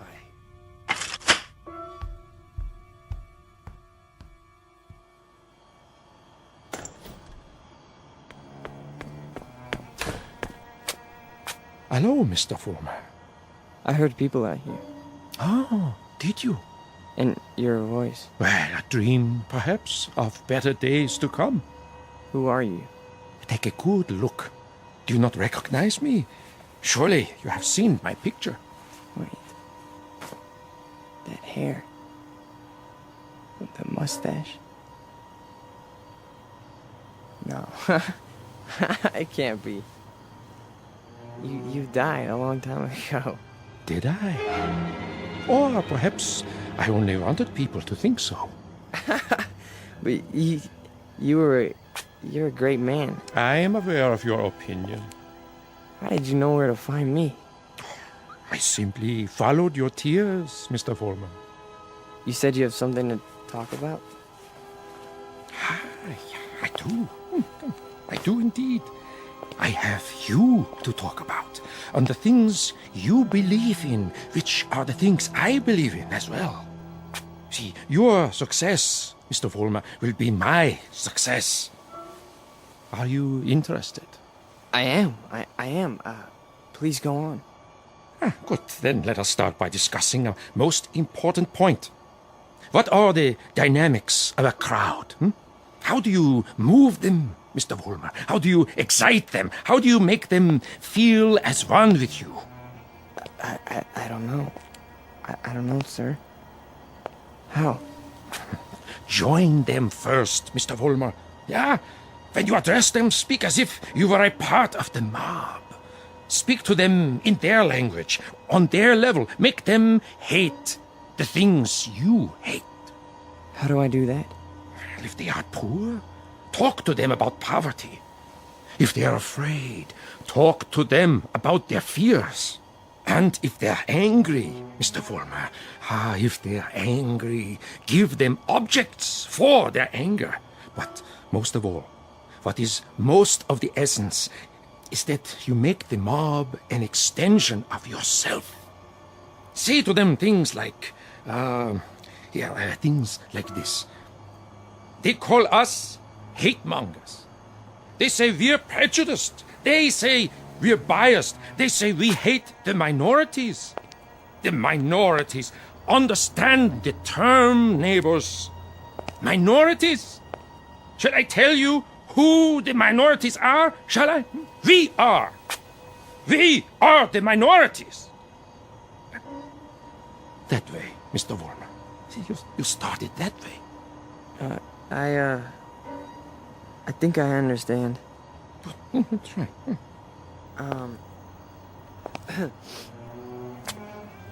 Neighbors. Neighbors. They call us hate mongers. That's it. That's it. More. They say we're prejudiced. They say we're biased. Yeah. Now you have got it. Go on. The minorities? Understand the term, neighbors. The minorities. Shall I tell you who the minorities are?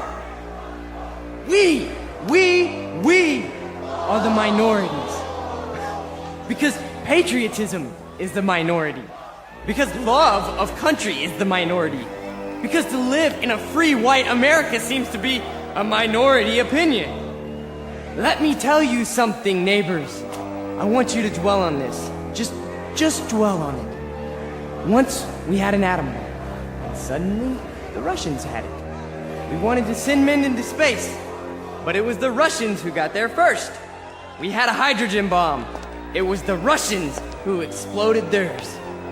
Who gave them the bombs? Who sold us out? Who stabbed us in the back? Well, if it's the minority opinion that we must survive, then we are the minority. And this minority will not stop until it's the majority. This minority will not give up the fight. No, this is the promise, and this is the legacy.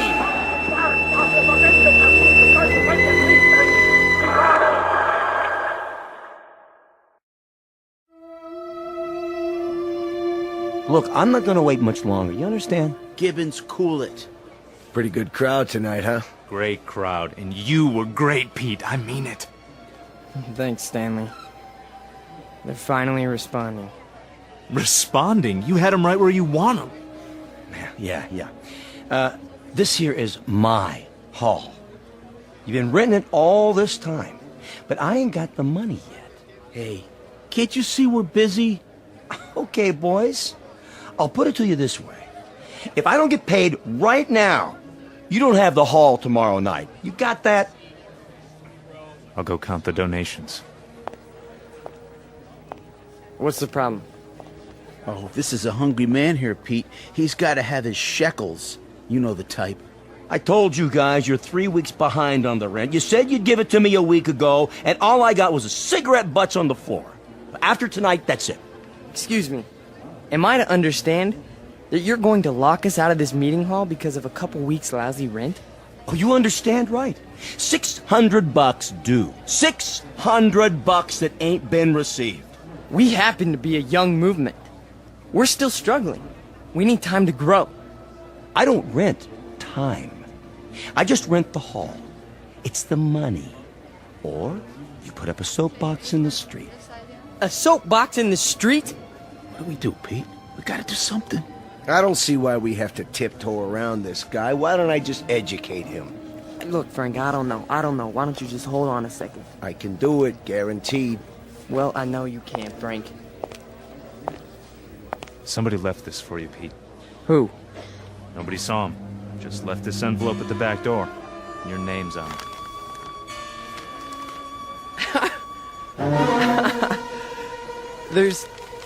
There's money inside.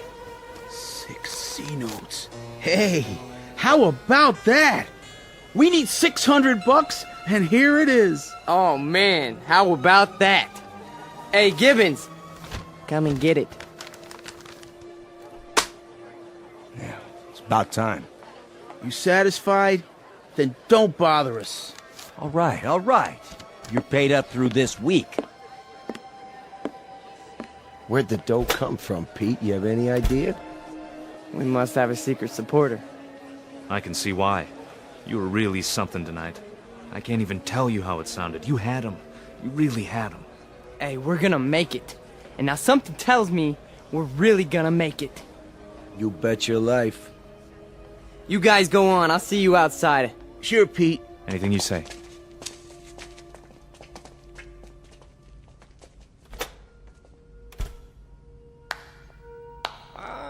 Excellent performance, Mr. Vollmer. Yes, very effective. Very effective. You learn quickly. Well, thank you. I didn't know you were here. I am always here. Pleased to be of help. You learned the style very well. You delivered it precisely as I told you. Well, I'm very obliged.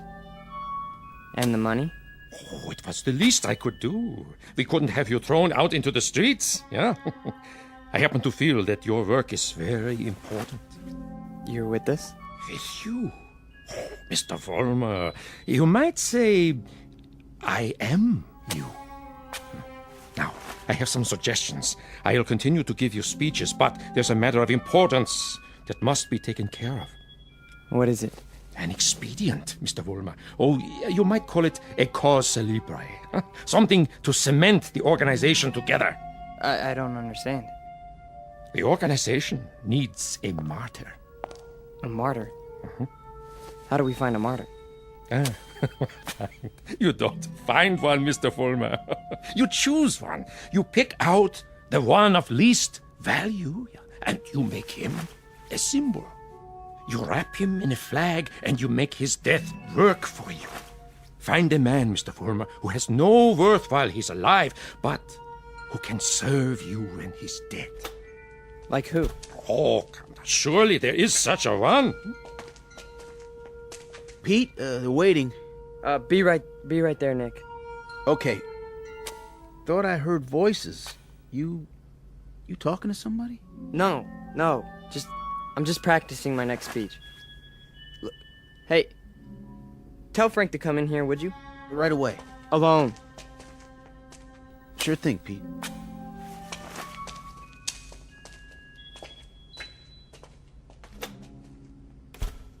An excellent choice, Mr. Vollmer. The little fat one.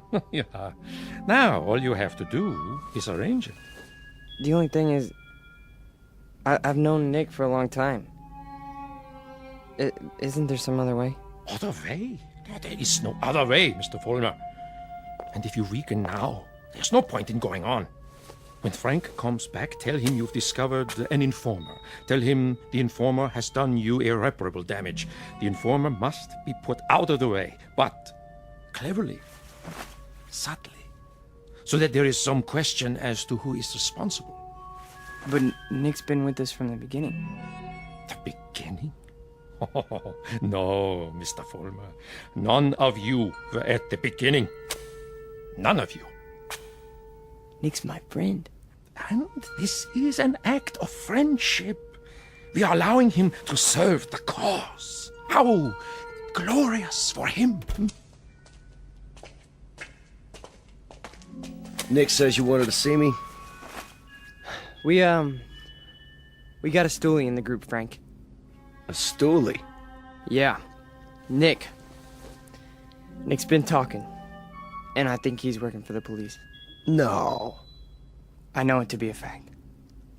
Everything we've done, everything we've said, Nick snitched on us. Are you sure? Beyond a shadow of a doubt. Well, what do you want to do, Pete? Get rid of him. Get rid of him so that it looks like somebody else did it. Make it look like someone who hates us. I understand, Pete. You call it, you got it.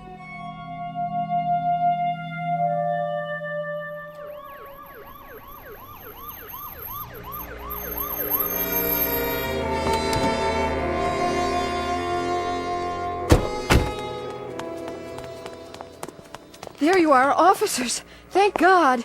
Stay calm, ma'am. Now just tell us, where's the spotty? Over here, in the alley. Shine your flashlight on it. Look at all that blood. Somebody did quite a number on him, huh? I've seen him before. It's one of those young hooligans. You can tell by the uniform.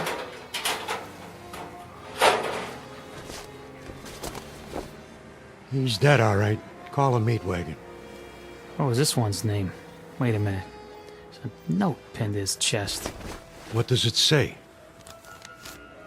A good fascist. What do you suppose that means? One of their enemies must have put it there after he beat him to death. Yeah, but which enemy? There's a lot of them around here. Fewer and fewer every day.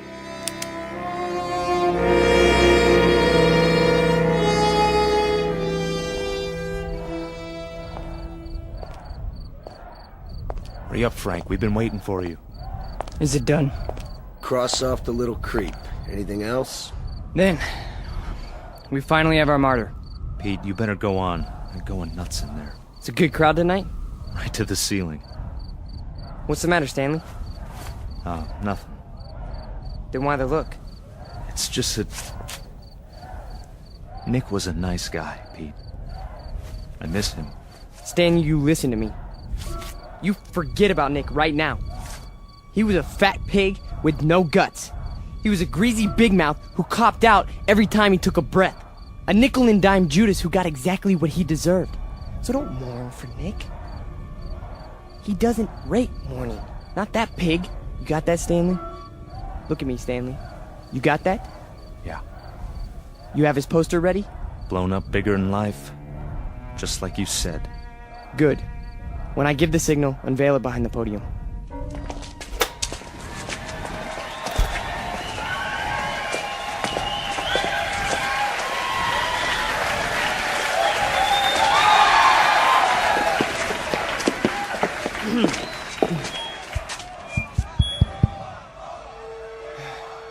All right, everyone. I have something very important to say.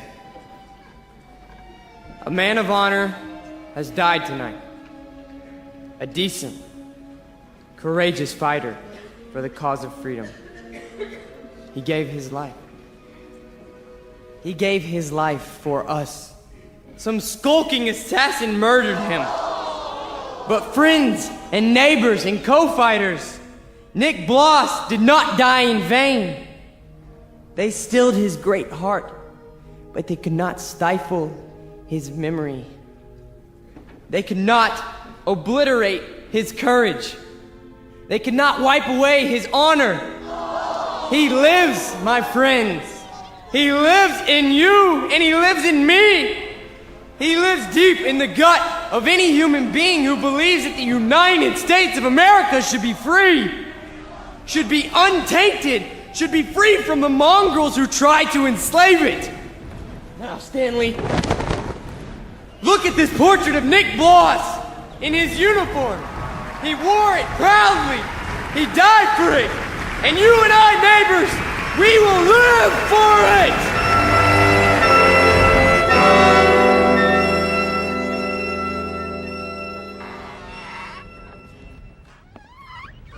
Oh, hiya, Mr. Gans. How do you do? How are you tonight?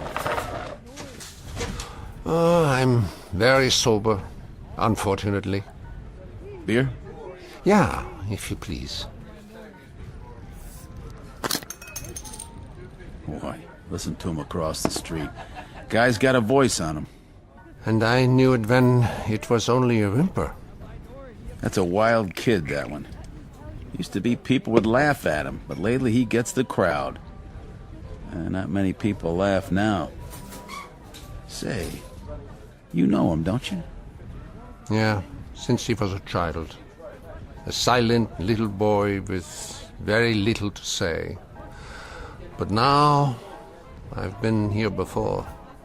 Oh yes, I've seen and heard it all before. That was another time, Mr. Gans. Another place. Another kind of people. That stuff doesn't go here. That's what we said, too. They were brown shirt scum. Temporary insanity. Part of the passing scene. Too monstrous to be real. So we ignored them. Or laughed at them. Because we couldn't believe that there were enough insane people to march for their cause. And then, one morning, the country woke up from an uneasy sleep, and there was no more laughter. The Peter Volmers had taken over. The wild animals had changed places with the zookeepers. Another one, Mr. Gans? No, thank you. I have had my fill. You take it easy now. You're not going to do anything foolish, are you? Me? Not this time. It mustn't happen again. We can't let it. We simply can't let it happen again. All the anguish, all the horror, all the nightmare. No. Not this time. Mr. Gans? Mr. Gans!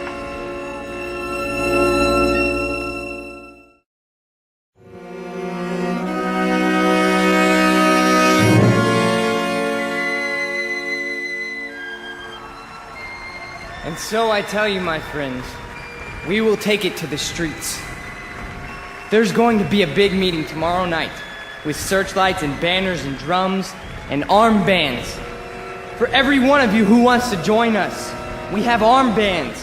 And soon, very soon, we will have uniforms for all of you. When we march! Who's that? Search me. Go on, Mr. Volmar. You were saying? Ernst, what are you doing here? I can tell them what you were saying. I have heard it all before. I have heard it 1,000 times before. In Munich, in Berlin, on 100 different street corners. It was drivel then, and it is drivel now. Ernst, you've got to stop. And what is this one here? The latest model? A new Führer right off the assembly line? Well, this one isn't so new. He is just a cheap copy. Oh, let me tell you about this one.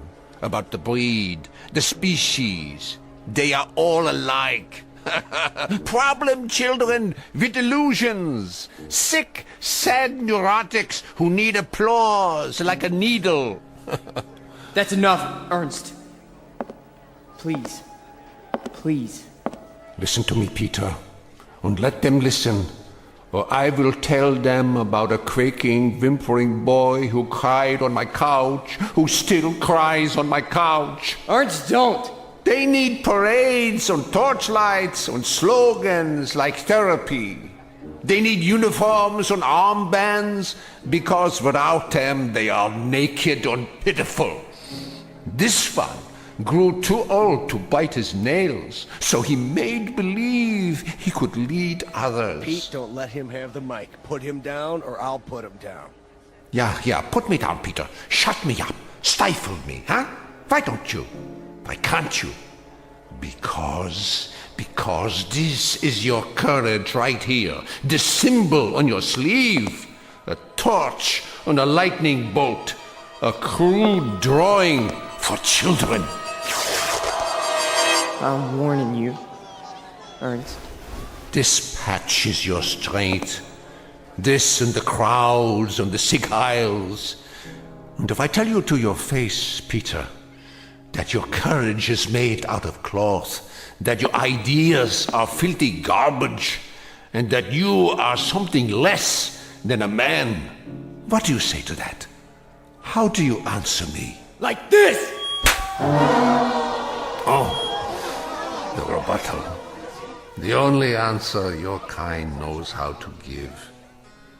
Is that the best you can do? A bloody nose? This is your Führer? He is yours. I give him to you. A gift from the sewers. You see, folks, the way it is. Hey, Pete, don't worry about it. He's just an old man. One crummy old man. The way it is, I knew him. I knew the old man once. Is that a fact, Mr. Former? Yes, that is a fact. I used to know him. And... Who's he talking to? Mr. Former, I have no interest in who he is. My concern is in what he is. He cheapened you in front of these people. You barely had the strength to strike him a slap, like a woman. Your voice is like a lion, but your instincts are rabbits. And you? Instincts like a rabbit. Slap like a woman. You stand in the darkness and plan the battles. But you're never there when they're fought. No. Why don't you come up here alongside me, huh? Why don't you let them see who you really are? Why don't you make a speech? Mr. Fulmer, I was making speeches before you knew how to read them. I was fighting battles when you were struggling to get out of a womb. I was taking over the world when your universe was a crib. And as for my standing in the darkness, Mr. Fulmer, I invented darkness. Then you take the stage. Go on. It's all yours. Pete,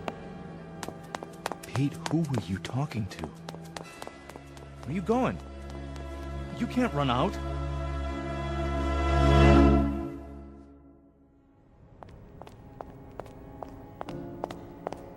Ernst! Where are you? Let me explain. You! Why? Why did you pick me? I didn't pick you, Mr. Former.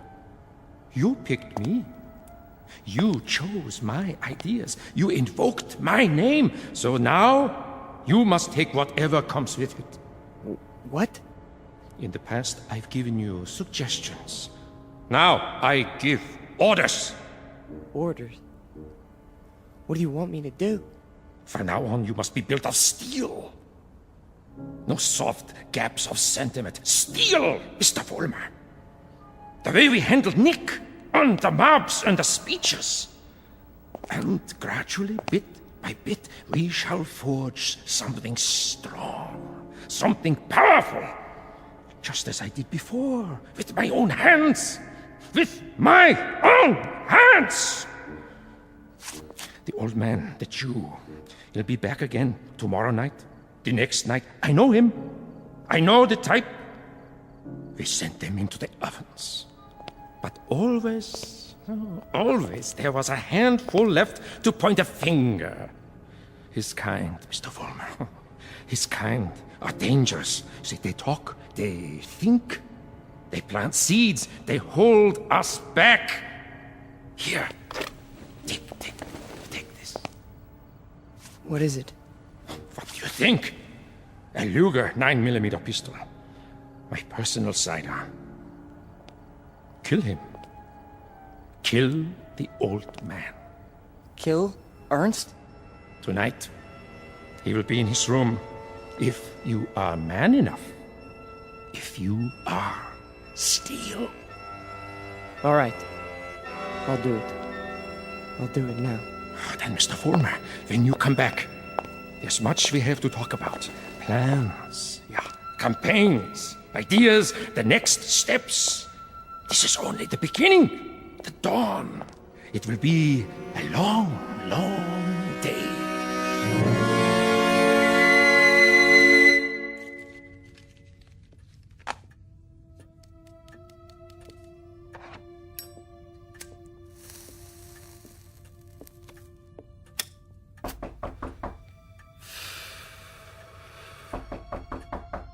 Yeah? Come in. Ah, I thought it was you. You wouldn't listen to me, Ernst. On the contrary, I listened to all that I was able to stand. You should pay attention now.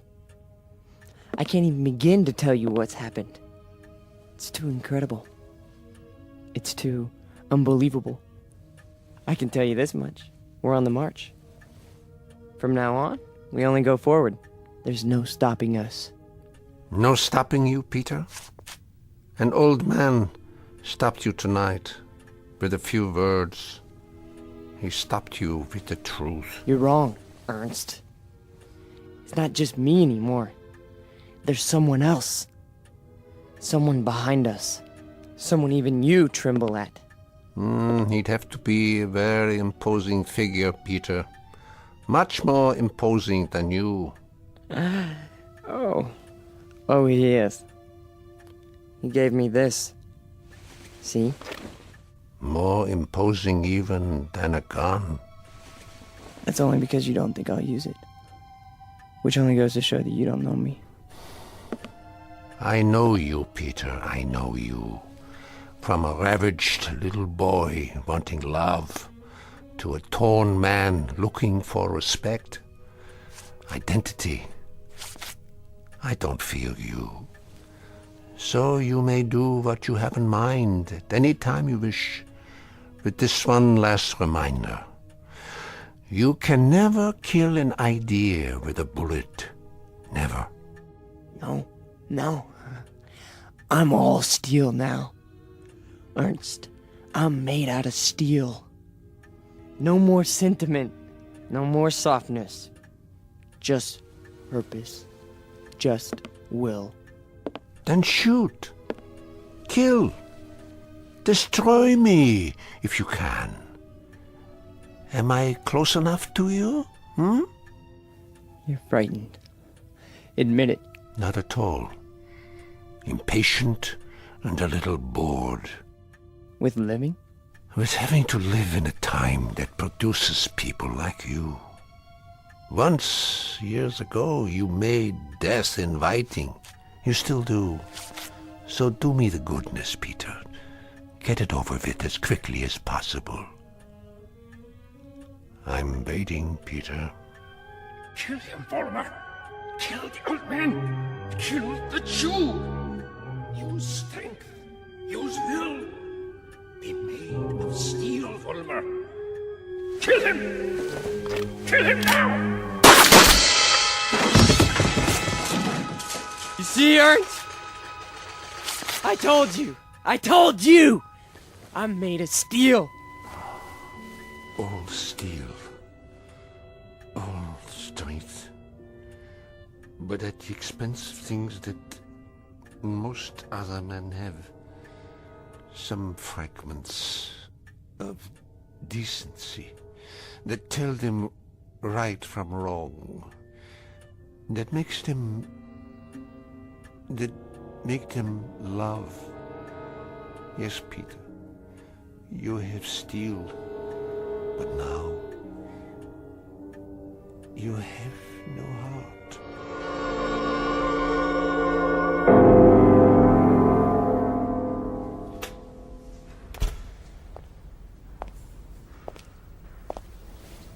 Where is everybody? Pete? We were just cleaning up. What happened to you? Nothing. Nothing happened to me. You tell them. You go out there and you tell them. But they've all gone home. Tell them I'm still in charge. I'm number one. You serve, I lead. Understand? You serve, I lead. Come on, Pete. Let's go. No, he picked me. Out of everybody, he picked me. What's wrong? Don't you believe me? He did. He picked me. So long, Pete. See ya. Don't you walk away from me! Frank! Frank!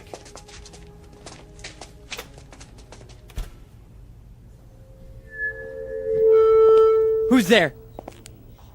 Who is that? Vollmer? You. I did what you said. Sentimentality, Mr. Vollmer? None! Steel? Steel. And no regrets?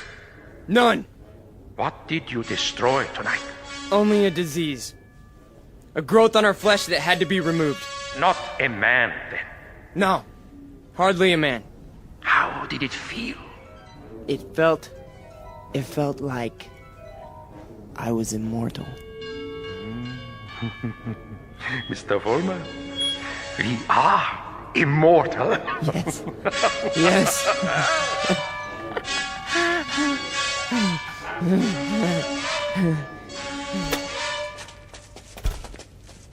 There he is. Don't move. What do you want? Peter Vollmer? Yes. We have a warrant for your arrest. That's impossible. The charge is conspiracy to commit murder. Your two friends are outside in cuffs. The victim's name was Nicholas Bloss. Get away from me. He's got a gun. Drop the gun! Now! Walk toward us with your hands up! Hey, look, he's going to the other door. Tell them to cover the alley. Halt! Halt, or I'll shoot!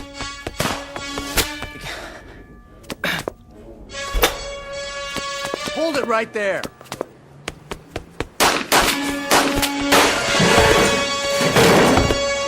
We got him. He's hit.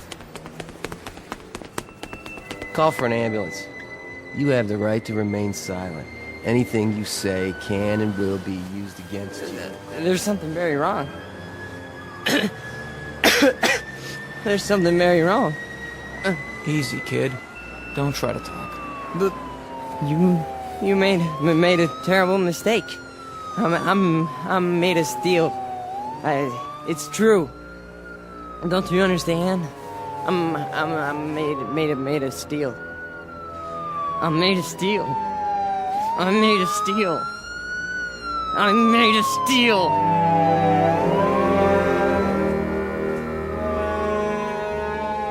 Where will he appear next?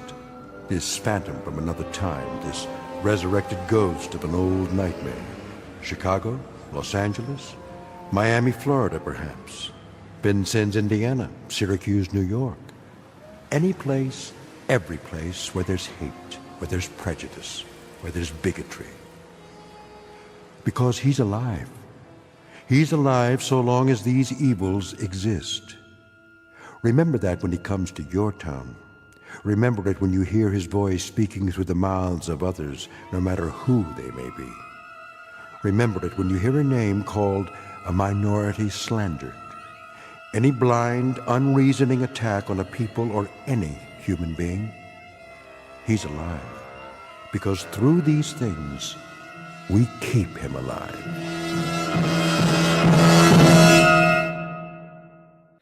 The Twilight Zone continues in just a moment. You are about to enter another dimension. A dimension not only of sight and sound, but of mind. A journey into a wondrous land of imagination. Next stop, the Twilight Zone. Hi, this is Stacy Keach. I'd like to take a moment to tell you about our Twilight Zone website at twilightzoneradio.com. At twilightzoneradio.com, you'll find the latest information on these Twilight Zone radio dramas, including behind-the-scenes photographs, plus the newest product releases, trivia contests, ways to contact us, other Twilight Zone-related info and merchandise, plus links to other fascinating websites. So make your next stop twilightzoneradio.com. Visit twilightzoneradio.com to purchase these Twilight Zone radio dramas on cassette and CD, or call toll-free 1-866-989-ZONE. That's 1-866-989-9663.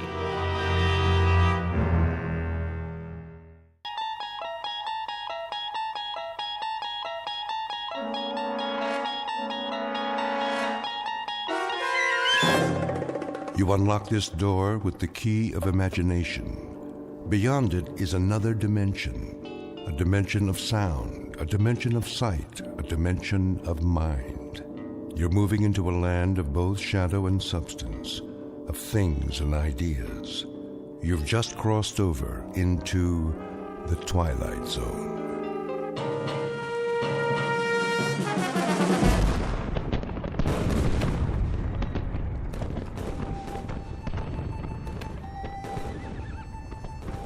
The date is Tuesday, September 11th, 1864. We are encamped outside Atlanta, and the destruction goes on. I know not what history will make of this conflagration, but I have witnessed it at close range. I feel it my duty to set down these observations before the prism of time colors them in a different light. As to the present battle, then my words may seem harsh, but I assure you, this is how it was. We charged the enemy's works and carried them with the bayonet.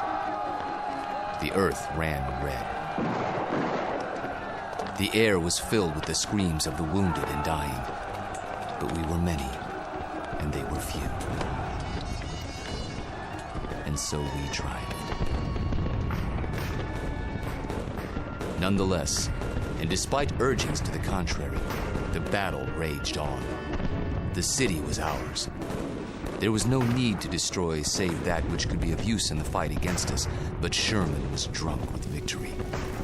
He himself started the fires, the flames which annihilated that great citadel of grace and beauty. One of us should have sent a ball into Sherman's brain. It would have been so easy. But somehow we couldn't, and that devil knew it. He knew it, and he mocked us for our cowardice. The good die young, I've heard him remark. If you're evil enough, you'll live forever. And with that, the entry from Major Skelton's diary ends. So it was that the Union soldiers burned Atlanta. Questions? Professor Jameson? Yes. The books I've read don't describe the Battle of Atlanta that way. Oh, I know. Confusing, isn't it? But as someone once said, history is bunk. Who was it now? I should know that. Henry Ford. Yes, of course. That's it. Mr. Ford. Thank you, Professor Kittredge. Helps when a Nobel Prize winner sits in on your class. You should drop by more often, Sam. You seem to do quite well without me. I could always use a good teaching assistant. So, to sum up today's lecture, the Union soldiers did indeed burn Atlanta for no good reason after the battle was won. You may have seen a more pictorial version in the motion picture Gone with the Wind, but I assure you, the conquering troops took no pleasure in their work. They were forced to it by a man they hated more than they could ever hate the rebels. An ugly, sullen, appallingly brutal general named William Tecumseh Sherman. The history books have glorified this monster, attributing to him qualities of courage and integrity. Trust me, he had no such qualities. He was just a small, evil man with tiny red eyes and a dirty beard and a way of talking that made you quietly want to slit his throat. What a great lecture. I really like this class. Professor Jameson makes it so real. I forgot to take notes. Oh, you can borrow mine. When's the test? I don't know. I think it's next Tuesday.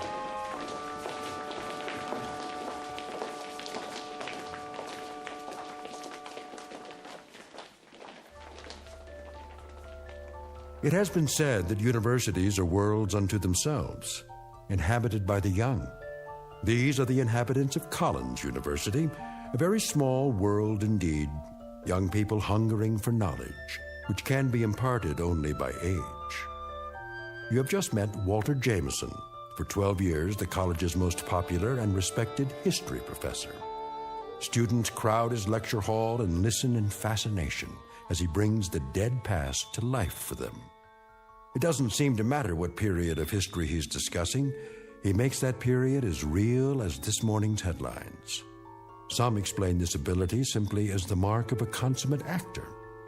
However, there are those who don't agree, like Professor Samuel Kittredge, Nobel Prize winner in chemistry, who has another, more disturbing theory about Walter Jameson, and that theory is about to be put to the test. Very soon we will find out whether our star professor received his degree from a major university or from the Twilight Zone. And now, The Twilight Zone and our story, Long Live Walter Jameson, starring Lou Diamond Phillips, with Stacy Keach as your narrator.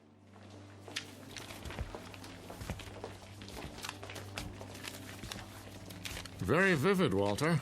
You had me on the edge of my chair. Thank you, Sam. Coming from you, that means a great deal. Now I see why these lectures of yours are so popular. Is that why you sat in today? Partially. Tell me something, if you have a moment. Certainly. Who was this Major Skelton? Oh, no one important. Just a lawyer who happened to enlist. And you acquired his diary? Yeah, lucky break. As I recall, an auction of Civil War memorabilia a few years back. What regiment? 123rd Illinois Infantry. Remarkable.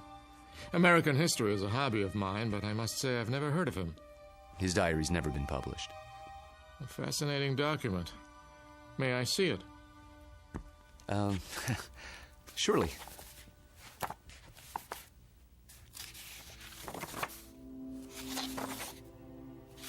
Well preserved. It was stored in someone's attic for 100 years. I don't think it had ever been read. You come across objects like this once in a while, put away in boxes. They didn't know what they had. You could resell it for a nice price, I imagine. Original source materials are hard to come by. Don't suppose I could borrow it? I never lend books to absent-minded professors. Remember the last time? Yes. I guess you're right. Time for some coffee? What? I'm going past the student union on the way to my office. Not today. I have a paper to work on for the conference. Oh, I almost forgot. Can you come by for dinner? Whose invitation? Yours or Susanna's? Mine, this time. Something on your mind? Nothing special, just your company. We have a chess game to finish, if I'm not mistaken. Say 7 o'clock? All right, 7 it is. Good. See you then.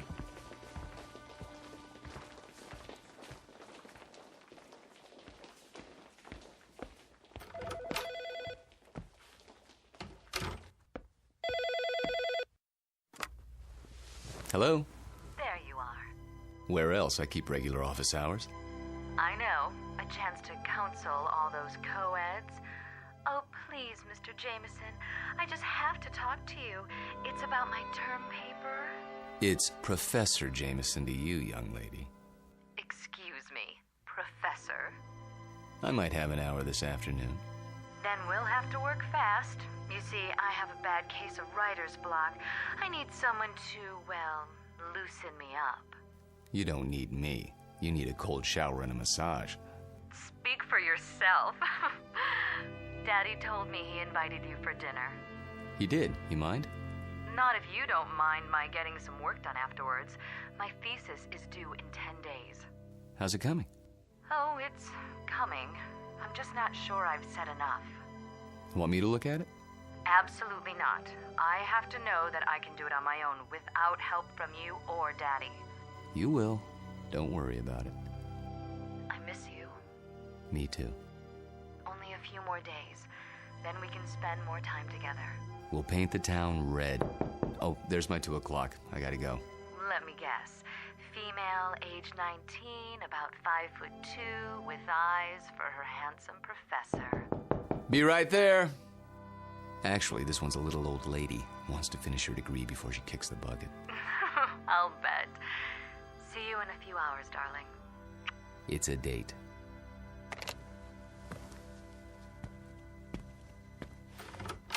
Oh, there you are. Come in, Janice. I was afraid I was late. Someone else is waiting for you. You're my only appointment this afternoon. She asked if this was your office. A student? No, I don't think so. She's sort of elderly. She acted like she knew you. Hello? Hello? She'll probably come back. Oh, I'm sure you're right. Now then, Janice, how can I help you? I'm sorry to bother you, Professor, but I'm having trouble with the assignment. Can't find all the books? The research library isn't supposed to check out certain materials, but sometimes... It's not that. I've got everything I need, but the authors on the list, they don't agree with your version. So my question is, which version should I use, yours or theirs? Remember what Ford said. What? Never mind. Start with the basic events. Everyone's in agreement there. As to interpretation, that's up to you. Just tell me what you think happened and why, based on all the accounts. Original thought is what counts. But how can I be sure if I wasn't there? That's always the problem, isn't it? There's an old adage. Those who were there know more than those who weren't. The problem is getting people to believe you. Nonetheless, you know what you know, so you learn to keep some things to yourself. But that doesn't affect you, Janice. We deal with truth in my class. Nothing but the truth, for better or worse. They say it can set you free.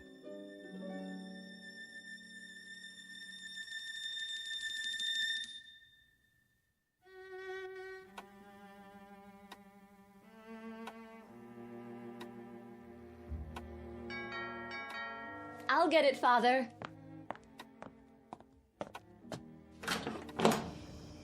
Hello there, miss. I've got a great deal on a set of encyclopedias. Sorry, we don't want any. Just let me get my foot in the door. Oh, really? You know what's wrong with you, Professor? What? You're always on time. Sort of takes the mystery out of things. Oh, so I'm not mysterious enough for you.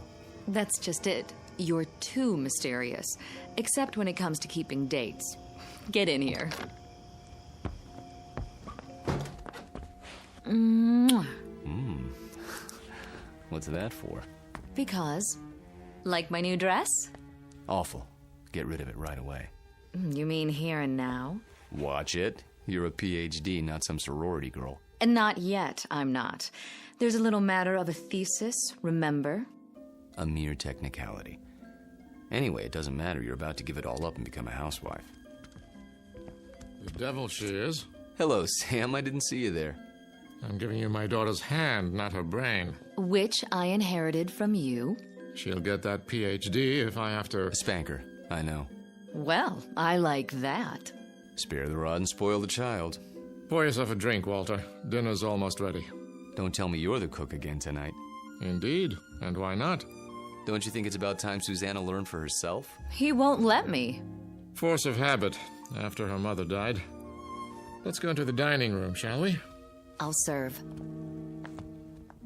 You sure there's not something on your mind, Sam? Nothing that a good meal won't cure.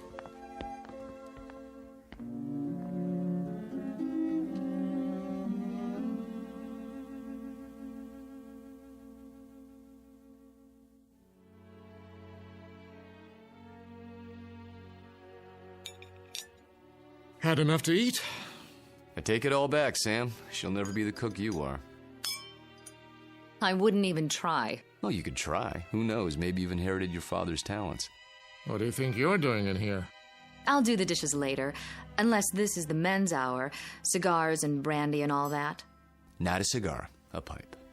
It's not the dishes I'm worried about. It's a little matter of a doctoral thesis. Upstairs with you. Walter and I have some talking to do.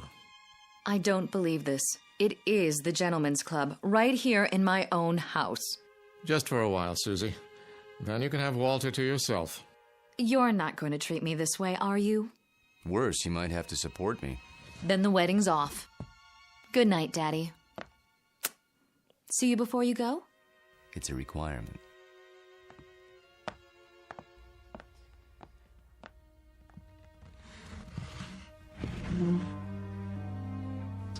Brandy? By all means. You know, you don't have to worry about her. She'll accomplish anything she sets her mind to, with or without us. Oh, I know that. But she's wasted a lot of time. She's almost 30, and I'm almost 70. You're talking about chronological age. You're both still very young. I don't feel young lately. Aches and pains. Let's sit down. The chessboard is exactly as we left it.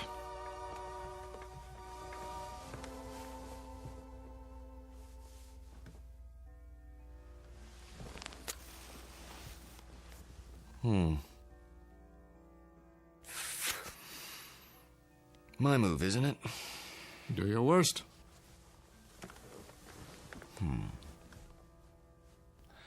How about pawn to king's bishop 4? Look at that. You don't like it?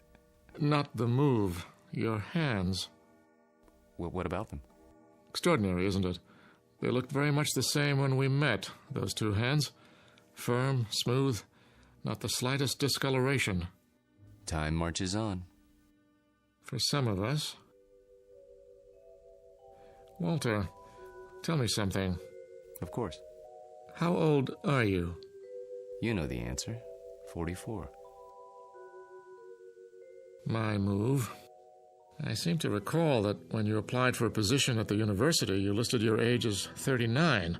That was, 12 years ago, which would make you 51 now. Come on, Sam. So I'm 51. Too old for Susanna, is that it? In a sense. What are you getting at? This is between the two of us. It won't go beyond this room. Really, Sam? Walter, when I met you, I was 58. I had most of my hair, all of my teeth, and hardly a wrinkle. Look at me now. In 12 short years, I've turned into an old man. But you haven't. It happens that way sometimes. I know. But why? Clean living? Don't ask me, Sam. You're the chemist. I'm just a history teacher. Yes, and you teach it very well. Do you know what your students say? They say it's almost as if you witnessed history firsthand. I try to make it interesting. Fake it, you mean? You could call it that. Yes, that's what I thought. But somehow it didn't seem like you. You're such an honest, precise man. Ah, here it is.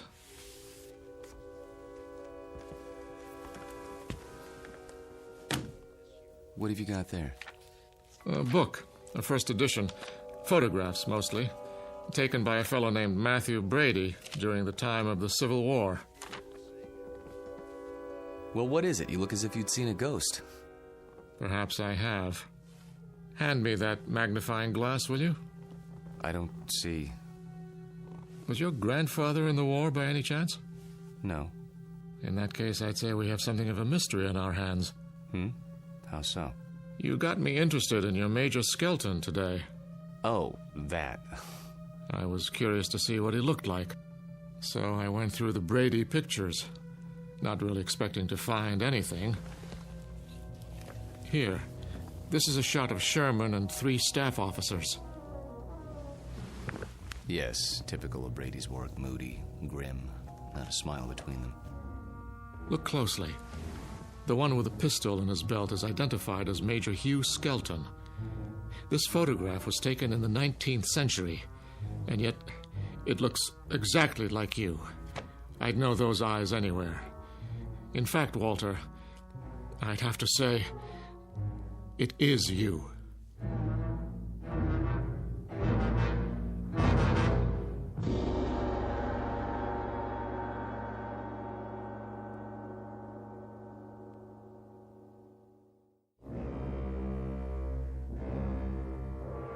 It is you, Walter, isn't it?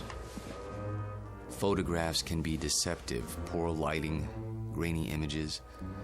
You shouldn't have kept the ring, you know. It's a dead giveaway. Ring? It is a bit like mine. Not like it. The same. Sam, really, you can't be saying what I think you're saying. That wouldn't make sense. It wouldn't be rational. It wouldn't... Come now, Walter. We're not children. You know exactly what I'm saying. I've been accused of many things in my time, but never of being inarticulate. Oh, you're joking. Just because a man in a picture happens to look like me... And happens to wear the same ring, and happens to have the same small mole on the left side of his face. Did you keep the pistol?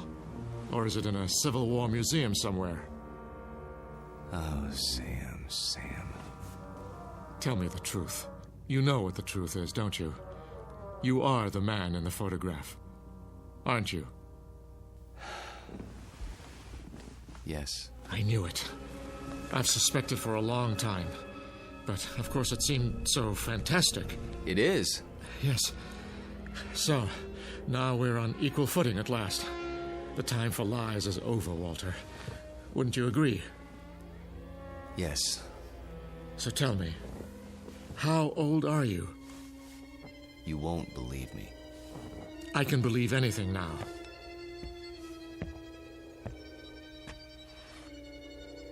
This bust on your mantelpiece? What about it?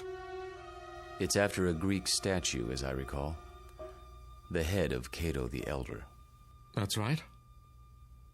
Let's just say, I'm old enough to have known this gentleman personally. But he lived more than 2,000 years ago. I said you wouldn't believe it. No, it isn't that, but 2,000 years? How, Walter, how? You don't know what you're asking. In heaven's name, this is what mankind has been dreaming of. Sam. To live forever. To go on learning and understanding eternally, without end, without death. Sam. Tell me the secret. I can't. You must. You owe it to the world. I owe the world nothing but contempt and pity. Then tell me any part of it. I'm almost 70 years old. I have a heart condition. I'm going to die, but I don't want to until I finish my life's work. Walter, listen to me. Do you understand? I'm not ready to die.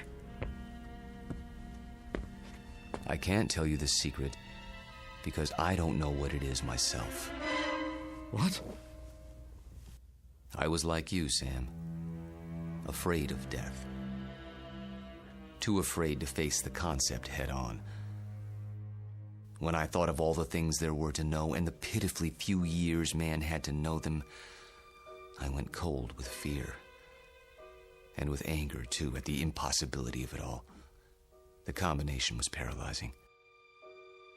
Every night I dreamed, as you dream, of more time, of immortality. Only if man lived forever, I thought, could there be any point to living at all.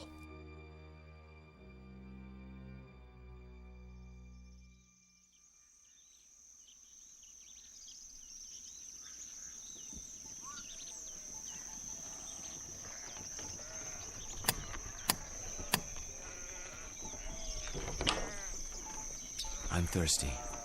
You have water? Come in, traveler. Thank you. You're very kind.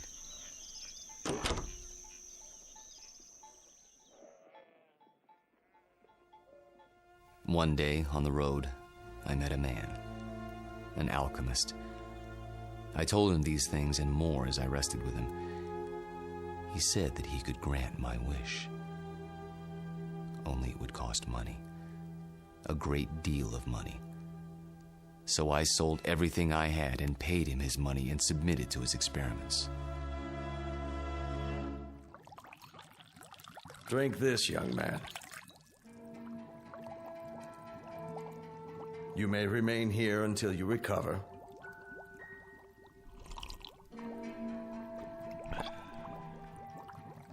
I feel strange. That will pass.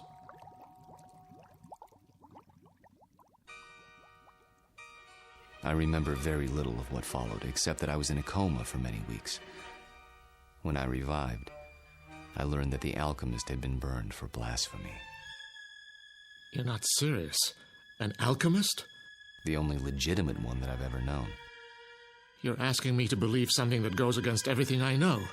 Not without proof. But an alchemist? I'm a man of science. They knew nothing of chemistry. Lead into gold. Just as I thought. You won't believe it. Smoke and mirrors. Their methods were based on superstition.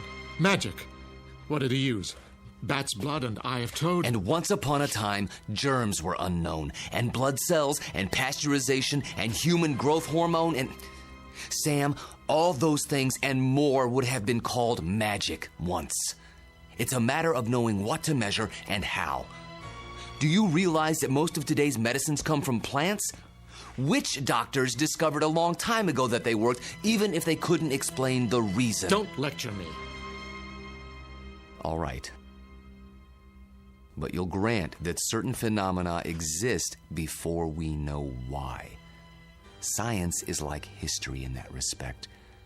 A detective story, working backwards from known facts until we understand the cause. And I'm the most undeniable of facts. Unless you can come up with another explanation. Go on. There isn't much more to tell, really. I thought the experiment had failed, of course, because I didn't feel any different. But then, when I saw my wife and my children and my friends aging and growing old, this was a problem I hadn't considered, you see. But surely there's a way to get around that paradox. Such as? There must be. Is there? Think about it. If I tell you that somehow I can stop you from aging, where do you want to be stopped? At 30? Then you watch everyone around you turning old. At 70? Would you want to live forever the way you are now? Sick and weak? It's better than dying. No, Sam. You're wrong. I was wrong. It's death that gives this world its point.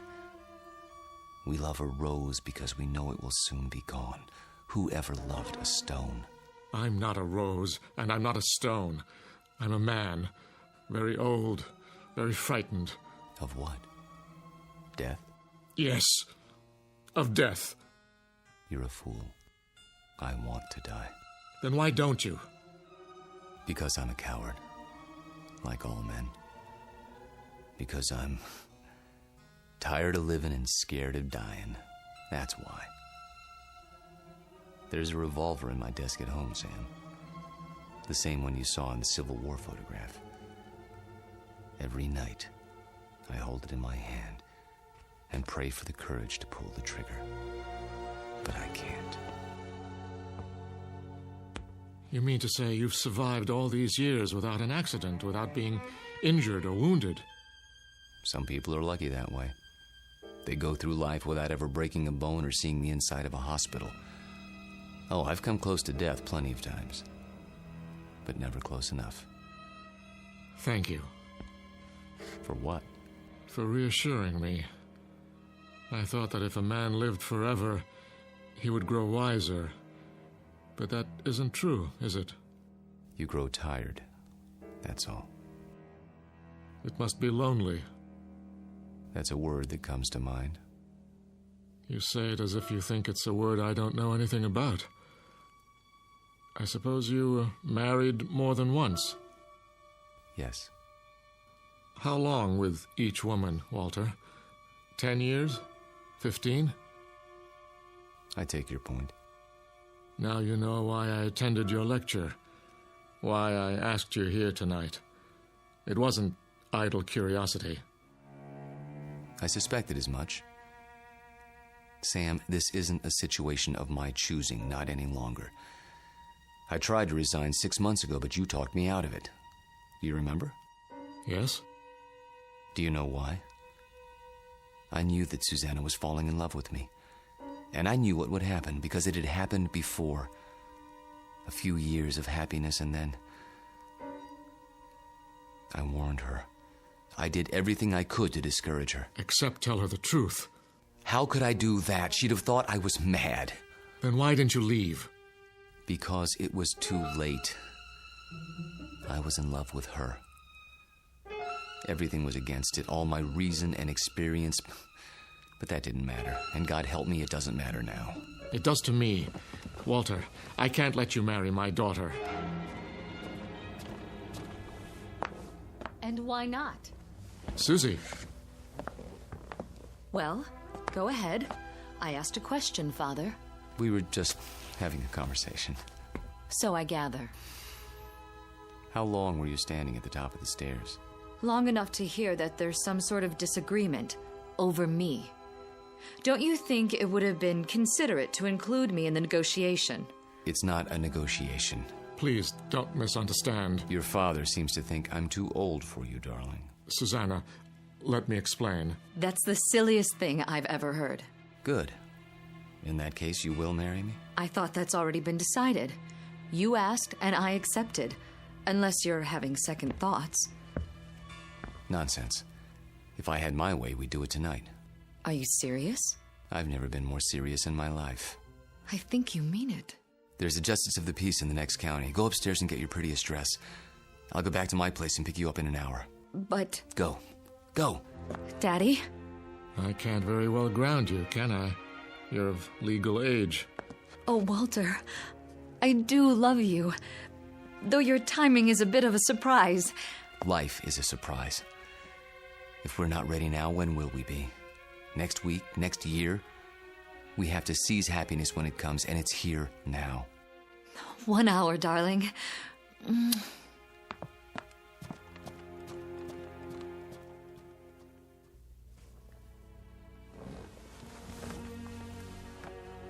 I'll tell her. She won't believe you, Sam. No one would. In fact, by tomorrow, you won't believe it yourself. We'll see. Yes, we will.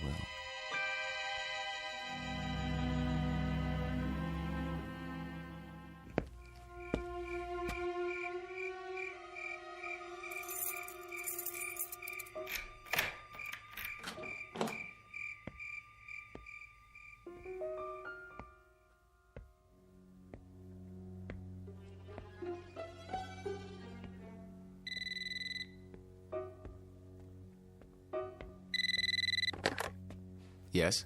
I'll give you one last chance, Walter, if that's your name. Sam, please. The irony is, I truly like you. We've been fine friends. But when it comes to my daughter... You deny her happiness? Is that what you call it? People who love each other don't have secrets. They share their lives. They grow old together. Susanna's entitled to the same thing. Not a mockery of it. You don't think this is easy for me. There's nothing ahead for her but a broken heart, as she sees herself age while you don't. How long do you think you can keep it from her? And if I go away, will that make her happy? She'll suffer, but she'll get over it. You don't belong here, any more than that antique pistol in the photograph. It's still here, in my desk drawer. And so am I. That's reality, Sam, for better or worse. She's upstairs now, packing. If you come back, I'll expose you. Not just to her, but to the university and the world, starting tonight. You mean it, don't you? You don't leave me much choice. Give me a few minutes. I need to think it through. Good. If you love her, you know what to do. Yes.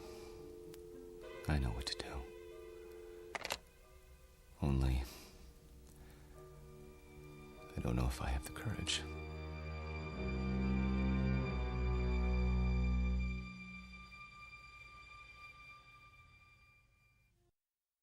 Hello, Tommy. Who are... You needn't stand up.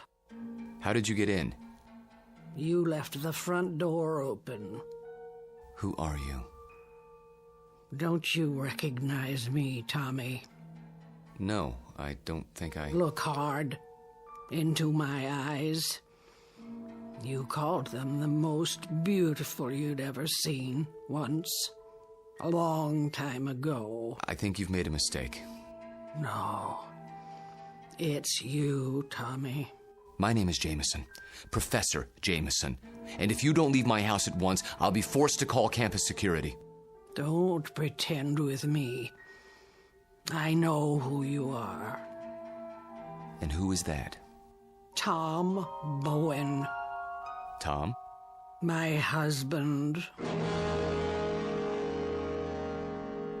That's impossible. I've never been married. You mean you don't remember? How convenient for you. We married right after the Great Depression. We lost our farm to the drought. Crops died and blew away like dust. And you, still a strong, vital man. So we packed up the car and moved west. The living would be better now, you said. And it was. For a while.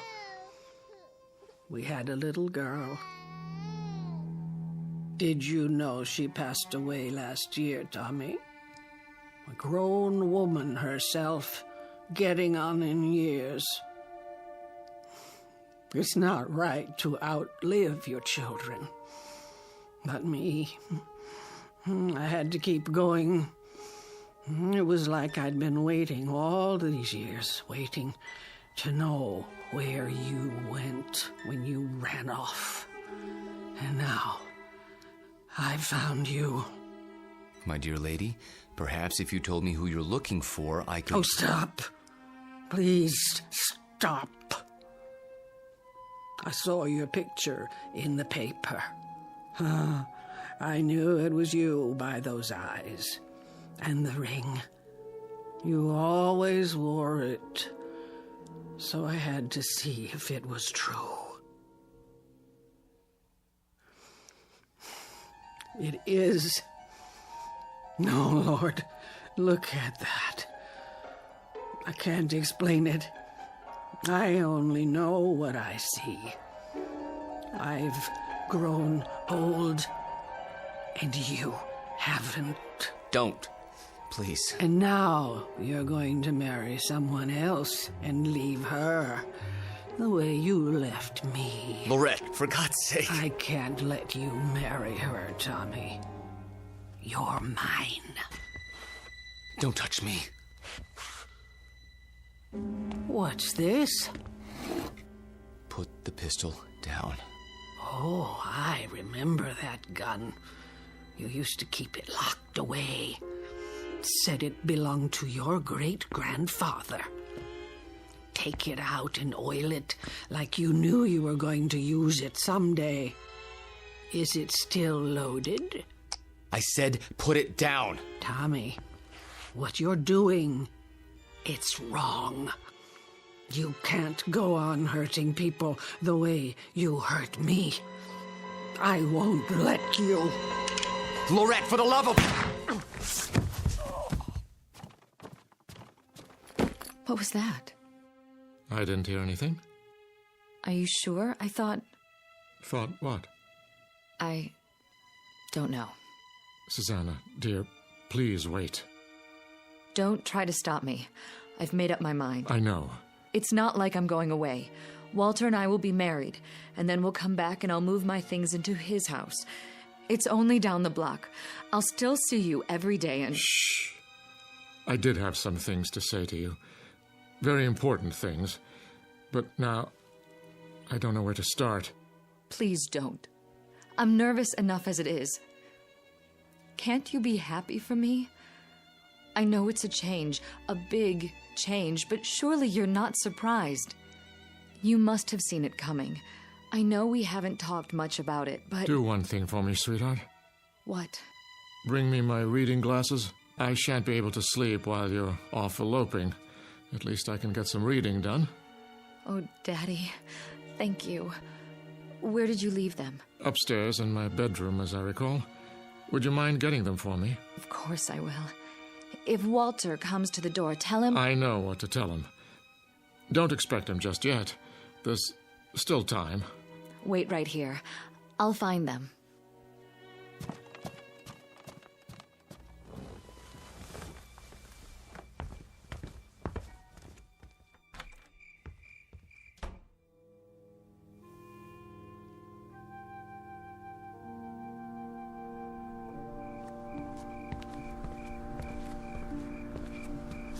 Oh, Excuse me, I didn't see you there. I saw my Tommy. He's resting now. Good evening to you, madam.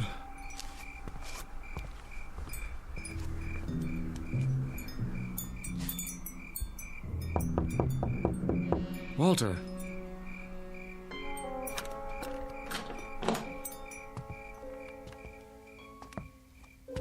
Walter, where the devil are you? Hello, Sam. Why are all the lights off? I was just, thinking. The window's open. I know. I'll close it. No. What's the matter? It's a strange feeling after all this time. What do you mean? I mean, I've come to my senses. Tell Susanna. Tell her if you would. You're hurt. Turn on the light. Stay away. I'll call a doctor. No. But your hand, there's blood on it. Hard to avoid that when you've been shot. It's dripping all over everything. I'm leaking, Sam. Everything that's been held inside for so long, it's running out. I feel light as a feather. Take my arm. Sit down. Quickly. A little late for that. I'm sinking, Sam. Right into the rug. It'll be quite a mess to clean up. What's happening to you? It's happening. At last. Your hair. Your skin. Sorry to fall apart on you. Oh. But nothing lasts forever. Thank God, Sam. Thank God in His wisdom. Oh, Walter. Walter. Tell her. I'll try to think of something. Don't let her see me.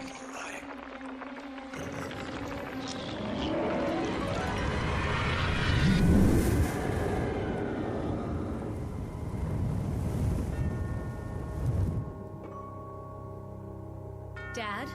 Walter? No, Susanna. Stay back. Daddy! Go home. Where's Walter? Susanna, please, go home, now. Walter? He's gone. Gone where? I wish I could tell you. But there are his clothes, his shoes. Daddy! Daddy, what else is on the floor? Dust, my dear. Only dust.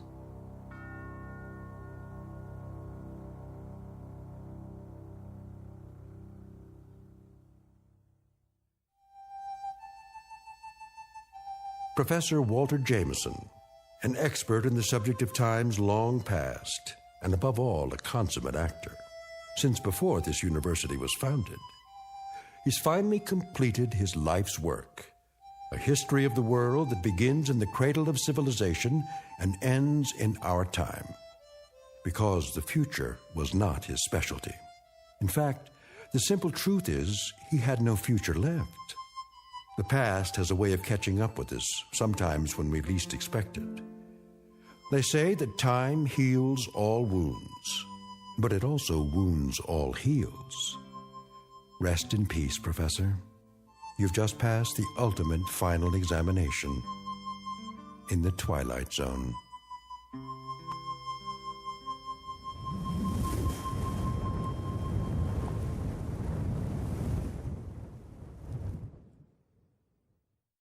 More from the Twilight Zone after this. You are about to enter another dimension, a dimension not only of sight and sound, but of mind, a journey into a wondrous land of imagination. Next stop, the Twilight Zone.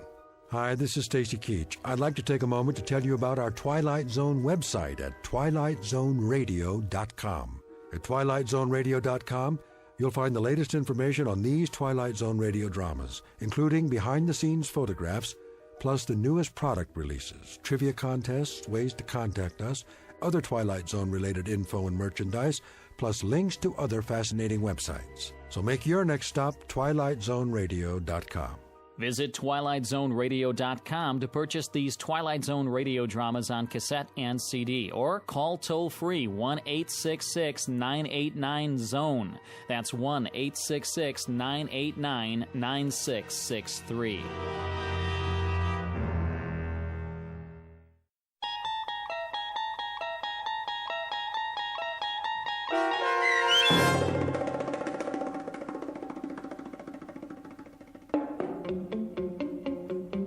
Long Live Walter Jameson, starring Lou Diamond Phillips with Stacy Keach as your narrator, was adapted for radio by Dennis Etchison and written for The Twilight Zone by Charles Beaumont. Heard in the cast were David Darlow, Alyssa Fraden, Elizabeth Lido, Ann Whitney, Jeff Lupetin, and Christian Stolte. To learn more about the Twilight Zone radio dramas and to obtain audio cassettes and CDs of these programs, visit our website at twilightzoneradio.com. The producers of The Twilight Zone wish to thank CBS Enterprises, Carol Serling, Dennis Etchison, Dick Brescia Associates, Claire Simon Casting, Terry Jennings, XM Satellite Radio, Sirius Satellite Radio, our sponsors and our radio affiliates for helping make this series possible. This copyrighted radio series is produced and directed by Carl Amari for Falcon Picture Group. Audio editing, sound design, Foley effects, and mix for the Twilight Zone radio dramas are by Cerny American creatives Craig Lee, Michael Slaybach, Bob Benson, and Jason Rizzo. To learn more about the Twilight Zone radio dramas and to contact us, visit our official website at twilightzoneradio.com. Doug James speaking.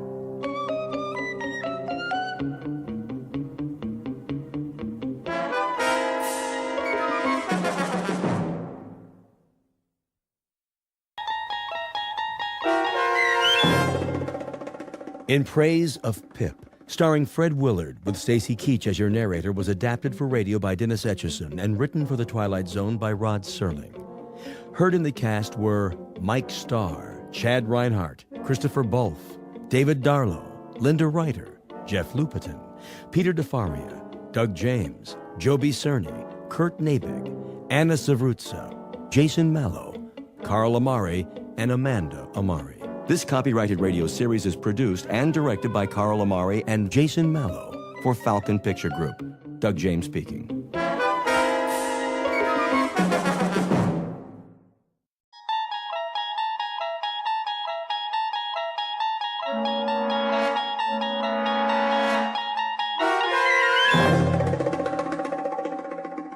You unlock this door with the key of imagination. Beyond it is another dimension.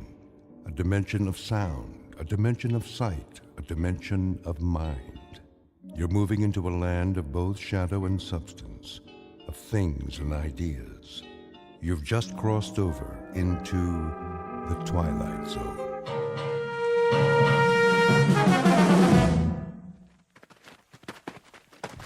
This is far enough. Hold up, men! Looks like we're in the clear, Sarge. Don't believe everything you see. Want me to call base camp? Not yet. Oh, my aching back. You can say that again. On your feet, Private. Oh, well, we got a real nice spot here. Nobody told you to fall out. Mean we ain't gonna have a picnic?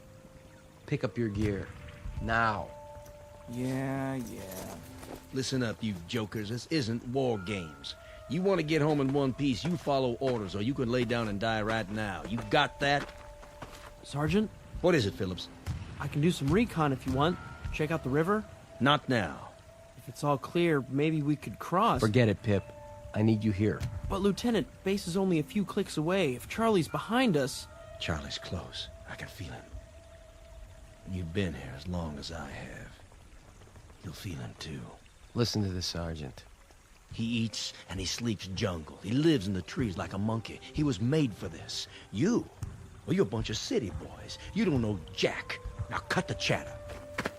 I was thinking. Yeah? Maybe the kid has a point. If the river's secure, we could cross and make a circle back to camp. If it's secure. That's a big if. Only one way to be sure. He's too great. That's just it. He's fresh off the boat and he knows it. So he follows orders. Tell him to cut a path to the river and come straight back, he'll do it. He won't mess around. Just one man. If he stays low, keeps moving, it might work. Give him 10 minutes. If he's not back, we move out. Pip? Sir? I want you to go down there. I want you to turn down the line gently. In the river? Okay. All right. Now get moving. Yes, sir.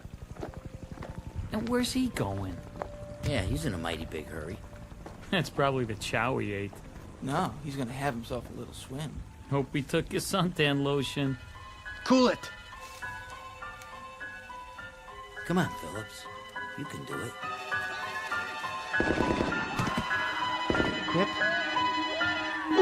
Pip? Pip! Pip? Pip! Mr. Phillips? Mr. Phillips? Yeah, I'll be right there, Mrs. Feeney. I was just resting my eyes. Must have been dreaming some nightmare. Mr. Phillips, are you in there? Sure, Mrs. Feeney. Just let me get the locks on the door. Hey, you got a message for me from Pip? Quick transition from a war zone in Southeast Asia to a rooming house stateside. That's the way the mind works, moving through time and space as if they were the elements of a dream. Only sometimes the dream may not go away quite so easily. Submitted for your approval, one Max Phillips, age 46, slightly the worse for wear, whose life so far has been as drab and undistinguished as a bundle of dirty clothes. Occupation, small-time bookmaker. And though it's a bit late in his career, he has an errant wish that the rest of his life might be sent out to a laundry and come back shining and clean. This to be a gift of love for a son with the unlikely name of Pip, Mr. Max Phillips, who is soon to discover that a man may not be as wise as he thinks. Said lesson to be learned the hard way in the Twilight Zone. And now, The Twilight Zone and our story In Praise of Pip, starring Fred Willard, with Stacy Keach as your narrator. Mr. Phillips, I can't wait all day. Oh, sorry, Mrs. Feeney. What do you got for me? A message from Pip? Afraid not. Oh. Well, come on in. I must have fell asleep. You ever take naps? I started taking them lately. It makes you feel refreshed. Besides, I ain't getting any younger. Smells like a brewery in here. Nice, huh? Nice? No. Typical, yes. Pour you one? I didn't come here to socialize. Oh, sure. Well, is it about the rent? Because I'm pretty sure I paid it. Check your book. You'll see that I... You got a visitor downstairs. I do? Some kid. That right.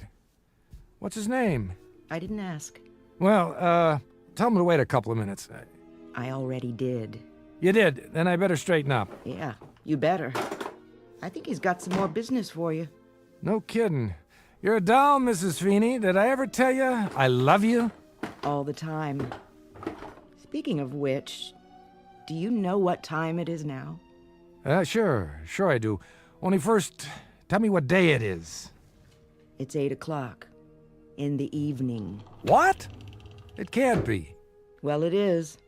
September the 13th, 1963. And you look like an X-ray of an ulcer. Anything else you want to know? Yeah, where's a clean shirt? Lower right-hand drawer. You got one left. Thanks. You know I'm crazy about you. You're the queen of women. Mailman come yet? Come and gone. Anything for me? Nope. Nothing for my boy, huh? You ask me that every day.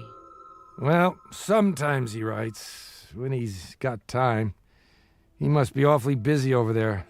Place called Vietnam. Don't worry about him. He's a good boy. He'll be all right. He better be. Look at him in this picture. I ever show you his picture? Every time I come up here. Just look at him, in his uniform. Takes after his dad, don't you think? You want me to throw away these empty bottles? Would you? That'd be great. You ain't doing yourself any good living this way. You know that. A very astute observation, Mrs. Finney. That's why I'm crazy about you. I love your astute observations. I mean it. I know you do. There, good as new. Take a look in the mirror, would you? Who's that good-looking man? Why, it must be Max Phillips, purveyor of tickets of chance on equestrian events. Take my advice. Find yourself a new line of work. Well now, here's an observation of my own, Mrs. Feeney. One of these days, I'm going to drink my last drink, accept my last bet, perform my final con, and then I'll be ready to go out and meet Pip when he comes back. And you know what I'm going to tell him? I'm going to tell him that his old man finally wised up. And when will that great day happen? Oh, one of these days. That's what they'll put on your gravestone. Mr. Max, one of these days, Phillips. It's kind of a pity, you know. You're not such a bad guy. And you are the paragon of all virtue. I'm nuts about you, Mrs. Feeney. Let's dance. Keep your hands to yourself now. And then later, you and I can toast marshmallows together and sing camp songs. How about it, Mrs. Feeney? It'll beat a laugh, won't it? Won't it beat a laugh? I'll send up your visitor.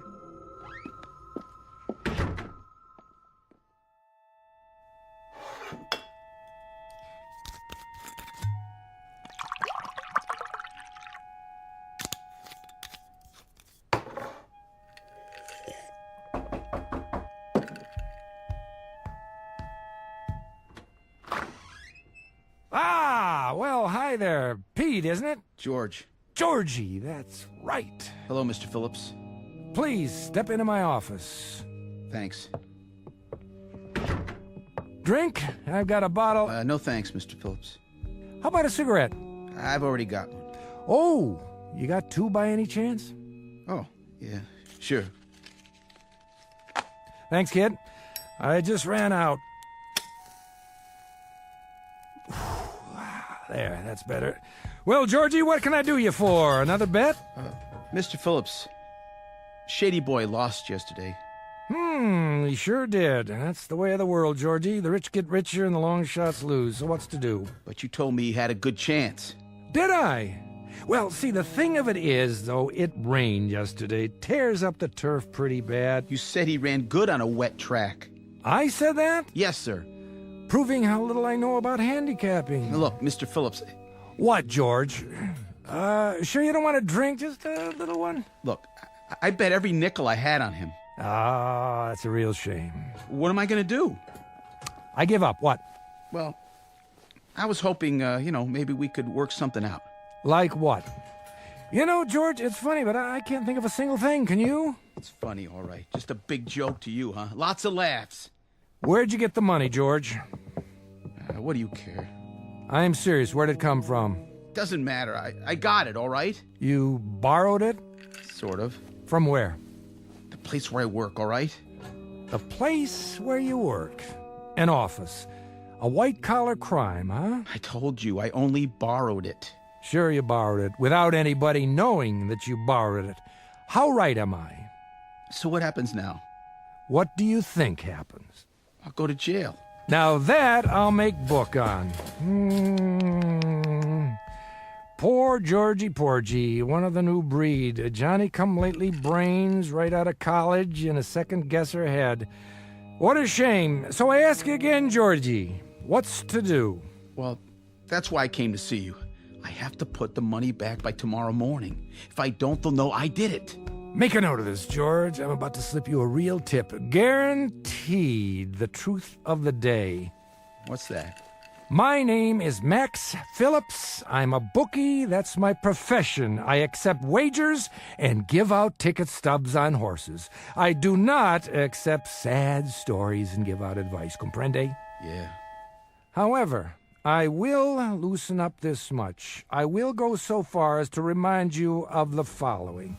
If you're dumb enough to bet on horses, not to mention dumb enough to steal the money you're betting, then, young George, you happen to be up the proverbial creek without the proverbial paddle. Well, maybe guys like me wouldn't be that dumb if guys like you didn't make it so easy. Let me get this straight. I made it easy for you? Supply and demand, buddy. As long as there are people like you, there'll be guys like me. Get it? Maybe so. But you laid down a pretty good story how easy it'll be. I've never done this before. How was I to know? How old are you? 19. My kid's 19. See that picture over there in the dresser? He's a lot like you, but he's got smarts. He wouldn't bet that 12 o'clock was midnight. Good for him.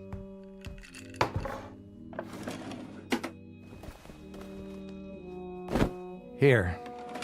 What's this? Your dough, all of it. But how can... I didn't even send it over to Moran. You want to know why? Mr. Phillips... I'll tell you why. 2 reasons. 1, I have fleeced 12 kids like you this week, cleaned them out, and left them to bleach. You'd make number 13. I'm superstitious.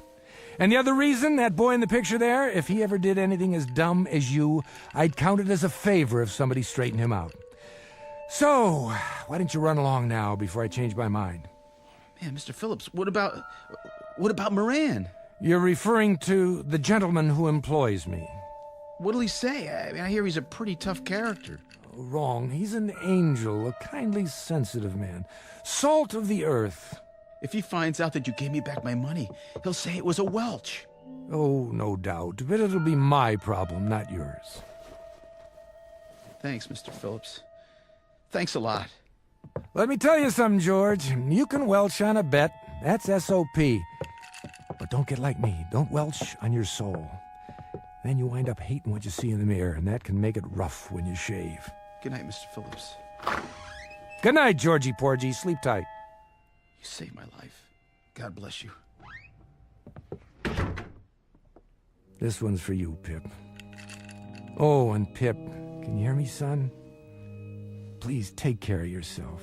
Take real good care.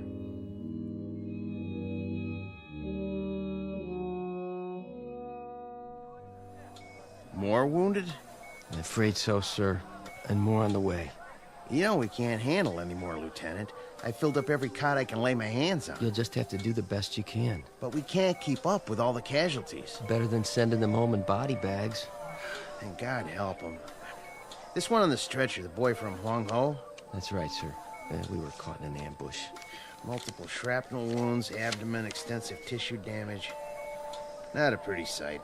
Can you do anything for him? Shot of morphine. Other than that, we can't touch him here. This is only a field hospital. The kind of surgery he needs. Level with me, Doc. What are his chances? Not very good. Oh, that's tough. He's a good kid. Phillips, Pip. It's an odd name. It's what everybody called him. Well, Private Pip, I wish you a full recovery and a long life. Short of that, someone to mourn you.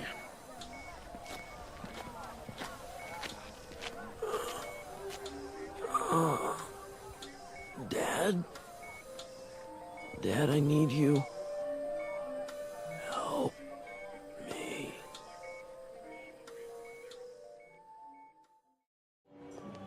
Ice cream, cotton candy, saltwater taffy. How about you, mister? Me? Oh, no, I don't eat that stuff. My boy, though, my boy used to like ice cream cones when he was little, the kind with nuts. That right. Ice cream, cotton candy. Hey, give me an ice cream, huh? For old time's sake. And make sure it's got lots of nuts on it, okay, pal? Suit yourself. Here you go. Get your ice creams right here. Tastes good. Don't it, though? Hey, Vinny, what are you doing here? Looking for you. What do you think? Some other time, Vinny, I'm going for a stroll. Eating an ice cream cone. You know how it is. Yeah? Nice time of day. The weather's cooling down. I don't need any company. Maybe you don't. But Mr. Moran, he wants to see you. Oh, does he? Well, you just tell Mr. Moran that I'll be around tomorrow with his dough. No reason to worry. He knows where I live. He wants to see you now. No kidding. Let's go. 98, 90, 2 grand, 220, 230. Yeah, Max Phillips is here, boss. show him in. This way. I know the way. How long have I been coming here, Vinny? Shut the door and wait here in case I need you. Sure, boss. In case you need him, that's a laugh. Might need protection, huh? Against me? Sit down. That's all right. I won't be staying long. I got another engagement. So, Max, haven't seen you in 5 days. I know. Seems like years. Where is everybody? Everybody was here. Now they're gone. That a fact? We settled accounts tonight. Oh, yeah. Where were you? A reasonable question. That's me. Always reasonable. I must have took the wrong bus. You don't need to take a bus. It's 2 blocks. Well, how about it was such a beautiful day, and I thought I'd take a stroll on the boardwalk. Hey, you remember those ice cream cones with chocolate and nuts on the outside? Guess what? They still make them. I must have bought my kid 1 million of those. I must have... Enough already. You give me the wrong story now, and you'll end up under a bus instead of on one. That can be messy, if you catch my drift. Oh, I catch it all right. Here you go, Moran. Catch this. $1,341. Not bad, huh? Things are looking up. That depends on who's doing the looking. From where I sit, I don't like the view. Then maybe you should clean your glasses. Max. What am I going to do with you? What am I going to do with you? Smoke? Sure, thanks. I don't understand you, Maxie. Don't worry about it. I don't understand myself sometimes. But you know, I don't worry about it anymore. I just take it the way it comes. That's my motto now. I treat you like a favorite uncle, and then what do? You double-cross me. Me? I don't see nobody else here, do you? I don't know what you're talking about. No? Kid by the name of George Reynolds placed a bet with you, $300. His horse didn't place. But somehow, the dough never got to me. Uh-oh. Busted. Why, Maxie? I'll bite. Why? Vinny. Something, boss? Bring the kid in now. Sure thing. I want you to see what happened. See what? You mean he's here? No, he's taking a vacation in Miami Beach. 'Cause he's here. Nobody gets past me. No, because you gave it back. You welched on me. I had to go out and find the kid and get my money. My money, Max. But he got stubborn, so I had to rough him up. That was a lot of trouble to go through. Sit down in the chair. All right, sitting. Yeah, looks like an awful lot of trouble. For me and him both. And you did this for $300 lousy dollars? A little attitude adjustment. Please, Mr. Phillips, don't let him hit me anymore. All right, I get the point. Let him go. No can do, Maxie. You know what would happen if I give him a free pass? This would be the first of a long line. And inside of 3 months, I wouldn't have a shirt on my back. The kid must have persuaded you pretty good. He didn't do anything. Just placed a bet. Ask him. Look at his face. He's already been asked. Nice black eye, if I do say so. One I should make it a pair, boss. If I don't put the money back, I'll go to jail. Don't you understand, Mr. Moran? I'll go to jail. Oh, you're tearing me to pieces, kid. It's me right here. You know what your trouble is? You listen to people like Maxie. That's mistake number one. He never gave anything away in his life. How right am I, Maxie? Very right.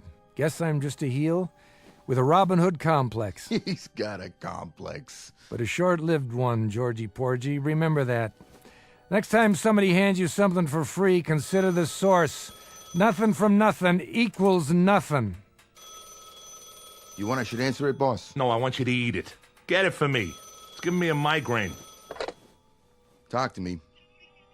Who? Yeah. He's busy right now.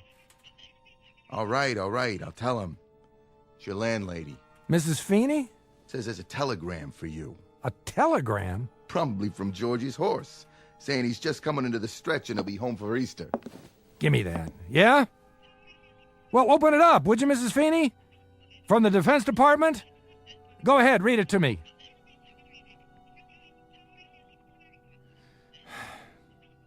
Thank you, Mrs. Feeney. No, I'm all right. Thank you. What did it say? Bip's been wounded.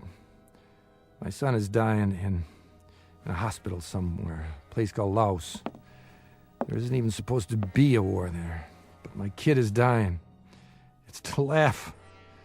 I swear it's to laugh. Hey, Maxie, that's a tough break. Yeah. I'm real sorry to hear it. See that amusement park down there? My kid loved to go to amusement parks. That one especially. I used to take him on Saturday nights. Just the two of us, like tonight. This is a Saturday. Oh, look. He ain't dead yet. What I mean is he, When I wasn't too drunk, or when I wasn't out conning somebody for you, Moran, I'd take him to the amusement park and we'd have a ball. Take it easy, huh? You know, Moran, I think you're wrong. I think I have given something away. And you know what it was? My son Pip. The good part of me. The clean part. The only part I was proud of. Give me that envelope. What are you doing? Take your money, Georgie. Put it back where it came from Monday morning. Nobody'll be the wiser. Except you. Thanks, Mr. Phillips. I hope you learned something. Now get going. If you say so. Hold it right there. Don't listen to him. Look, Max, I'm sorry about your kid and all, but that don't give you no call to... Moran, no more from you. No more. 20 years ago, I should have spat in your eye. I don't know why I didn't. 20 years. I should have remembered how little time a man has to raise a son. The honor goes to you now, George. It's a little belated, but it's the best I can do. Just a minute. Go ahead and get out of here while you can. Walk fast, and don't stop, no matter what. I'll never forget this, Mr. Phillips. You ain't going nowhere. Yeah, he is. Who says so? This. What's that? Are you crazy? You pull a knife in here? In my place? Tell your man to take his hand out of his pocket. If he's reaching for a cigarette, tell him the smoke's starting to bother me. But if he's reaching for anything else, tell him I'll cut his heart out before he gets his hand out of his coat, and then I'll go to work on you. Don't listen to him, Vinny. Do it. With pleasure. No, you don't. How'd you like that? How do you like this, you cheap punk? Boss, he stuck me. You're nuts, Max. I'm getting out of here. Not so fast. Let go of me. Okay, as soon as I make sure you're not getting up. Mr. Phillips, your stomach. You're bleeding. Get lost, Georgie. Get lost fast and don't look back.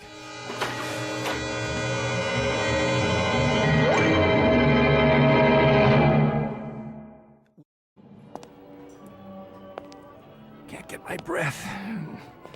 Now I'm having trouble seeing and hearing. What's going on? Maybe it's too late. I was gonna change, that's a fact. I was gonna change.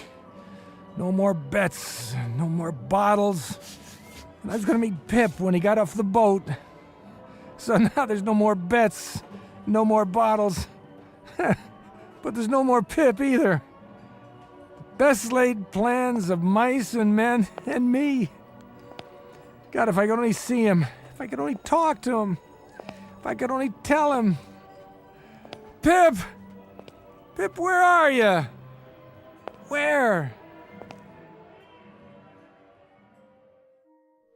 Sutures.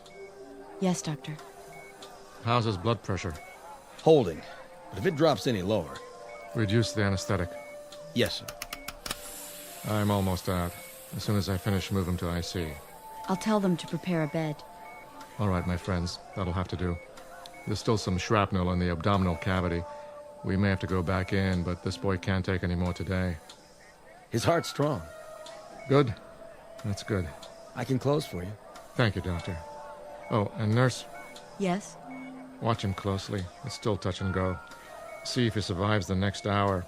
If he can hang on for that long, he might just make it home. You know, he might. He's young.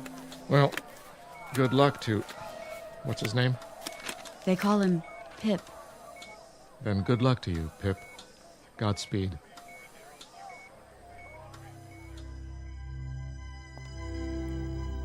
Why'd they shut this place down? It's early. Isn't anybody here to sell tickets? Wait a minute. Who's that? It can't be. Hi, Pop. Pip? Hey, Pip! Hurry up. What are you... You slowpoke. What took you so long? Pip, I can't believe it. Where were you? I've been waiting a long time. Pip, is it really you? Your hair, your face. Let me touch you. Quit with the mushy stuff, okay? Hey, Pip, you still got your freckles. But how old are you? 10. What do you think? How come, Pip? How can you be? That's what I am, Pop. I'm 10 years old. It's Saturday night, and you said to meet you on the boardwalk. I was worried you wouldn't come. Pip, I don't understand. Explain it to me, will you? Well, sometimes you don't show up, Pop. Sometimes you're sick or something. Yeah. Sometimes I'm... Yeah, sometimes I am. Hey! Pip, remember what I used to say to you? I used to say, hey, Pip, who's your best buddy? Yeah. Attaboy, let me see that smile. You always had the greatest smile. Hey, Pop, you know something? You're my best buddy. That I am, Pip. That I am. From now on, you can count on it. Hey! So what do we do first? Well, how about some rides and some cotton candy? Sure, anything you want, anything at all, Pip, just like old times, but you're 10 years old again. How can that be? Don't worry, Pop. We're here, and we're together, and we can go on some rides. Sure we can. Sure we can, Pip, only looks like they shut the place down, the lights, the rides, everything. I got an idea. We can go someplace else. We don't have to. Take a look, Pop. It's just like it used to be. Why, you're right, Pip. How'd you do that? I didn't do anything.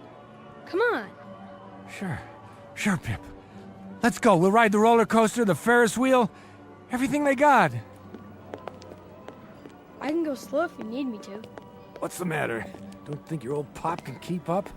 Well, you keep holding your stomach. It looks like you're bleeding. Ah, no, I'm not bleeding. It's soda. That's all it is. I spilled it on my shirt. Come on, let's get going. Let's have some fun. Ice cream, cotton candy. Can I have some cotton candy, Pop? Of course you can. One cotton candy, please. Here you go. Hey, you got ice cream too? The kind with chocolate and nuts on it? You used to like that, didn't you, Pip? Mm-hmm. Make it one of each. You got it.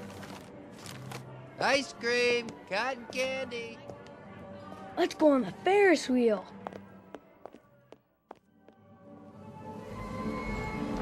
Look down there, Pip. What a sight, huh? You can see the whole boardwalk from up here. Yeah. Whoa! Hold on, Pip. This is one fast roller coaster. Faster. I want to go faster. That was a good hot dog. The best. Hey, Pip, I got a question for you. What? Who's your best buddy? You are. That's right. That's right, Pip. I always have been and I always will be. Don't ever forget it, no matter what. All right? Oh, all right. Hey, slow down. What's the big rush? I gotta go. Go where? What's the matter? There's not much more time, Pop. Sure there is. What are you talking about? There's... Pip? Where'd you go? What's happening? Gotta keep up. Oh. Where'd he go? Pip. Pip, don't go in there, okay? It's the Hall of Mirrors. You'll get lost. Going in, mister? What? No. Come on, it's fun. I know. Screwy Louie's room. Mirrors all over the place. I've been in there lots of times. Pip! Yeah, better go get him. Here's a ticket. Yeah, okay. Pip! Wait up!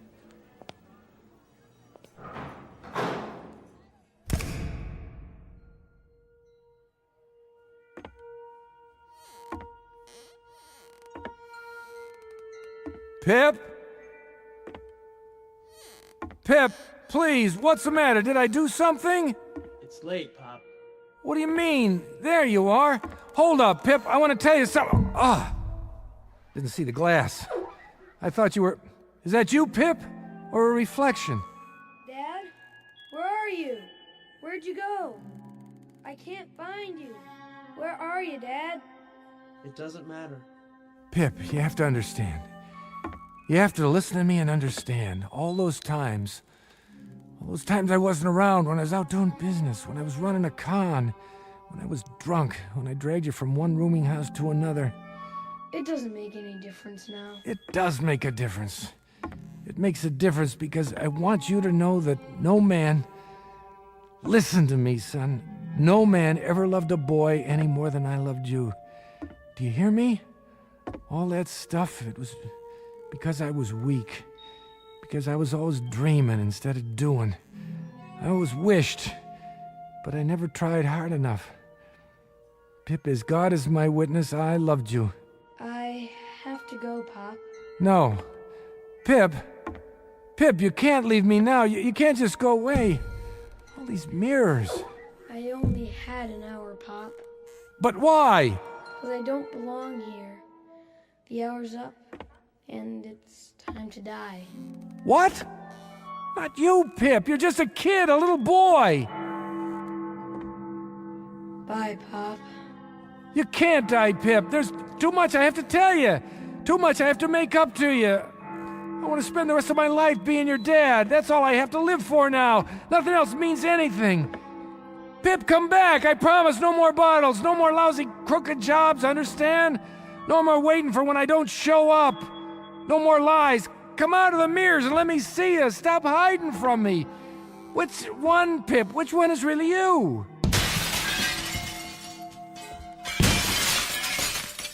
I can't, Pop. I'm sorry, but I have to go back.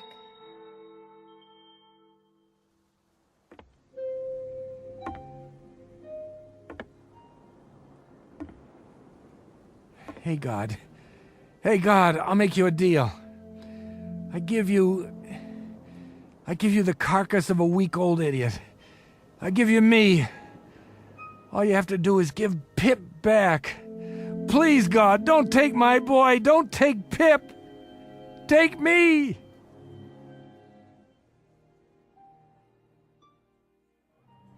Get your ice cream and cotton candy. Tickets right here for all the rides. How many, little lady? Lots. Give us a stack of tickets, will you please? My daughter loves the rides. Sure thing. Thank you. There. Now, sweetie, which one do you want to go on first? The Ferris wheel. Are you sure? That's a mighty tall ride for such a little girl. Oh, please. Oh, all right. You run ahead and get in line. I'll be right there. Yeah! Hi, Mrs. Feeney. Oh, Pip. How are you feeling today? Fine. Just fine. I won't need this cane much longer. Good. I was so sorry about your injury, but at least you came back to us in one piece. That I did. Even got a Purple Heart out of it. That's nothing special, though. Oh, you look so handsome in your uniform. Thanks. See you back at the rooming house for dinner? Sure will. Come on, Mommy. I'm coming. That little leprechaun wants to ride the Ferris wheel. Would you like to go with us? No, I think I'd just like to walk around. It's a beautiful day. Your father, God rest his soul, used to love taking you here. He talked about it all the time. I remember. We had some good times. We had some wonderful times. Mom! Well, maybe I'll see you when we get off the Ferris wheel. Sure. Have a good time. Hey, Pop, you know something? You're my best buddy. You always were.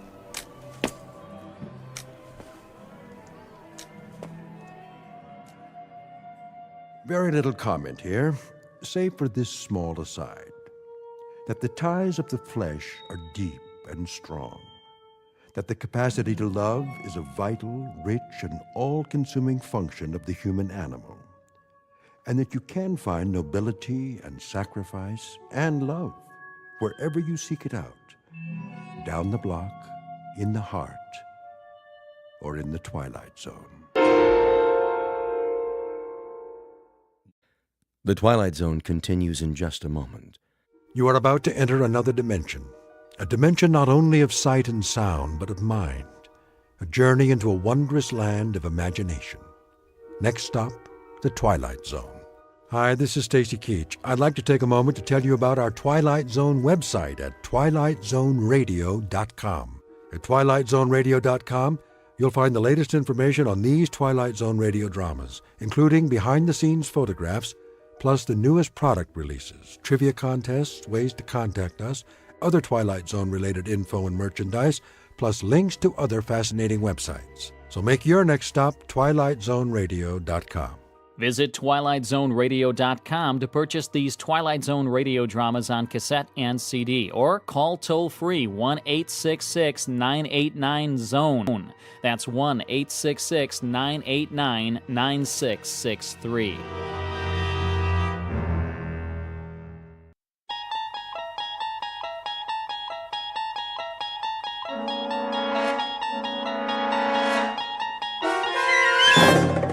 You unlock this door with the key of imagination.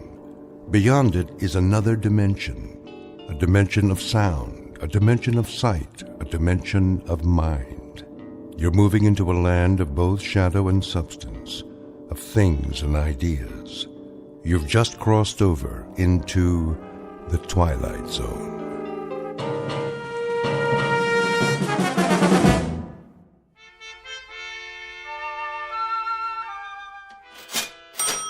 You're quite sure this is a genuine Tiffany? Quite. The provenance dates back to 1922. Very well, then. Kindly have it delivered. Of course, madam. Will that be cash or charge? Put it on my account. Very good. I can deliver it to your home by, let me see, Thursday at the latest. But I simply must have it tonight. I've invited the girls over for bridge. The girls. I see. Oh, Robert. Yeah? See that Mrs. Gunt receives her lamp this afternoon. You mean today? Carried by hand to her front door. The servants' entrance, if you please. By all means. Ubermeyer's is proud to be of service. If there's anything else we can provide, don't hesitate to... That will be all. Very good, ma'am. Want me to go over there right away? Not yet, Andrew. First finish unpacking the new shipment. Quickly, before the next customer walks in. Yes, sir. Now then, what do we have? 3 perfume bottles. 3 cut glass vials to contain the otter of damask rose petals. That's more like it. Next. Pottery jugs, 2. Pottery jugs, indeed. Where's your aesthetic sense? You can't entice anyone by calling them pottery jugs. Really think people buy something because of what you call it? People don't come to buy anything in a gift emporium. They come because they don't know what they want. Then I sell them something. So what are you going to call these pottery jugs? Something exquisite. We'll display them on satin pillows with bread. A loaf of bread, a jug of wine, and thou beside me, singing in the wilderness. I'll unload them on some poor sucker before the morning's over. Okay, what about this? When we buy a shipment from Morocco, sight unseen, I suppose we take what we can get. But to sell that will require some creativity. Now, clean this up at once. May I help you? I hope so. I'm not sure. What's this? That would be an authentic voodoo mask. Oh. What about the pajamas? These are not pajamas, sir. They are a genuine imported harem girl's costume in 100% hand-sewn silk. Well, I don't know. It has to be something special. Very special. Suppose you describe the occasion and leave it to me. A personal gift? Not too personal. See, there's this girl in my office. Ah, a young lady. She's like a goddess. I wouldn't want her to think that I was implying, Of course not, sir. I understand. But for a beautiful young lady, what is her occupation, may I ask? She's a secretary. Oh. I have it. Something for her desk. She's already got a computer and a lot of pencils. Something to remind her of you throughout the day. Subliminally, shall we say. Now, as to price, would $100 be too extravagant? 100? But of course she mustn't feel bought. Romanced is more like it. Aha! Perfect. What is? It's ideal. Romantic, but subtle. Not forward. No. You mean this old? This magnificent antique. Truly distinguished. Fit for a goddess. I can't make up my mind. A perpetual reminder of your taste, your flair for romance. Fill this with fresh flowers, and she won't be able to pluck you from her thoughts. Between 9 and 5, at least. After that, it's up to you. It's kind of tarnished, isn't it? That's not tarnish, sir. It's a patina. A testament to its authenticity. And only a mere $20. Well, that is more reasonable, I guess. Put this in a gift box, will you, Robert? For a most discriminating gentleman. Sure thing. Thank you, sir, for making such a wise choice. I hope you'll allow us to serve you again when it's time for the engagement. Don't mention it. Cash, I presume.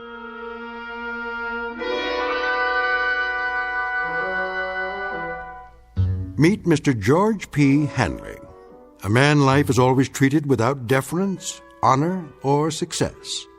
Waiters serve his soup cold. Elevator operators close doors in his face. And mothers never bother to wait up for the daughters he dates. For George is a creature of humble habits and tame dreams, a square peg in a square rut, and the living embodiment of what's commonly referred to as some poor sucker. He is, in short, an ordinary man. But at this moment, the accidental possessor of a very special gift, one that measures men not against their accomplishments, but against their deepest desires. The kind of gift most of us might ask for, then learn to regret. If, like Mr. George P. Hanley, we were about to plunge headfirst into our own personal Twilight Zone. And now, The Twilight Zone and our story, I Dream of Jeannie, starring Hal Sparks, with Stacy Keach as your narrator.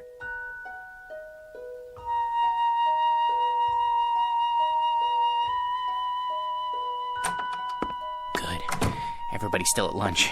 I'll just leave this on Anne's desk. No card. She'll just figure out who it's from, right by her keyboard. No, a little to the side. Oh, maybe on her chair. No. Oops. Better put this away for now. Where? In my drawer.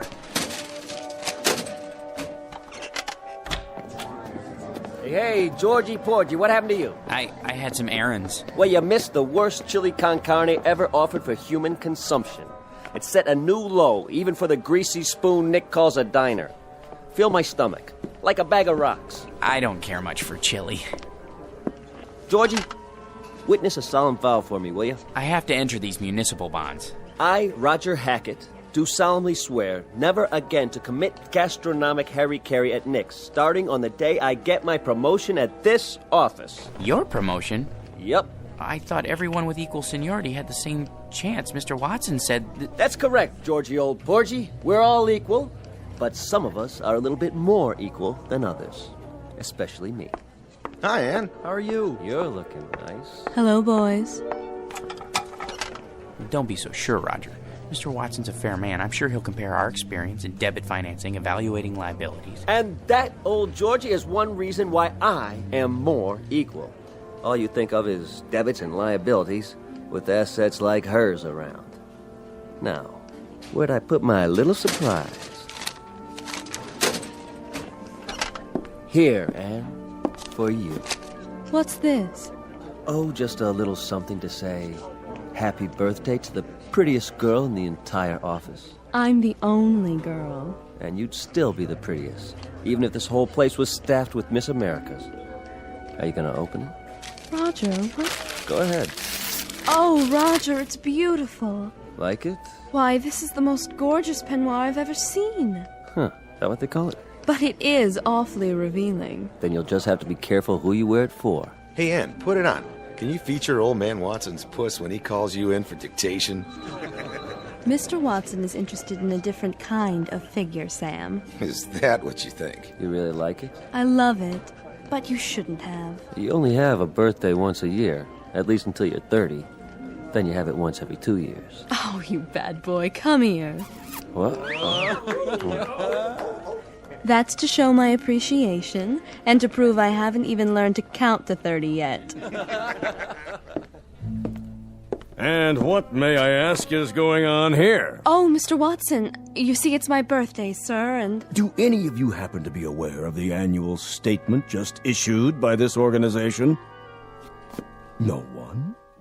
Well, then it may come as a surprise for you to learn that we have just completed the best year in our history, and I believe this department had no small part in that success. So, as a token of my appreciation, I think this is an appropriate time to invite all of you to be my guests at a private party, beginning just as fast as you can get yourselves over to the Tiki Club. No kidding. And as for you, young lady, I just want to say, they aren't the only ones who appreciate you. Would you mind looking in my office? There should be a rather large crystal vase on my desk, full of long-stemmed red roses. They're for you. Oh, they're lovely, Mr. Watson. You're a doll. See you all at the Tiki Club. Let's go, kid, before he realizes he's off his nut and has himself committed. He's a sweet, dear old man. Anne, I just wanted to, Yes, George? Come on, Ann. I just wanted to say happy birthday. Why, thank you, George. Aren't you going with us? I'll be along. See you there. Come on, Roger. I guess some people are more equal. Might as well throw this in the wastebasket. Can't give it to her now. Well, maybe I should hold on to it until it can play with it at home.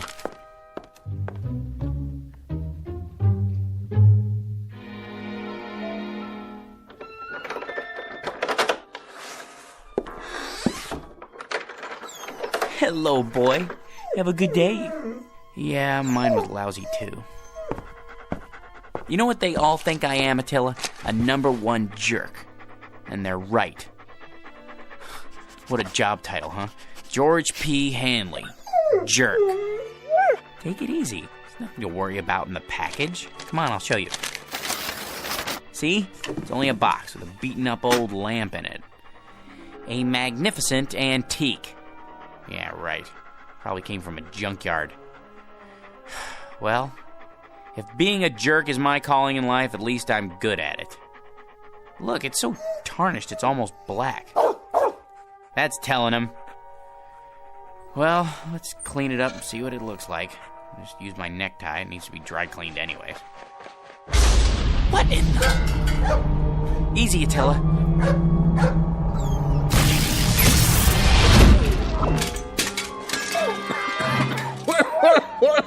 Oh, boy. Some special effects, huh? That smoke's hard on the old mucous membranes. You wouldn't have some Visine on you, would you, buddy? Who are you? Who am I? You were expecting Rex Ingram. I'm the genie of the lamp, that's who. You know, Aladdin, the whole bit. Don't you watch The Late Show? A genie? You don't look like a genie. Where'd you get that plaid suit? What difference does it make? The routine's the same. A couple thousand years ago, I had to wear those crazy balloon long johns and a real wild turban. But let me tell you, that headgear ain't as light as it looks. Give you a real crook in the neck, know what I mean, Jack? George.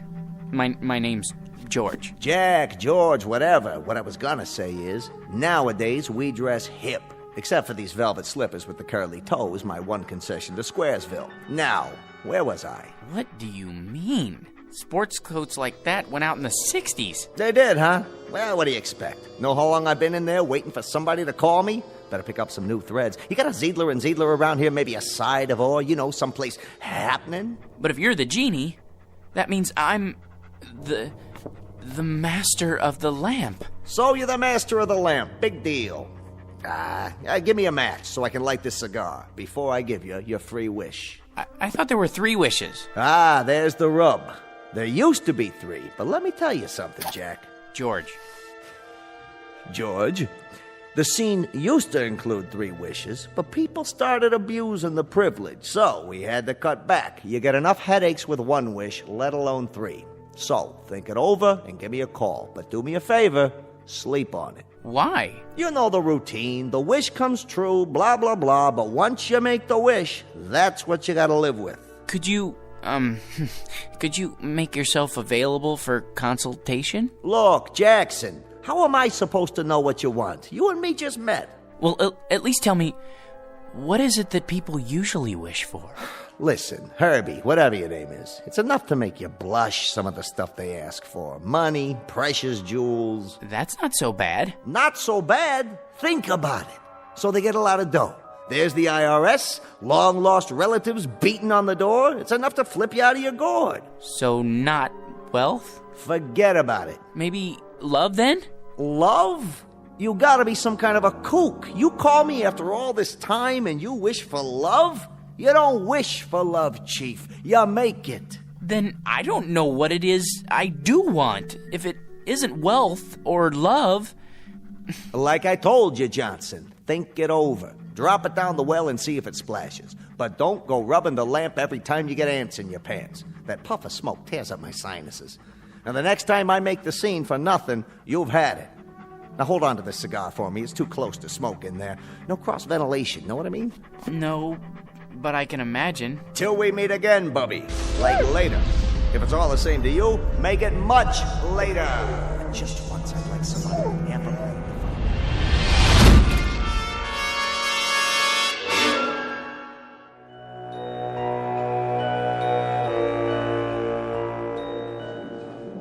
All right, everybody. Places, everybody. This is a run-through. Stand-ins, please. Positions. Lighting. Lights on.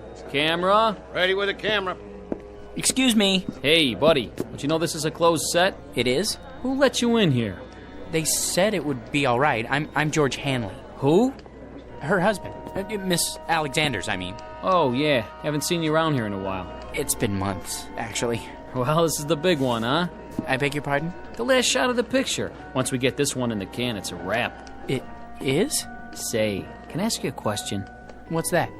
What's it like being married to her? Well, I don't really know.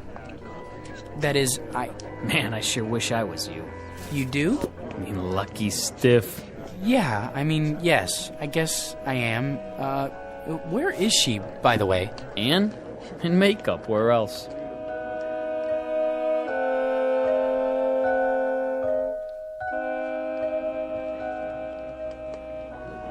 There. Here's the mirror, Miss Alexander. Well? I suppose it'll have to do. I blended the MAC lip gloss with the NARS shadow for an ultra-moist look. Isn't it ravishing? Can't you do something with this hair? My bangs are drooping. Certainly, Miss Alexander. Where's my blow dryer? Ready on the set, Anne? Yes, that'll have to do, Skippy. There. Perfection. Leave us, please. Of course, Miss Alexander. Which scene is this? Well, this is your entrance into the city on the shoulders of Nubian slaves. Just the close-up where you wink. What's my motivation? Oh, to rule, my dear, with him at your side. Got it? Just remember, you love this guy so much, your guts do a loop-de-loop every time he creeps up on you. He's big. He's manly. He wears a leather skirt. Well, tell him to oil it, will you? He screws up my lines every time he moves. Not a problem. Props! Get me some WD-40 now! Anne? Darling! Hello, dear. My, you look lovely. Good enough to kiss. Not now, Georgie. You'll smear my lipstick. This is the final scene, isn't it? It's been such a long grind. It sure has. They said you could take a few weeks off, but that was 6 months ago. We can still take our honeymoon. That is, if you want to. Do I? Careful with the hair, Georgie. Sorry. They don't pay me to look ugly, sweetiekins. Besides, anticipation is the real joy. Isn't that what they say? They haven't been waiting for 6 months to take the most beautiful woman in the world on her honeymoon. Places, people. This one's for real. It won't be much longer, I promise. Just think, no more crawling into bed with a script so you can study your lines half the night. After today, no more getting up at 4:30 in the morning to go to the studio, and when we get home, you can take a nice hot bath, maybe even let me wash your back. And then first thing tomorrow, we leave on our cruise. But darling, have you forgotten? Forgotten what? The wrap party, here on the set. There'll be 1,000,000 photographers. There's no point in going home. Not tonight. Not tonight, huh? Sure, Anne, I understand.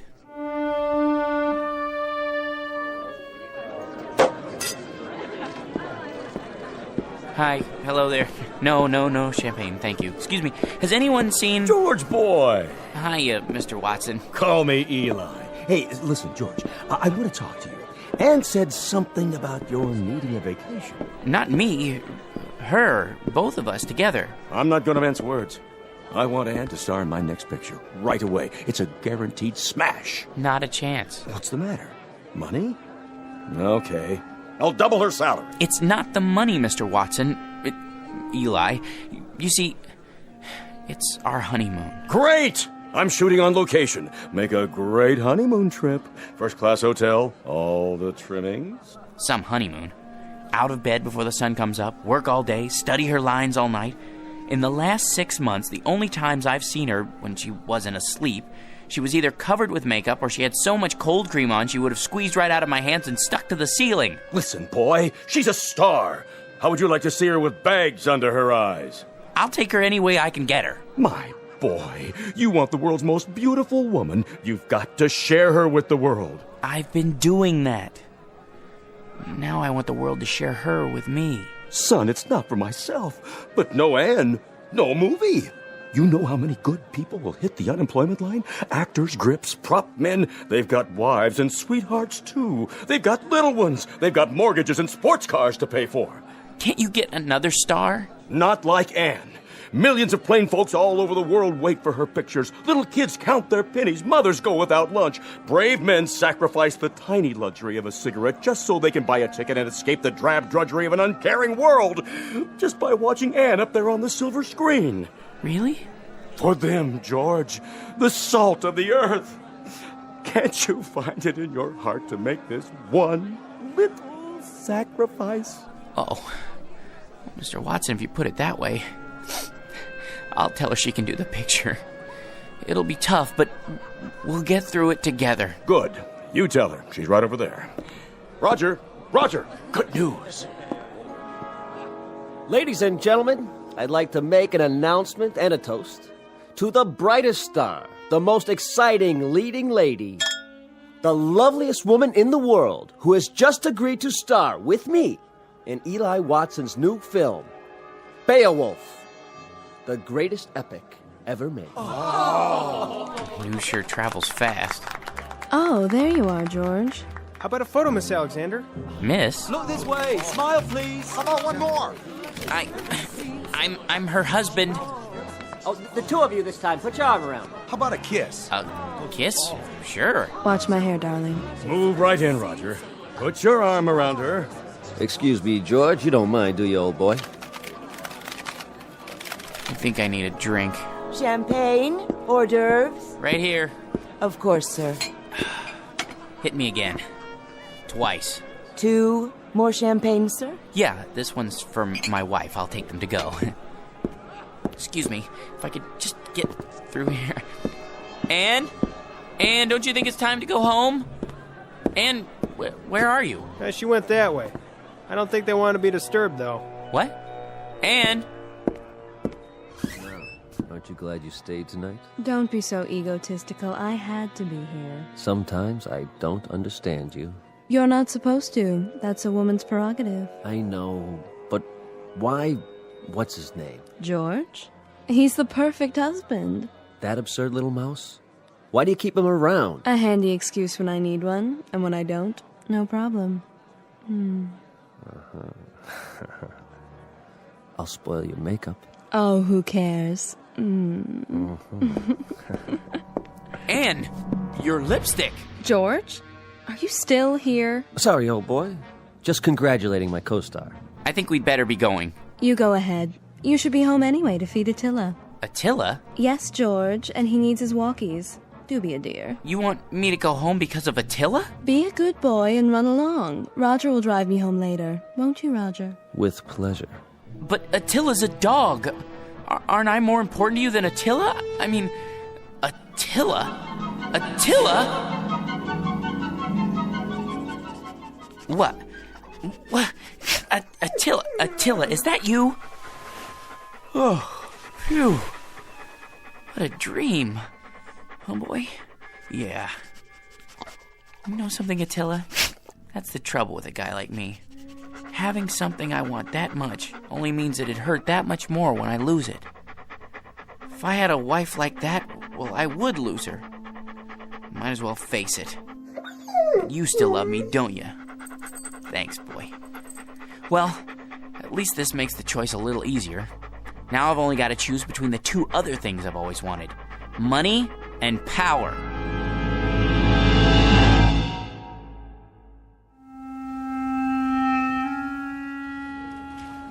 Morning, Georgie. Morning. Well, today's the day, huh? For what, Raj? For what? Well, you listen to this guy.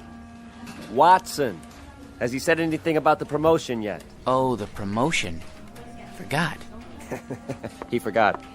Roger, Mr. Watson would like to see you in his office. Well, George, this could be it. You wanted to see me, sir. He'd never pick him. Never. Hey, George, the old boy wants you to double-check these entries. I did that already.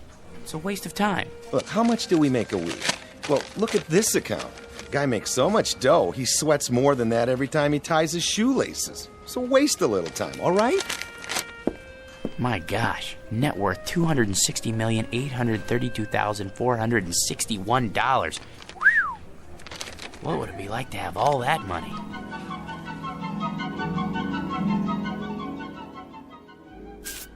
Here we are, sir. The George P. Hanley building. Thank you, Roger. Will you be wanting me for lunch, sir? I can't say. Wait just in case. Of course, sir. Not now, Attila. I've no time to play. Sorry, Mr. Hanley, I couldn't hold him. Take him over to 21. Have the chef pick him out a nice prime rib. Not too fatty. Yes, sir. Then trot him around the block a few times. Keep up the pace. Right away. Here, boy.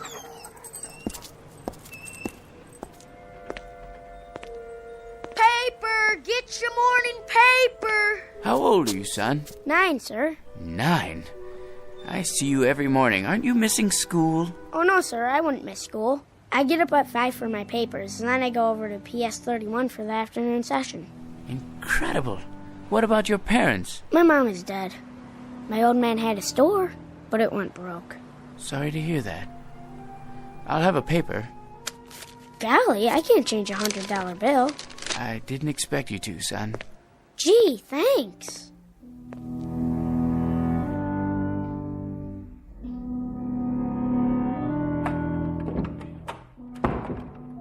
Good morning, sir. AT&T's up 7 points in the morning ticker. Glad to see you back. Thank you, Miss Alexander. How was the Riviera? Oh, all right, I guess. Kind of like a suburban tract with castles. I see. Well, sir, shall I send in your first appointment? Might as well get started. Mr. Hanley will see you now. Watson? What are you doing here? Begging again, I'm afraid. These days, a college president has to worry more about salesmanship than scholarship. Then you came to the right place. Hanley, you've already done more for your alma mater than we have a right to ask. How much? Just enough to start the ball rolling for the alumni. Don't be coy, sir. Give me an amount. Altogether, $10 million. If you could possibly start us off with, say, $1 or $200,000. Done. You're a generous man, GP, but you've made a mistake. This is the entire sum. Don't worry. It's deductible. Besides, I want you to have it. Well, so would others, GP. Thousands of alumni, not as successful as you. Giving, sharing the burden and the satisfaction. It's the cement which binds them to our institution. I only wanted to help. I can't accept this. Send me a check for, a few $100,000. Very kind of you. Don't mention it. Miss Alexander will show you out. Oh, nonsense. I know the way by heart. Send in the next one. Right away, sir. Hello, Masters. Well, Mr. Hanley, ready to add to the old empire? I suppose so. I brought along a few new catalogs. I thought I already owned one of everything ever made. Can't keep up with Yankee productivity. We have to buckle down and do some serious spending. Is that really necessary? If we don't, the government's liable to invent a new tax bracket just for you. Now, here we have an attractive little yacht. Already have one. A 94-foot job up at Newport. This one makes it look like an absolute dinghy. You know, Masters, there's no fun left in buying things anymore. Once I looked forward to a second-hand car like a kid waiting for Christmas. Now there's no anticipation, no hunger. Oh, perk up. I used to enjoy the little things. An ice cream cone, a ball game, going out for a walk in the park. Now people run up and ask if I'm going to subdivide it. No, I've had it. Sir, that's un-American. Think of all the men living on blue sky and a prayer who depend on you for their daily commissions. They have little ones, mouths to feed. Mr. Hanley, you can't stop buying. Please see yourself out, Masters. If you're absolutely positive, sir? Out! I don't know who let them in, Mr. Hanley. That's all right, Ann. Why, hello, son. Is this the man? Yes. Here's the C note. Awful sorry. What else did he lift? I don't know what you're talking about. I told you, Pop. He gave it to me. You gave my boy a $100 bill? He's a fine lad. Listen, you fathead. Know where I found him? Trying to lay the whole 100 on a 2-horse parlay. Herbie Boy and War Biscuit. But what about the newspapers? 5 o'clock in the morning. How can I teach the kid the value of a buck if you toss C notes around like they grow on trees? I was only trying to help. If I ever catch you giving dough like that to my kid again, I'll bust you right in the chops. Millions or no millions. You're a man of integrity, sir. I congratulate you. Congratulate you. Congratulate me. George, I said congratulate. Congratulate? You're looking at the new head bookkeeper. Hey, way to go, Raj. Speech. Thank you. But the first thing I want to tell you guys is I intend to keep my vow. From now on, no more lousy lunches at Nick's. Can't believe it. He wasn't even a good chauffeur.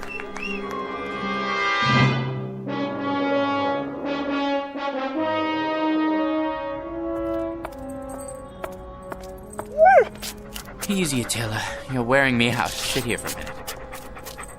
Well, boy, we're down to the last choice. I could never hold on to a beautiful wife. And money's no fun. Maybe power. That's what makes the world go round. Look at the way Mr. Watson gave that promotion to Roger. Believe me, if I had power, I'd be fair.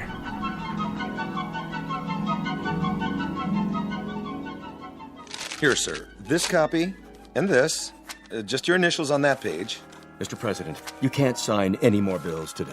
You're exhausted. Watson, the people elected me. They placed their individual destinies in my humble hands. I can't betray them. In that case, they're getting the best in leadership. The very best. Sir, the congressman is waiting. Send him in.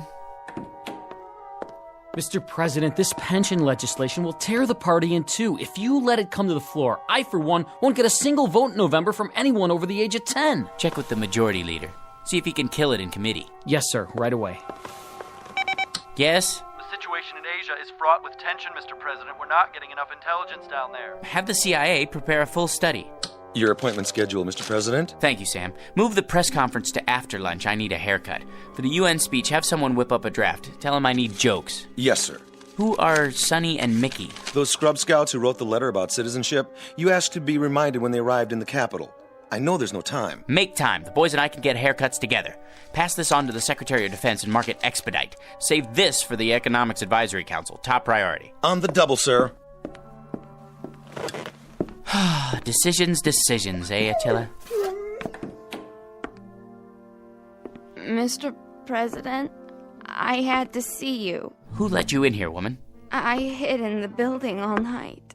Don't send me away. I'm down on my knees. Kindly get up. How can I help you? It's my grandson. He's just a boy of 18.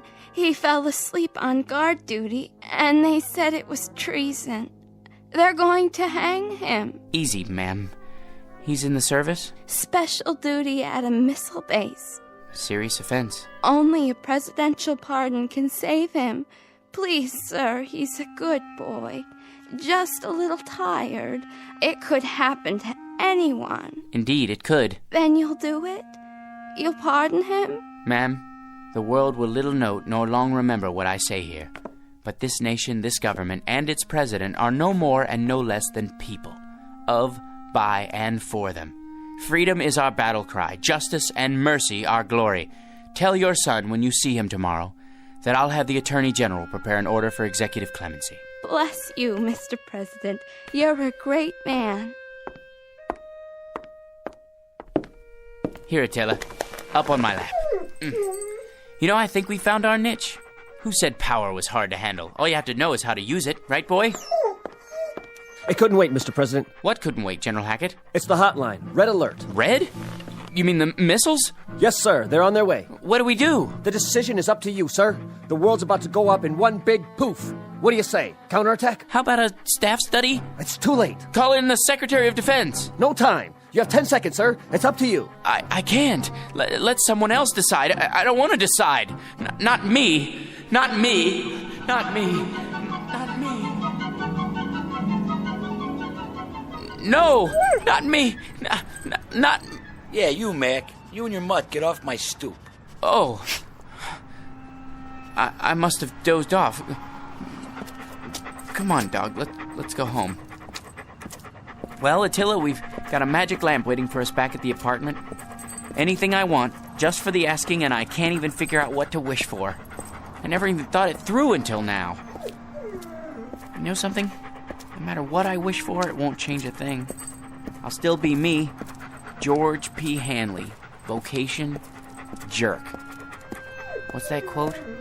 The fault, dear Attila, is not in our stars, but in ourselves. Ourselves, huh? That's it. Come on, Attila. We're gonna show that bored old genie a thing or two. We're gonna wish for something original.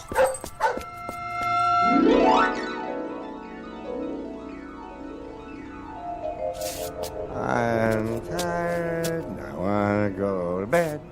I had a little drink about an hour ago. Hold on, let's see. What's in the dumpster? Let's see. I'm set for this. It's a kind of round metal thing. It looks like a spittoon. Gold? Ah, brass probably. Let me shine it up. Hey, it's glowing. What the?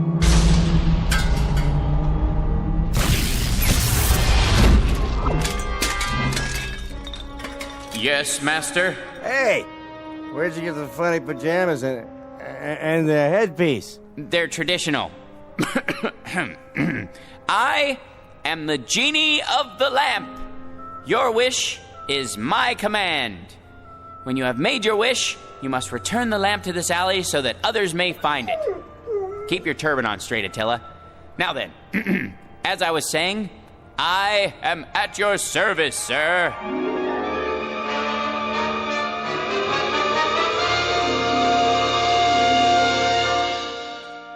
Mr. George P. Hanley.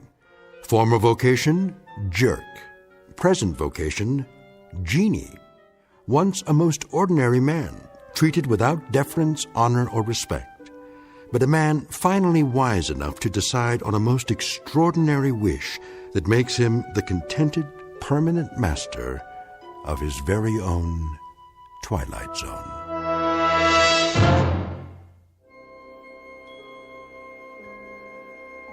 Hi, this is Carl Amari, producer of the Twilight Zone radio dramas. I'd like to take a moment to tell you about our official website at twilightzoneradio.com, where you'll get the latest news and information on these Twilight Zone radio dramas. Plus, at twilightzoneradio.com, you can digitally download 3 free episodes or any of our episodes for only $1.95 each. In this age of ever-changing technology, we've decided to make these episodes instantly available to you by making the Twilight Zone radio dramas a digital download-only series. This means that this series will no longer be offered on CD. The CD collections at our website are now being offered while supplies last at buy one, get one free. So be sure to get your favorites before they're sold out. Be sure to visit us often, and I'll see you in the zone.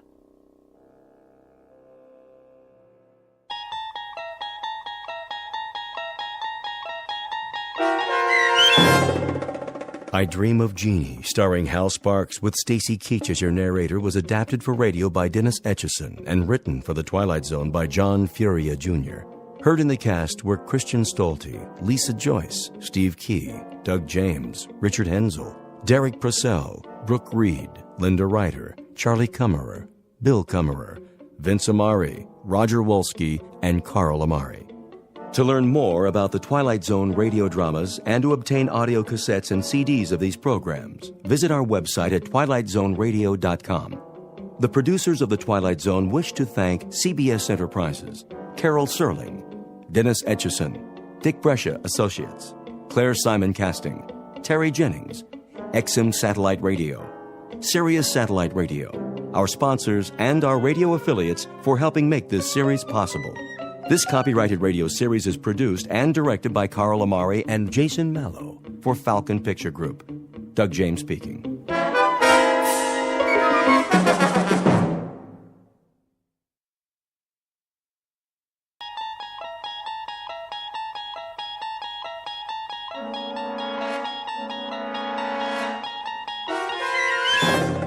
You unlock this door with the key of imagination. Beyond it is another dimension. A dimension of sound, a dimension of sight, a dimension of mind. You're moving into a land of both shadow and substance, of things and ideas. You've just crossed over into the Twilight Zone.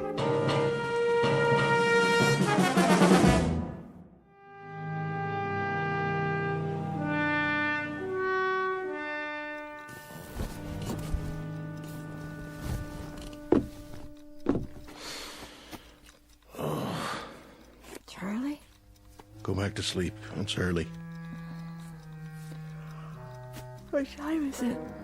I don't know. My watch stopped. Oh, look at the clock. It says 7, but it's wrong. Oh, it can't be wrong. You wound it, didn't you? It has to be wrong. Look out the window. It's still dark. Must be 3 or 4 in the morning. Why didn't you turn the light on? I don't need it. Leave it off. So, this is the day, huh? This is the day. Well, if you got 3 or 4 hours yet, what do you have to get up now for? Can't sleep. So, I thought I might as well go over to the jail. You know what I think? What? I think you're crazy. If it really is the middle of the night, you're crazy to get up now. What's so special about today? Ella. Just about hanging a little? I said, why don't you go back to sleep? Why don't you? There's going to be all kinds of excitement today, reporters and everything else. You're the one that could use some sleep. Bring breakfast over about 8:30. You want some coffee now? Pierce will have some at the jail. Just bring Jagger's breakfast at 8:30. What about you? I can't eat. What time do you string him up? Ella. You know what I mean. What time does he get hung? Hanged. That's what I said. What time? When you're talking about an execution, Ella, the word's hanged. It's at 9:30. And you know something? I hope they stay away. I hope everybody stays away, not just the reporters, the whole town. Because when I think of a bunch of cold-blooded gawkers who get their jollies from watching a boy die, I want to... Well, why shouldn't they? Why shouldn't the whole town turn out to watch it? Including you? I haven't decided yet. Why would you want to see a thing like that? Why would you even think about it? Because if anybody deserves it, he does. Dirty little animal. I'm leaving now. I understand that after the neck breaks, they only feel it for a couple of seconds. Well, it ought to take more time than that, Charlie. For what he done, this is a mighty easy way to pay it off, don't you think? Easy? To get strung up by the neck? All I can say is you have a funny view of what's easy and what's hard. Just remember to bring his breakfast over. Hey, Charlie. How does he want his eggs? Edible. They're the last ones he's gonna eat, so do one thing for me, will you, Ella? Make them edible.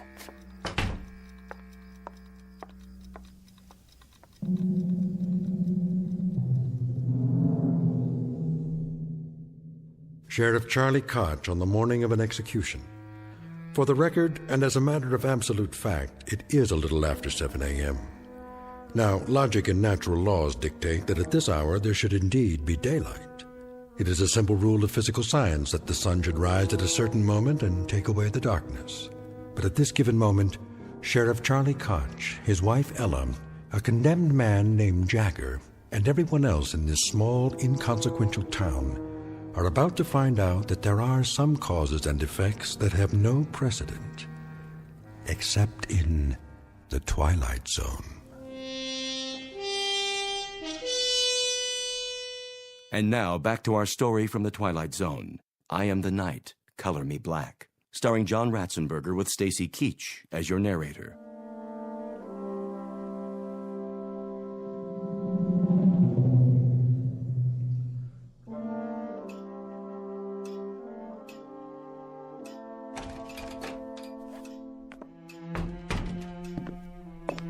Morning, Sheriff.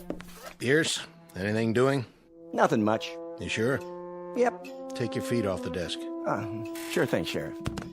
Glad you finally made it. This ain't the day to be oversleeping. You tell me all about sleeping, Pierce. You're the expert on that. Hey, don't get me wrong. I mean, I ain't complaining. You ain't complaining, but at 2 or 3 in the morning, you've had a 4-hour shift. And, buddy, that doesn't break anybody's back. 2 or 3 in the morning? What have you been drinking? It's 7:30. Then why is it pitch black outside? What are you talking about? Take a look.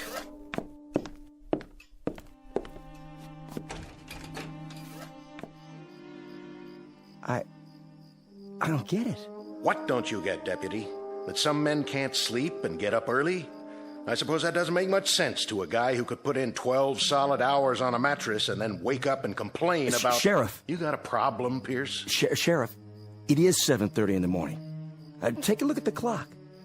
And you're right, it's black as a coal mine outside. I never seen it blacker. What's going on? You're right. It's 7:30, and the sun's not up yet. And to tell you the truth, Deputy, I don't know why. I don't know why at all. Who's coming? I can't see yet. Everything out there looks the same. Black as the ace of spades. Morning, Colby. Sheriff? How about that? You see it out there? Of course I saw it. Any sign of the sun? Not a speck. You gonna run an extra in that paper of yours? If I get the time. I've been answering the phone since 6 in the morning. One fella says that the electricity's gone off in the whole town. Well, I can see that's not true. Another one says it's already tomorrow night. I like that. Well, what do you think? Oh, hold on, there's more. The president of the January graduating class of our local school, who majors in physics, tells me it's a phenomenon caused by sunspots. Now, you're well versed in law and order, Sheriff Koch, keeping the peace, in other words. So I'm here to ask you, what's your theory? I wish I had one. It's almost 7:45 in the morning. Daylight should have come 2 hours ago. Maybe a storm's on the way. Big whopping storm, the kind that covers up the whole sky. Possible, I suppose. Storms don't bring this kind of darkness. Anybody call the state capitol? Oh, yeah. In between reassuring people that this is neither an interplanetary invasion nor the end of the world, I placed said call myself. And? Oh, things are normal there. It's daylight, just as it should be. But if you'll forgive the pun, they're as much in the dark as we are. You mean it ain't black up there? It appears that all up and down the state, and across the face of the earth for that matter, we are the only ones who are groping around in total darkness. So, the phenomenon is quite localized, which means we'll have to seek elsewhere for company to share our misery. How's Jagger doing this morning? I seen him. Brought him in a cup of coffee to make sure he was awake. Thoughtful of you. To remind him about what day it is. I'll bet you did. I wonder, how did you occupy yourself as a lad there, Deputy? Torture small animals or just pull the wings off flies? Say, what do you mean by that? Oh, nothing. I don't mean anything by it. So, Koch, can I talk to him? Go right on in. I'm not saying he'll talk to you, but that's the privilege of the press, to try. So he's got an hour and 45 minutes left. What about a priest or a minister? He doesn't want either. As a point of interest, Sheriff, entirely off the record, do you believe Jagger's guilty? Mr. Colby, I arrest people on the basis of evidence. I jail them on that evidence, and I'm responsible for their meals and their health until they get sentenced, executed, or let loose. As to guilt or innocence, it's a matter for the jury, public opinion, and God to decide. And that part of it, thank the Lord, has nothing to do with me. Uh-huh. So, let us all praise God for the morning's impartiality. You just keep them alive until their moment of death. I see. And as for my part, I follow fate around with a small pencil and a notebook and make a record for posterity of how he died and why he died. But neither one of us has any guilt to share for the fact that he does die. How perfectly convenient for us. He's guilty as hell. He fired buckshot into a man's head. A real decent, upstanding man. And today, he's going to pay the price. He's going to hang for it. And man, oh man, his justice going to be served up deluxe style this time. Pierce, why don't you shut your mouth? I got a right to an opinion. Oh, you do, Deputy. Indeed you do. There are just a couple of disturbing facets to this particular case. Like what? First, that the murder victim was not a decent man by any stretch of the imagination. Hey, you're talking about the dead. He was a cross-burner and a psychopathic bully who attacked the man you've got locked up in there. Well, that don't matter. Go on, Colby. I want to hear this. Second, Deputy Pierce here saw it happen and then perjured himself. Now, wait a minute. Let him finish. That's the word, all right, Deputy. Perjured.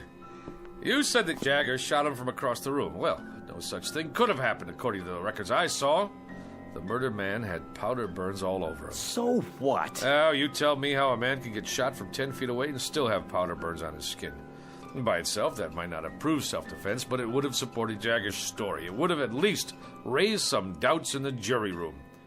If they had heard it. I wondered about that myself. Did you, Sheriff Koch? Well, you saw the body, didn't you? I saw it. But I didn't hear any comment on those powder burns when you gave your testimony, or did I miss that? I answered the questions they asked me. Oh, don't feel singled out now, because your courageous editor who covered the trial from start to finish, he just didn't see fit to include that insignificant little detail in any of his news stories either, now did he? Even though for some reason he knew at the time that he was being very, very selective about what he wrote and what he didn't write, about the truth, in other words. Which is what a trial is supposed to be, a search for the truth. So, when you get right down to it, you're quite right, Deputy. Justice is being served on a platter with its tongue cut out. just like the carcass of any dead animal.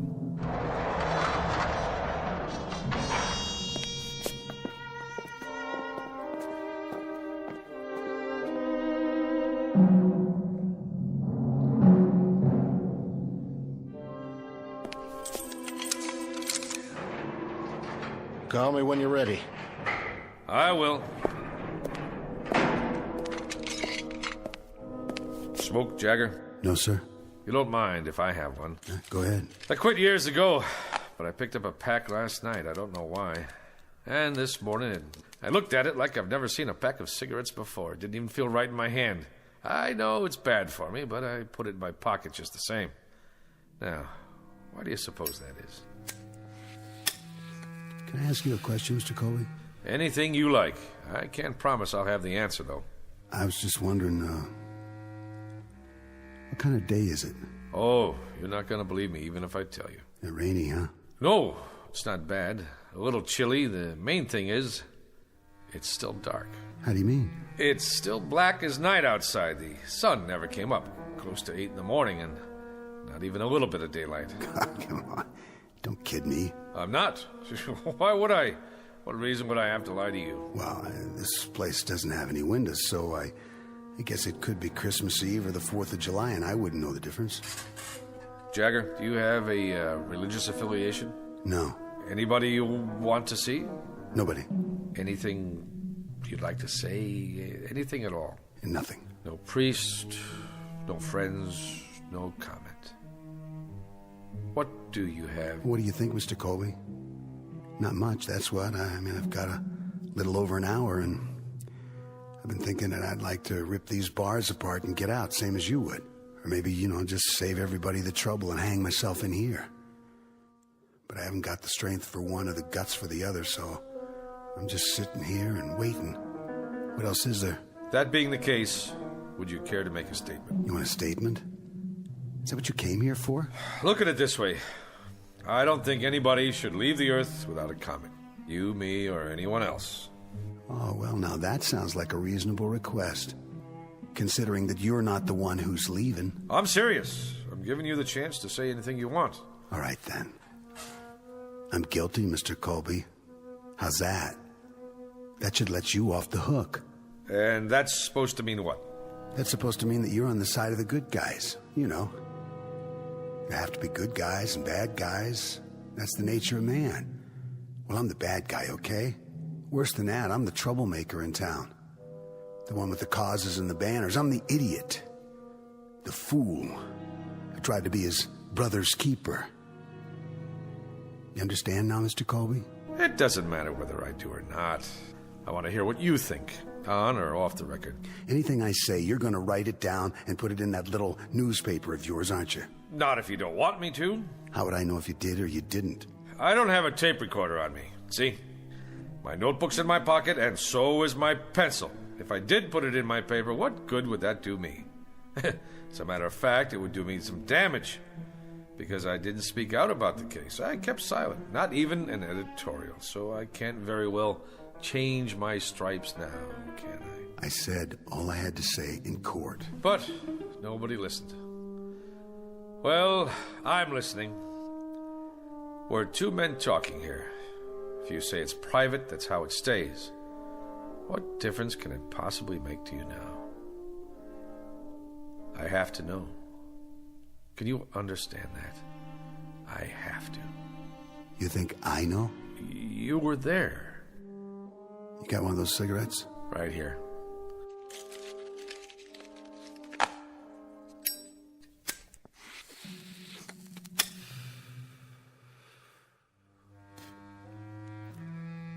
There was a shotgun.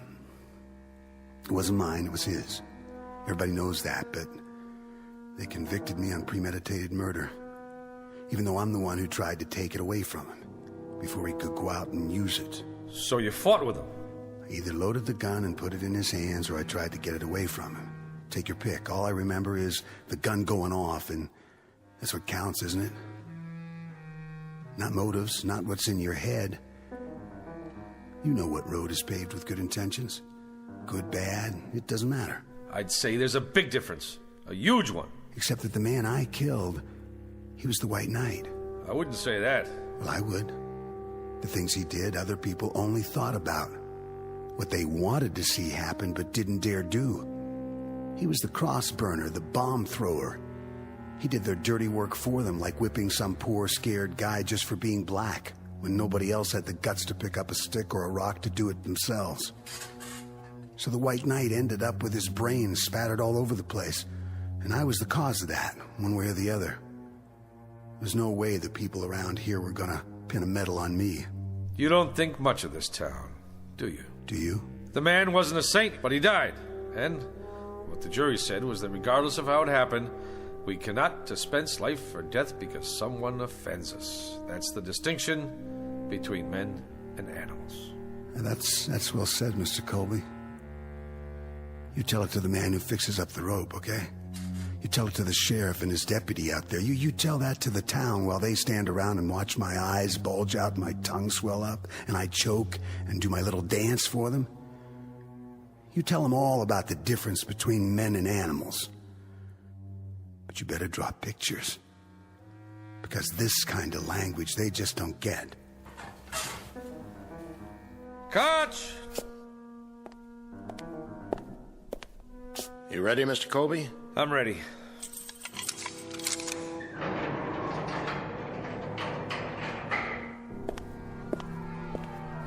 A lot of commotion out there. I guess they just can't wait. That's not it. It's because nobody can see where they're going. Why's that? I told you, it's dark out. For real? The darkest I've ever seen it.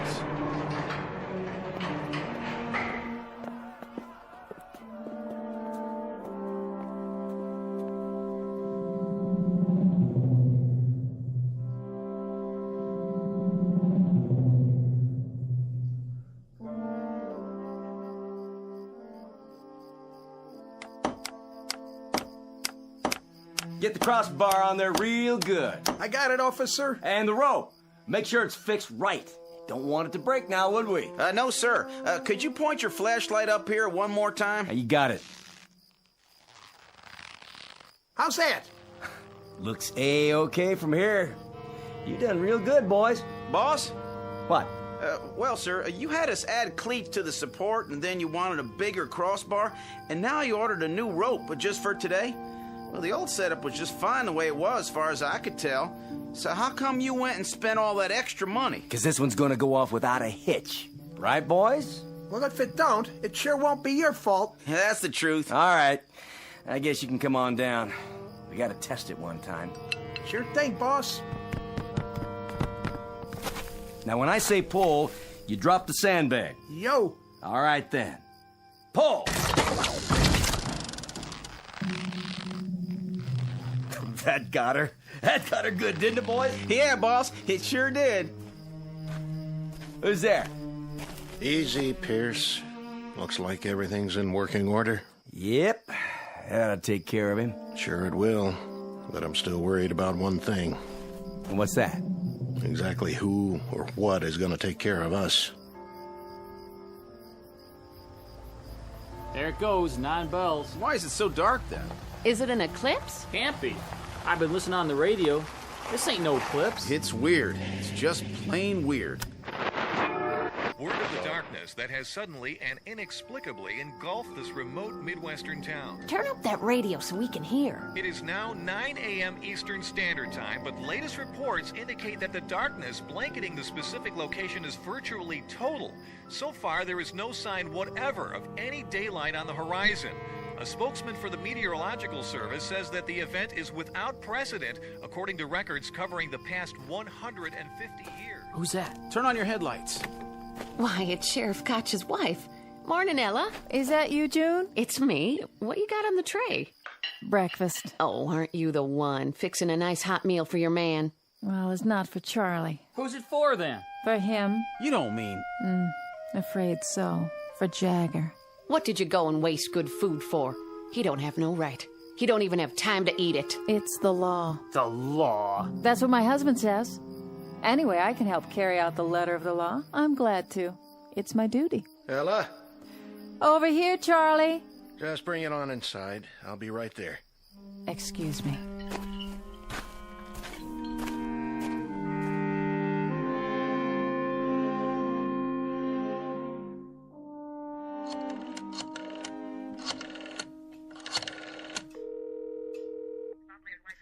The governor, please. Yes, I'll wait, but please tell him it's urgent. Mr. Colby, Hi, Ella. where should I put this? What? No, this is the editor of the Sun-Times. That's right.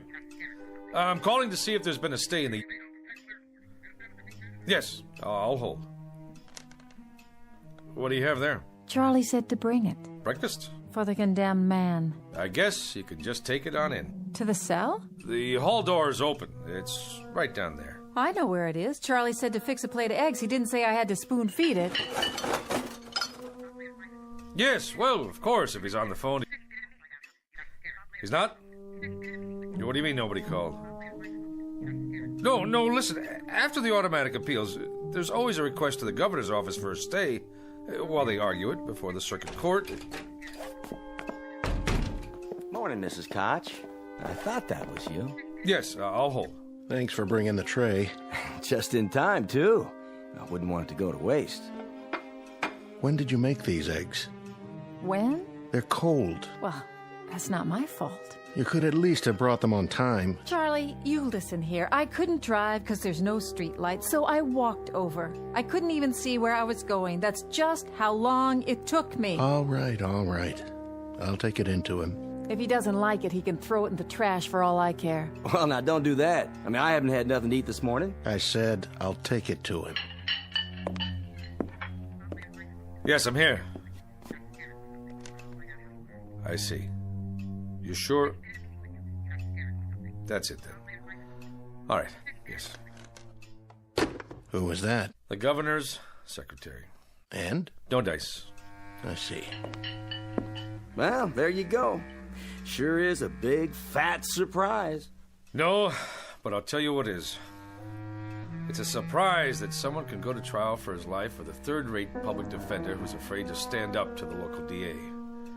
It's a surprise that no private lawyer somewhere heard about the case and went to bat pro bono. It's a surprise that the public defender didn't even try to call the governor a half hour before the sentence is carried out. And it's a surprise that I didn't give up the ghost on this place a long time ago. But it's not a surprise that you, Pierce, and this whole town are out of your minds with glee over the cold-blooded taking of a life that's about to occur.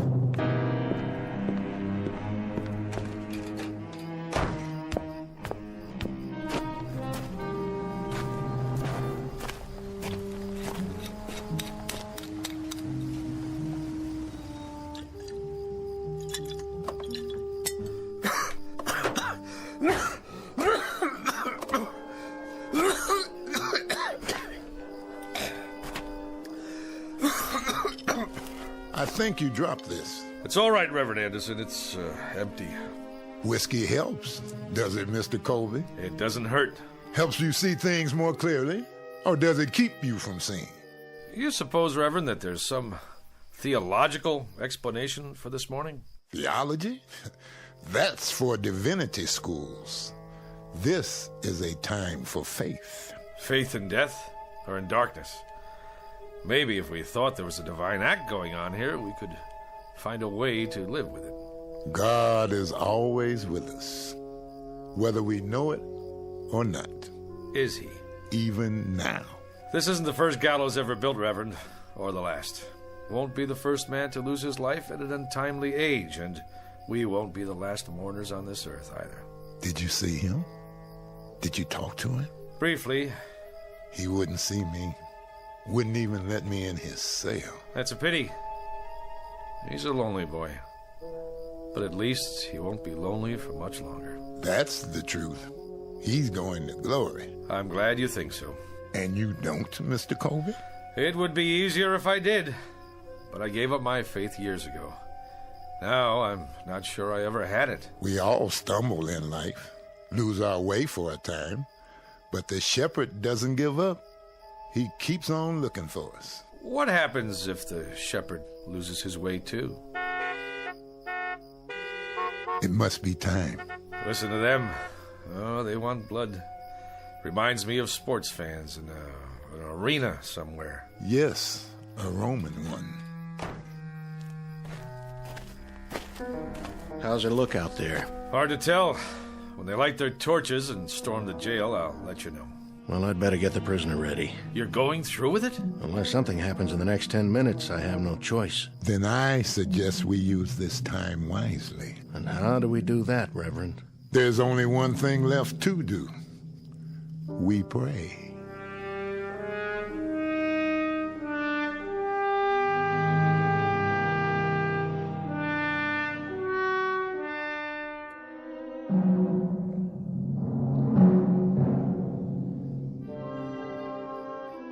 No time to pray now.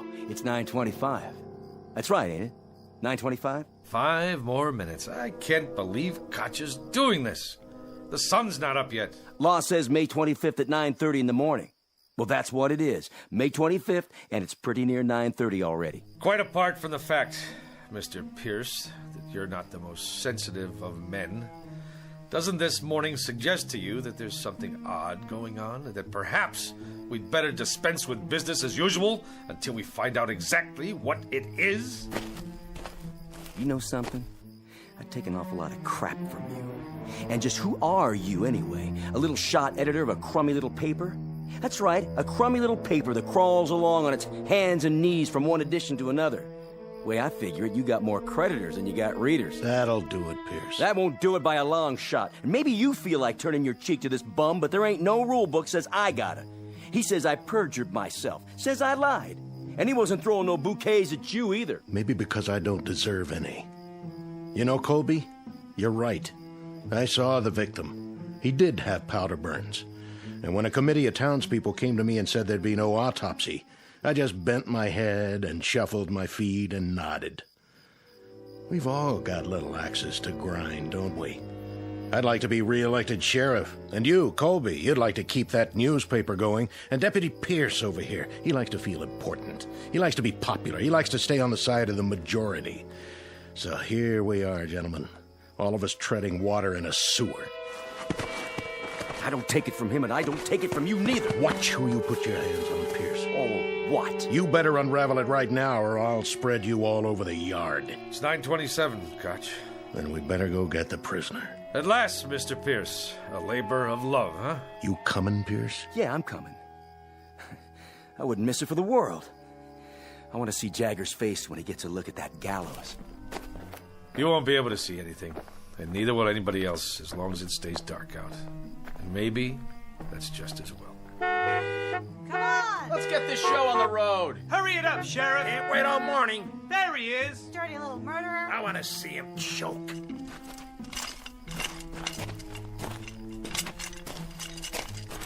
You don't need the chains. I'm not going anywhere. He has some minutes, doesn't he? He's used them already. We're behind schedule. You can talk to him now, Reverend. Take your time. It's my time. And I got nothing to talk about.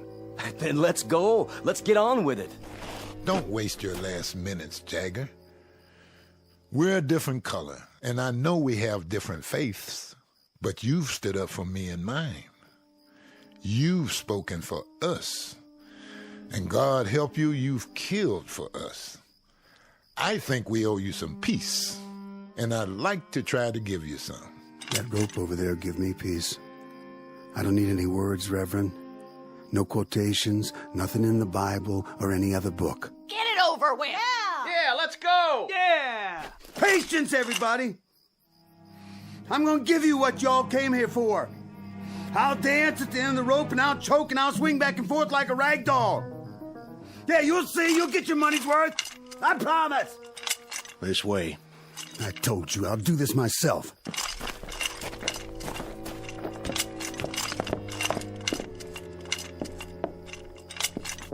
Any last words? Not on your life. That's one thing I won't give you people. I won't give you the satisfaction of saying, I'm sorry. Yeah! Yeah! Yeah! Yeah! Yeah! Yeah! Don't return their hate.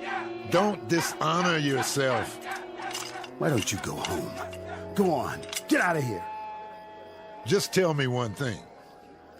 When he came at you, Jagger, did it feel good then? What's the difference? And when you aimed that gun at his head, that wasn't such a bad moment, was it? Good or bad, who cares? If I wanted him dead or not, it ended the same.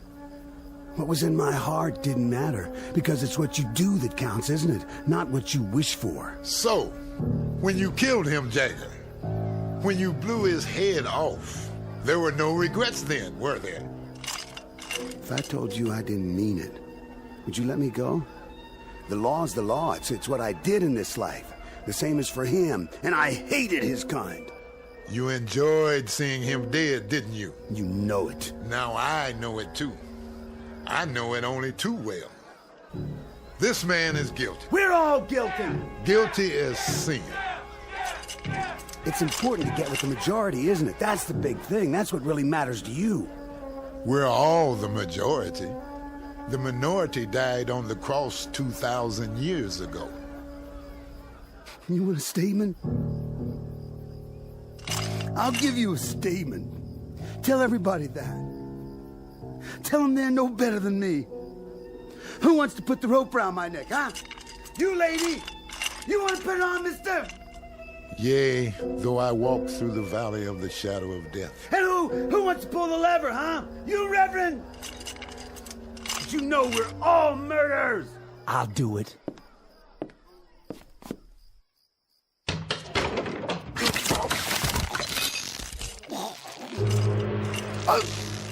Hey!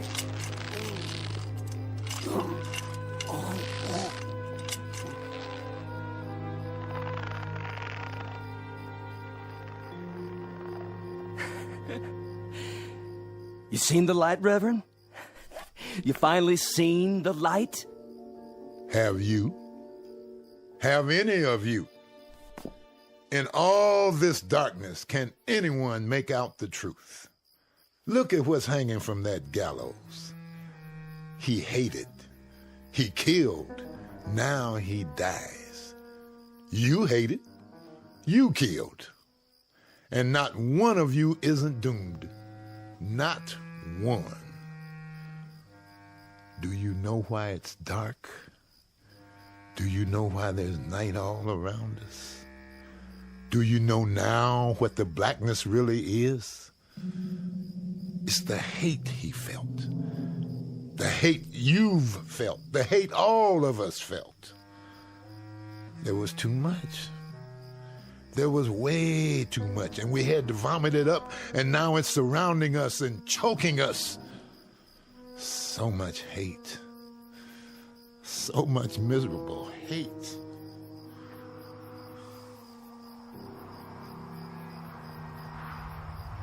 Oh, it's getting colder. Look what's happening.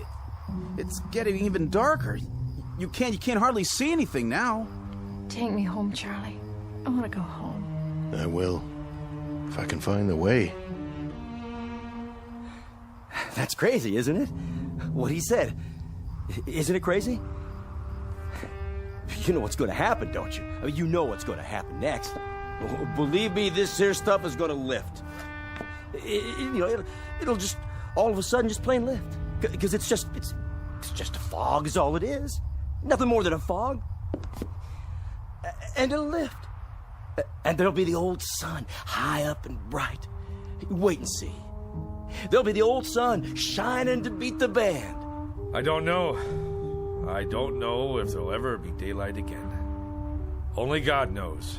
And I'm not even sure about that. Reports now coming in of similar occurrences here in the United States and abroad. At 9 o'clock this morning, a dark cloud suddenly appeared over several widely separated U.S. cities. The government of Israel has verified the fact that a rectangular area over the West Bank appears to have gone dark. In China, correspondents just filed a news item about several square blocks, including a political prison, thrown into darkness early this morning. In Iran, an area in Southeast Asia. In Central and South America, the African continent, the darkness continues to spread.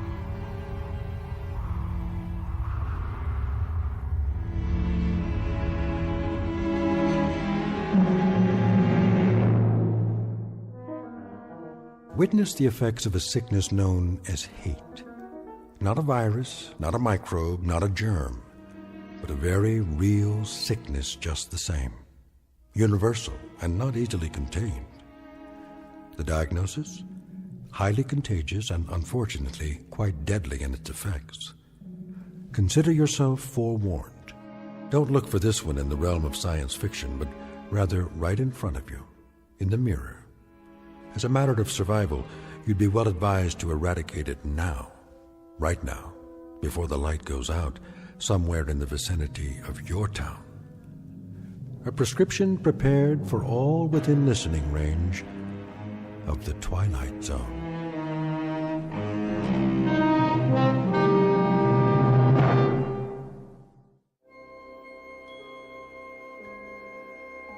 Hi, this is Carl Amari, producer of the Twilight Zone radio dramas. I'd like to take a moment to tell you about our official website at twilightzoneradio.com, where you'll get the latest news and information on these Twilight Zone radio dramas. Plus, at twilightzoneradio.com, you can digitally download 3 free episodes or any of our episodes for only $1.95 each. In this age of ever-changing technology, we've decided to make these episodes instantly available to you by making the Twilight Zone radio dramas a digital download-only series. This means that this series will no longer be offered on CD. The CD collections at our website are now being offered while supplies last at buy one, get one free. So be sure to get your favorites before they're sold out. Be sure to visit us often, and I'll see you in the zone.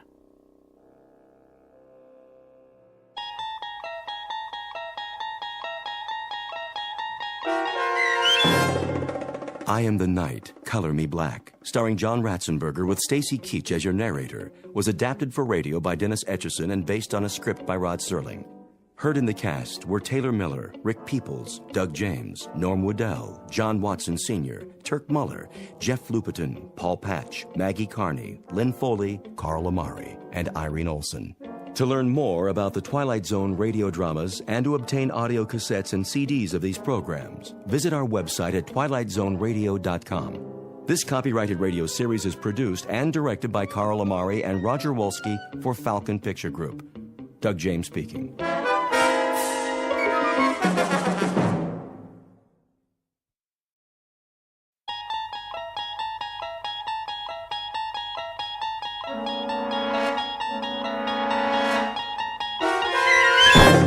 You're traveling through another dimension. A dimension not only of sight and sound, but of mind. A journey into a wondrous land whose boundaries are those of imagination. Your next stop, the Twilight Zone.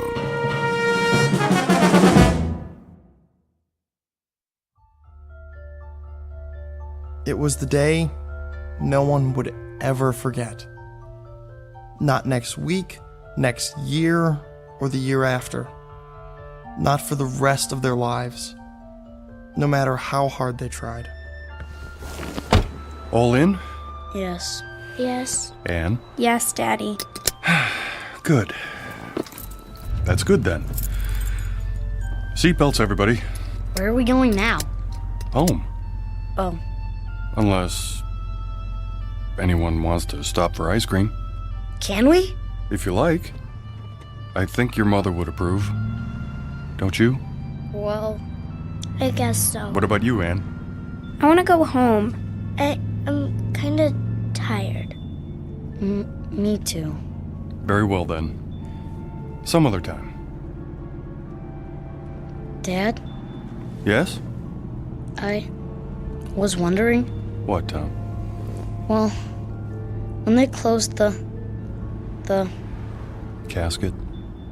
Are you sure they closed it real tight? So she would never be wet or cold or anything? You don't have to worry, son. She's resting now. In a much better place. I promise.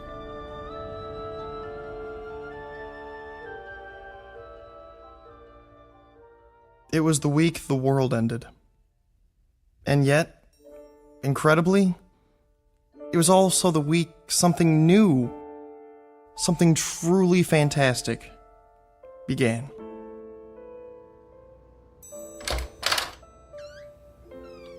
Anne, are you in here? You're supposed to knock. This is my room, too. I'm going to bed. In the middle of the day? It's cold. Tell Daddy to turn on the heater. It is on. It's warmer downstairs. Who's that? Thank you for stopping by. The children need me. Come in. Nice of you to take the time. It's Aunt Clara. We know. Is she here to take us away? Let's go listen. I'll see about a sitter first thing tomorrow. They need more than that. A maid as well. And when you work late? They'll be in school most of the day. And what about after school? And who will see that they're dressed and fed every morning? A live-in maid, then. Ugh, maids and sitters never work out. Beyond intolerable, everyone. I'll do everything I can for them, Clara. It's not enough. They need a woman's touch. George, I'm going to tell you this once. Babysitters and nursemaids are not the same as parental care. It's been a week since their mother died, and little Anne is more withdrawn every day. Can't you see she's miserably unhappy? And it's only going to get worse. You're right about Anne. But Tom and Karen seem to be adjusting. Oh, nonsense. They're only covering up. They're sad, lost children. They have no anchor now. It's going to take time, Clara. Well, that's all well and good. But how much time? This is ridiculous. I know my own children. Do you? Clara, please. Daddy. Now you've upset the children. There they are. How long have you been listening? We were on our way out to play a game. Weren't we, Tom? Yeah. We were just... Oh, come to me, my dears. No. Anne, please don't run away. I should explain. Your father and I were having a talk. A very important one. And I told him I'm not pleased with the way things have been in this house since your mother died. But I have some good news. How would you like to come and live with me for a while? Well, how does that sound? We're okay here. School starts next week and everything. Let us talk it over among ourselves. In private. Is that your final word? I'm afraid it has to be. In that case, you'll hear from me, George. You can rely on that, and the next time it may be in the form of legal papers. No doubt. My only concern is what's best for the children.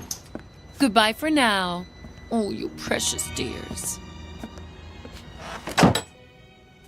She wants to take us away. Does she, Daddy? She doesn't approve. She says I'm too busy to bring you up properly. That's not true. Perhaps it is. I can't stay home from work forever. She says you're unhappy here. Are you? No. Well, if love were enough, you'd have all you need because I couldn't love you more. Perhaps I can find the right help, the right guidance. Someone who'll be here all the time, someone who cares. But where? Where do I advertise for that? Wanted. One loyal, gentle soul will always... Dad. Look at this. What do you have there? Modern Science magazine? It came in the mail. There's an ad in the back. It says... Let me see. There. I sing the body electric. What does that mean? A line from a poem by Walt Whitman, as I recall. Keep reading. Fantaccini Limited. Huh? It's the name of the company. Inventors and makers of electrical shadows, effigies, mimics, and mannequins. We bring you the answer to all your needs. That's stupid. The first perfect micro-circuited auto-recharging Model Mark V electronic data processing device in humanoid form. Like a robot. Built with precision, designed to accommodate any problem, large or small. Worried about finding the right housekeeper, personal assistant, secretary? Whether you require a teacher, friend, or companion, the Model Mark V will listen, interact, and learn. adapting perfectly to your requirements. A lifetime warranty. It never breaks down. There's no such thing. In male or female form, fully customized, satisfaction guaranteed. Did you hear that? Satisfaction guaranteed. It's a crazy idea. Let's not talk about it now. Well, we need to do something. I said that's enough. Besides, anything they build has gotta be better than Aunt Clara. Doesn't it? Sure does. Oh, that was a good one, Tom. I don't know how long it's been since we laughed. It even says there's a free trial period. Well, what? It sounds okay, but can they really make a machine that looks like a person? I don't know. It doesn't sound okay to me. I suppose it wouldn't hurt to pay them a visit. See what they're up to. No harm in that. I sing the body electric. It has a nice ring to it. They make a fairly convincing pitch in the pages of a magazine called Modern Science. The revelation is just how modern, for robots, androids, and the like aren't science fiction anymore. They are products designed to help people, to make life easier. It doesn't seem possible, though, to find a woman who can fill the needs of this particular family, who must be 10 times better than mother in order to be half as good. Except, of course, in the Twilight Zone.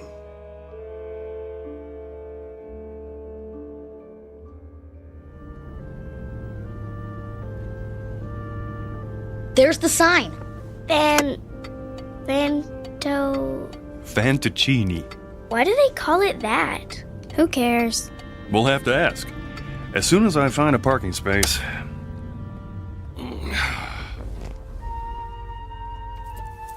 Okay.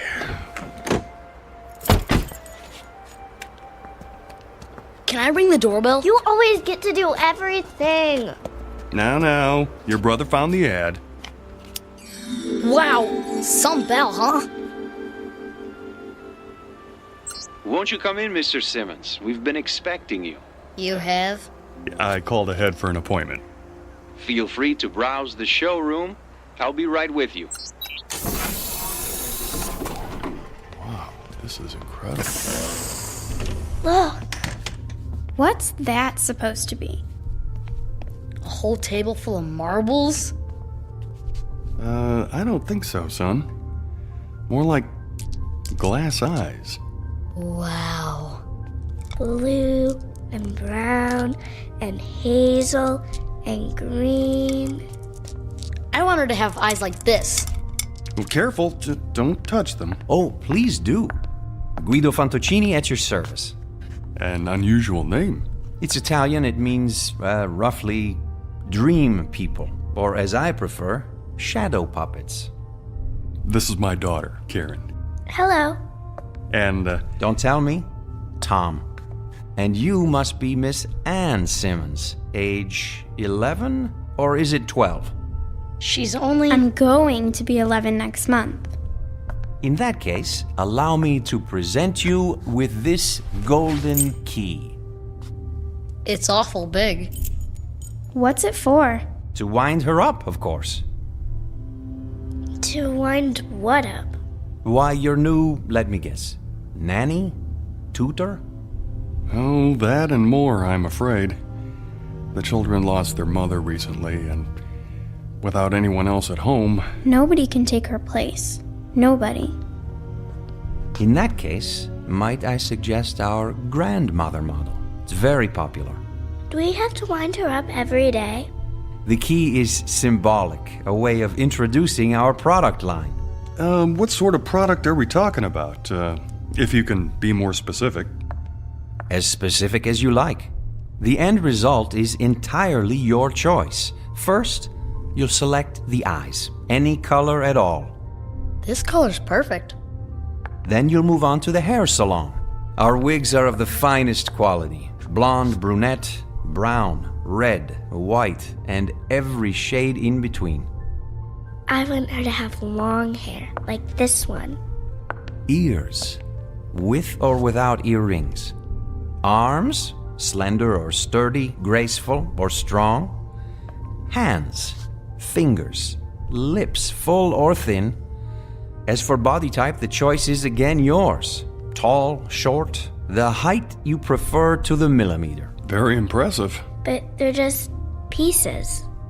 Until we put them all together at the factory. Then they'll become something else, something new. They'll move and walk and talk. Machines don't talk. Grandmothers do. Listen.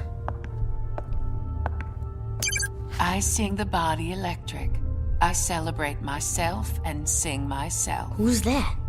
One voice out of many possibilities. Try another. Myself and sing myself. I sing the body electric. I sing the body celebrate electric. myself. Or another. Sing myself and sing myself. I sing the body electric. I sing the body electric. I celebrate myself. I sing the body electric. Myself. I celebrate myself. I sing the and body myself. electric. I sing the body electric. I I celebrate myself. Pick one. I sing the body electric. I celebrate myself and sing myself. I sing the body electric. That's not right. I celebrate Too high? myself Too low? and sing myself. Go ahead. Turn the knob. I sing the body electric. I celebrate myself and sing myself. I sing the body Could electric. you make her just like my I mother? celebrate myself If you wish. and sing myself. Exactly. I sing the body To electric. a I T. celebrate myself Then and sing myself. I don't want her. Please, Anne. I want to leave. You've dropped the key. Wait, I sing the body electric. I celebrate myself and sing myself. I've I almost sing got the it body right. Electric. I celebrate myself and sing myself. I sing the body electric. I celebrate myself and sing myself. The armies of those I love engirth me, and I engirth them. They will not let me off till I go with them, respond to them, and discorrupt them, and charge them full of the charge of the soul. Grandma.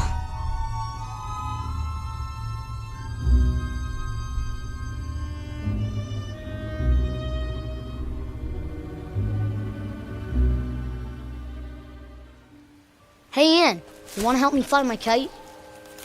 I'm reading. Where'd you get that? Dad bought it for me. Here, hold the string. I'll run till it gets up in the air and... What's wrong? Hear that? So? Somebody's coming. Maybe it's the mailman. No. Then who? Hello. Hi. You must be Thomas. Well, give me any name you like. Melissa, Lavinia, Malvina. Do I know you? Well, don't you? I think I saw those eyes before. So did I. You must be... Yes. Grandma? Say it a few times. You'll get used to it. But I thought you were gonna come in a big box, all wrapped up, like a... Mummy. Yeah. Well, then I'd need an Egyptian name, wouldn't I? Like Nefertiti? Oh, Nefertiti's a fine name. Do you know what it means? I believe I do. It means the beautiful one is here. Well done! George Simmons. So, we meet at last. A pleasure, Mr. Simmons. Welcome to our home. You're not my grandmother. Anne. Well, then who am I, pray tell? Nobody. Just a machine. Well, she doesn't look like a machine. Ah, but I am. A very special one. How shall I prove it? Let me see. Have you ever been to the beach? Yes. Sure. And when you were there, did you pick up a shell and hold it to your ear? Many times. What did you hear? The ocean. Yeah. Then listen. I'll cup my hands together like this and hold them to your ear. Now, what do you hear? I want her to have long hair, like this one. That's my voice. All your wishes recorded. You too, Tom. This color's perfect. How did you do that? Well, you're a part of me now, stored in my circuits. Anne, what was it you said? I don't care. Well, it may take a while for that one. I'm not worried. Tom, What is that you're playing with? A kite. Oh, will it fly high? I think so. If I don't run out of string first. Well, what do you know? I happen to have some with me. Where? Touch the end of my finger. You have string in your finger? If that's what you need. Now tie the end to your kite. Why don't you run with it, Anne? Go on. It won't fly. Oh, are you sure? Hold it over your head. Please, Anne. Give it a try. Well, if you want me to, Daddy.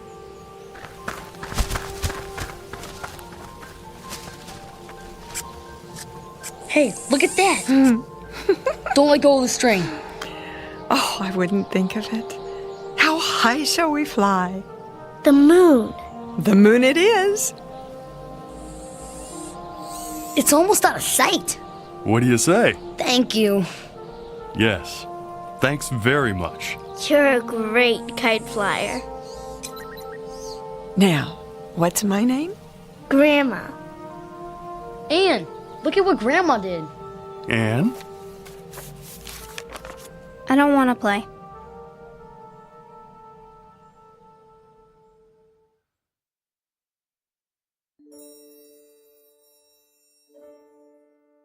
There was a second day, of course, and a third, and a fourth, with Grandma busy every minute, cleaning and cooking, opening the drapes wide, filling the vases with fresh-cut flowers, baking cookies and pies, and leading long walks into town. But the most beautiful and special thing was the way she paid attention to everyone. She took time to listen, really listen, and remember every word, every thought, every wish, as if that were her only purpose. She seemed clever beyond clever, human beyond human. Anne finally began to join in, but slowly. To walk if not to run, to listen if not to hear, to watch if not to see. And as the days turned into weeks, Grandma waited. She never tried to urge or force. Sometimes, when Anne didn't come to the table, Grandma left dinner on a tray by her door. Big spoons first, then the little spoons. Is that right, Grandma?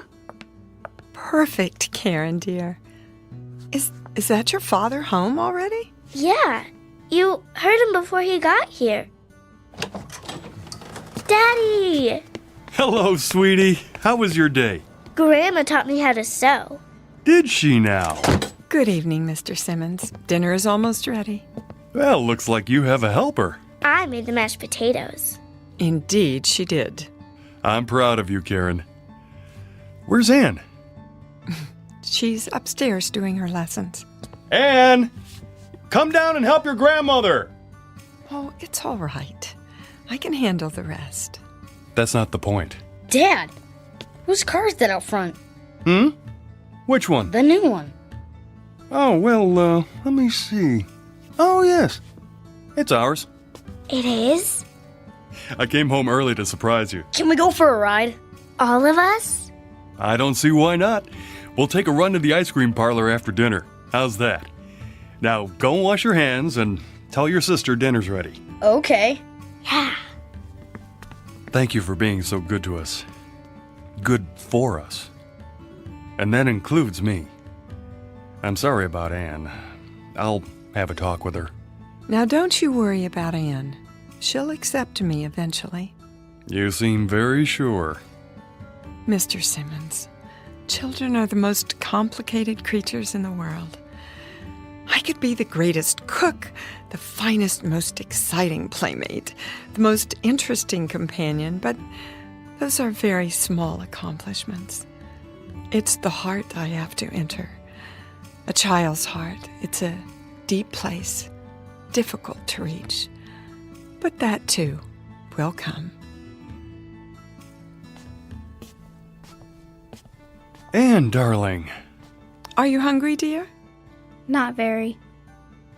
We're, going for a ride after dinner. In our new car.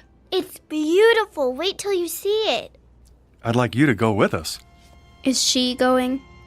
Oh, please, Grandma. I want to ride in the back seat with you. Me too. Then I'll stay home. But why, Anne? I don't like her. You mustn't say that. I don't want her here. Dear child. I never wanted you here. It was them, Father and Tom and Karen. They wanted you. They needed you. But I didn't. Anne, stop it. It's true. You sit and you talk to her and you eat the food she makes and you make believe, Father. That's what you do. You make believe, as if she's real, but she's not. She's a machine. Nothing but an old machine. Anne, listen to me. Machines are neither bad nor good. Some kill, and some make war, and some guide people through the darkness like a lamp. Believe me when I tell you, I cannot lie, or sin, or be greedy or jealous. I don't seek power or riches. I've been programmed for other things. You'd be surprised at how much a machine can do. This one, for example. This machine can love. Love who? Oh, you, Anne. I can love you. And I do. I love you more than tongue can tell. You don't love me. You can't. She said she loved me. She? My mother. She said I love you, but she lied. She lied. You're just like her. I hate you.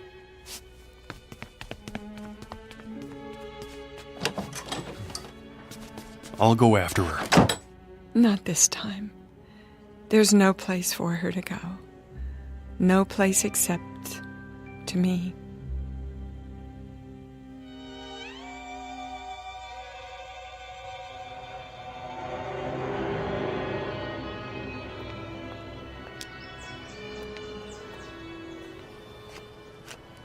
Anne, come home with me now.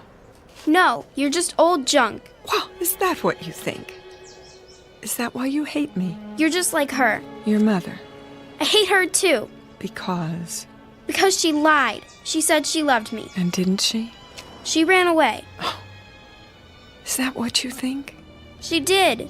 Well, that's not true. It is. No. Death left her no choice. But she let herself die. She shouldn't have done that to me. She shouldn't. She left me. And do you think I'm like her? You are. You're only trying to trick me. Oh, it's not a trick. It is. I don't give you permission to love me. There she is! Anne, come back! No, I won't. I won't. Anne, stop! The light's red! Anne! No, child! You mustn't! There's a truck! Leave me alone. Then stay where you are. I'm coming. Anne, no!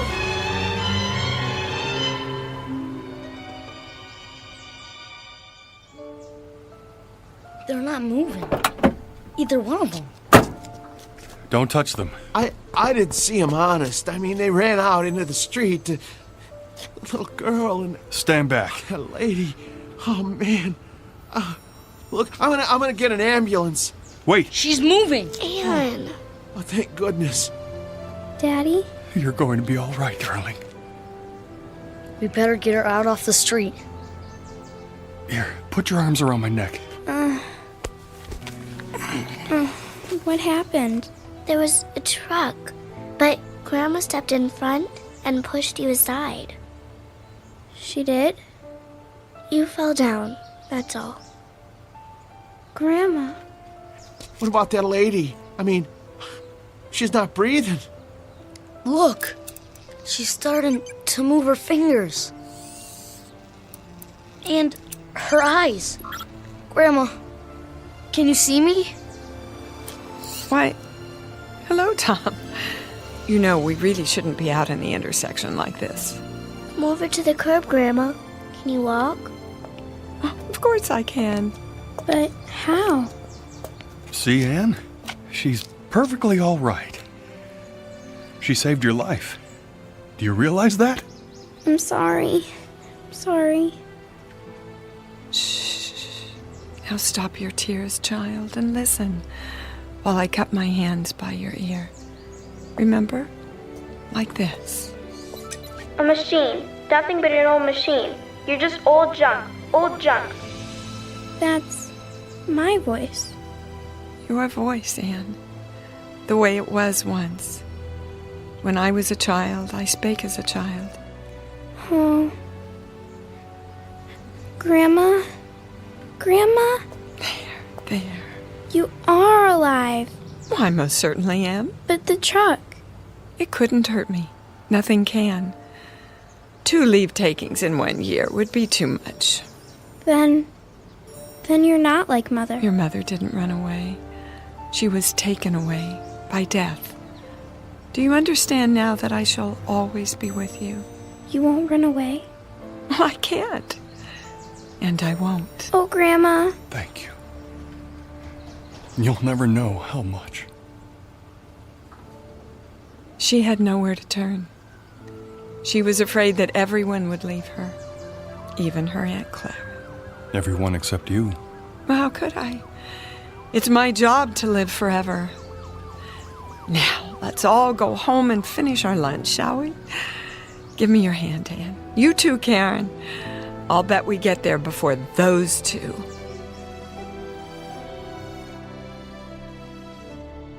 As of that moment, Grandmother became an irreplaceable member of the family, an integral part of their lives. She was more than important. She was vital, the very essence, the most crucial part of being alive. And she shared it all with them, without effort, as if it were what she was born to do.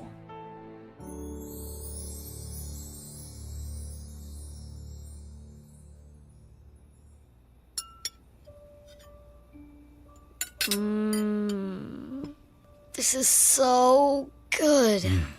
Delicious. Thank you. May I have some more, please? Well, if there's any left, I may have had more than my share. I take it you approve, Mr. Simmons. Oh, please. I'd prefer it if you call me George. Clean your plates, all of you, or there'll be no dessert.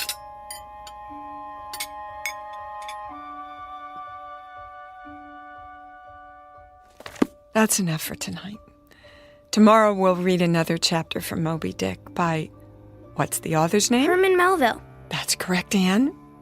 Now, there's just enough time for your language lesson. Who can conjugate the verb to love in Latin? Me! I can! Me! She taught them better than any flesh and blood teacher, in a manner perfectly suited to their expanding minds, until learning became a hunger that would never be quenched. Grandma? Are you asleep? Oh, you know better than that. Do you need something? Hot chocolate? A plate of cookies? It's the storm. They're scared of thunder. And you, Tom? Heck no. Oh, well, come over here just the same. Everybody crawl into my bed.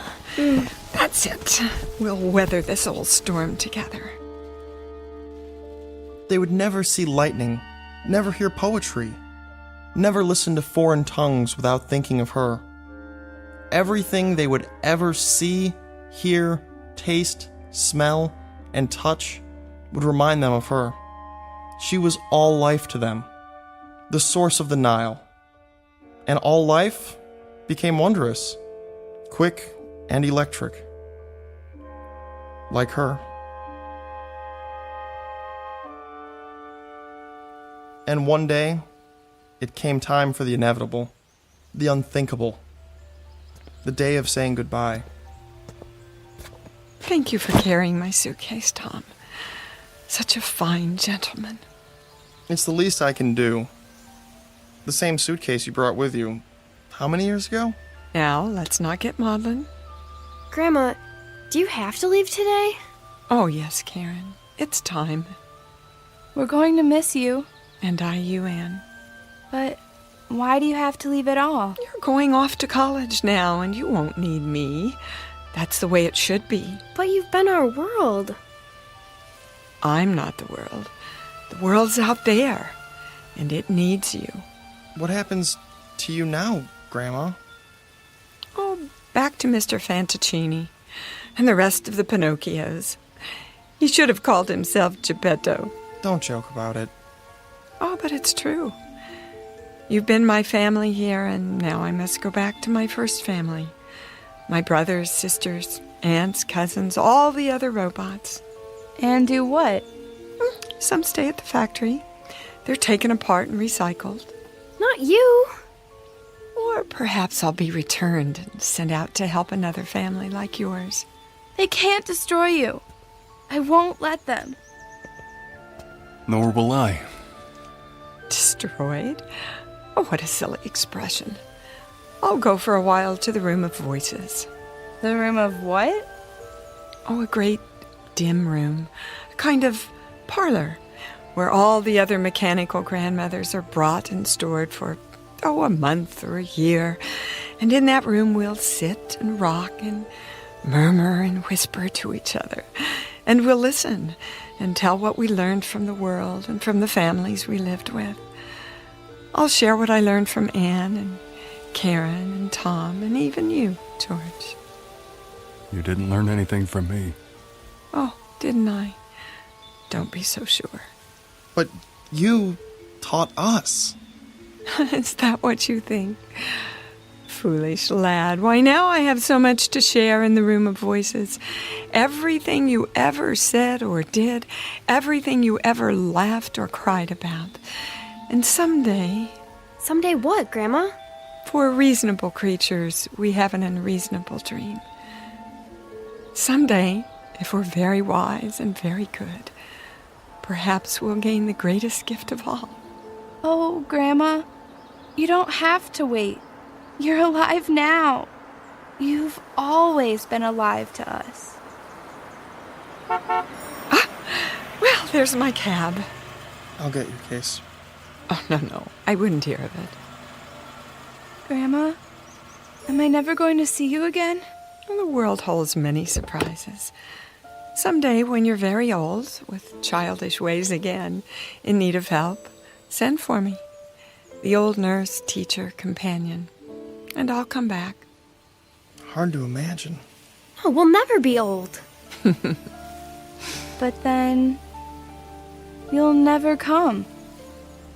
I mean, if we don't, we won't ever... Do me a favor, would you? Anything. Go on upstairs. Quickly now. I'm not one for goodbyes. Grandma! There. Mind your grandmother. Quickly!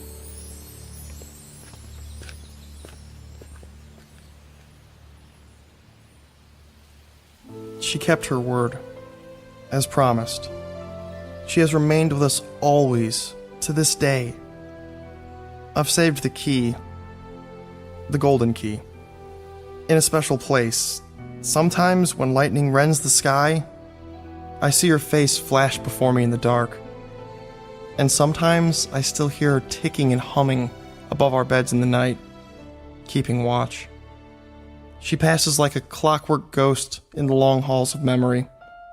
The sound of bees swarming after the spirit of summers lost. I remember the day no one will ever forget. Not for the rest of our lives. It was the week the world ended. And, incredibly, it was also the week that something new, something utterly fantastic, was about to begin.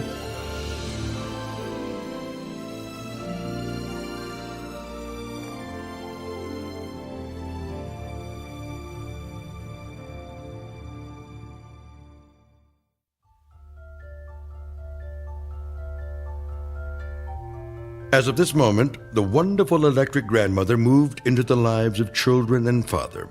She became integral, important. She became of the essence. As of this moment, they would never see lightning, never hear poetry, never listen to foreign tongues spoken without thinking of her. Everything they would ever see, hear, taste, feel would remind them of her. She was all life, and all life was wondrous, quick, magical, and electrical. Like Grandma. A fable, most assuredly, but who's to say that at some distant moment there might not be an assembly line, producing a gentle product in the form of a grandmother, whose stock in trade is love. A fable, sure, but who's to say what's possible in the Twilight Zone?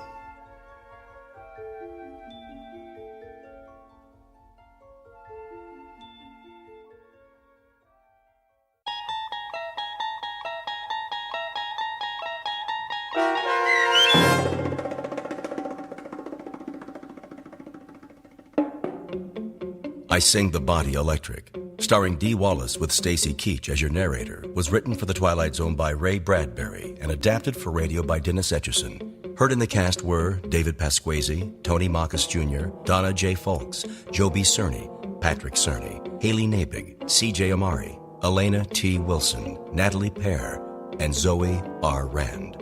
This copyrighted radio series is produced by Carl Amari and directed by Joe B. Cerny for Falcon Picture Group. Sound design, custom Foley effects, recording, and editing are done in the Cerny American Sound to Picture Theater by sound designers Craig Lee, Bob Benson, Todd Beyer, and Tim Cerny.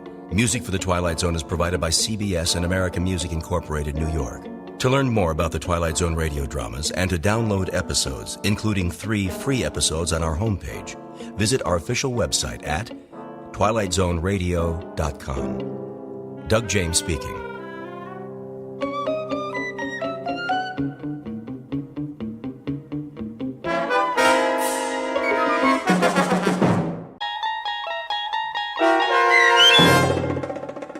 In His Image, starring John Hurd, with Stacy Keach as your narrator, was adapted for radio by Dennis Etchison and written for The Twilight Zone by Charles Beaumont. Heard in the cast were Alyssa Fraden, Ann Whitney, Darren Stevens, Jeff Lupetin, Meg Falcon, Elizabeth Lido, Carl Amari, Doug James, Jason Mallow, and Kip Karstedt. This copyrighted radio series is produced and directed by Carl Amari and Jason Mallow for Falcon Picture Group. Doug James speaking.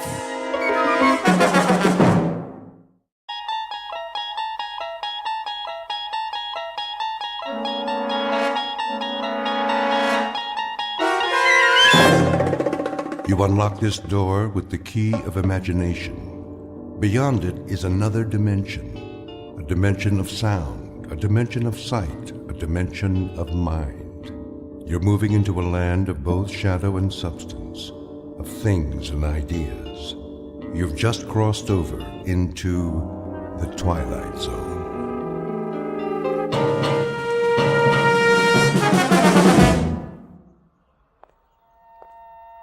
Morning. Morning, officer. Trying to beat the rush, huh? What's that? The morning rush. Oh, yeah. Going to work early?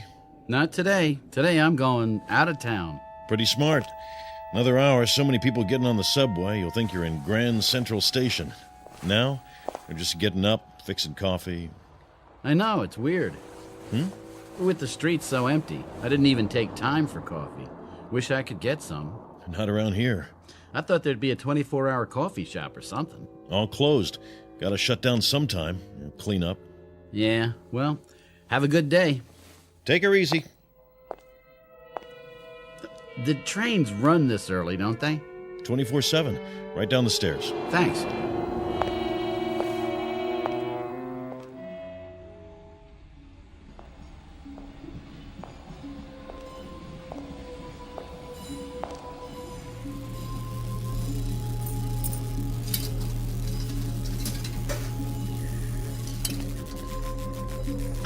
What's that sound? Young man. Oh, sorry, I didn't see you. Are you sick, young man? Me? You look sick.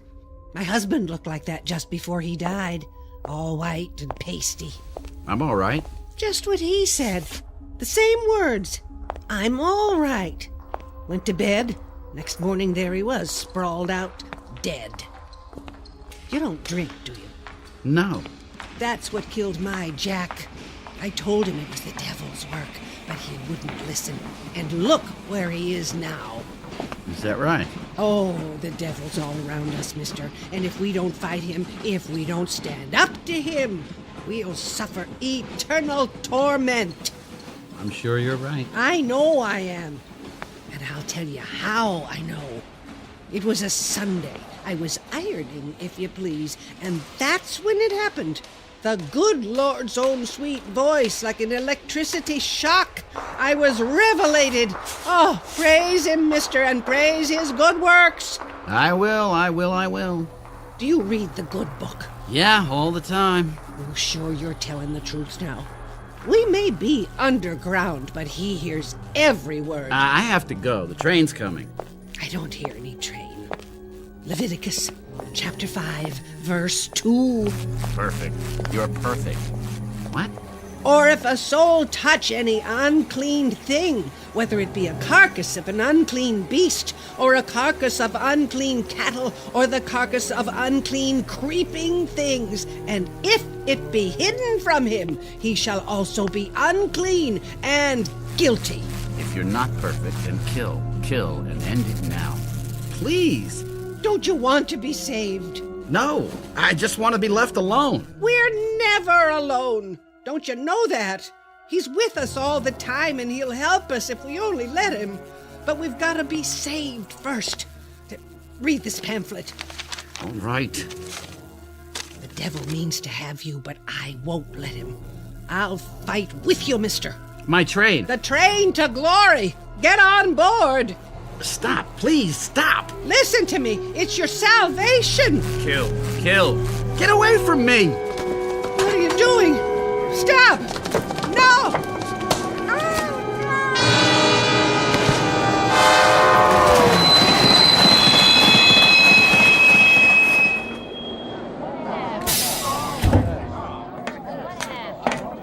What in God's name? She fell on the tracks. I couldn't stop. Hey, that man pushed her. Hey, somebody stop him! Somebody! Get away from me!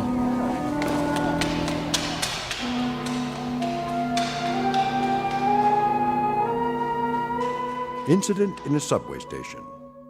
It could be the end of a particularly terrifying nightmare, but it isn't. It's the beginning. The young man's name is Alan Talbot, and although he doesn't know it yet, he has a ticket to a strange new world that's too real to be a dream. A living nightmare that begins at a stop called the Twilight Zone. And now, the Twilight Zone and our story, In His Image, starring John Hurd, with Stacy Keach as your narrator.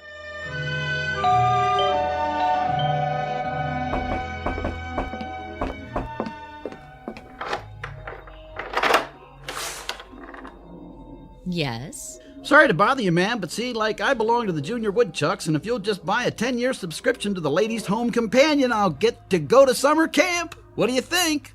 I think you'd better come in. Okay. Hi. Hi. Ready? And willing. Surprised? A little. Come here. Hey, now, Tiger. I told you there are lines I don't cross. I know. I was gonna wait till we got married, but I lost my self-control for a second. Well, you look around for it while I pour the coffee. Thanks. How come so late? Who's late? You are. What, 5 minutes? Try 45. Ooh, honey, I told you to get rid of that sundial. Okay, so you overslept. Just remember, leaving at 6 a.m. wasn't my idea. Look, I did not oversleep. I left the hotel at 4:30, got on a subway train, got off the subway, and came here. Therefore, you must have stopped off for a couple of short beers. It's now 6:45. Look at your watch. See? Yeah, I see. But I don't understand. I do. You were enjoying those last moments of freedom. Uh-oh. Uh-oh, what? Well, you said you wanted to bring some food along, so I roasted us a chicken. Looks like it got a little crispy. Jess? Hmm? Are you sure? What do you mean? You know what you're doing? Of course I do. I, a 31-year-old spinster of sound mind and body, am going to run away to a town I've never heard of for the purpose of marrying a guy I've known exactly 4 days. Anything odd about that? I'm serious. So am I. I mean, shouldn't you get to know a little more about me? Like what? I know that your name is Alan Talbot. I know that you live in Coraville, New York, in a big white house surrounded by rose bushes and trees. I know that you do scientific research on some kind of weapons device for the government. Not weapons, computer electronics. See? Already you're romanticizing me. Don't interrupt. You are visiting New York City for the pure morbid pleasure of it, currently rooming at the Chesterfield Inn. You make a modest but adequate salary. You're kind to small animals and chestnut vendors. And let's see, you're terribly lonely and in desperate need of a woman 5 feet 9 inches tall, answering to the name of Jessica Connolly, right? Right. And you are single. At the moment. Well then, we'll just have to do something about that. Here, wrap the chicken in foil and put it in the picnic basket while I get the suitcase. Sounds good to me. Think I'll like Coraville? Only if you happen to like great little towns full of warm, friendly people. Only a week away from the place and already he's homesick. I better like it. You will, and you'll love Aunt Mildred. Well, are you going to stall all day, or are you going to make an honest woman out of me? Let's go.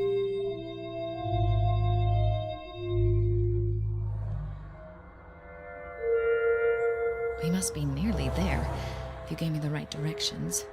Alan? No. Go on then, sleep. You need it. Walter, no. Alan? No. It isn't right. Send me back.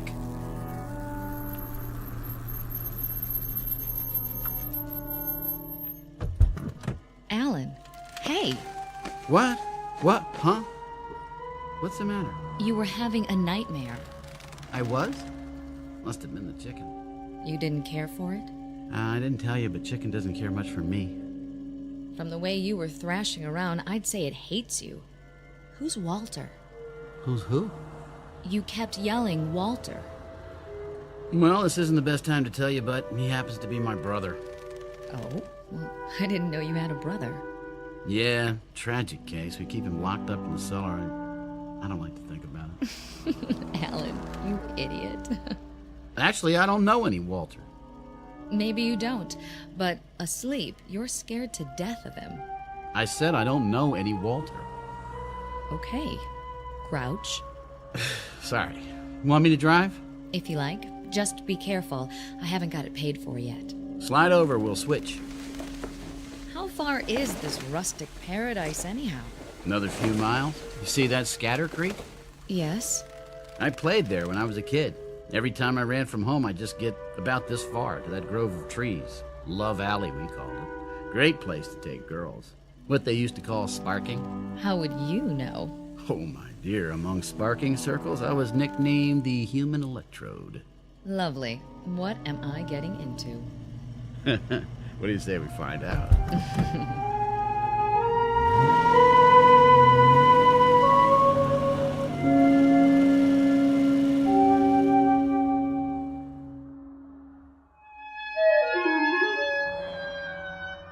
Here we are. Coraville. Population 3,250. Sounds cozy. It is. That's the town square up ahead. Alan, it's beautiful. Didn't I tell you? A little village. It reminds me of West Hampton. Trees, shops. Oh, look at that old hotel. That's the New Brunswick. Got an ice cream parlor and a magazine rack. You can get cigarettes there, too, if you can prove you're 21. Mr. Van Brook's very strict about that. Think I could pass? Maybe not. And over there, to the right, you can't see it from here, but the library's down Oak Street.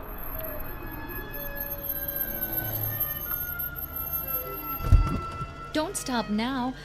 I want to see all of it. Alan? I'm sorry, it's just, What? Well, either I've got the worst memory in the world or they put up a new office building. I see it. In a week? Prefab, I guess. I tell you, young lady, that don't make things the way they used to. Oh, well, let's go. Alan, do me a favor. Sure. Let's get something first, before we meet the gang. Just a little glass of wine to take the edge off, all right? Relax. In the first place, it isn't a gang, it's just on Mildred. In the second place, there aren't any bars in Corville. Well, I thought I saw one a couple of blocks back. Nope. Nearest place is Temple, 15 miles away. How about a coffee? I guess that'll have to do.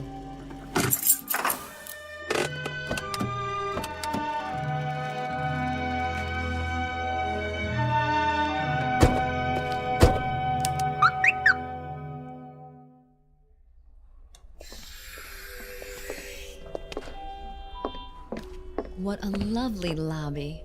Is this the way you remember it? Well, something I could do for you folks?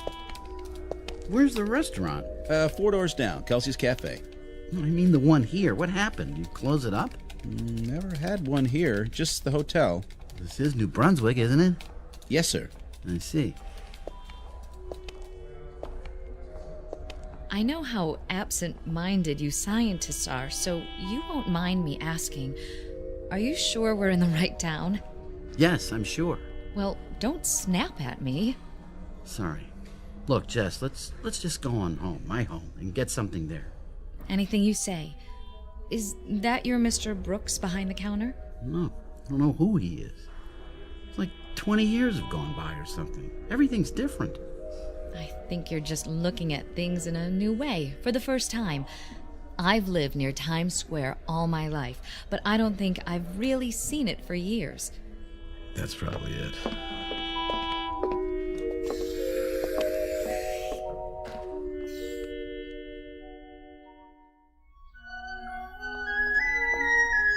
Now that's a classic house.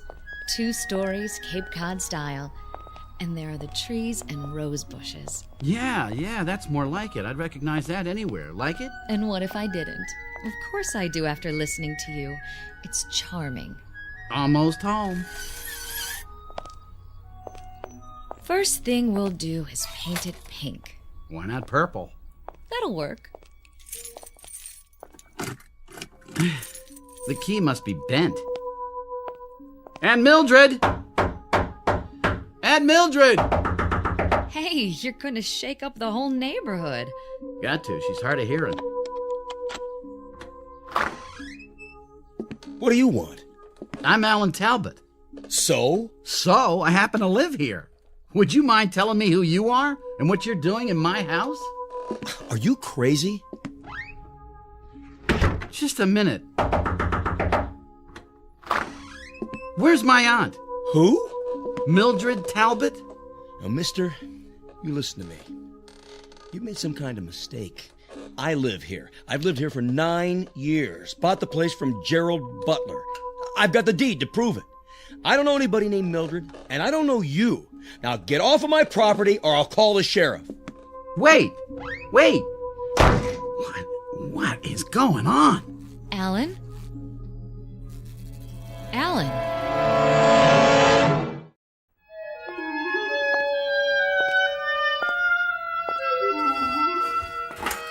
I'm back. Get everything straightened out at City Hall? Sure. I'm out of my mind. Alan. Well, I don't know what else to think. Somebody I never saw before in my life living in my house.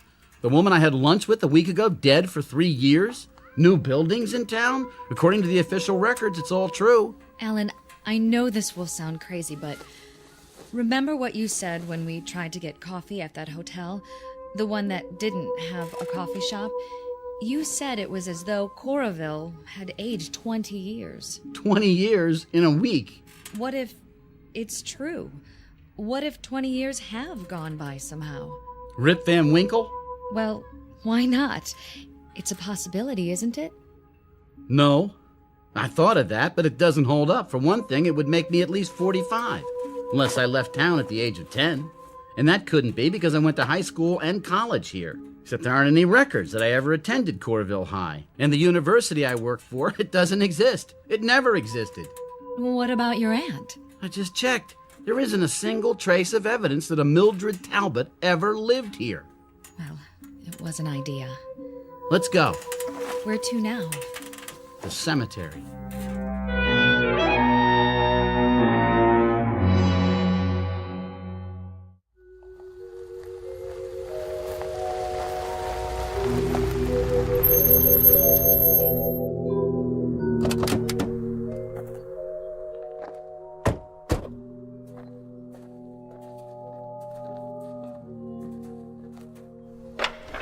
Good.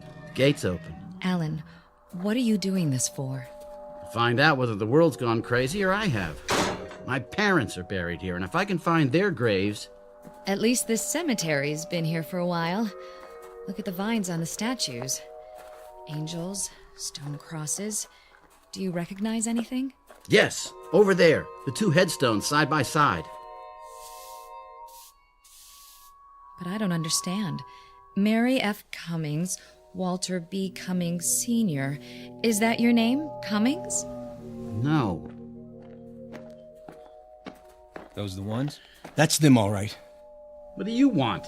Leave him alone, please. This man says you created a disturbance at his house. It was a mistake. Says you claimed it was your house. I thought it was. I'm sorry. You want to press charges?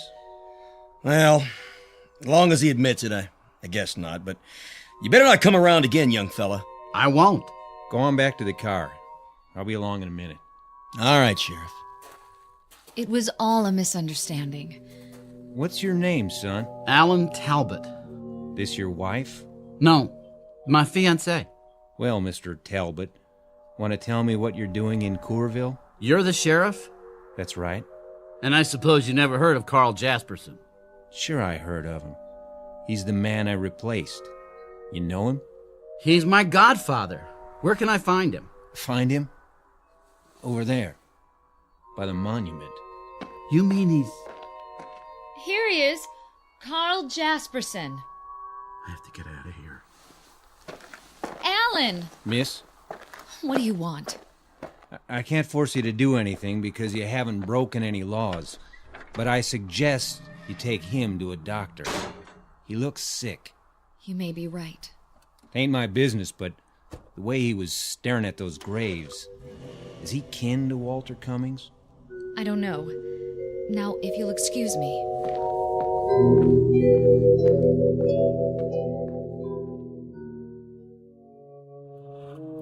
It's only a few more miles to New York.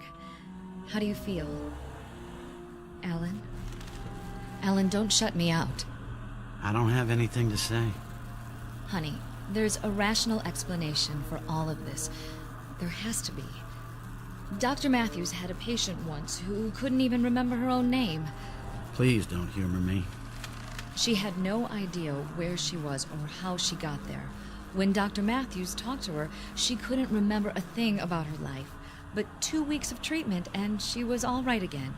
It was a form of amnesia. You'll like Dr. Matthews. Then kill. You must kill. Wrong, Walter. Wrong. And he treated Sandy, my roommate. I don't know whether I told you about her. But anyway, she had a breakdown and...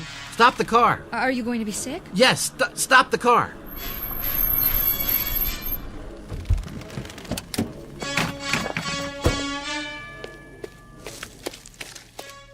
Kill. No! Use what's at hand. A stick, a rock, anything.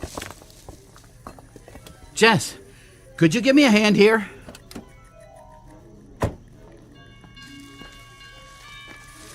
Where are you? Over here. What is it? No, don't come any closer. What? Stay away from me. Get back in the car and drive away as fast as you can. Alan, why are you holding that rock in your hand? I'll see you at your apartment. But how will you get there? Never mind, just go. For God's sake. Jess, go. Now. If that's what you want. Run before I... Kill. Kill. No! Jess! Oh, Jess. Jess.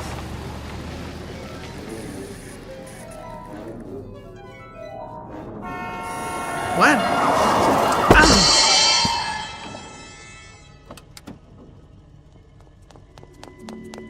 Mister, you all right? I didn't see you, honest. I came over the hill and... Hey, mister, can you stand up? I'm okay. The fender just grazed me. Yeah, but your sleeve, it's torn. How's your arm? You hurt bad? I'm not sure. Look, I'll drive you to a hospital. No, I don't need a hospital. Take me to my place. Where's that? In the city, the Chesterfield Hotel. I'd rather see my own doctor. Look, anything you say. Come on. You can lie down in the back seat. I got a first aid kit.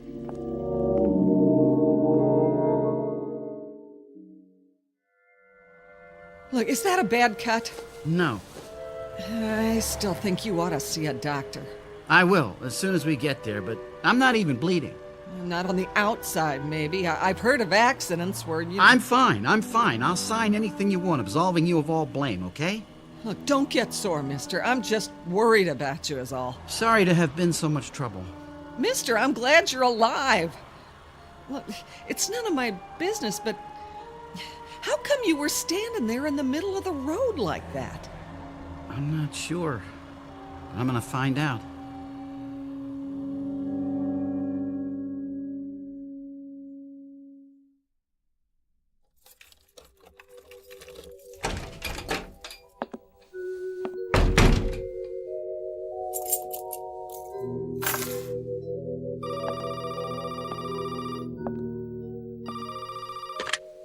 Yes?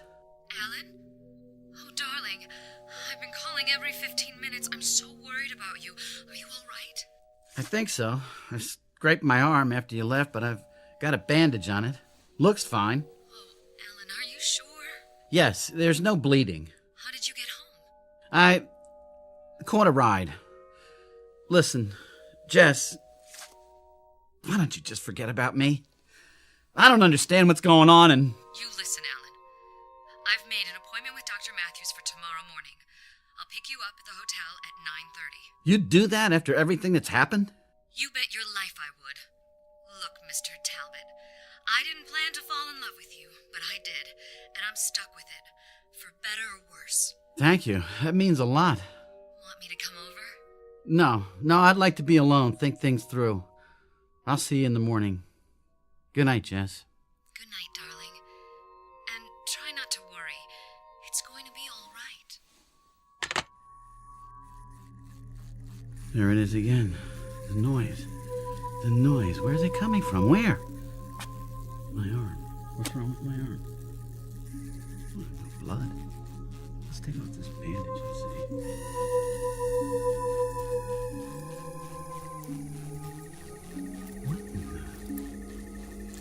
Blood because this isn't real skin. It just peels back. It peels back, and good Lord, I don't believe it. It's a circuit board.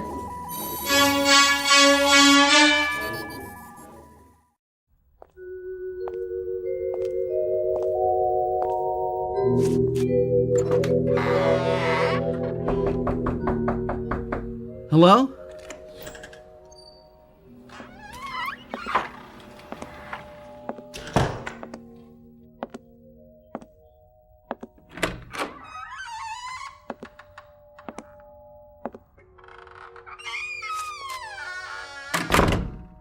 Hello, Alan. I've been waiting for you. You're real. That's a matter of opinion. Sit down, Alan. I'll fix us a drink. Go on. There's nothing to be afraid of. No? By the way, you almost killed me with those scissors. Did you know that? What scissors? I wish you'd succeeded, but nothing ever works out right for me. Scars next to my heart. Close, but no cigar. Who are you? You already know that. You must. You found me. I looked you up in the phone book. Walter F. Cummings, Jr.? You've been to Corville. Yes. I saw your father's grave. So you know my name. That's all? That's all. Well, then you better have some of that martini. What is this place? You were born here in this house exactly 8 days ago. I made the delivery. You're drunk. My boy, you're so right. Drunk as a hootie owl, but not drunk enough. Join me in another? I guarantee no hangover. Wasn't that thoughtful of me? I'm in no mood for jokes, Cummings. That's a pity, because this whole thing is a joke. But you see, the joke's on me, and the essence of humor... Get to the point! Well, you've been to Corville, so you know that Alan Talbot never lived there. You know that you've been behaving oddly of late, and from the bandage around your arm, I judge you've figured out the rest. What more can I tell you? Who am I? You're nobody. You're nobody at all. Who is this watch I'm wearing? Ask me that. Who is the refrigerator in the kitchen? Don't you get it? No. You're a machine, Alan.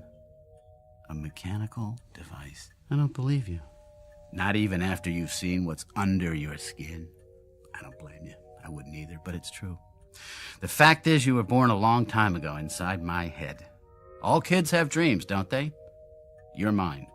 A perfect artificial man. Not a robot, but a duplicate of an actual human being. You're still dreaming, am I? It was harmless. Not even terribly imaginative for a child. But then I became an adult, only somewhere along the line I forgot to grow up. Like most geniuses, I kept my dream. Why don't you take off the training wheels and talk straight? I created you. Is that straight enough? You're not only drunk, you're crazy. Then how would you explain the circuits in your arm instead of flesh and blood? A prosthetic arm? I don't know. You expect me to believe I'm a machine? It's ridiculous. I eat, I drink, I sleep. I just told you I wanted a perfect creation. Come with me, Alan. Where? Downstairs. Let's call it the delivery room. You didn't think I whipped you up in my living room, did you?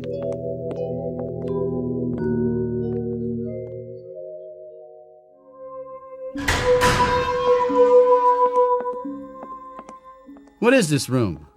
My lab. Your birthplace.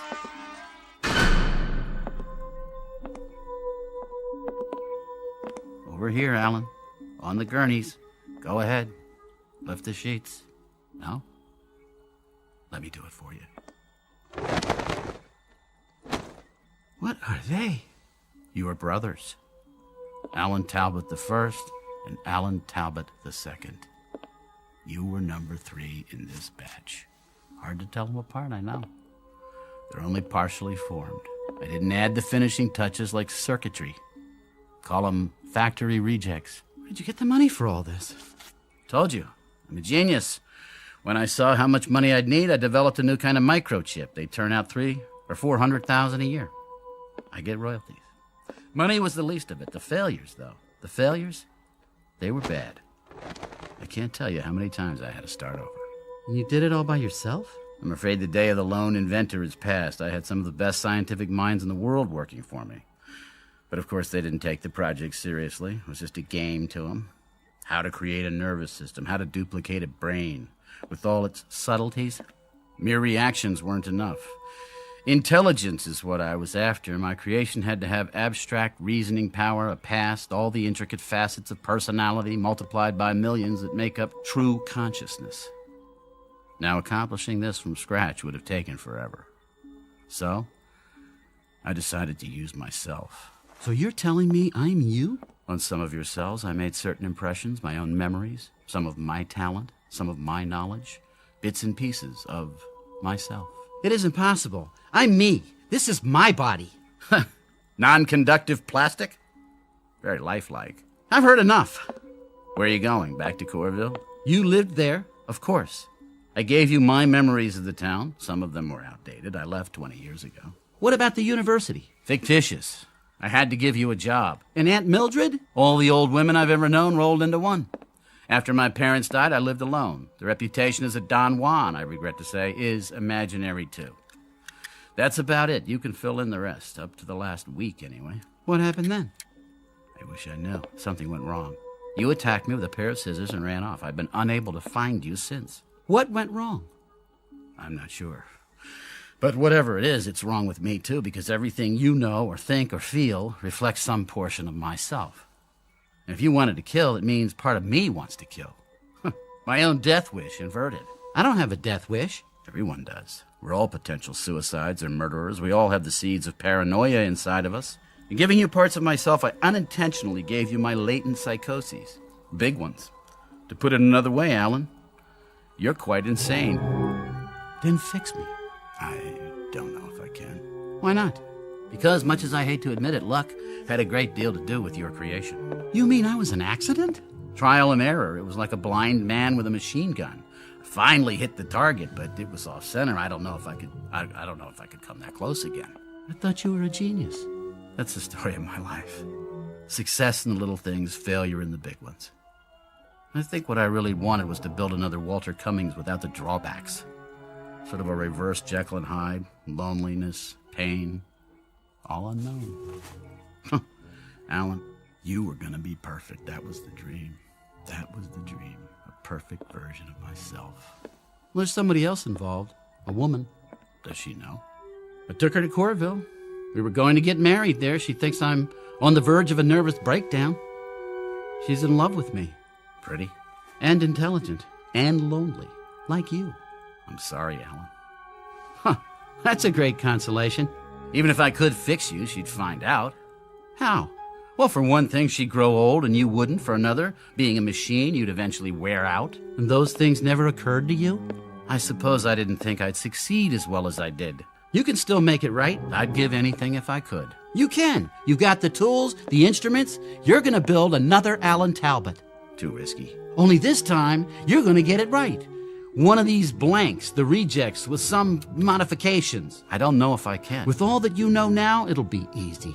He's going to walk out of here tonight, and he's going to marry a girl named Jessica, and for the first time in his miserable life, he's going to be happy. And so will she. You don't understand. The process takes too much time. There is no more time.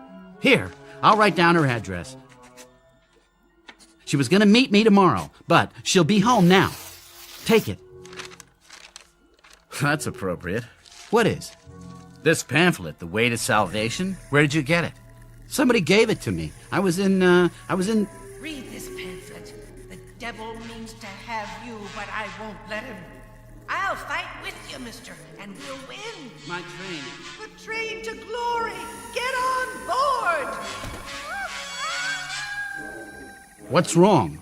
The noise! Make it stop! Are you hearing something? In my head, like computers and electricity. It's your circuits. They're going bad. And a train! Get on board! Walter, get on board! Your eyes.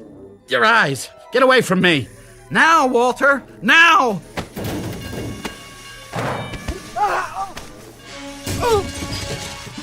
Don't, Alan. The equipment. You take the address. Promise me. Stop. You, Walter, it's the only way. Get out now and remember what you've learned. Try to remember.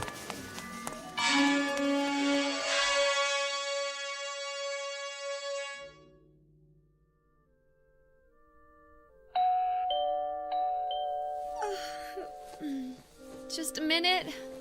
Who is it? I'm sorry to bother you, man, but see, like, I belong to the Junior Woodchucks, and... Helen!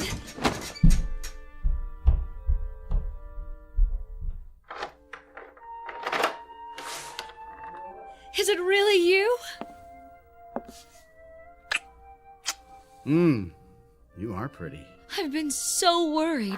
Why are you looking at me like that? I guess I never expected to see you again. Disappointed? Amazed. I mean, after this morning. Forget this morning, I have. We're gonna start all over. But Alan... Please. It was a nightmare, that's all. Now you're awake and everything's gonna be fine. A second chance. A second chance for both of us. Do you believe that? Yes. Then so do I. If you promise you'll tell me about it someday. Someday. But now, how about a cup of coffee? Coming up. And a couple of Mother Connolly's hand-fried eggs? Well... Guaranteed to make a new man of you. In that case, yes.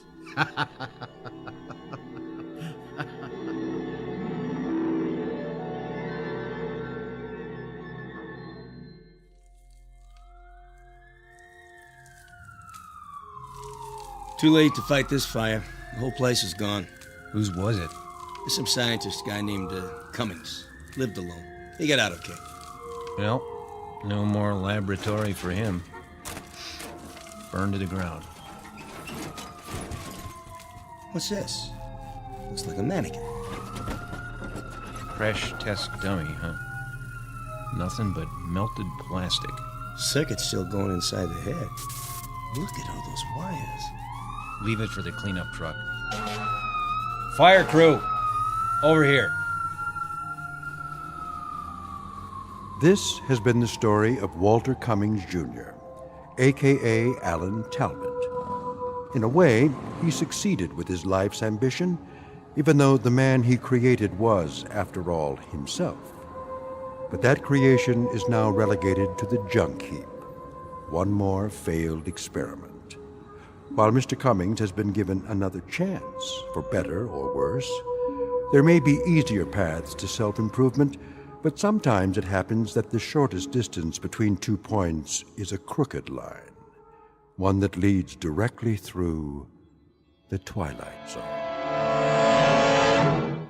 We'll return to the Twilight Zone after these brief messages. You are about to enter another dimension, a dimension not only of sight and sound, but of mind, a journey into a wondrous land of imagination. Next stop, the Twilight Zone. Hi, this is Stacy Keach. I'd like to take a moment to tell you about our Twilight Zone website at twilightzoneradio.com. At twilightzoneradio.com, You'll find the latest information on these Twilight Zone radio dramas, including behind-the-scenes photographs, plus the newest product releases, trivia contests, ways to contact us, other Twilight Zone-related info and merchandise, plus links to other fascinating websites. So make your next stop twilightzoneradio.com. Visit twilightzoneradio.com to purchase these Twilight Zone radio dramas on cassette and CD, or call toll-free 1-866-989-ZONE. That's 1-866-989-9663.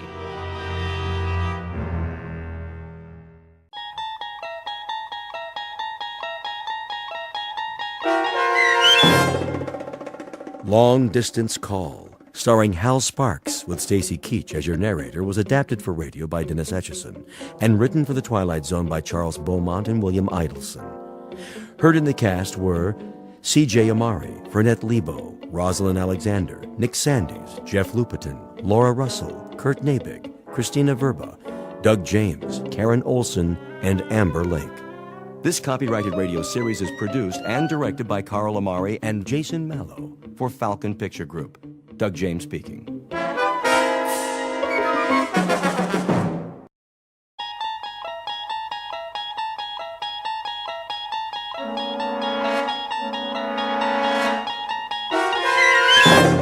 You're traveling through another dimension. A dimension not only of sight and sound, but of mind. A journey into a wondrous land whose boundaries are those of imagination. Your next stop, the Twilight Zone.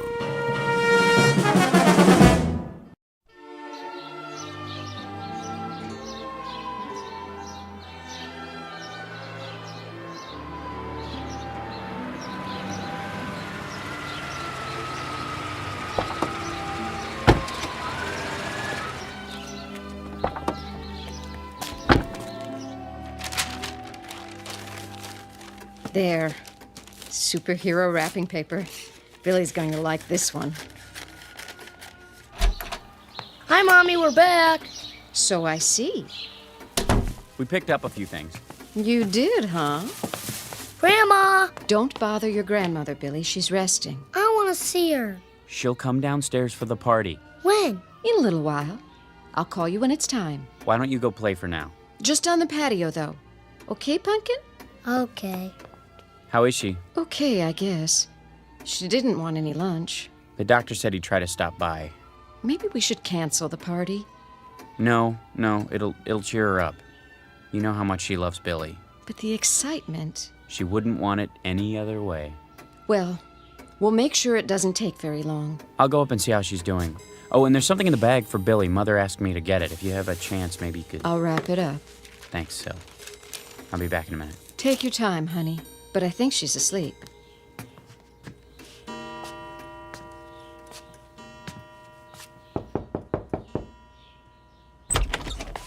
Mother? Is that you, Chris? How you doing? Oh, fine. Just resting my eyes. Well, you go right ahead. We've got everything under control. Where's Billy? In the yard, playing.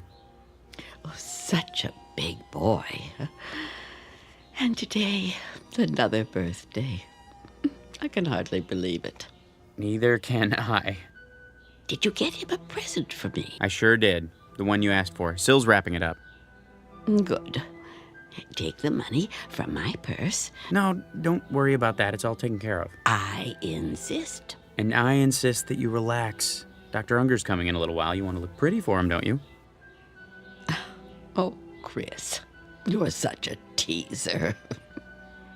Well, who do you think I learned it from, Mama? Just like Billy.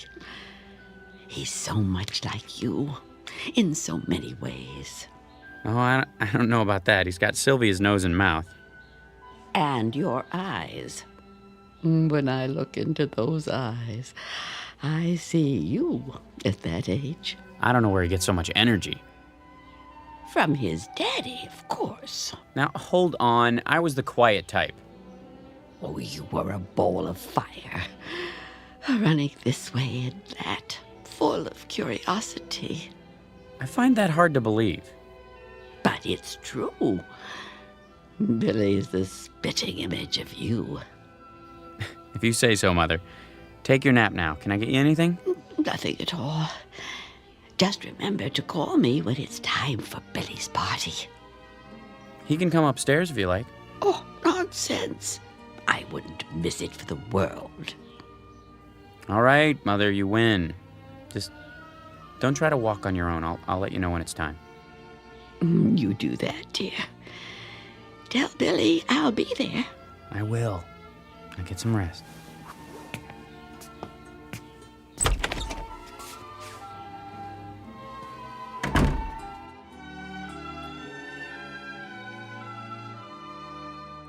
As must be obvious by now, this is a house hovered over by Mr. Death, that omnipresent player in the third and final act of every life. It has been said, and perhaps rightfully so, that what follows this life is an unfathomable mystery, a bridge into darkness, passage over which is reserved exclusively for the dead. Or so the philosophic claim. But in a moment, a child will try to cross the bridge that separates light from shadow. And of course, he must take the only known route, that indistinct path through a region called the Twilight Zone.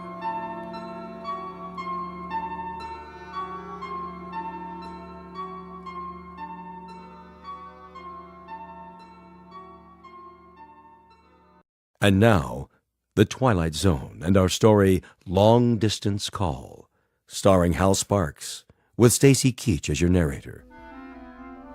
That's enough for now, Billy. I like the way it sounds. Can you help me set the table for dessert? Is it time yet? Almost. Where's Grandma? Well, you know, she wanted to come down, but she's awfully tired. You understand, don't you? You're a big boy now. But I want to see her. Maybe in a few minutes. Daddy's just gone up to... There she is. Chris, watch your step, honey. Why is Daddy carrying you, Grandma? Because she's light as a feather. I've got your chair ready. You go to so much trouble. Mother, you've got to follow the rules of the house. And today, the rule is, the moment Billy opens his presents, you're going back upstairs. That's fine, Chris. I always follow the rules, except when I don't agree with them. Hi, Grandma. There's my little angel. Mother, the doctor told you not to exert yourself. I don't exert. Billy is a feather to me. Everybody get ready. Time for the candles. I'll turn off the light. Happy birthday to you. Happy birthday to you. Happy birthday, dear Billy. Happy birthday to you. Go on, son, blow them out. Here it goes. Wait now. You've got to blow out all the candles, or it is no good. Take a big breath, Billy. All of them. Okay. You did it!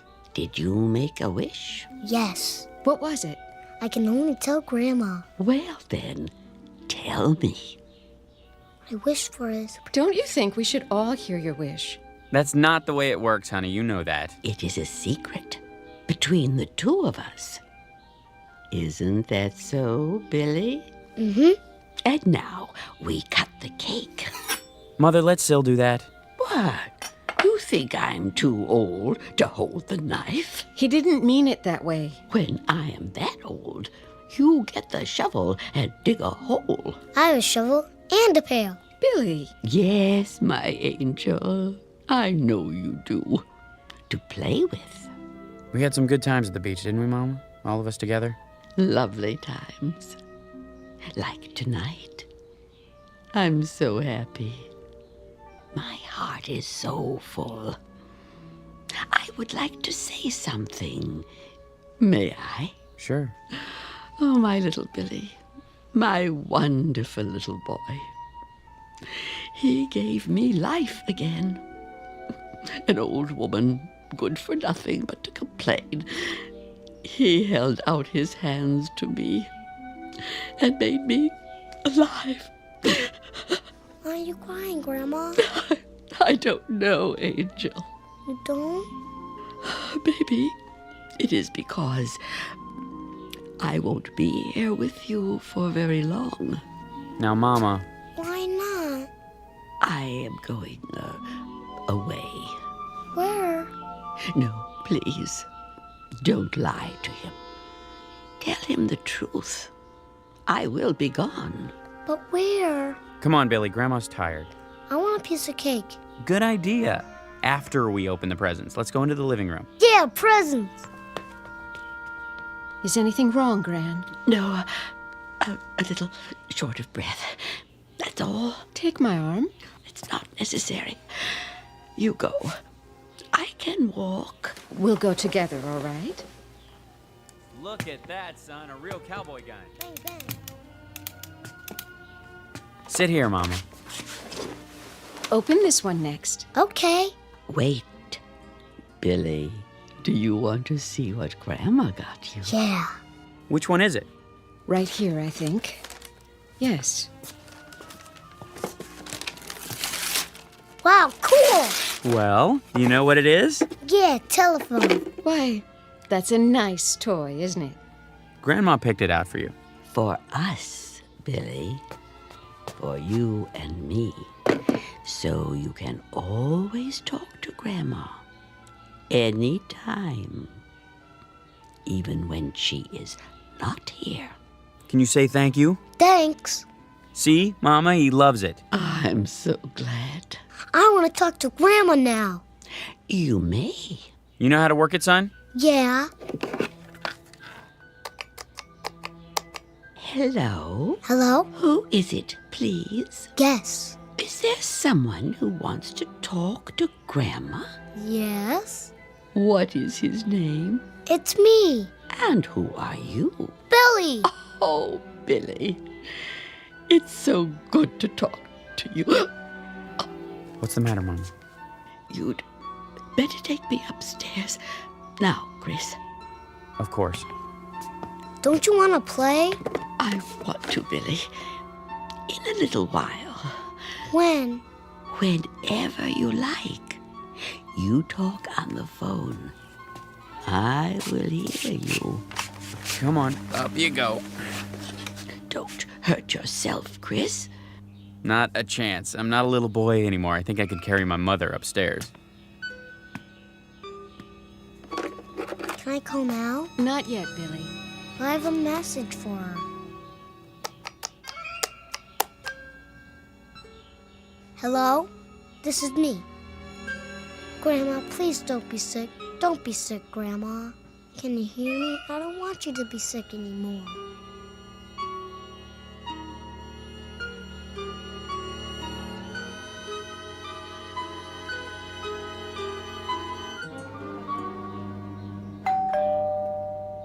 Someone's at the door.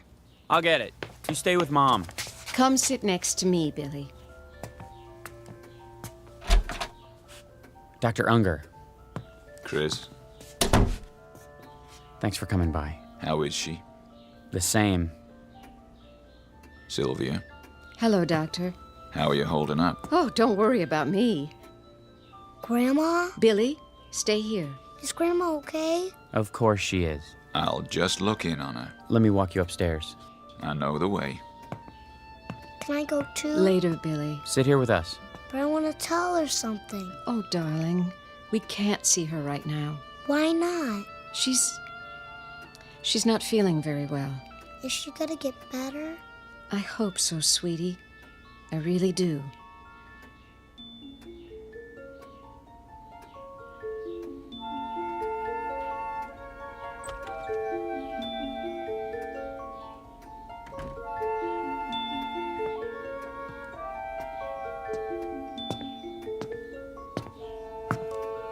She isn't in any pain. Can we see her? I wouldn't advise it. Not that it would hurt her, but... Well, I doubt that she would recognize you. Oh. We'd recognize her. All right, Chris. Just don't stay long. Me too. Isn't it your bedtime? I want to say goodnight to Grandma. Billy, try to understand. Grandma's sick. Why don't you wait until she's well? I want to see her now. Billy, don't. If I may make a suggestion. Yes? If he wants to see her, this might be the time. Come with me then, but only for a couple of minutes. And Billy, listen to me. If Grandma acts a little different, that's only because of the medicine, okay? Okay. Then let's go. Sylvia? Now? Do you think... I think we'd better.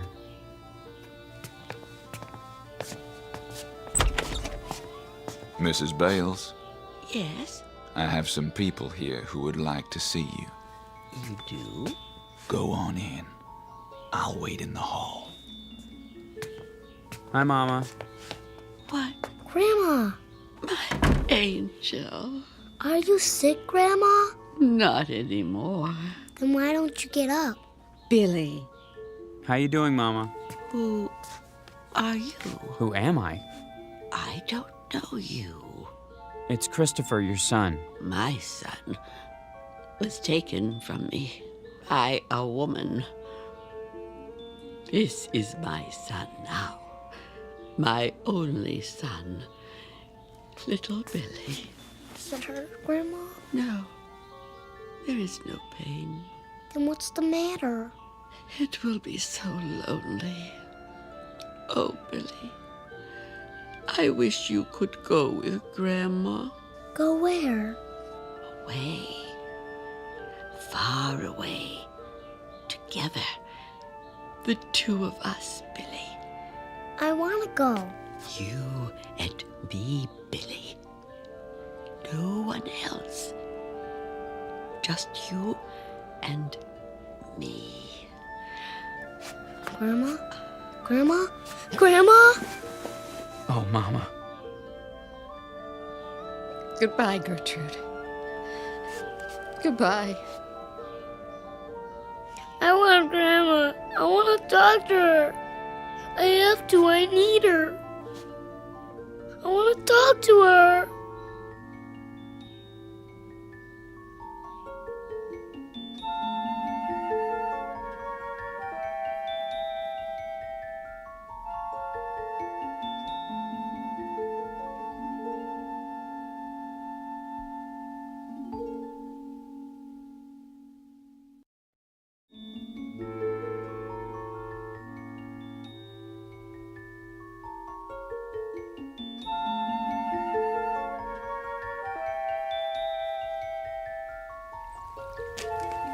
Hello, fishies.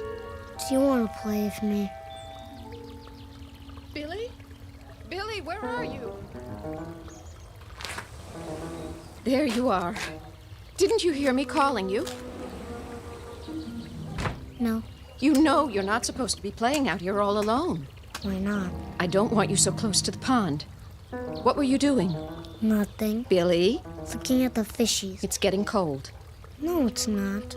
I think you'd better come in now. Don't you want some lunch? I'll make you a cheese sandwich and some hot soup. Come on.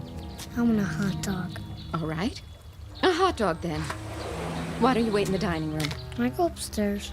Why? I want to go in my room. Okay. I'll call you when it's ready.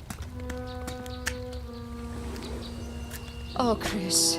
What's the matter? Billy. I heard you calling him. Where is he? In his room. You all right? I hope so. What do you mean? He's been walking around in a trance all day. He misses her already. You know how close they were. Yes, I do. Why do you say it like that? Like what? Come on, Sil. Well, why don't you admit it? They were too close. She was his grandmother. You and I know that. But you heard what she said. What? She called him her son. Her son, Chris. She didn't mean it. Didn't she? No, of course not. For heaven's sake, Sylvia. She was full of sedatives. She was dying. I'm sorry, darling. I'm sure you're right. It's just that... I guess we're all upset. We'll get over it. I know you will. Because you're strong. I do understand how hard it must be for you. I don't have a choice. But... how strong is Billy?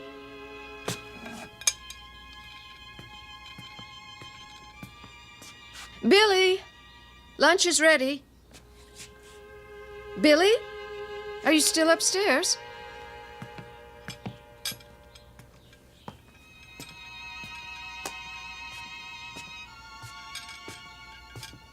Hey, Grandma. Why don't you come and play with me? What? Cold there? I'm having a hot dog for lunch. What are you having?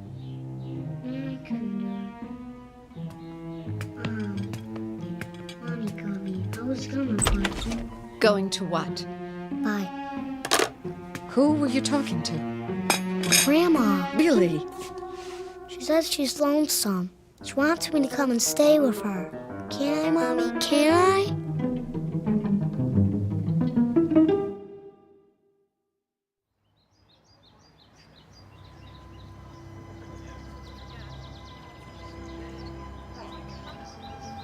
I just wanted to say, well, how much we all liked your mother. She was a fine woman. Thank you, John. If there's anything we can do, anything at all. I appreciate your coming. A wonderful woman, Mr. Bales. She was, Mr. Pennington. And I know she was fond of you. She mentioned you often. If you need any help, at the house. We'll keep that in mind. I think everything's under control. How's that dear little boy of yours? Fine, Mary.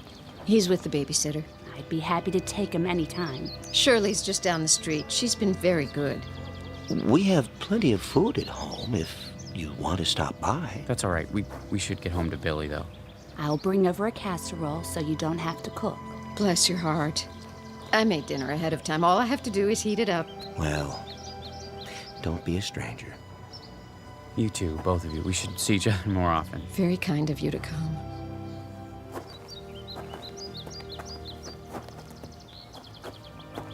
I'm glad that's over. She had so many friends. It was a lovely service, don't you think? You know what I really think? Funerals stink. I know. But it's a way of remembering her. I wanted to remember her the way she was, the way she used to be when she was healthy. Now I'll always think of her like this. How she was at the end. Come on, honey. Let's go home. Billy needs us. Yes, he does. More than ever.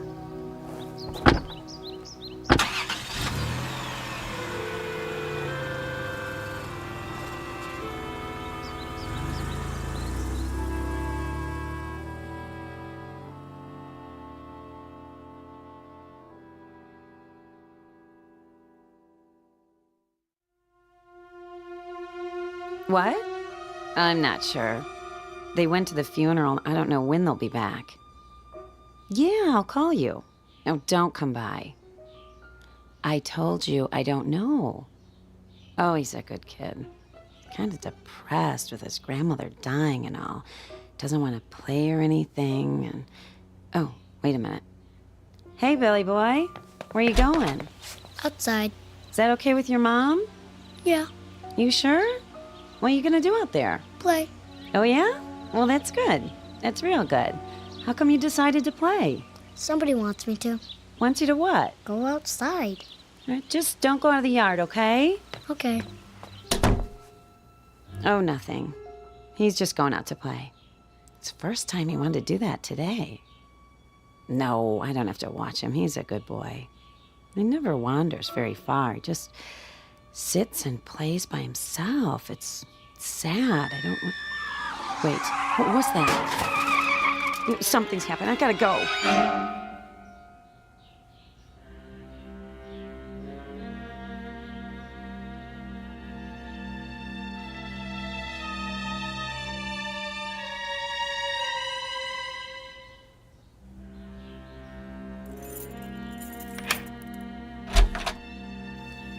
It's good to be home. I can take care of things for a while. Why? Wouldn't you rather be alone? That's the last thing I want. Oh, okay then. I'll make us some coffee. Sounds good. Billy? Shirley? We're back. Mrs. Bales? Hi, Shirley. Are you in the living room? Is there anything I should... Oh, Mrs. Bales, Who's this? Mrs. Bales, my name's Peterson, Jeff Peterson. I live down the block. Where's Billy? Sorry to bother you at a time like this. I mean, the girl told me about your mother-in-law's funeral. I'm very sorry, but, What's happened? Well, it's about your boy. Billy? What about him? He's all right, Mr. Bales. I put him down for a nap about a half an hour ago. Then what? What about Billy, Mr. Peterson? Well, now, I sure hate to say this, but, your son almost got himself killed this afternoon. What? He ran right out in front of my car, from nowhere. Lucky thing I'm a cautious driver, Mr. Bales. If I wasn't, he might have... Billy! Billy never plays in the street. He never leaves the yard. I know. That's why I didn't mind when he wanted to go out. What happened? Well, there wasn't any sense in putting on the brakes. It was too close, so I cut the wheel as sharp as I could. Just in time, too. Couldn't have missed him by more than a few inches. Not a scratch on him, I'm glad to say. It wasn't my fault, Mr. Bales. Honest. All right, Shirley. Apparently it wasn't anyone's fault. Anyway, Mr. Bales, if I do say so, I think you better have a talk with your boy. He's sleeping.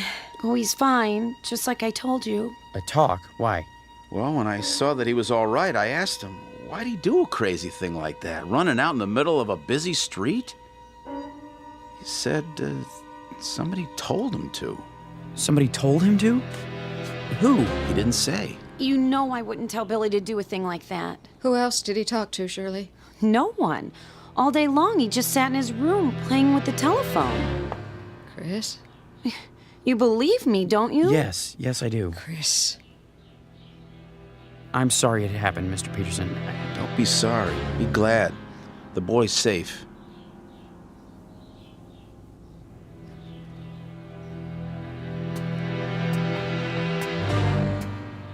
What is it? You'll see. Well, he is all right, isn't he? He's not really asleep. He was faking it. Oh, for crying out... Listen. Listen to what? He's talking to... That's enough. Hi, Daddy. Hey, Pumpkin, we're back. Would you tell me something? Sure. What's this running in the street business? Billy, you know you worried us. I'm sorry, Daddy. Well, why'd you do it? I don't know. Billy? Who were you talking to on the phone just now? Nobody. I asked you a question, young man. Don't fib to me. Who were you talking to? Nobody. You'll tell me, you hear? Oh, no. Sylvia, let go of him! All right. Let's see what you can accomplish, which so far is nothing. Mommy hurt me. She didn't mean it. She doesn't like Grandma, does she? Of course she does. She's just upset. Why? Billy, I've got to tell you something. And I want you to try to understand, okay? You're a big boy now. What? You won't be seeing Grandma anymore. She didn't go away like we said. She died, Billy. Do you know what that means? Yes. Now, I know you're only pretending to talk to her on your telephone. I know it's a game you made up, but please, will you do me a favor, Billy? Okay. Don't do it around Mommy anymore. Why? Because... Well, just because. I'll explain it to you someday. Deal? Deal. Okay, I'm gonna go talk to Mommy now. See you in a little while, okay? Okay, Daddy.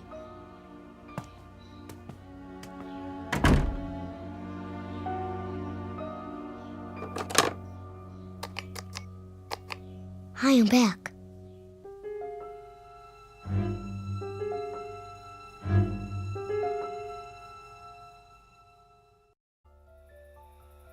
All finished in the bathroom? Hmm. Shall I turn out the lamp? What? The light. Do you want it off, or do you want to read for a while? Yes. Yes, which? Whatever you like. Oh, Chris. It's not what I want, it's what you want. I don't care. Please, don't shut me out.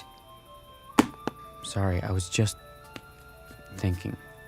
I know. So, Yes? I know how hard it was for you. What you went through these last weeks and months, you did more than anyone. But I hope you understand. Understand what? My mother didn't mean any harm. I suppose not. It's the truth. She had 2 other children before me, and she lost them, and she couldn't let go. I was all she had. Except for Billy. Billy was me again. At least as far as she was concerned. A chance to go back, to pretend that none of the years had happened after Dad died. I know it wasn't right or fair to you, but honey, believe me, whatever she did out of love. Love for whom? What does that mean? I'm sorry, I didn't mean it the way it sounds. Really, I didn't, Chris. You're trembling. It's cold. Pull up a blanket. Let's get some sleep. Yes. It's been a long day. The longest.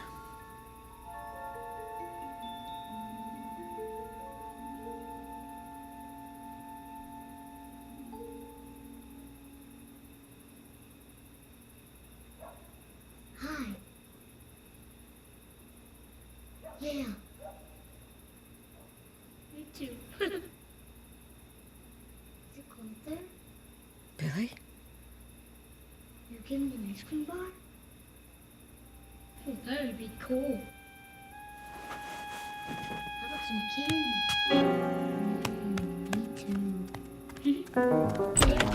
No! I won't have it! Mommy! Who are you talking to? What's the matter? Give me that! What is it you're hearing? I want to know! That's my phone! Hello? Hello? Give me my phone back! Whose voice is that? Who? Mommy, give it to me! Not until you tell me. Say it! Say it! It's my phone! It's from Grandma! That's it! No more of this stupid telephone! You broke it! You broke it! Yes, and I'll break it even more into little pieces. You will never play with this telephone again. It is gone. Do you understand? Gone and never coming back. I want it. I want it. Why? I want Grandma. Billy? Billy! What did you do? What did I do? What happened here? It was that stupid toy. I woke up and... I'm sorry, Chris. I lost my temper again, but... Why did you break it? I heard her. Heard who? Who do you think? What are you saying, Syl? She was there. On the phone. She didn't say anything, but I could hear her. Breathing. That's crazy. I know. But I heard it. Come on, honey, snap out of it. He was so upset. Of course he was. Where did he go? Downstairs. I'll go after him. We both will. That's the back door. He's gone outside. Billy! Billy! Where is he? In the patio. Billy, come here, son. The fish pond. Billy! Oh, no. He's not breathing. I'll give him CPR. Go inside and call 911. Dr. Unger, too, now!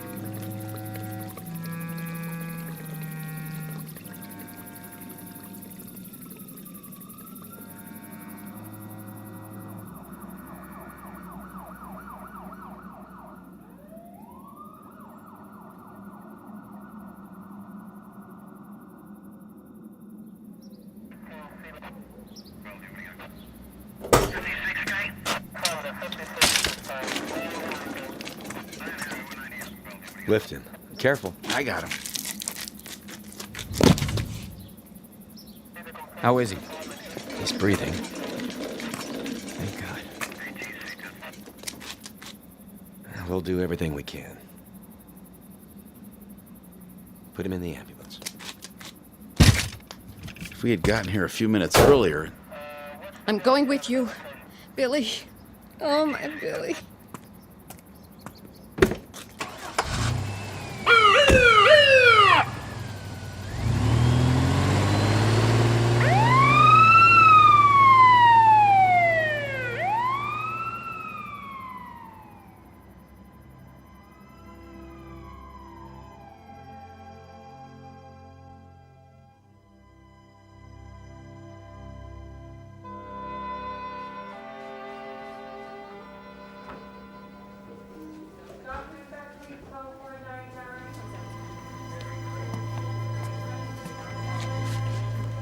Excuse me. Yes? My son, the little boy. Oh, yes, Mr. Bales. How is he? He's out of IC. They're moving him to a private room. Is he conscious yet? I'm afraid not. I brought some of his things. He's gonna come out of it, isn't he? We're doing everything we can. My wife's having a hard time. The doctor will be here in a minute. He'll give her something. Please tell him to hurry. Now, if you'll wait over there. Yes, of course.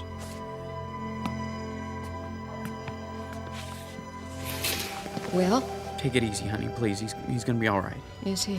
Yes, I promise. You can't promise that. He's getting the best treatment. It doesn't matter. What? It's too late. Don't even think that. No? Why not?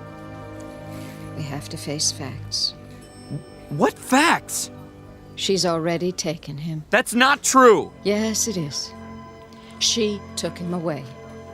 She has him now. Syl, don't say that! That's what she wants. What they both want. I can't fight her anymore. She's won.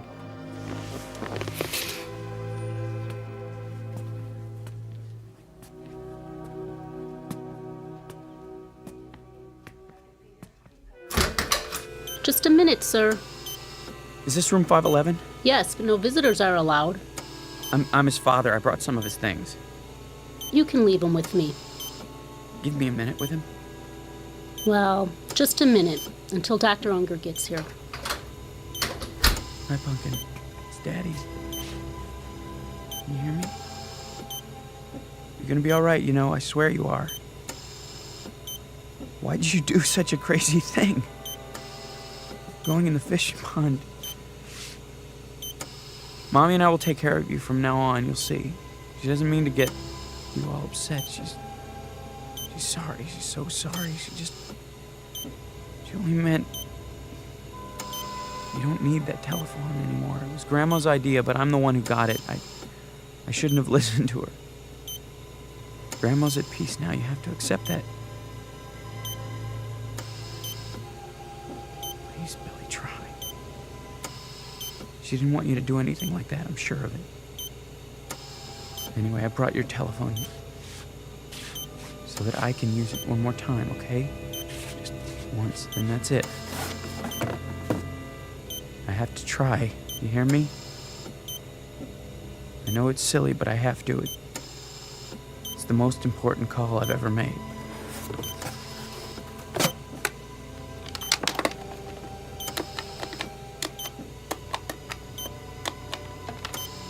Mother, if you can hear me, by some miracle you can hear me at all, please listen to me now. You said you loved Billy, remember? On his birthday, you picked him up on your lap and hugged him and said that he gave you life again.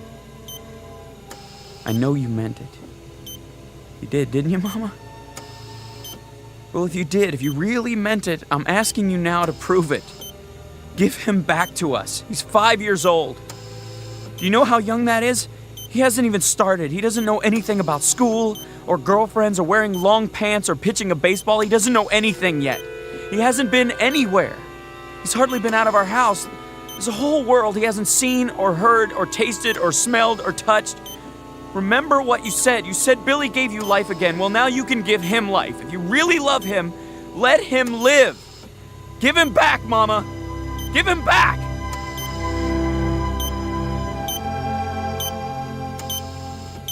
Nurse! Nurse!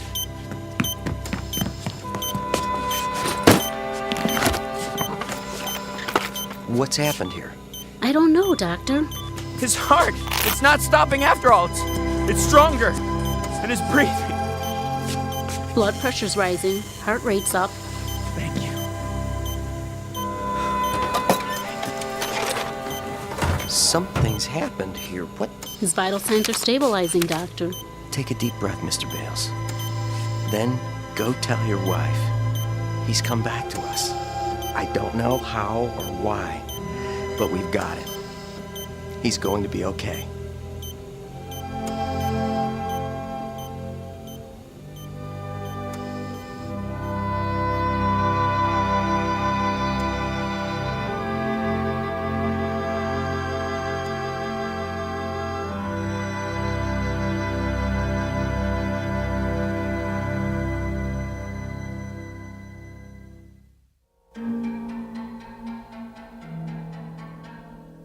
A toy telephone, an act of faith, a set of improbable circumstances, all combine to probe a mystery.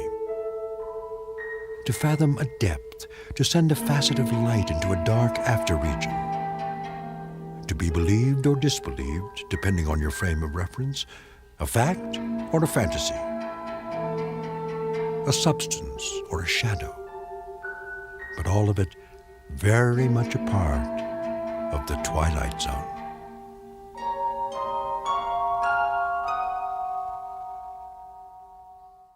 We'll return to the Twilight Zone in just a moment. You are about to enter another dimension, a dimension not only of sight and sound, but of mind, a journey into a wondrous land of imagination. Next stop, the Twilight Zone. Hi, this is Stacy Keach. I'd like to take a moment to tell you about our Twilight Zone website at twilightzoneradio.com.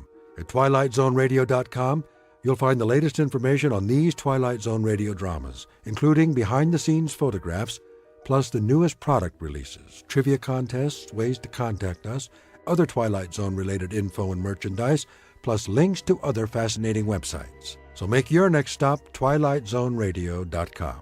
Visit TwilightZoneRadio.com to purchase these Twilight Zone radio dramas on cassette and CD, or call toll-free 1-866-989-ZONE. That's 1-866-989-9663.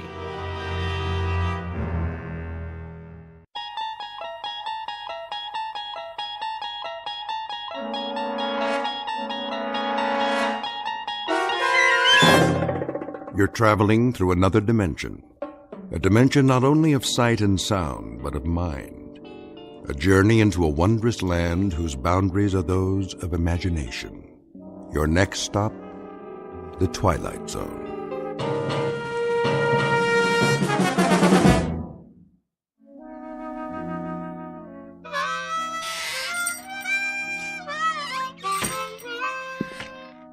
Oh, hi there, Pete. Didn't hear you come in. Why don't you join us? Set a spell.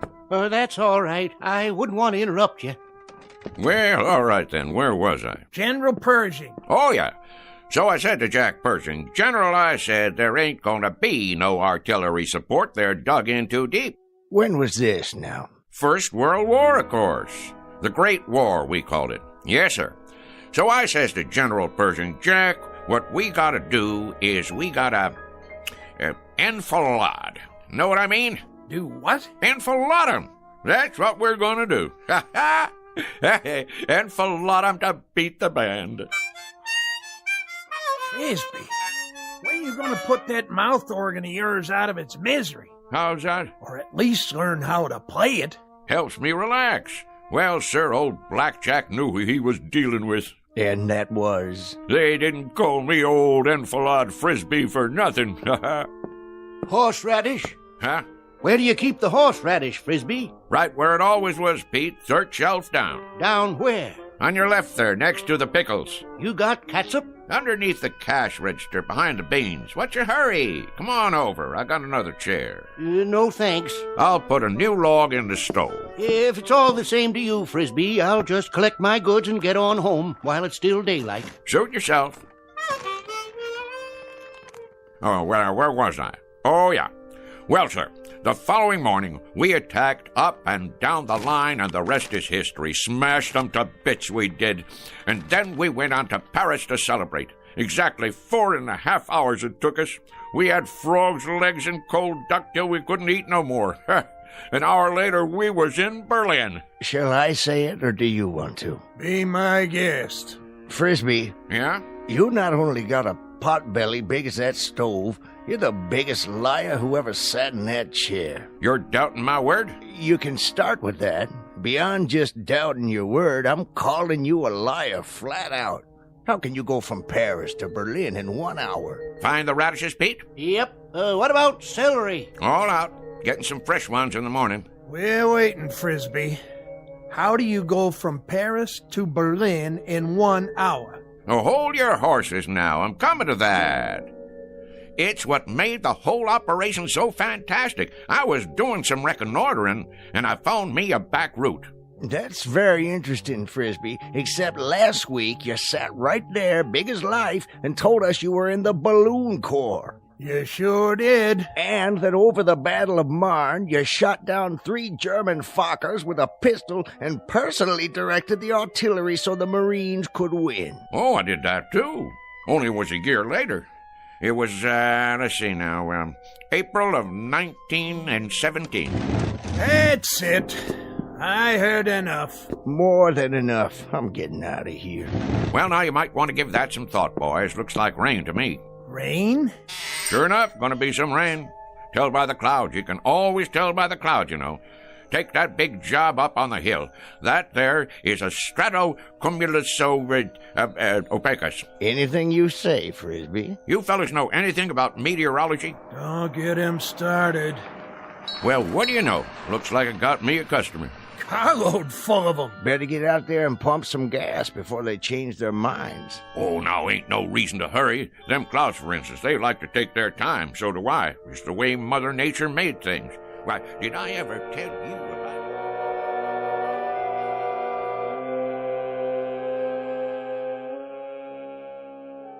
The slow-moving gentleman with the sizable mouth is Mr. Frisbee, proprietor of Frisbee's General Store. the local version of Gimbel's and Macy's. He has all of the drive of a broken camshaft and the aggressive vinegar of a corpse. As you've no doubt gathered by now, his stock in trade is the tall tale, the outrageous falsehood, the bending of truth up to and beyond the breaking point. What he doesn't know is that the visitors in the car out front are a very special breed, destined to change his life beyond anything even his fertile imagination could manufacture and embroider. The place is Pitchville Flats. The time is the present, or thereabouts. And Mr. Frisbee is on the first leg of a rather fanciful journey into a place we call the Twilight Zone.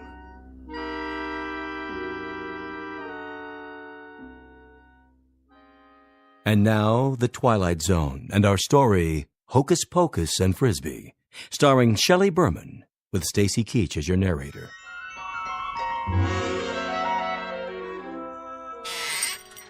I believe I asked you boys a question. Oh, I'm sure you did. About meteorology. Well, I know plenty about that particular subject. University of Wichita it was.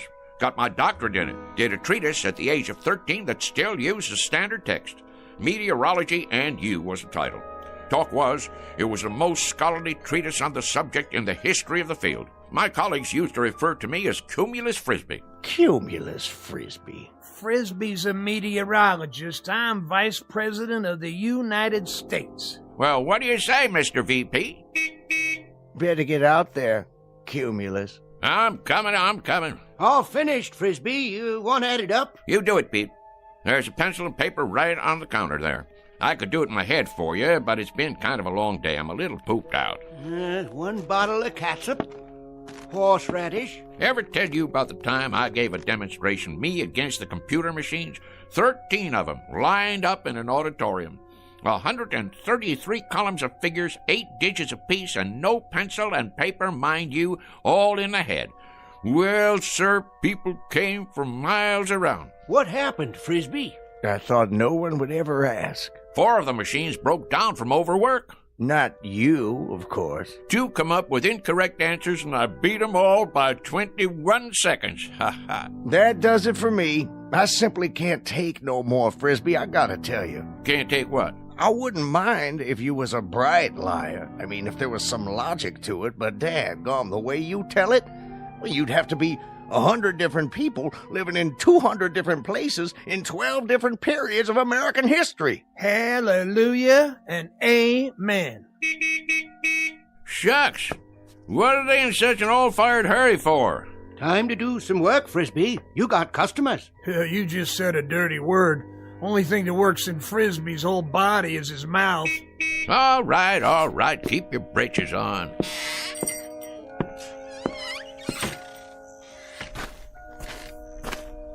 Howdy, gents. Hello. Want gas or something? Gas? Oh, yes. Sorry I had to wait. Not at all. You know, if you gotta be someplace in a hurry, you could have pumped it yourself. We could. Didn't you hear me yelling? Oh, we heard you. Definitely. We're not too familiar with this kind of car. No. Say how many of you was in there? 4 of us. It's a bit of a tight fit, I'm afraid. Sure it is. One of them foreign jobs. Not much room inside, huh? We don't know where to put the gas. We aren't familiar at all with these foreign jobs. You ain't? Well, this is your lucky day, 'cause I am. A matter of fact, I'm the one responsible for them. For a while there was all rear engine, only in the back. You developed them, did you? Oh, indeed I did. Got a phone call from old Henry Ford one time asking me to fly out to Detroit. Henry Ford? Sure. Well, I did that little thing, and next thing you know, in 48 hours, I went and designed the first rear-engine automobile. Advantages are fantastic, Is that right? Sure. All the weight on the driving wheels gives her better traction, eliminating the drive shaft, lowering the whole car. There's a whole lot better visibility, plus the heat and gas fumes go right on out behind. You're quite familiar with the internal combustion engines, then. That sort of thing. Familiar with them? Why, mister, you're looking at the granddaddy of the modern-day automobile. Henry said to me when I finished that there designing job, rear engine, he said, that's what he called me, old rear engine Frisbee. He says, rear engine, you're an automotive genius. That's what you are. Hey, well, I couldn't very well argue with him, being as how he was Henry Ford. I guess not. Now, where was I? Say, you want it filled up? If you don't mind. Not at all, not at all. That's what made this country work, work, and more work. Me, I've done more of it in my life, more different kinds of work than most people ever even heard of. Of course, I had more than my share of ingenuity, too. I took this little old business here and made it a success, just like I did for, well, you might say everything I laid my hands on. Gas tank. Would it be on the other side? Oh, I knew that. Why don't you boys go ahead and stretch your legs? Take your time. Mighty pretty country around here.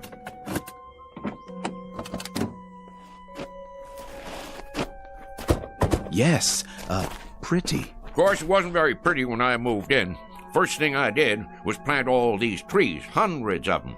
I had to import them from my old friend Luther Burbank. You gotta give them just the right amount of water and a special kind of plant food I cooked up. This is the man. Without doubt. Frisbee, is that it? Not a common name. He must be the one. Frisbee. An incredible specimen. Done it all, knows everything, and everyone. All the greats. Then what we've heard is true. All of it. Absolutely. He